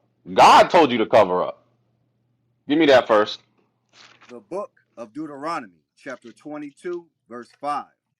The Hmm. woman shall not wear that which pertaineth unto a man, neither shall a man put on a woman's garment, Right. for all that do so are abomination unto the Lord thy God. Right. So, according to God, a woman wearing what pertains to a man is an abomination. What that means, sis? You said what's abomination? A woman wearing clothing that pertain to men is an abomination to God. What do you mean? Like if I dress sexy, it's abomination? No, no, no. What article of clothing do men wear that women are not supposed to wear? Um, Boxers? Okay. Now I'm gonna ask this question. Always boxes with y'all. Now, what is an article of clothing that women wear that men should not be wearing? Um, I want to say a dress, but you got See those how easy different. that is? God, come on. It's so easy for y'all to say dress, but then you say boxers when it comes. Come on, sis. Or So, skirts. okay, so, all right, a man is not supposed to wear a dress, right? So, what aren't you supposed to be wearing? What am I According, not supposed to be wearing? according to God, yes. Well, I came in this world naked. I should be able to walk around naked. Oh, But Jesus Christ. if you want me to, I think we should be fully covered. Meaning, yeah. You're falling off the horse, sis. I don't. So Okay, so The Bible said, follow me. The Bible just said that women are not supposed to wear what pertain to a man. Neither should a man wear what pertains to a woman. So you just said men should not be wearing dresses, right? That's like a main clothing that women wear. Okay? We're not supposed to be in dresses. So what aren't you supposed to be wearing as a woman that pertain to men? A main article of clothing. it's boxers. How the hell I'm gonna be walking Damn. outside? You see the BS bench? How you pick a whole article of clothing, a dress, Hey, and Cowboy. then yes, sir.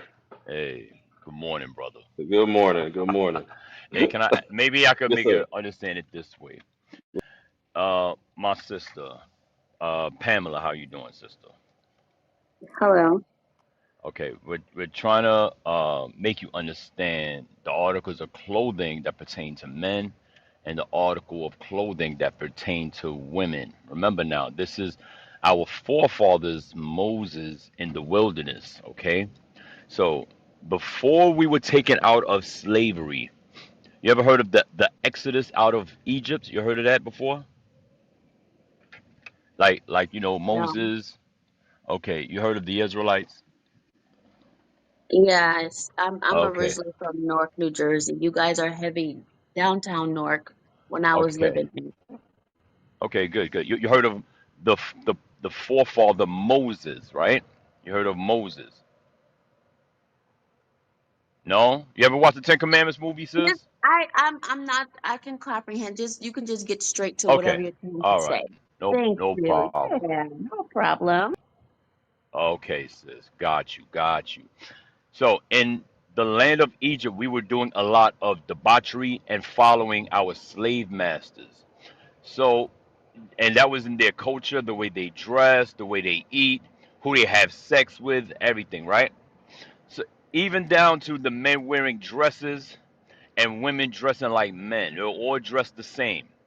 So now that when we came out of Egypt, watch what God said. Leviticus 18 and 1, read that. The book of Leviticus, chapter 18 and verse 1.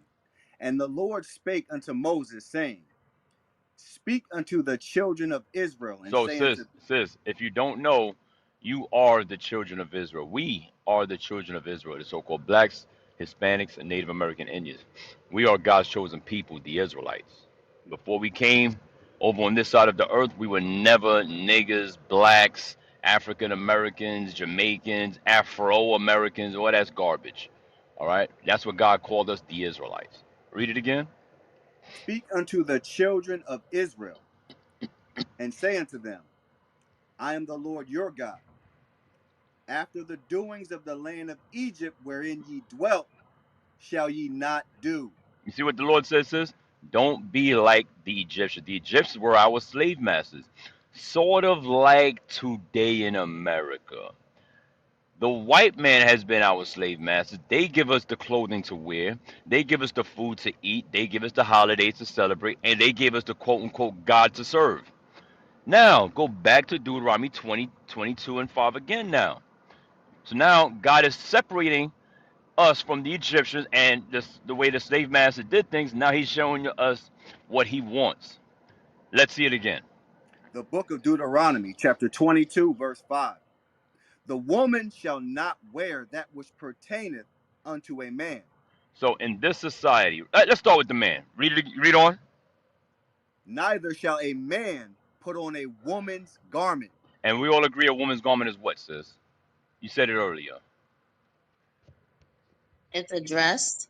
Very good. Simple, right? Very, very simple. But Easy to men wear understand. dresses. No, men wear dresses too.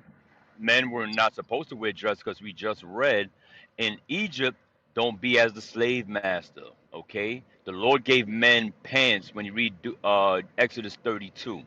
All right? He did not give the woman pants, He gave the men pants. Okay? So now, in this society here, right? When you see a man in a dress, what is it called, sis? A faggot. Oh, let's go with an easier word. You right. We have known these things a lot, right? Maybe back in the 90s, early 2000s, we don't say it anymore because of society per se. Shit, we might even get in trouble on this app for saying that. Give me another word. Begins with the letter C. Okay, a gay man. We can say gay man. No, no, no, no. Yeah, I got you, but the letter C. CRO. A cross dresser is a tranny. Okay, there you go. A cross dress. Back in the day, we used to call it cross dressing, right, sis? When a man is wearing a dress, right? Right, sis? Yes. Hmm. Very good. Now read the first part, and we agree that it's cross dressing, right? I Right, mean, sis? to be honest, the dresses look nice. Holy When crap! On a man? no, no, it's a certain dress. What Africans or I guess your Israelites, when you guys get dressed No, up, no, no, sis. those dresses, So no, those that's look not a dress, nice. sis. That's It not a looks dress. like one. That's not a dress. Those I men know have it's pants, another word for it, sister, sis. Those are pants. Men have pants under that. That's a garment. That's not a dress at but it all. looks like a dress. But we're not talking about it, how it looks. We're talking about is it a dress or is it not? You understand? It's not. That's not a dress. Those men have pants on underneath that. So now And they let's have read the first part boxers of on it. them too. Let's read the first part of it. The book of Deuteronomy, chapter 22, verse 5. The woman shall not wear that which pertaineth unto a man. So now we know what dress is for a woman. What article of clothing pertains to men, sis? Let's not make this hard. No, I look because women can dress like you guys. So that's why I said boxers because I'm not wearing no boxers, but I can wear a suit, I can wear a tie, I can wear a button up. Is that So according to God or is that according to the white man in this society? a white look, Let's read it again for the sister. Let's read it again. Because maybe she think The, it's my words or it's our words. No, it's not our words. This society in America in the 60s and the 70s created pants for you guys. But that is sin also for you guys. Read it again. the woman shall not wear that which pertaineth unto a man. So what article of clothing is that, my sister? If a man's not supposed to wear a dress, what is a woman not supposed to wear? are you saying we're not supposed to wear pants? Are you saying I'm saying? That's what God is saying, sis. For instance, when you go into the women's bathroom, how do you identify the women's bathroom? You're in a restaurant. You get up to go to use the bathroom. They tell you where the bathroom is at. There's two signs on two separate doors. Do you go in the sign with the pants or the one with the sign that has a dress on, a skirt or a dress? But Whatever's available, I go in, to be honest. no, so you're just being difficult now, because you know that you are cross-dressing too.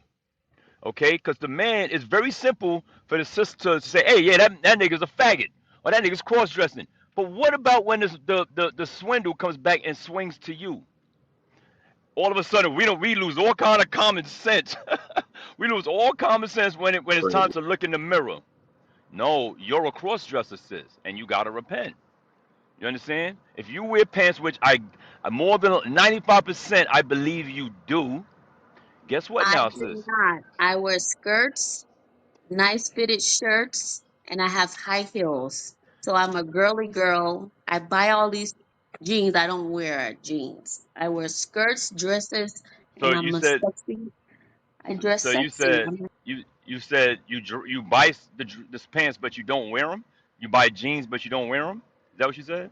No, yeah, I buy them. I may wear them Okay, once, but but honestly, I'm a l- skirt girl. let's I'm read a it again. girly girl. Let's read it again. Because, hey, sis, listen, you got to conform your mind back to the way that God wants you to be, not the way society wants you to be. Dress sexy and dress this way and dress how society wants you and what you see on the TV. No, you gotta dress how God said to dress. Read on. Read it The again. book of the book of Deuteronomy, chapter 22, verse 5. The woman shall not wear that which pertaineth unto a man. So, sis, that's called cross dressing. We agreed that. That's that's basically the same as a transvestite, sis. You said it's a transvestite for a man. It's also a transvestite for a woman. Read. Neither shall a man put on a woman's garment. Uh-huh. You call that For man a all, faggot. You call that man a faggot, sis. When a man does that. Same for a woman. You a tranny. Okay? Cross dresser. Same thing. Go ahead. for all that do so are abomination unto the Lord thy God. What did the Bible say? For all that do so are abomination unto the Lord thy God. That's what God says, sis. So we gotta go with what the Bible says. Okay? Last scripture, Isaiah 52 and 1. Read that for her. Might as well go to First Timothy 2 also. The book of I don't think Isaiah, the book of Isaiah, chapter 52 and verse 1. Awake, awake, put on thy strength, O Zion, put on thy beautiful garments, No, put on your sexy garments. put on thy beautiful garments. Sis, when you dress sexy, guess what you should be expecting from men or the type of attention that you're gonna get. Nothing but sex. Brother's gonna be offering you free penis all day. They ain't gonna try to wife you, try to marry you. No, he wanna have sex with you. Or she wanna have sex with you. You understand? Give me First Timothy 2. The book of First Timothy, chapter 2, verse 9. In like manner also that women adorn themselves in modest apparel. What kind of apparel? Modest apparel. Sis, let me ask you a question, my sister. What does the word modest mean? Pamela.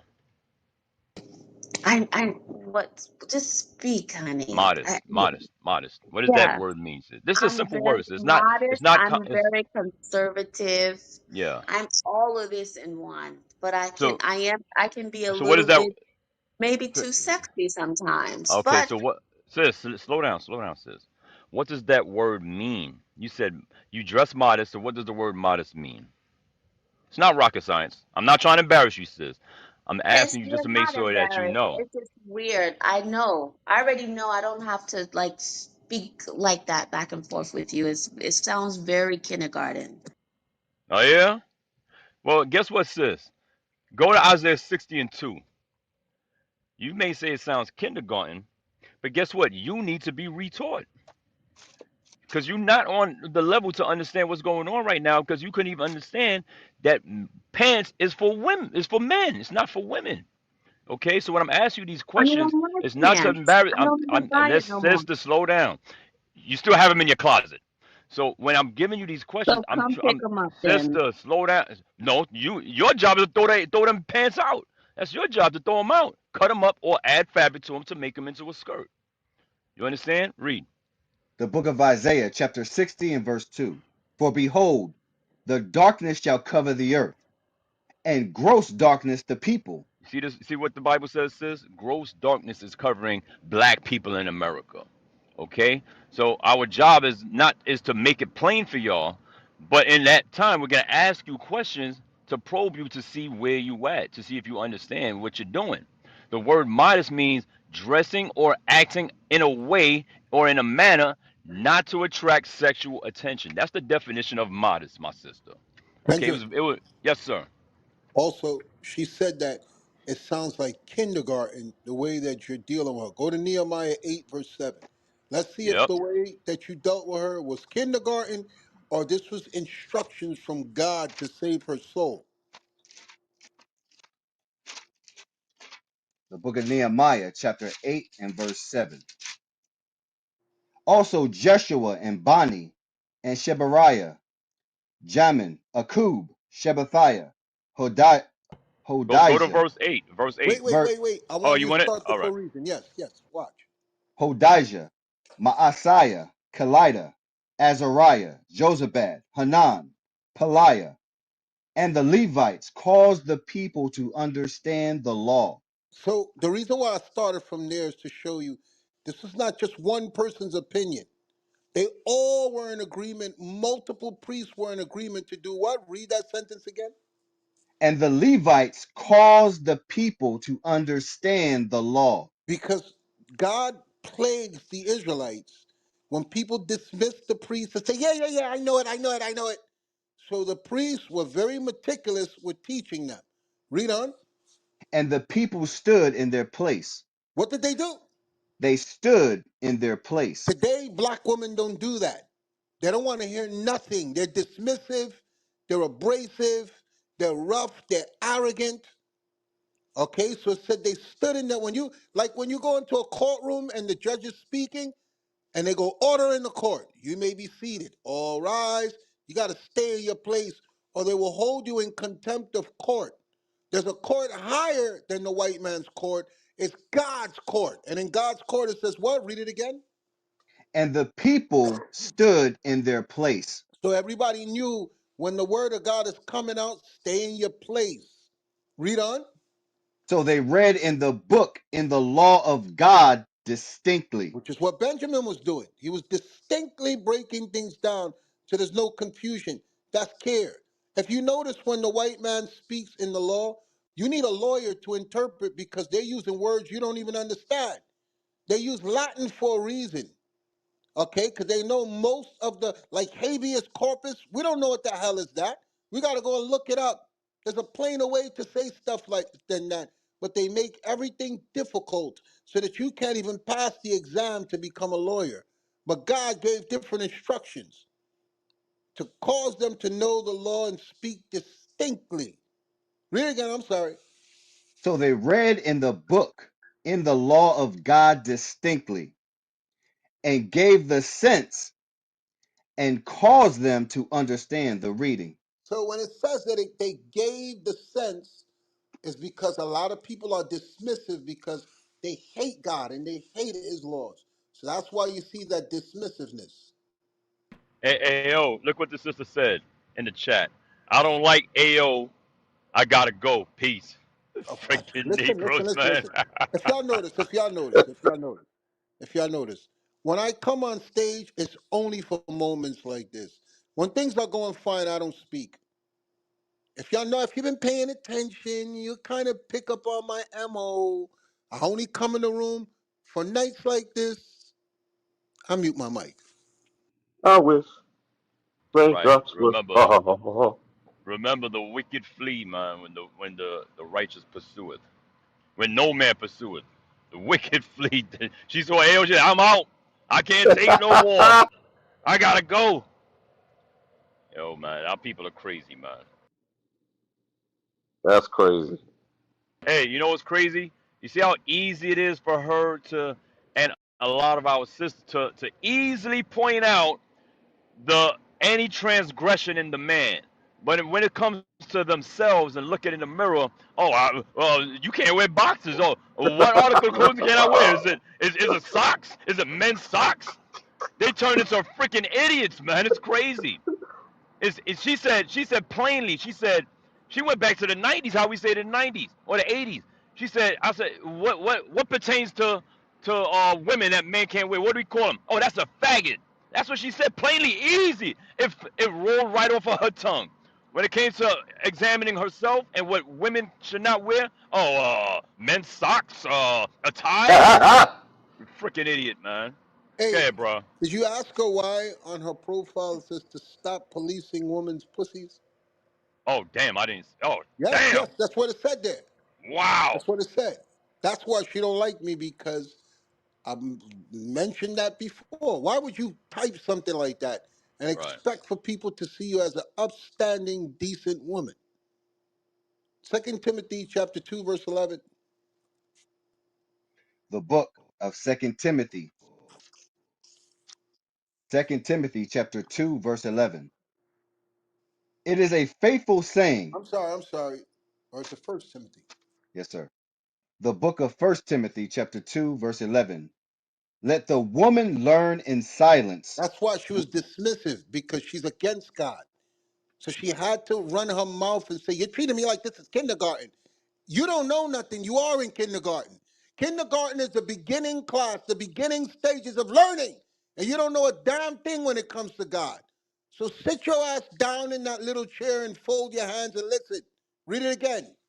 Let the woman learn in silence with all subjection. You're supposed to be subject to what the word of God is saying. Read on. But I suffer not a woman to teach, You don't teach me nothing. You're the one that's in sin. Read on. nor to usurp authority over the man. You don't tell me stop treating you like this is kindergarten when I'm trying to save your soul. Okay? And like I said, the woman got on her profile to stop policing women's pussies. If you don't police women's pussies, you get a land filled of whores. I mute my mic. There it is. That's Whore, crazy. whore, whore, whore. Horror alert. Horror alert. Shame. So much shame. That's a damn shame, man. It was so easy to get the dress out, but then you got men's boxers. That's crazy. Oh God. Hey, let me see who up. Let me Hey, see. so Azariah. Yes, before I sir. forget, um, I was in another room on a totally different app. You know I don't do these things, but I was invited there because they were trying to pull me into a debate, and I was listening. And there were white people quoting the same scriptures that we use here to argue other dumb black people. People, black Christians that didn't know the Bible, white people were ripping them apart with these scriptures here. So it's obvious that the guy is following the Israelites, but the room was on TikTok. Have any of you heard of rooms like this on TikTok? Nah, no, sir. Recent. Listen, we got to check it out. Not only were they going back and forth, unrestricted, but he was showing video and showing his screen. So the app is far more advanced than this clubhouse trash. Okay? He was showing video, he was showing his screen, and he was able to interact with the other moderators. Like when we ask for stuff and we want to bring it up, he played video live while he was in the room. And there were other people going back and forth. So I'm gonna try and find out more so that we could scrap this clubhouse crap. But All praise. it Yes, was I sir. couldn't I was blown away. I was listening for a long time in there, and the white dude was on point.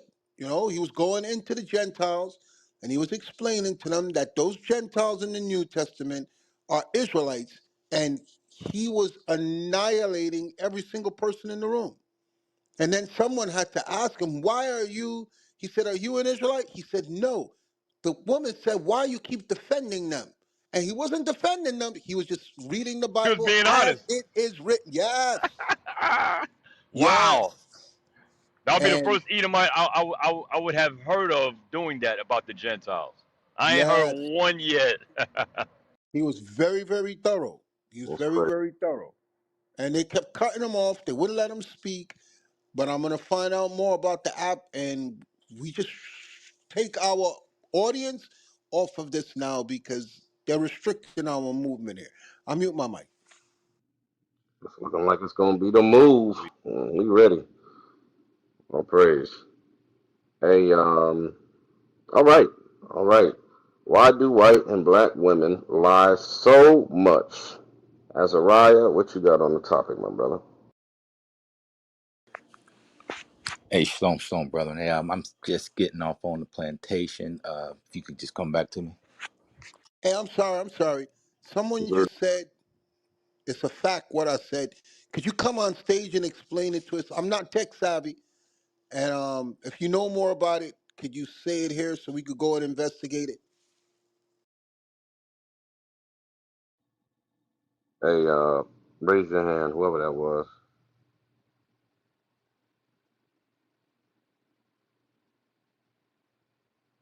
I'm trying to see who said that. Yeah, Clubhouse jacked the hell up. You don't know who you following no more. You gotta add them as friends. You don't know, you can't message nobody. It's weird, man. It's weird. You can't see the room. You can't, add people to speak. It's crazy. I don't even see how to inbox. Did we ever find out how to inbox somebody? Nah. Direct message? Oh, Damn. I think That's you gotta gone. have them as a friend. That's gone. That's gone. I had so many unread messages from Yeah. people messaging me, and now I can't find none of them. But I'm gonna get the link. Someone had tried to pull me in the room. It was after class on Sabbath, and the room was lit. Okay, because he was giving references. He was going through the blue letter. He was just cutting them up left and right, and dumbass Christians kept coming in the room trying to challenge him, and he was very, very thorough. So I'm almost sure it was TikTok. We just got to switch over there and get off this clubhouse. If they're Yes, gonna, we sir. can't be in nothing where they restrict our movement. Yes, indeed. Let's see. All right. While we wait for this, whoever said it to come on stage, if they do, Kafir, what you got? Kafir, what you got on the topic? Hey, shalom leadership. Hey, shalom, shalom, Hey, shalom. Oh, hey, oh, I'm sorry. And also, a lot of people are saying they may have just restricted this room, so we could try making another room and moving the people there. Because there's other people saying they're not having the experience we're having here, so they may have just did it for this room. I mute my mic. Damn. That's wild. They oh, probably did it for like. I'm assuming they did it the whole app, but there's a whole app logo changed after the update. But I mean, I don't put nothing past the devil. That's crazy. The reason why I say that is because when y'all was experiencing the issues, I didn't do it yet, and people were messaging me not to. And I don't know. I'm not tech savvy. I don't care. I'm just. I didn't realize until after I heard y'all complaining. I went back to the message, and people were telling me, "Don't do it. That there's an update, and it's going to limit you in the room." I didn't know what they meant by that. Yeah, yeah. My screen it wouldn't allow me to do anything, until I updated. Like you couldn't even do nothing. It was just click update and that was it. So I'm surprised others weren't able, didn't update at all. I don't know how they got around that. This shit is garbage. Um, hey, Yeah, Charlotte. just tell the tech support. Let's look into the TikTok. Because what I was Yes, seeing was far, far more advanced than anything we was doing here. right. You know, I mean, the guy was bringing up references. He was playing video. He was showing his screen and allowing other people to share it. So we'll be more advanced on the TikTok app. I mute my mic. Yes, so yeah, sir. yes, sir. So that's what I was talking about. There's like basic rules for it, and I think it's I think they modified it recently, but you have to have at least 1,000 followers. Of course, you got to be over 18 where you're supposed to, and you should have a post with over 1,000 views for like 30 days before you can start going live, I think. And they have people do it and they get gifts and they send badges and all type of stuff. So people be actually making money while they're doing that. Right. So you have to have at least 1,000 followers, and then one of your videos to have 1,000 followers or views for Views. 30 days Yeah. Caught these in videos. order for you to activate the messaging or the The what live, do yeah. you yeah, the live feed. Mm. Okay, That's it. interesting. Yes, sir. Thank you. So we got so all y'all supporters, y'all got it. This is a group effort. When we make that move, y'all got to follow. We could easily get that 1,000 up. We could easily get 5,000 up because there was nights before they started chopping us down, but we had over 5,000 people in the room. So 1,000 should be in a matter of minutes. We could get the 1,000 followers. We could do it. We got the backing behind us, so we're gonna need all hands on deck. But just meet with the tech brothers here, and let's make it happen, man. This is BS what these guys are doing. Yes, sir. We gonna make it. We gonna make it do what it do. All praises. All praises. Let me see. Let me see. I think we gonna. I think that might be it for the night, man. Let me see what else. Anybody else on the stage? Y'all have something y'all wanted to say before we shut it down?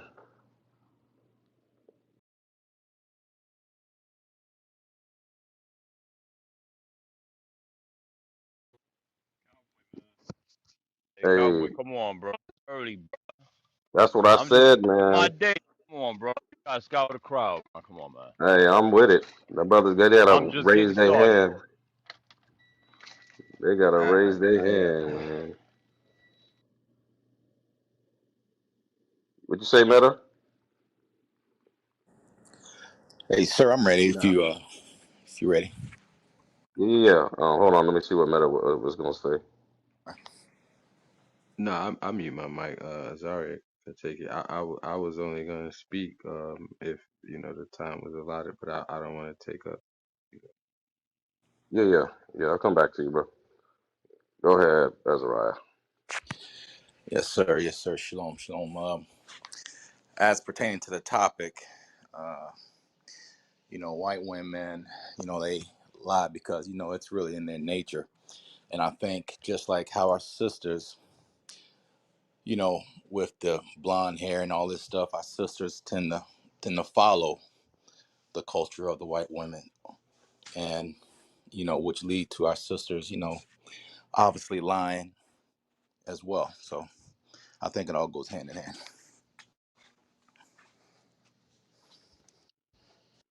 Right, and this is why the script says, ooh,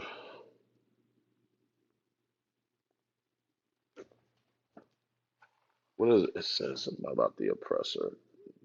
Learn none of his ways. Oh, and be not I'm the drawing Proverbs a 3 and blank, 31. man. Yeah, yeah, yeah, yeah. Give me And be that. not thy oppressor. Yes, sir. There we go. Give me that. You in the spirit. Give me that. Because, and it was all a trick bag, right? If we think about when we go back to women's suffrage movement, the feminist movement, right? It was all a trick for the black woman, right, in the black household, to divide us. Because it didn't even start off the way that sisters is doing it today about women rights and being over the man had nothing to do with that. But they took it and ran with it. And by the third wave of feminism, it was a wrap. It was over.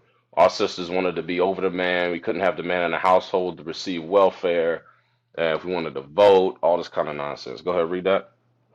the book of Proverbs, Hey, chapter 3. Cowboy, Yes, sir.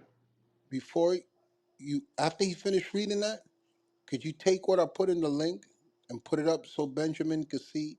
I want the audience to see the woman he was talking to that said that she hates me. See what she has on her page. I posted in our chat.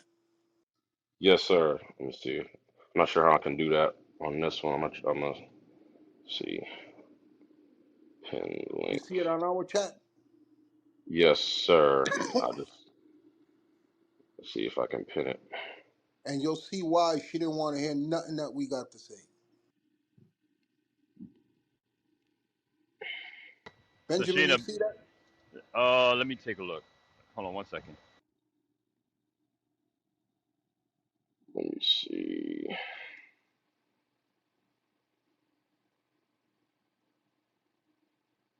Mm, Hey, Shalom. Yeah, I see it. I see it. Yep.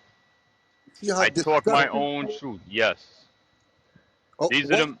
Uh, What type of woman would make a statement like that? Only a whore a wants to be whore. able to use her vagina right. unrestrained with no restrictions on it. Hey, yo, I seen. You know what this reminds me of? A couple months back, there's a woman named Amber Rose. She used to go out with Kanye West, and she been Oh, passed around the industry. She was on a podcast with a battle rapper named Murder Mook, and Murder Mook was telling her and telling and making a statement on the podcast. Hey man, yo, I like when the women were more feminine and this and that, and not whores. And the rap now they rapping like whores and blah blah blah blah blah. She said, "Stop!" She yelled at him all in his face like a man. "Stop policing women's bodies." She kept repeating it over and over and yelling in his face. "Stop policing women's." This sounds like the same exact thing. I That's could be it. a whore if I want all of that. That's it. I read her energy when she started telling you, don't talk to me like I'm a kindergarten. Right, I know what it says, and I just like this. And no, what your profile says with your words is what you are. I right, read it. I read it before I came into the room to see what type of spirit she was dealing with, and that's the nastiness she got on her profile. Talking about she don't like me. right. We trying to save her life. exactly. She don't like that correction. She want to do whatever the hell she want to do, and you can only do that in Babylon. You can only do that in Babylon. I don't know. Well, they get rocks thrown upside their head from wearing pants in different countries. You got all this liberty over here. Go ahead, read that. The book of Proverbs, chapter 3, verse 31. Envy thou not the oppressor, and choose none of his ways. Right, and that goes into the way they dress, the way they speak, how they think. All of this was created here in America. The way our sisters think now, how the household's supposed to be ran, it was all a trick bag to get our whole nation jacked up. Because even the white women don't even follow that. While that women's rights movement was going on, they was going right back home to their husband. While the black woman was left looking crazy. But yeah, man, would you say it was heavy?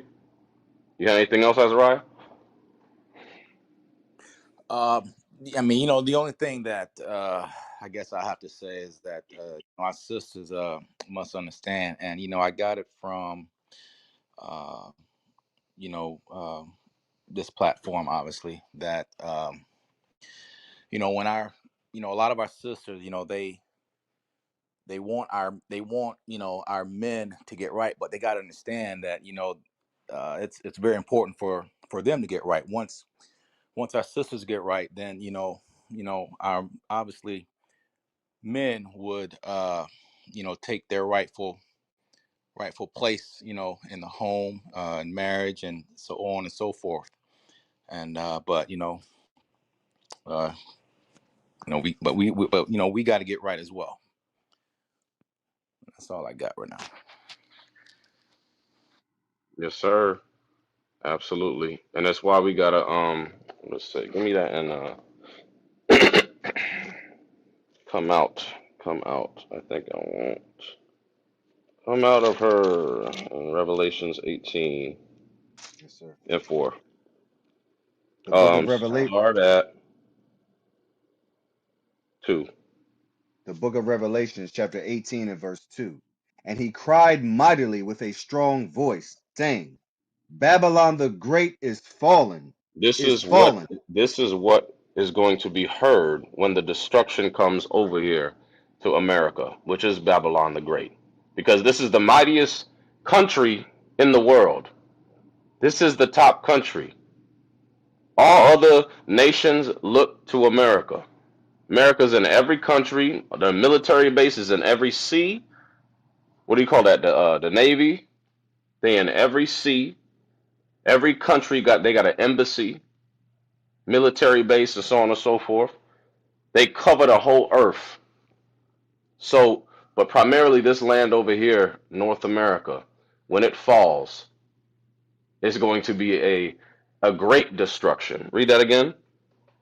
And he cried mightily with a strong voice, saying, Babylon the Great is fallen, and is become the habitation of devils, and the hold of every foul spirit, and a cage of every unclean and hateful bird. It's going to be so bad that all of the evil spirits are going to be bound over here. And the smoke of this destruction of Babylon is going to go up forever. Come on. For all nations have drunk of the wine of the wrath of her fornication. Because the wine is going into the doctrines that's been spewed over here in America. They politics, religion, there's another one. Politics, religion, media, something else. But all the stuff that they spew over here and the other nations agree with it. That's why they have these man, what is it called? Not embargoes, but they have these treaties with other nations. They have these agreements with other nations. For their foreign Well, policy. there you go. Thank you. Foreign policies. Um, the dollar is worth this much over here. You got to use the U.S. currency in this land, and so on and so forth. They got their hand in everything. Come on, And the kings of the earth have committed fornication with her, right? and the merchants of the world are waxed rich through the Ooh, abundance of her delicacies. right. So the merchants, that says the merchants, which is going into trade, is going into trade. That's why when you need what they get, sugar, different spices, different imports, and so on and so forth. And we were once those imports, souls of men, the scriptures say. I think that's is in another chapter. Come on. And I heard another voice from heaven saying, Hmm. Come out of her, my people, Right. that ye be not partakers of her sins, Hmm. and that ye receive not of her plagues. Right. And this is what our people got to do in these last days. And this is why we here. This is why we on biblical smoke. 3 o'clock in the morning on the west coast, 6 o'clock on the east. Wherever you are scattered. Our people all over the place. We got people in this room in Africa, shoot, China, Japan, Sierra Leone, Nigeria, so on and so forth, South America, listening because we are warning our people to come out of America and the ways of America that we've been taught ever since we got off them slave ships. Come on, Verse read it 5, again. verse 4. And I heard another voice from heaven saying, Come out of her, my people, that ye be not partakers of her sins, and Hmm. that ye receive not of her plagues. Right. So there has to be a separation. There is a separation that has to take place before salvation comes. And only those that are going to receive salvation are those that separated from Babylon and her ways. So that needs to be identified. So we have to separate from the ways of America. So we are not partakers of her sin, and we do not receive of her plagues, because the destruction is going to be crazy over here. It's going to be terrible, the scripture says. This World War III, when these nuclear bombs drop, there's going to be nuclear fallout. When we watch the movies Walking Dead, it's going to be like that over here. For those that survived, the nuclear fallout is going to be bad. Many will die. Many will die, and those that are left, they ain't gonna survive long. Read on. Verse 5. For her sins have reached unto heaven, Hmm. a- and God hath remembered her iniquities. And because if you think about it, right, it says America's sins have reached unto heaven because America has yet to pay for what they did to the blacks, Hispanics, and Native Americans. When have they paid for our slavery? When have we ever got reparations for what they did to us? When have they ever paid for raping, robbing, murdering nations, stealing countries, stealing lands? How do you think they took all these lands? Was it by just what did they say? Um, by treaties and nice? Was it just nice? They just bartering. Oh, we'll give you some spices if we get the land. No, they took it by force, by violence, by war. Because this man was blessed with the sword. He was blessed with the sword. So he took all these countries by war. Come on. Verse 6. I'll read five Reward. again. Verse 5. For her sins have reached unto heaven, and God hath remembered her iniquities. But this is how you know God has to step in. God has to step in and intervene. Because we can't do nothing. We can't do it. God has to do it. He's gonna repay them for what they did. He remembered their iniquities and what they did. From the beginning of time. They gotta pay for all that. Come on. Verse 6. Reward her even as she rewarded you, Mm-hmm. and double unto her, double according to her works. Damn. So she's gonna receive double.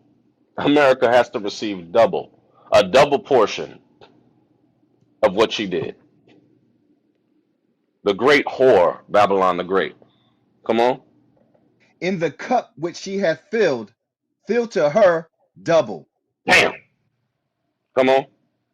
How much she hath glorified herself and lived deliciously. Hasn't America glorified herself? Look how was it? God bless America, land of the free, home of the brave, home of the slave, really. But it's been glorified. This land has been glorified since it came into inception.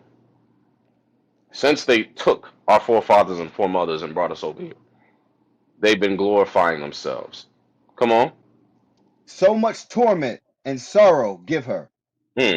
And this is why the Lord has to repay Babylon the Great with torment and suffering. Come on.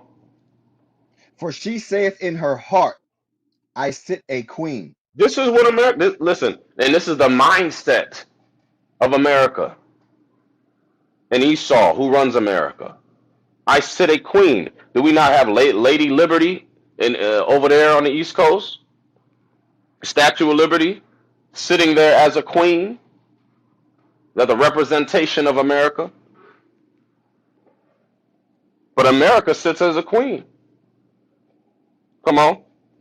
And am no widow, and shall see no sorrow. Damn. Read that last part again. For she saith in her And mind. am, for she saith in her heart, I Hmm. sit a queen. This is what And America thinks, that she's untouchable.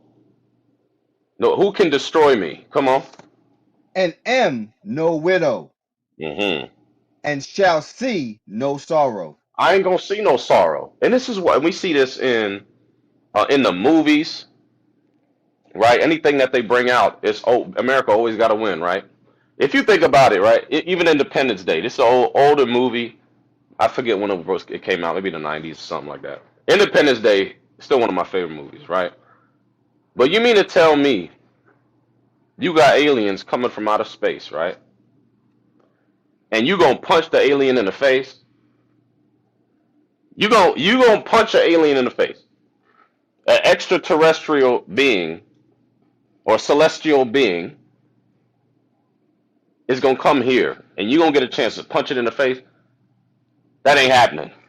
That ain't happening. But they put the message right in front of your face, in plain sight. They say, in plain sight.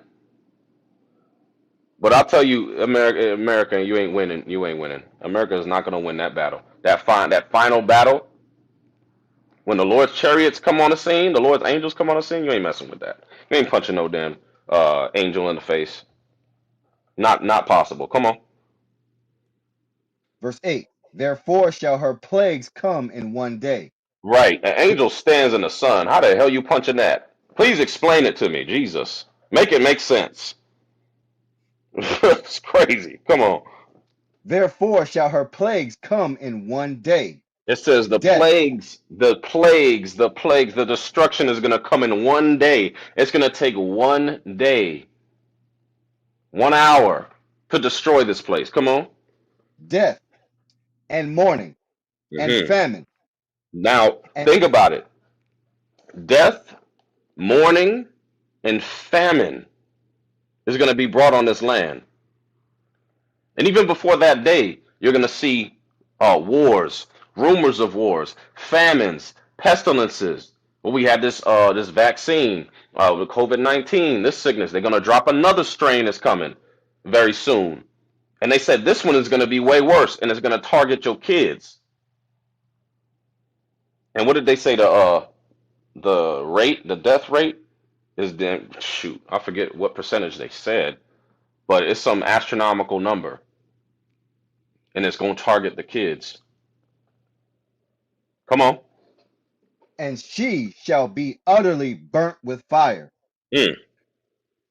For strong is the Lord God who judgeth her. It says America, Babylon the Great, the mother of harlots, is going to be utterly burned with fire. How can you burn a whole land with fire? How do you think God is going to do that? By using the same missiles he made them make, the nuclear bombs, atomic bombs, ICBM missiles are going to be used against America. That's why we see movies like what's the one that just came out, Oppenheimer. Oppenheimer. We see when they dropped the bombs on Hiroshima and Nagasaki. When he made fire come down from heaven, shook all the nations. Come on. Verse 9. And the kings of the earth who have committed fornication and Hmm. lived deliciously with her. This is all Shall, the other nations that were in league with America. All the nations that were in league with them. That's why it says the kings of the earth who have committed fornication and lived deliciously with her by benefiting off the rape and robbery that America did. They were in league with them. They had parts in it. Come on. shall bewail her Hmm. and lament for her. All the other nations are going to cry, and once America is destroyed, they're going to look at this land and they're going to wail for her and lament for her. Come on. When they shall see the smoke of her burning, They're going to see the smoke of her burning from miles away. It's going to go up. You're going to see it on the other side of the world. Come on. standing afar off for the scarce of her torment, for the fear of What her a torment, what? Read that again, man. standing afar off for the fear of her torment, Hmm. saying, Alas, alas, that great city Babylon, that mighty city, for in 1 hour is thy judgment come. Damn, 1 hour. It's going to take the Lord 1 hour to destroy this place. And this is why we're making a big, earnest effort to make sure that we save as many of our people as we can, to seal the elect of God, to seal the sheep. The Lord said, my sheep hear my voice. So we only hear for the sheep, the lost sheep of the house of Israel. Hold this, give me that in Matthew 15. Because people, sometimes when we're up here, people are like, see, nobody's listening. Well, we ain't here for everybody. Christ ain't roll like that. And he ain't here for everybody. He only here for the lost sheep of the house of Israel.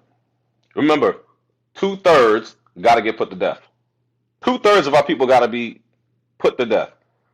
So we only looking for the 1/3. 1/3. And that's only 1/3 here in North America, over here in Babylon. We're only looking for 1/3 over here. Come on. The book of Matthew, chapter 15, verse 24. But he answered and said, I am not sent but Mm. unto the lost sheep of the house of Israel. Where the hell is God love everybody? Where is God so loved the world when he said, I'm only sent to the lost sheep? Where is God love everybody there? I don't see it. How does God love the whole world when he said, I'm only sent to the lost sheep? That means there's another section of people who aren't lost that he's not coming for. He said, I'm only coming for the lost sheep. I'm only coming for the lost sheep. Come on. Verse 25, Revelations, or Oh, that was it. Yeah, go back to Revelation. the book of Revelation, chapter 18, verse 10. Hmm. Sta- Standing afar off for the fear of her torment, saying, Alas, alas, that great city Babylon, that mighty city, for Mm. in 1 hour is thy judgment come. And you want when it says great city, mighty city, because who else got the military power, the military might that America does? It's a mighty city who has the military capability to destroy nations, to destroy, to take over lands, countries, who ain't afraid of nobody.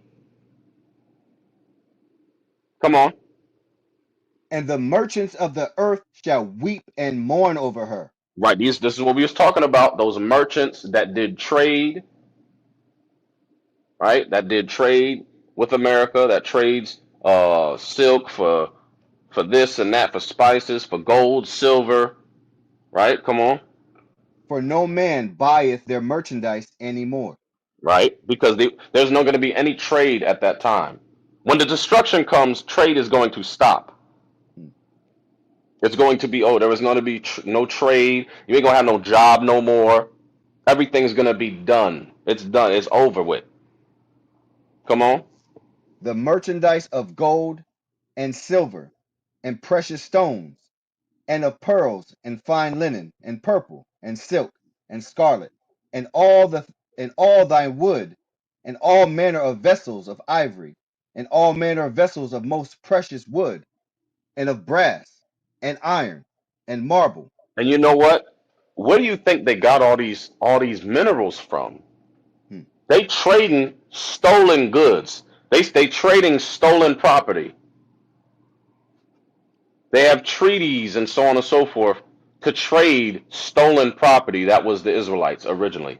It was our land. It was our land. Where they get most of the minerals from? Where we was, west coast of Africa, Israel, which is in a different part of Africa.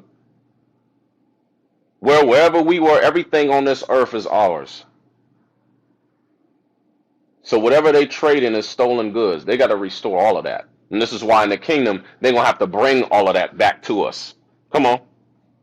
And cinnamon and odors and ointments and frankincense and Mm. wine and oil and fine flour and wheat and beasts and sheep and Mm-hmm. horses and Right. chariots and slaves And and what? sold and slaves So they got and slaves. We were that cargo at one time. And today, our people still in slavery. We still got brothers that are enslaved, our sisters enslaved, um, sex trafficking, sex slaves, handmaids in Liberia, in Syria, and so on and so forth. Come on. and slaves and souls of men.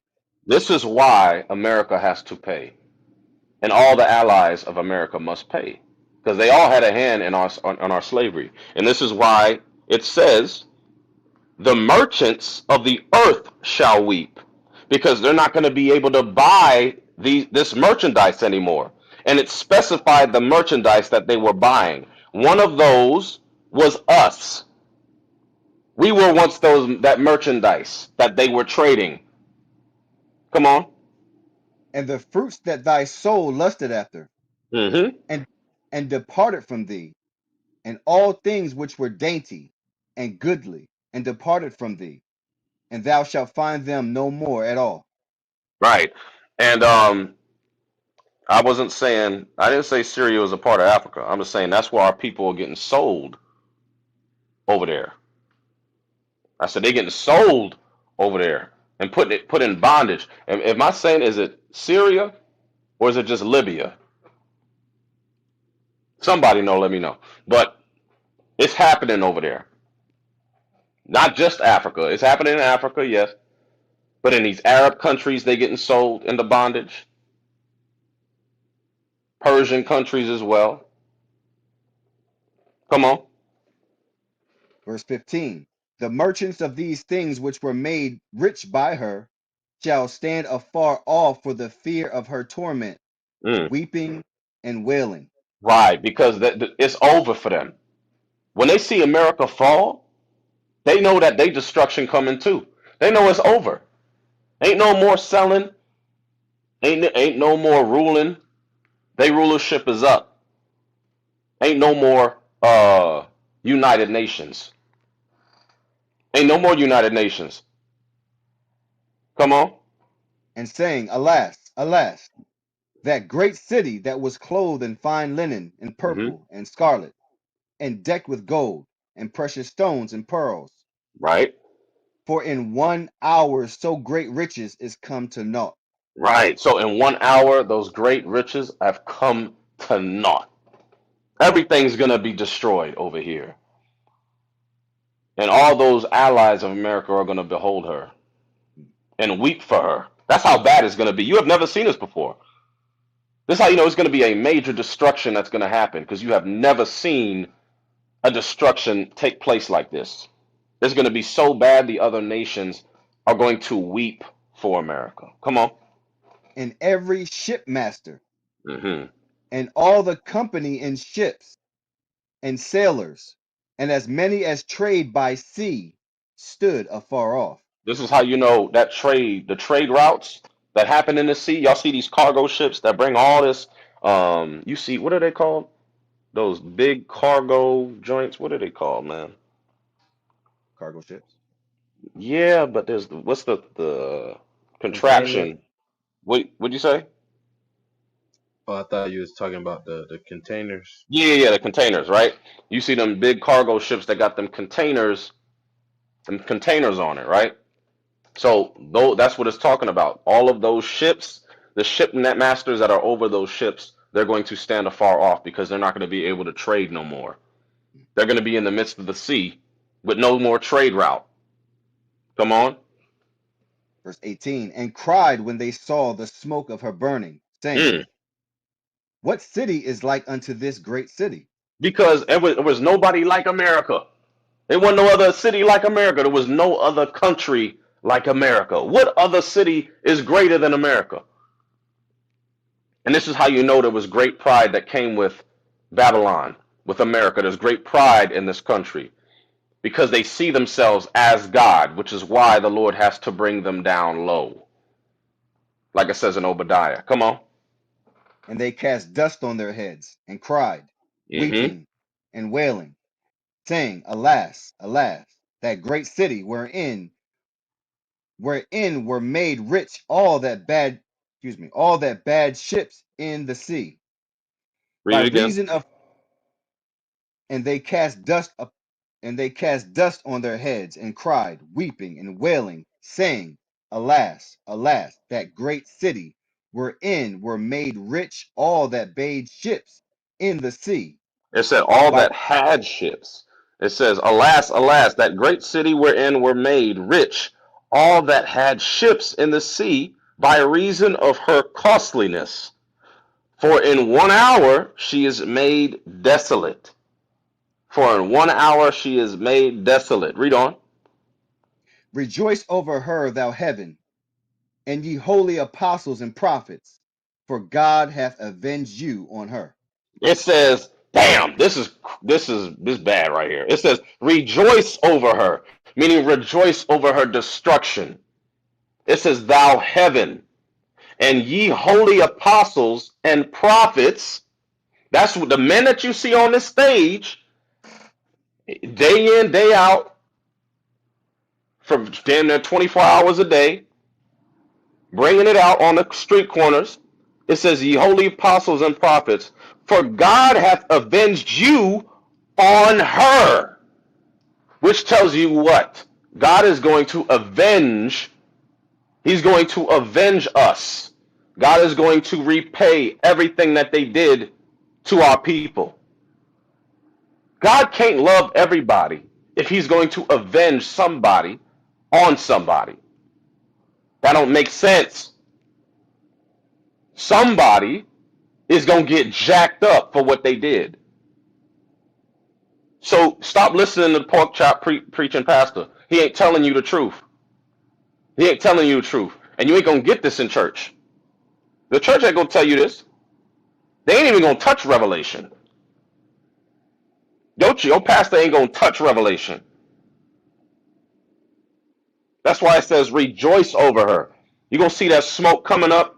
It says rejoice over her, thou heaven. Thou heaven.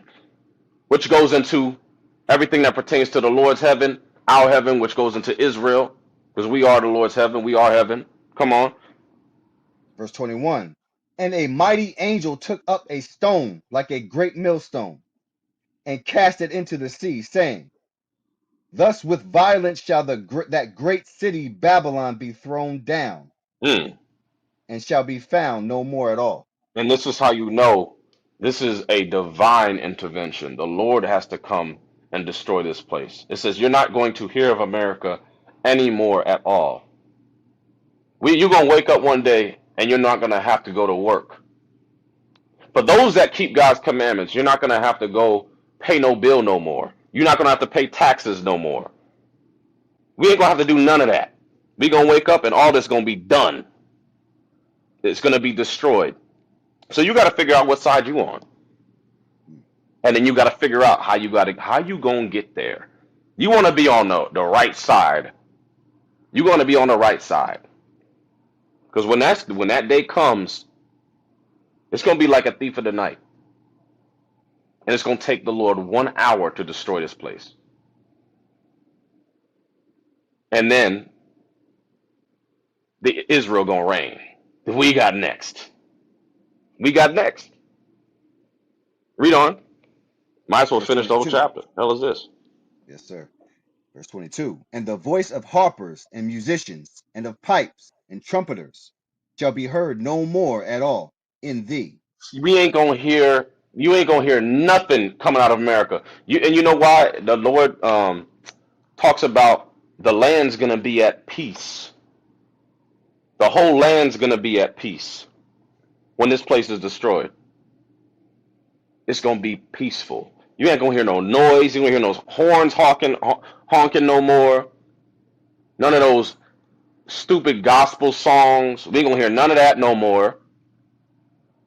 All this music over here, we ain't gonna hear none of that. Come on.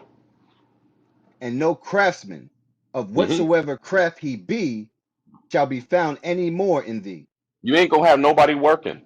Nobody building no house. You ain't gonna be seeing nobody build no skyscraper. Nothing gonna be built. Come on. And the sound of a millstone shall be heard no more at all in thee. Right. It says a sound of a millstone shall be heard no more at all in thee. Ain't gonna be nobody working. Nobody gonna be grinding nothing at the mill. Everything's going to stop. Everything stops. Come on. And the light of a candle shall shine no more at all in thee. Hmm. And the voice of the bridegroom and the bride shall be heard no more at all in thee. Ain't nobody gonna be getting married no more. Marriage is gonna stop. You ain't gonna whatever wedding was going on is gonna stop. Come on. For thy merchants were the great men of the earth. Mm. For by thy sorceries were all nations deceived. It said, by America's sorceries were all nations deceived. The major sorcery is the false image of Christ, a white image that they portrayed as Christ, which was a man named Caesar Borgia, which was an actual man who was a homosexual. He also slept with his sister, Lucretia Borgia. He had what was it? Leonardo da Vinci's boyfriend. This is what comes with the image of Jesus that you see in your church today.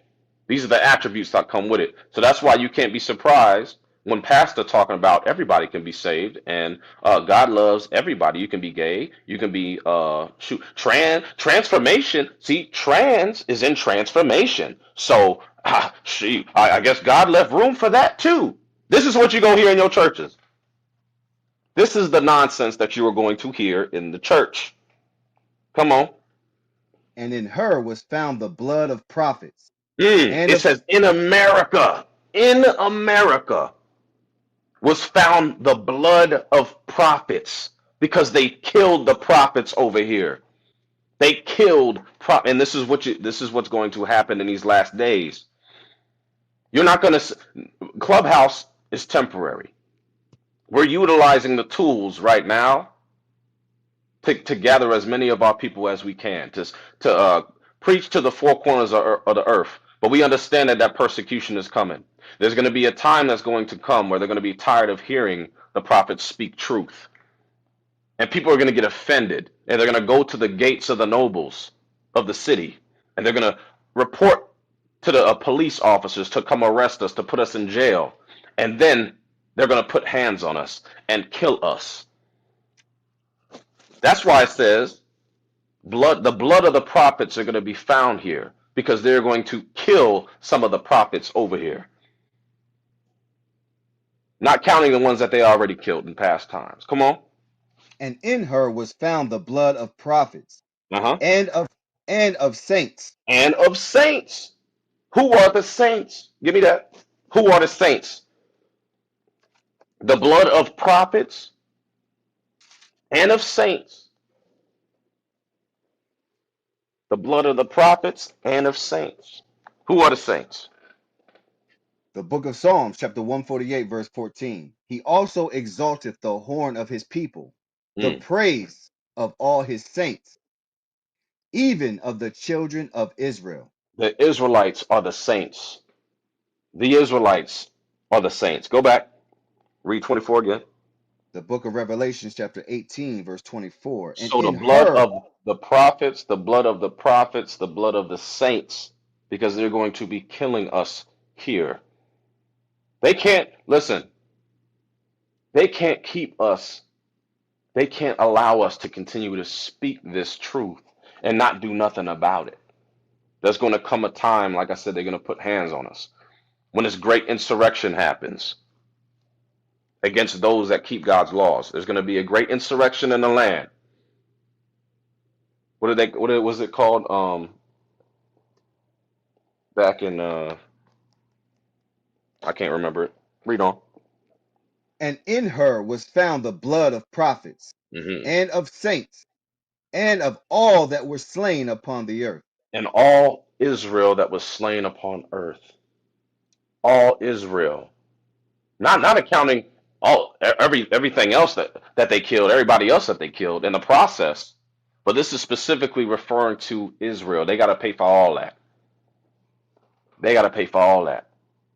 So it's a major land that it was referring to, where the blood of the prophets was, and all Israel that was slain over here as well through slavery. The ones that came over here on the slave ships that they threw over the ships, that route, the sharks over and that still follow that route of where they dropped our foremothers and forefathers off the slave ships, murdered them. Sharks still follow that route to this day. That's how you know it's going to take a divine intervention to take this nation down. The Lord got to do it. The Lord got to do it. But what we got to do? Give me that, and then I shut up. 22 and 14. Revelations, Yep, 22 and the 14. book of the book of Revelation, chapter 22 and verse 14. Hmm. Blessed are they that do his commandments, that they may have right to the tree of life So if we want to get past that, if we want to get into the kingdom and survive the coming destruction and to be raised into everlasting life, we gotta keep the commandments, y'all, in the faith of Christ. This is what we have to do. It says, "Blessed are they that do his commandments, that they may have a right to the tree of life." So our sisters got to get right. Our brothers got to get right. The whole nation got to get right. Hey, men's talk. You got something? Men's talk. Yeah, yeah, top of the day. Yeah, I just wanted to. I saw the topic, and it was interesting. So I just wanted to just throw in that like my opinion why I think why they lie so much on black men is I think they use that as a tool to keep the black man suppressed, so we could never come to our true form. You know what I mean? To kind of like get up off the bottom and actually start doing things in accordance with what's right. You know, and I ain't gonna make it too long and drawn out. I just wanted to throw that in there. Yeah. Oh, give me a little bit more on that. What do you mean by be able to just Um, clarify a little, like little bit like more, like. make it a little bit plain? All right, cool. Like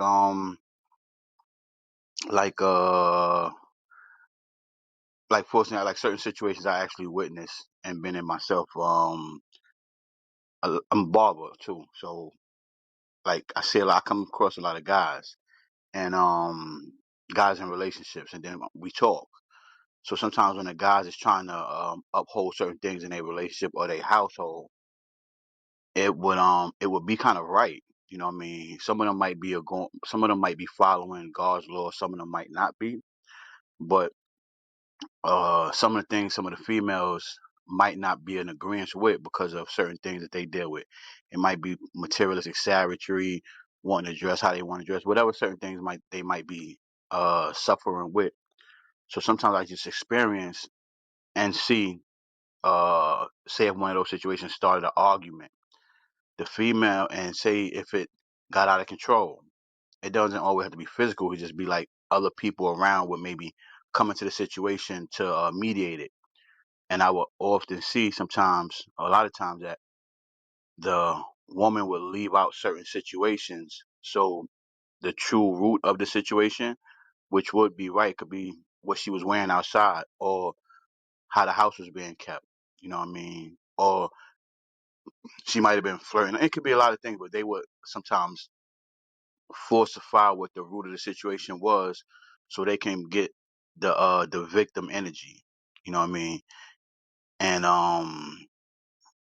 it would kind of start suppressing certain things with the man, especially the black man, because then I would start hearing certain things like happy wife is a happy life. So no matter what Right.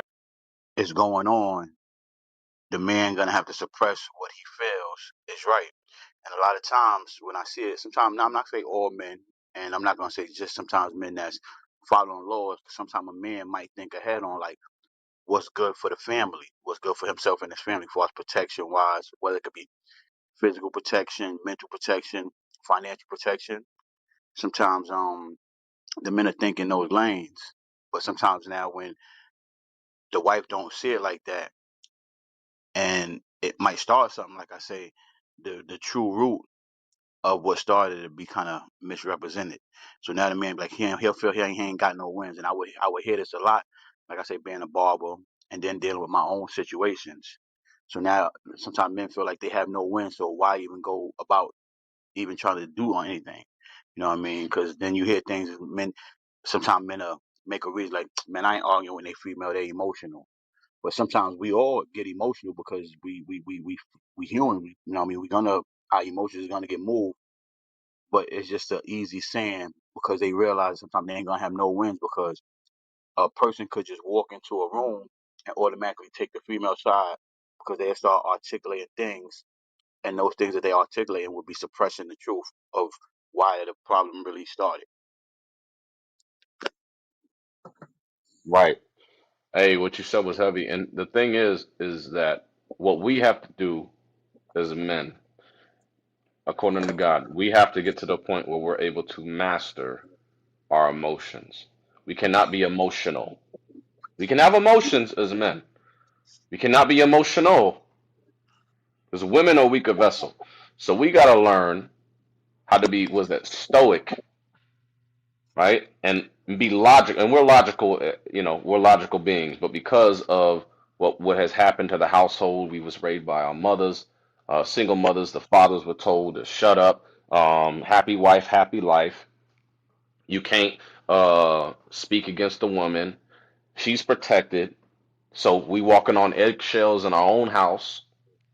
Things like this. This is what we see today, right? And so God is looking for the men to step up and rise up. Give me that in Romans 13, I think. Give me that. I think Romans 13. Is that what I want? Yes, yeah, 11. 13, 11. The book of Romans, chapter 13, verse 11. And that knowing the time, that now it is high time to awake out of sleep. Do you know what kind of sleep the man has been in for decades? We've been asleep of what a man is. We've been asleep thinking that serving the woman is what is right, following the woman is right, and catering to her. Because we've been raised watching Disney Channel and all this BS, and to chase her and coddle her and all this kind of nonsense. This is what we've been raised to believe. So it says we got to wake up from that. So it says awake out of sleep. That was a slumber that us men were in, that we had to wake up out of. Come on. For now is our salvation nearer than when we believed. Right, because our salvation is coming. Our salvation is near. But we can't be saved without saviors. Our people need saviors. We are those saviors. But the saviors ain't going to be listening to women. They ain't going to be following behind women. Give me that in Revelations. Defiled Mhm. with women. Give me that. You know what I want? Yes, sir. Go ahead. 14 and 4. The book of Revelation, chapter 14, verse 4. These are they which were not defiled with women, Mm-hmm. for they were virgins. These are they which follow the Lamb whithersoever he goeth. Now, this is twofold, right? So this is, says, these are they which are not defiled with women. This means we ain't weak to no woman. Now, when it says they are virgins, that just means we're not defiled in the doctrine of women and what they spew. We're not following them. We're not following them. But when it says, also what it says is, these are they which are not defiled with women. This is speaking of the philosophies that were pushed here in America as well. These different doctrines. We're not defiled in all these doctrines of America, right? It says, but they are virgins, meaning we are clean from all these doctrines that have been spewed over here. But also, we clean from the doctrines that are spewed out the mouth of women. Come on. These are they which follow the Lamb whithersoever he goeth. Because Christ said that we the head of the house. Christ said, hey, sis, you going to follow your man. You going to submit to him. He is your God. He is your Lord. You serve him. Love him. That's the household order according to God. God, Christ, man, woman. Come on. These were redeemed from among men. Right. It says these men are going to be redeemed from among men.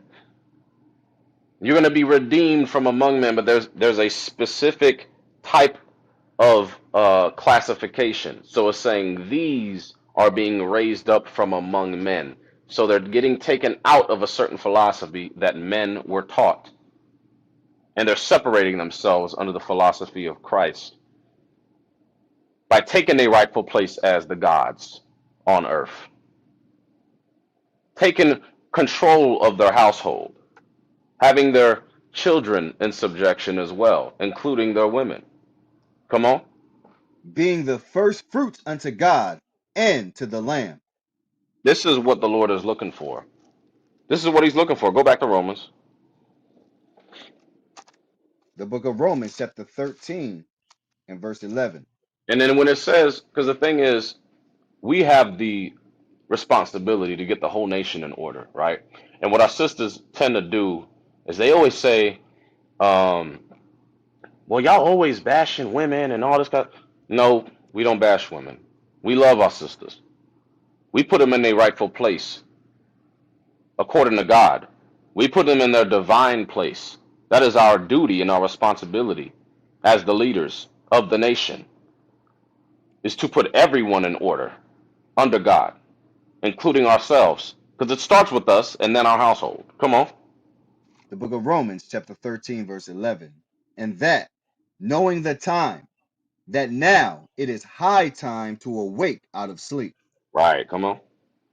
For now is our salvation nearer than we believed. Right. Come on. The night is far spent, the day is at hand. Let us therefore cast off the works of darkness. The And works of darkness, man, there's so much that goes into that, man. The works of darkness is what we see in our households. You know, the works of darkness is sin, primarily sin. But yeah, it goes so bad, it goes deeper because our men think that they lead in their house, but the wife is. The wife is. That's how bad it's gotten. That a man think that he runs the house, but the wife looking at him like, nah, nigga, nah, you ain't like that. You tried it though. You cute. You tried it. You know when a man ruling his house. Trust me, you know. And so does the woman. Come on. the night is far spent, the day hmm is at hand. Let us therefore cast off the works of darkness, and let us put on the armor of light. We have to put on the armor of light, which are these commandments. And this is the men in their divine order, and then our women in their divine order. And what sisters don't understand, some of them, is that they don't even want to be this damn hard, like for real. They really trying to push this independent woman BS. They don't want to do that. I don't know what they trying to hold on to. It's like, yo, yes, you got hurt. Somebody hurt you. Yeah, Negro in the street, Tyrone hurt you. You got to stop dealing with the same damn men. You got to get yourself right and deal with a godly man. Get yourself godly, and the Lord will bless you with a godly man who gonna lead you right. And so our sisters have to be retaught as well, because there's something that is in us as men to lead, and there's something in our sisters as well to follow and to submit. There's something in them, but Babylon jacked them the hell up. This programming over here messed our sisters up. So we have to correct that. We got to correct all that. We got to get ourselves in order so that we can get them in order. Come on. Verse 13. Let us walk honestly as in the day, hmm not, not in rioting and drunkenness. You know what's crazy? It says, "Let us walk honestly, as in the day." What is honest is a man over the house and a woman that follows. And our sisters always say this is slavery, or oh my God, submission is, oh, what am I, your slave? Like, why you always take it there? Nobody said that. Because the Bible said, love her as you love yourself, as Christ loved the church, right? So why would you think that you a slave? Or like, well, why do you, what is it called? It's like you got this negative, self-sabotaging spirit. You got this self-sabotaging thought process. Like everything's so extreme, like everything's so bad. You just take everything to the negative. I forget what it's called. But no, he just said you just submit. Let him lead. You follow. Why do you want all this power? You all stressed out, looking like you're 50 when you're 25. Why do you want to do that? And this is why this whole baby daddy drama crap that I be seeing in our community is like everybody's trying to get a bag, chase money, You get knocked up by Tyrone. You put him on child support, thinking that you getting, and then you put another brother on child support, thinking that you getting money. And what if they both die? What if they both die? You ain't gonna get no damn child support. Now it's over. So what you gonna do? You gonna find another culprit and just repeat that process? Something's got to end. And this is why the scriptures talk about. Give me that now, Isaiah 32 and 2 real quick. Isaiah 32 and 2, and then I'm gonna shut it down. The the book Hey, of hey, before Isaiah. you shut it down, I could say one more thing. Sorry for interrupting. Yeah, yeah, I got you. I got you. One sec. Yeah, go ahead, get that, Isaiah. The book of Isaiah, chapter 32 and verse 2. And a man shall be as an hiding place from the wind. Right, because this is what's gonna happen, man. These sisters, they gonna be sorry. A lot of these single sisters, they ain't gonna make it, and they gonna be wishing that they had a good man. They gonna be wishing they held on to that man that they put away. But ultimately, they gonna be wishing they had a godly man. Come on. And a covert from the tempest. It says a covert from the tempest, meaning a covering from the wind, from the destruction, from the storm. They're going to be wishing that they had that protection. Who's going to answer that bump in the night? We hear that bump in the night. Who going to go downstairs? Sister, you going to go downstairs? Would you prefer a man do that? Come on. As rivers of water in a dry place. Mm-hmm. As the shadow of a great rock in a weary land. It's going to be a covering, safety. This is what a man is going to be, and the sisters are going to have to eventually learn that the hard way. Because sisters outnumber the brothers 3-1, 3-1. So a lot of sisters are gonna stay single and they gonna die single. But some are gonna get their mind right. They gonna get their mind right. Lord's will. And that's why in the kingdom they just gonna want to be called by our name. They just gonna want to be called by our name. The house of this, the house of that. Just let me be called. I'll take care of my own stuff.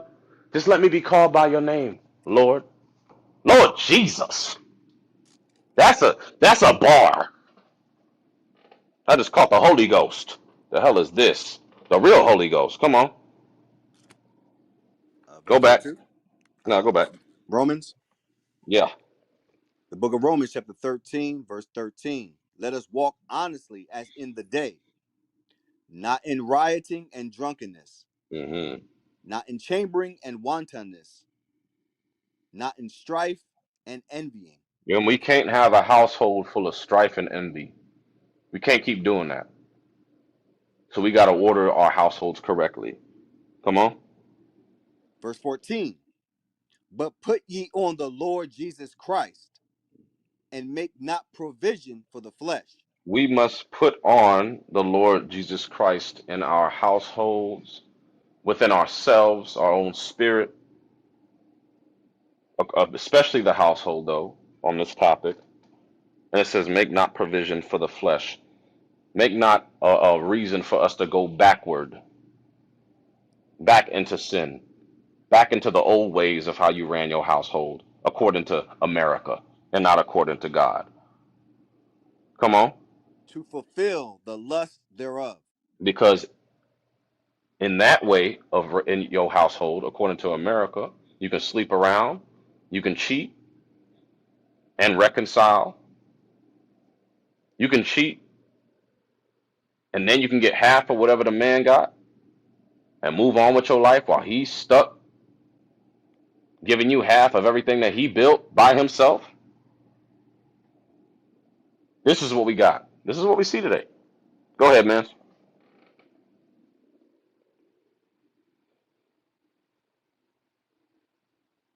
My brother Yeah. Mans. Yeah, I'm still here. Go ahead. You say you Yeah. had something else, right? hmm Yeah. It was something that you had said. I forgot what it was, but it had like triggered something that happened like a few days ago, about a week ago. I think I was watching something. Or I don't know how, I forgot how I came up, but it made me want to search like the feminist movement, right? And it kind of made me feel a little sad for the sisters, because I realize a lot of things that they do, they get manipulated and programmed because I went on Google and I just typed in who started the first feminist movement, and I did it on Google, not an Apple phone. And anybody that wanted to try, it, they can see. But when it what it like came up with was a picture. First when I looked it up, it says Elizabeth Cady Stanton, but right next to it is a picture of a black woman, and then it kind of have some information to read, and it gives you two names of the women, and it has a date too. It says July 18, 48. So it gives you two women that was the I guess headliners of those movements. But that black that black lady's picture that they have right next to the name Elizabeth, that's not her. So, but it gives like a forced representation. So I'm just like, say if a sister pulled that up, or a young sister pulled that up, they would be misled thinking that a black woman was a part of the first starting of a feminist movement. So what I did is like to really see that that wasn't her name, I actually looked up the names, and it was two European women, and I was like, wow, that's some real deception that they're doing, all in Google. So then what I did, I said, well, who is this black woman? So I tapped on the picture, and then it gave me another name. So I still I was, I don't know, something just told me to just type that name in Google and pull it up. That was another European French lady. So it's like I feel for these sisters because they're being misled really bad, and of course it plays a part on us as well. Cause like you don't know, you don't never hear like I say I'm a barber, and certain conversations came up, and you never hear a lot of these other women pumping their fist in the air and promoting being independent and single, and they got it. They always, the other nationalities of women that's really on a ladder of success, or a functional family unit or community. They look forward to working together with their husband, you know. So I be feeling bad for these sisters sometimes, man. It's like, yeah, they got it hard out there when it comes to just being able to follow something that's proven to work when it comes to building a family, to go into a community. That's pretty much what I wanted to say. That's right. All praises. And yeah, because back in the women's rights movement, right? It was obviously started by white women. Hey, let's be clear. Now they brought us in like the first, oh, not the first, second wave or the third wave. One of the waves after the first. That's when the black woman started to come in because it was originally about them being able to work, just some basic stuff. That's how it started. White women wanted to be able to work, vote, I think, those little basic stuff. And then they turned it into some all other stuff when the black woman got involved. And then it started getting into usurp authority over the man. You don't need no man in your household. You don't need him in order for you to receive these benefits. He cannot be in the house. And this was the plan that they had from the beginning to destroy the black community. It was all a plan to destroy our nation because they know us unified is a problem for them. Yeah, and one thing you just said that kind of made me think about you. Like you said that they're like the first and second waves when they started implementing, like, I guess, the black and maybe Latino women. That seemed like, and it's like, 'cause it was a lady. She was on the Oprah Winfrey show. I forgot her name, but she was a European lady. And one of my broskies had introduced me to her on a video because he was admiring her. But as I'm listening to her, I was able to kind of see through the smoke screen because she was talking about like things for like black people, but she was mainly with the women thing.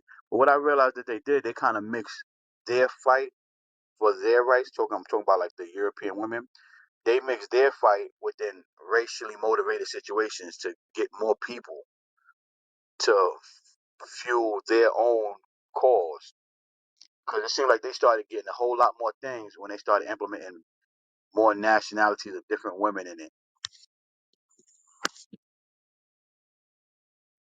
Yep, that's exactly what happened, bro. It turned into something completely different. That's not what it was supposed to be originally. It wasn't even that one even had nothing to do with us at first. But you know, Yeah, yeah, devil because you had a figure, plan. yeah, because you figure whatever rights that the like black men and black women was in the same boat. It's like to me, I'm not saying that you didn't have no black dude that was like wrong when it came to dealing with women, but to me, black men and black women when you going back in time was in the same boat because they Right, didn't we have no ain't have rights and we nothing. didn't have no rights. So how We can didn't we have be? nothing. Yeah, you know what I'm saying. So it's like how can we be violating y'all when the white man got their foot on our necks just like they got their foot on your neck? Exactly. And that was the stupidity of it. Because yeah, okay, the white woman, okay, yeah, she was, how would you say, oppressed by her husband. Okay, they were oppressed by their men, but we was oppressed together in the black community. We was at the bottom. So what the hell? And that had nothing to do with us. And that's why you started seeing, after civil rights, it started to trickle out. That unified, black household has started to just kind of dissipate, and then she just started going left, man. So, but we gonna get it right. Yeah, yeah, definitely, man. Definitely. I think them European women too had a bone to pick with their man because their Oh, men was absolutely. always in that black woman's bed making mulatto babies. Oh, I mean, I'm sure maybe that was happening, but nah, it was definitely the main parts was them wanting to work and have voting and all this kind of BS. There's nothing to do with us. But yeah, all praises for your input, bro. 33rd, what you got? 33rd. 33rd Bales. Unmute your mic. What you got on the topic, man? Okay, he gone. PH, I seen you in here earlier. I'm not sure if you came back on. I thought you was already on the stage, but if you got something to add, feel free. PH dog. Yes. I've been listening to you guys, and a scripture came to mind. Uh, I don't know this. I know the scripture, but not the chapter and verse. But maybe you guys could help me out with that. It's a net, a net thrown in the sight of any bird is in vain. Are you familiar with scripture I'm talking about?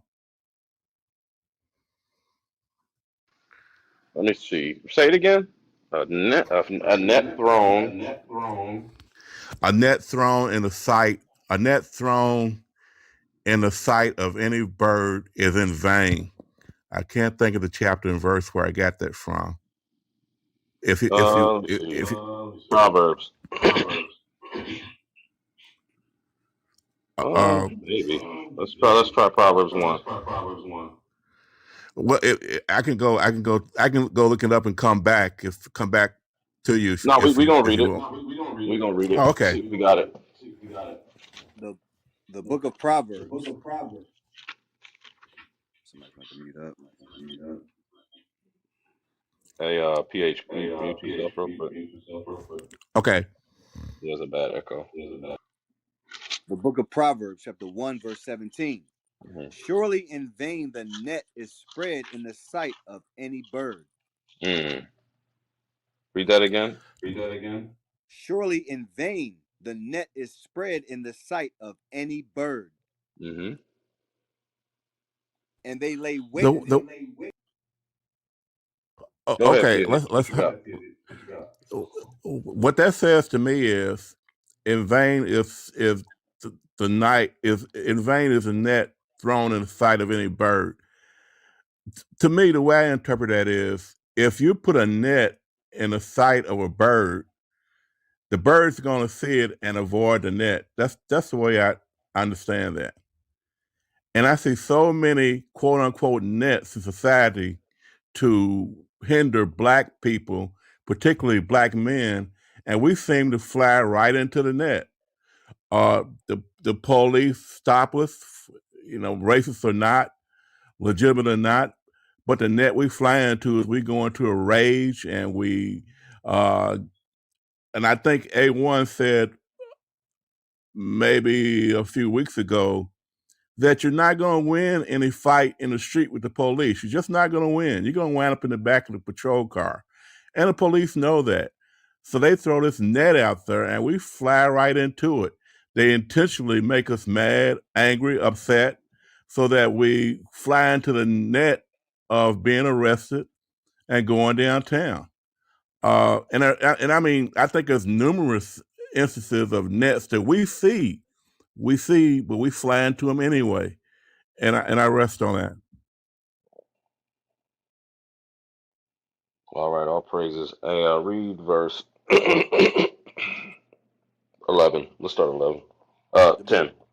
the book of Proverbs, chapter 1, verse 10. My son, if sinners entice thee, consent thou not. So it says, if sinners entice thee to do sin, to go rob your brothers, to go kill your brothers, don't agree to it. Don't be involved with it. Come on. If they say, come with us, let us lay wait for blood. Let us lurk privily for the innocent without cause. This is what you see in our hoods, in our communities, the black community. Young men, especially in Chicago. But in any hood, this is what you see: gang violence, laying wait privily, lurking for the innocent blood. They be doing these damn knockout challenges, knocking out old people for no reason. All this nonsense I see that go on. Come on.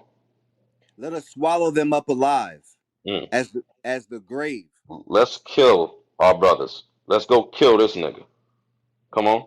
and whole as those that go down into the pit. Read. We shall find all precious substance. hmm We shall fill our houses with spoil. We're going to fill our houses with spoil of what we got from robbing this brother. We're going to rob them for their goods. We're going to take his chain, his all his goods, his money, his car, clothes, all that. We're going to take it all. Right? Come on. Cast in thy lot among us. It says, cast in thy lot among us, because we're going to split it up. We're going to split it up. You're going to take this portion. You're going to take this portion. You're going to get this percentage. I'm going to get this percentage. Come on. Let us all have one purse. hmm My son, walk not thou in the way with them. hmm Refrain thy foot from their path. Right. Don't be involved with that. Come on. For their feet run to evil Mm. and make haste to shed blood. They make haste to shed blood. They run to evil and make haste to shed blood. This is what we see in our communities. Come on. Surely in vain the net is spread in the sight of any bird, Come on. and they lay wait for their own blood. Because they killing their own people. Don't understand that they killing themselves. In the midst of this, they killing their own people and killing them themselves. Come on. And they lurk privily for their own lives. It says they lurk privily for their own lives. Come on. So are the ways of every one that is greedy of gain, And this is what it comes down to ultimately, because it's always about money, drugs, money, guns, greedy of gain. Come on. which taketh away the life of the owners thereof. And this is what we see in our community. Being greedy of gain, we lose lives of young men, boys, children, our sons, our brothers. This is what happens in the black community. You know what I mean? So all praises for the input, man. But yeah, man.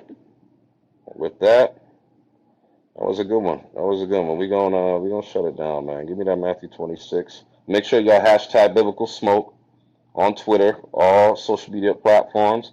Probably gonna see us on TikTok soon. If it be the Lord's will, we're gonna figure that thing out. But the topic today was, why do white and black women lie so much? Also reach out to us at biblicalsmoke@gmail.com to learn more, to get a beginner booklet, and to reach out to get to a school near you so you can congregate with like-minded individuals and begin your steps of repentance. All praises to the Father. Shout out to the moderators. All the speakers that came up on stage, we appreciate y'all. All right, come on with it. The book of Matthew, chapter 26, verse 6. Now, when Jesus was in Bethany, in the house of Simon the leper, there came unto him a woman having an alabaster box of very precious ointment, and poured it on him, and poured it on his head as he sat at meat. But when his disciples saw it, they had indignation, saying, to what purpose is this waste? For this ointment might have been sold for much and given to the poor. When Jesus understood it, he said unto them, why trouble ye the woman? For she hath wrought a good work upon me. For ye have the poor always with you, but me ye have not always. For in that she hath poured this ointment on my body, she did it for my burial. Verily I say unto you, wheresoever this gospel shall be preached in the whole world, there shall also that this woman hath done be told for a memorial of her. So wherever we go to preach this glorious gospel of the Messiah, we must bring out what this sister did for the Messiah before he was crucified, by showing love, by loving your neighbor as you love yourself. And this is what we do when we come in here, loving our people as we love ourselves, preparing them for the coming destruction. It's time for us to repent. We got to get our households in order. One household at a time, and one night a clubhouse at a time. The hell is this? But hey, all praises. Shout out to Malak, Marita. Appreciate you. Sir. Shout out to the moderators, A1, Barnabas, Joseph, Benjamin. But Lordsville Life, Last Family, you know how we do. We're going to do it one more again. I'm going to give y'all a few seconds to follow the moderators, and we're going to hit that Thanos button.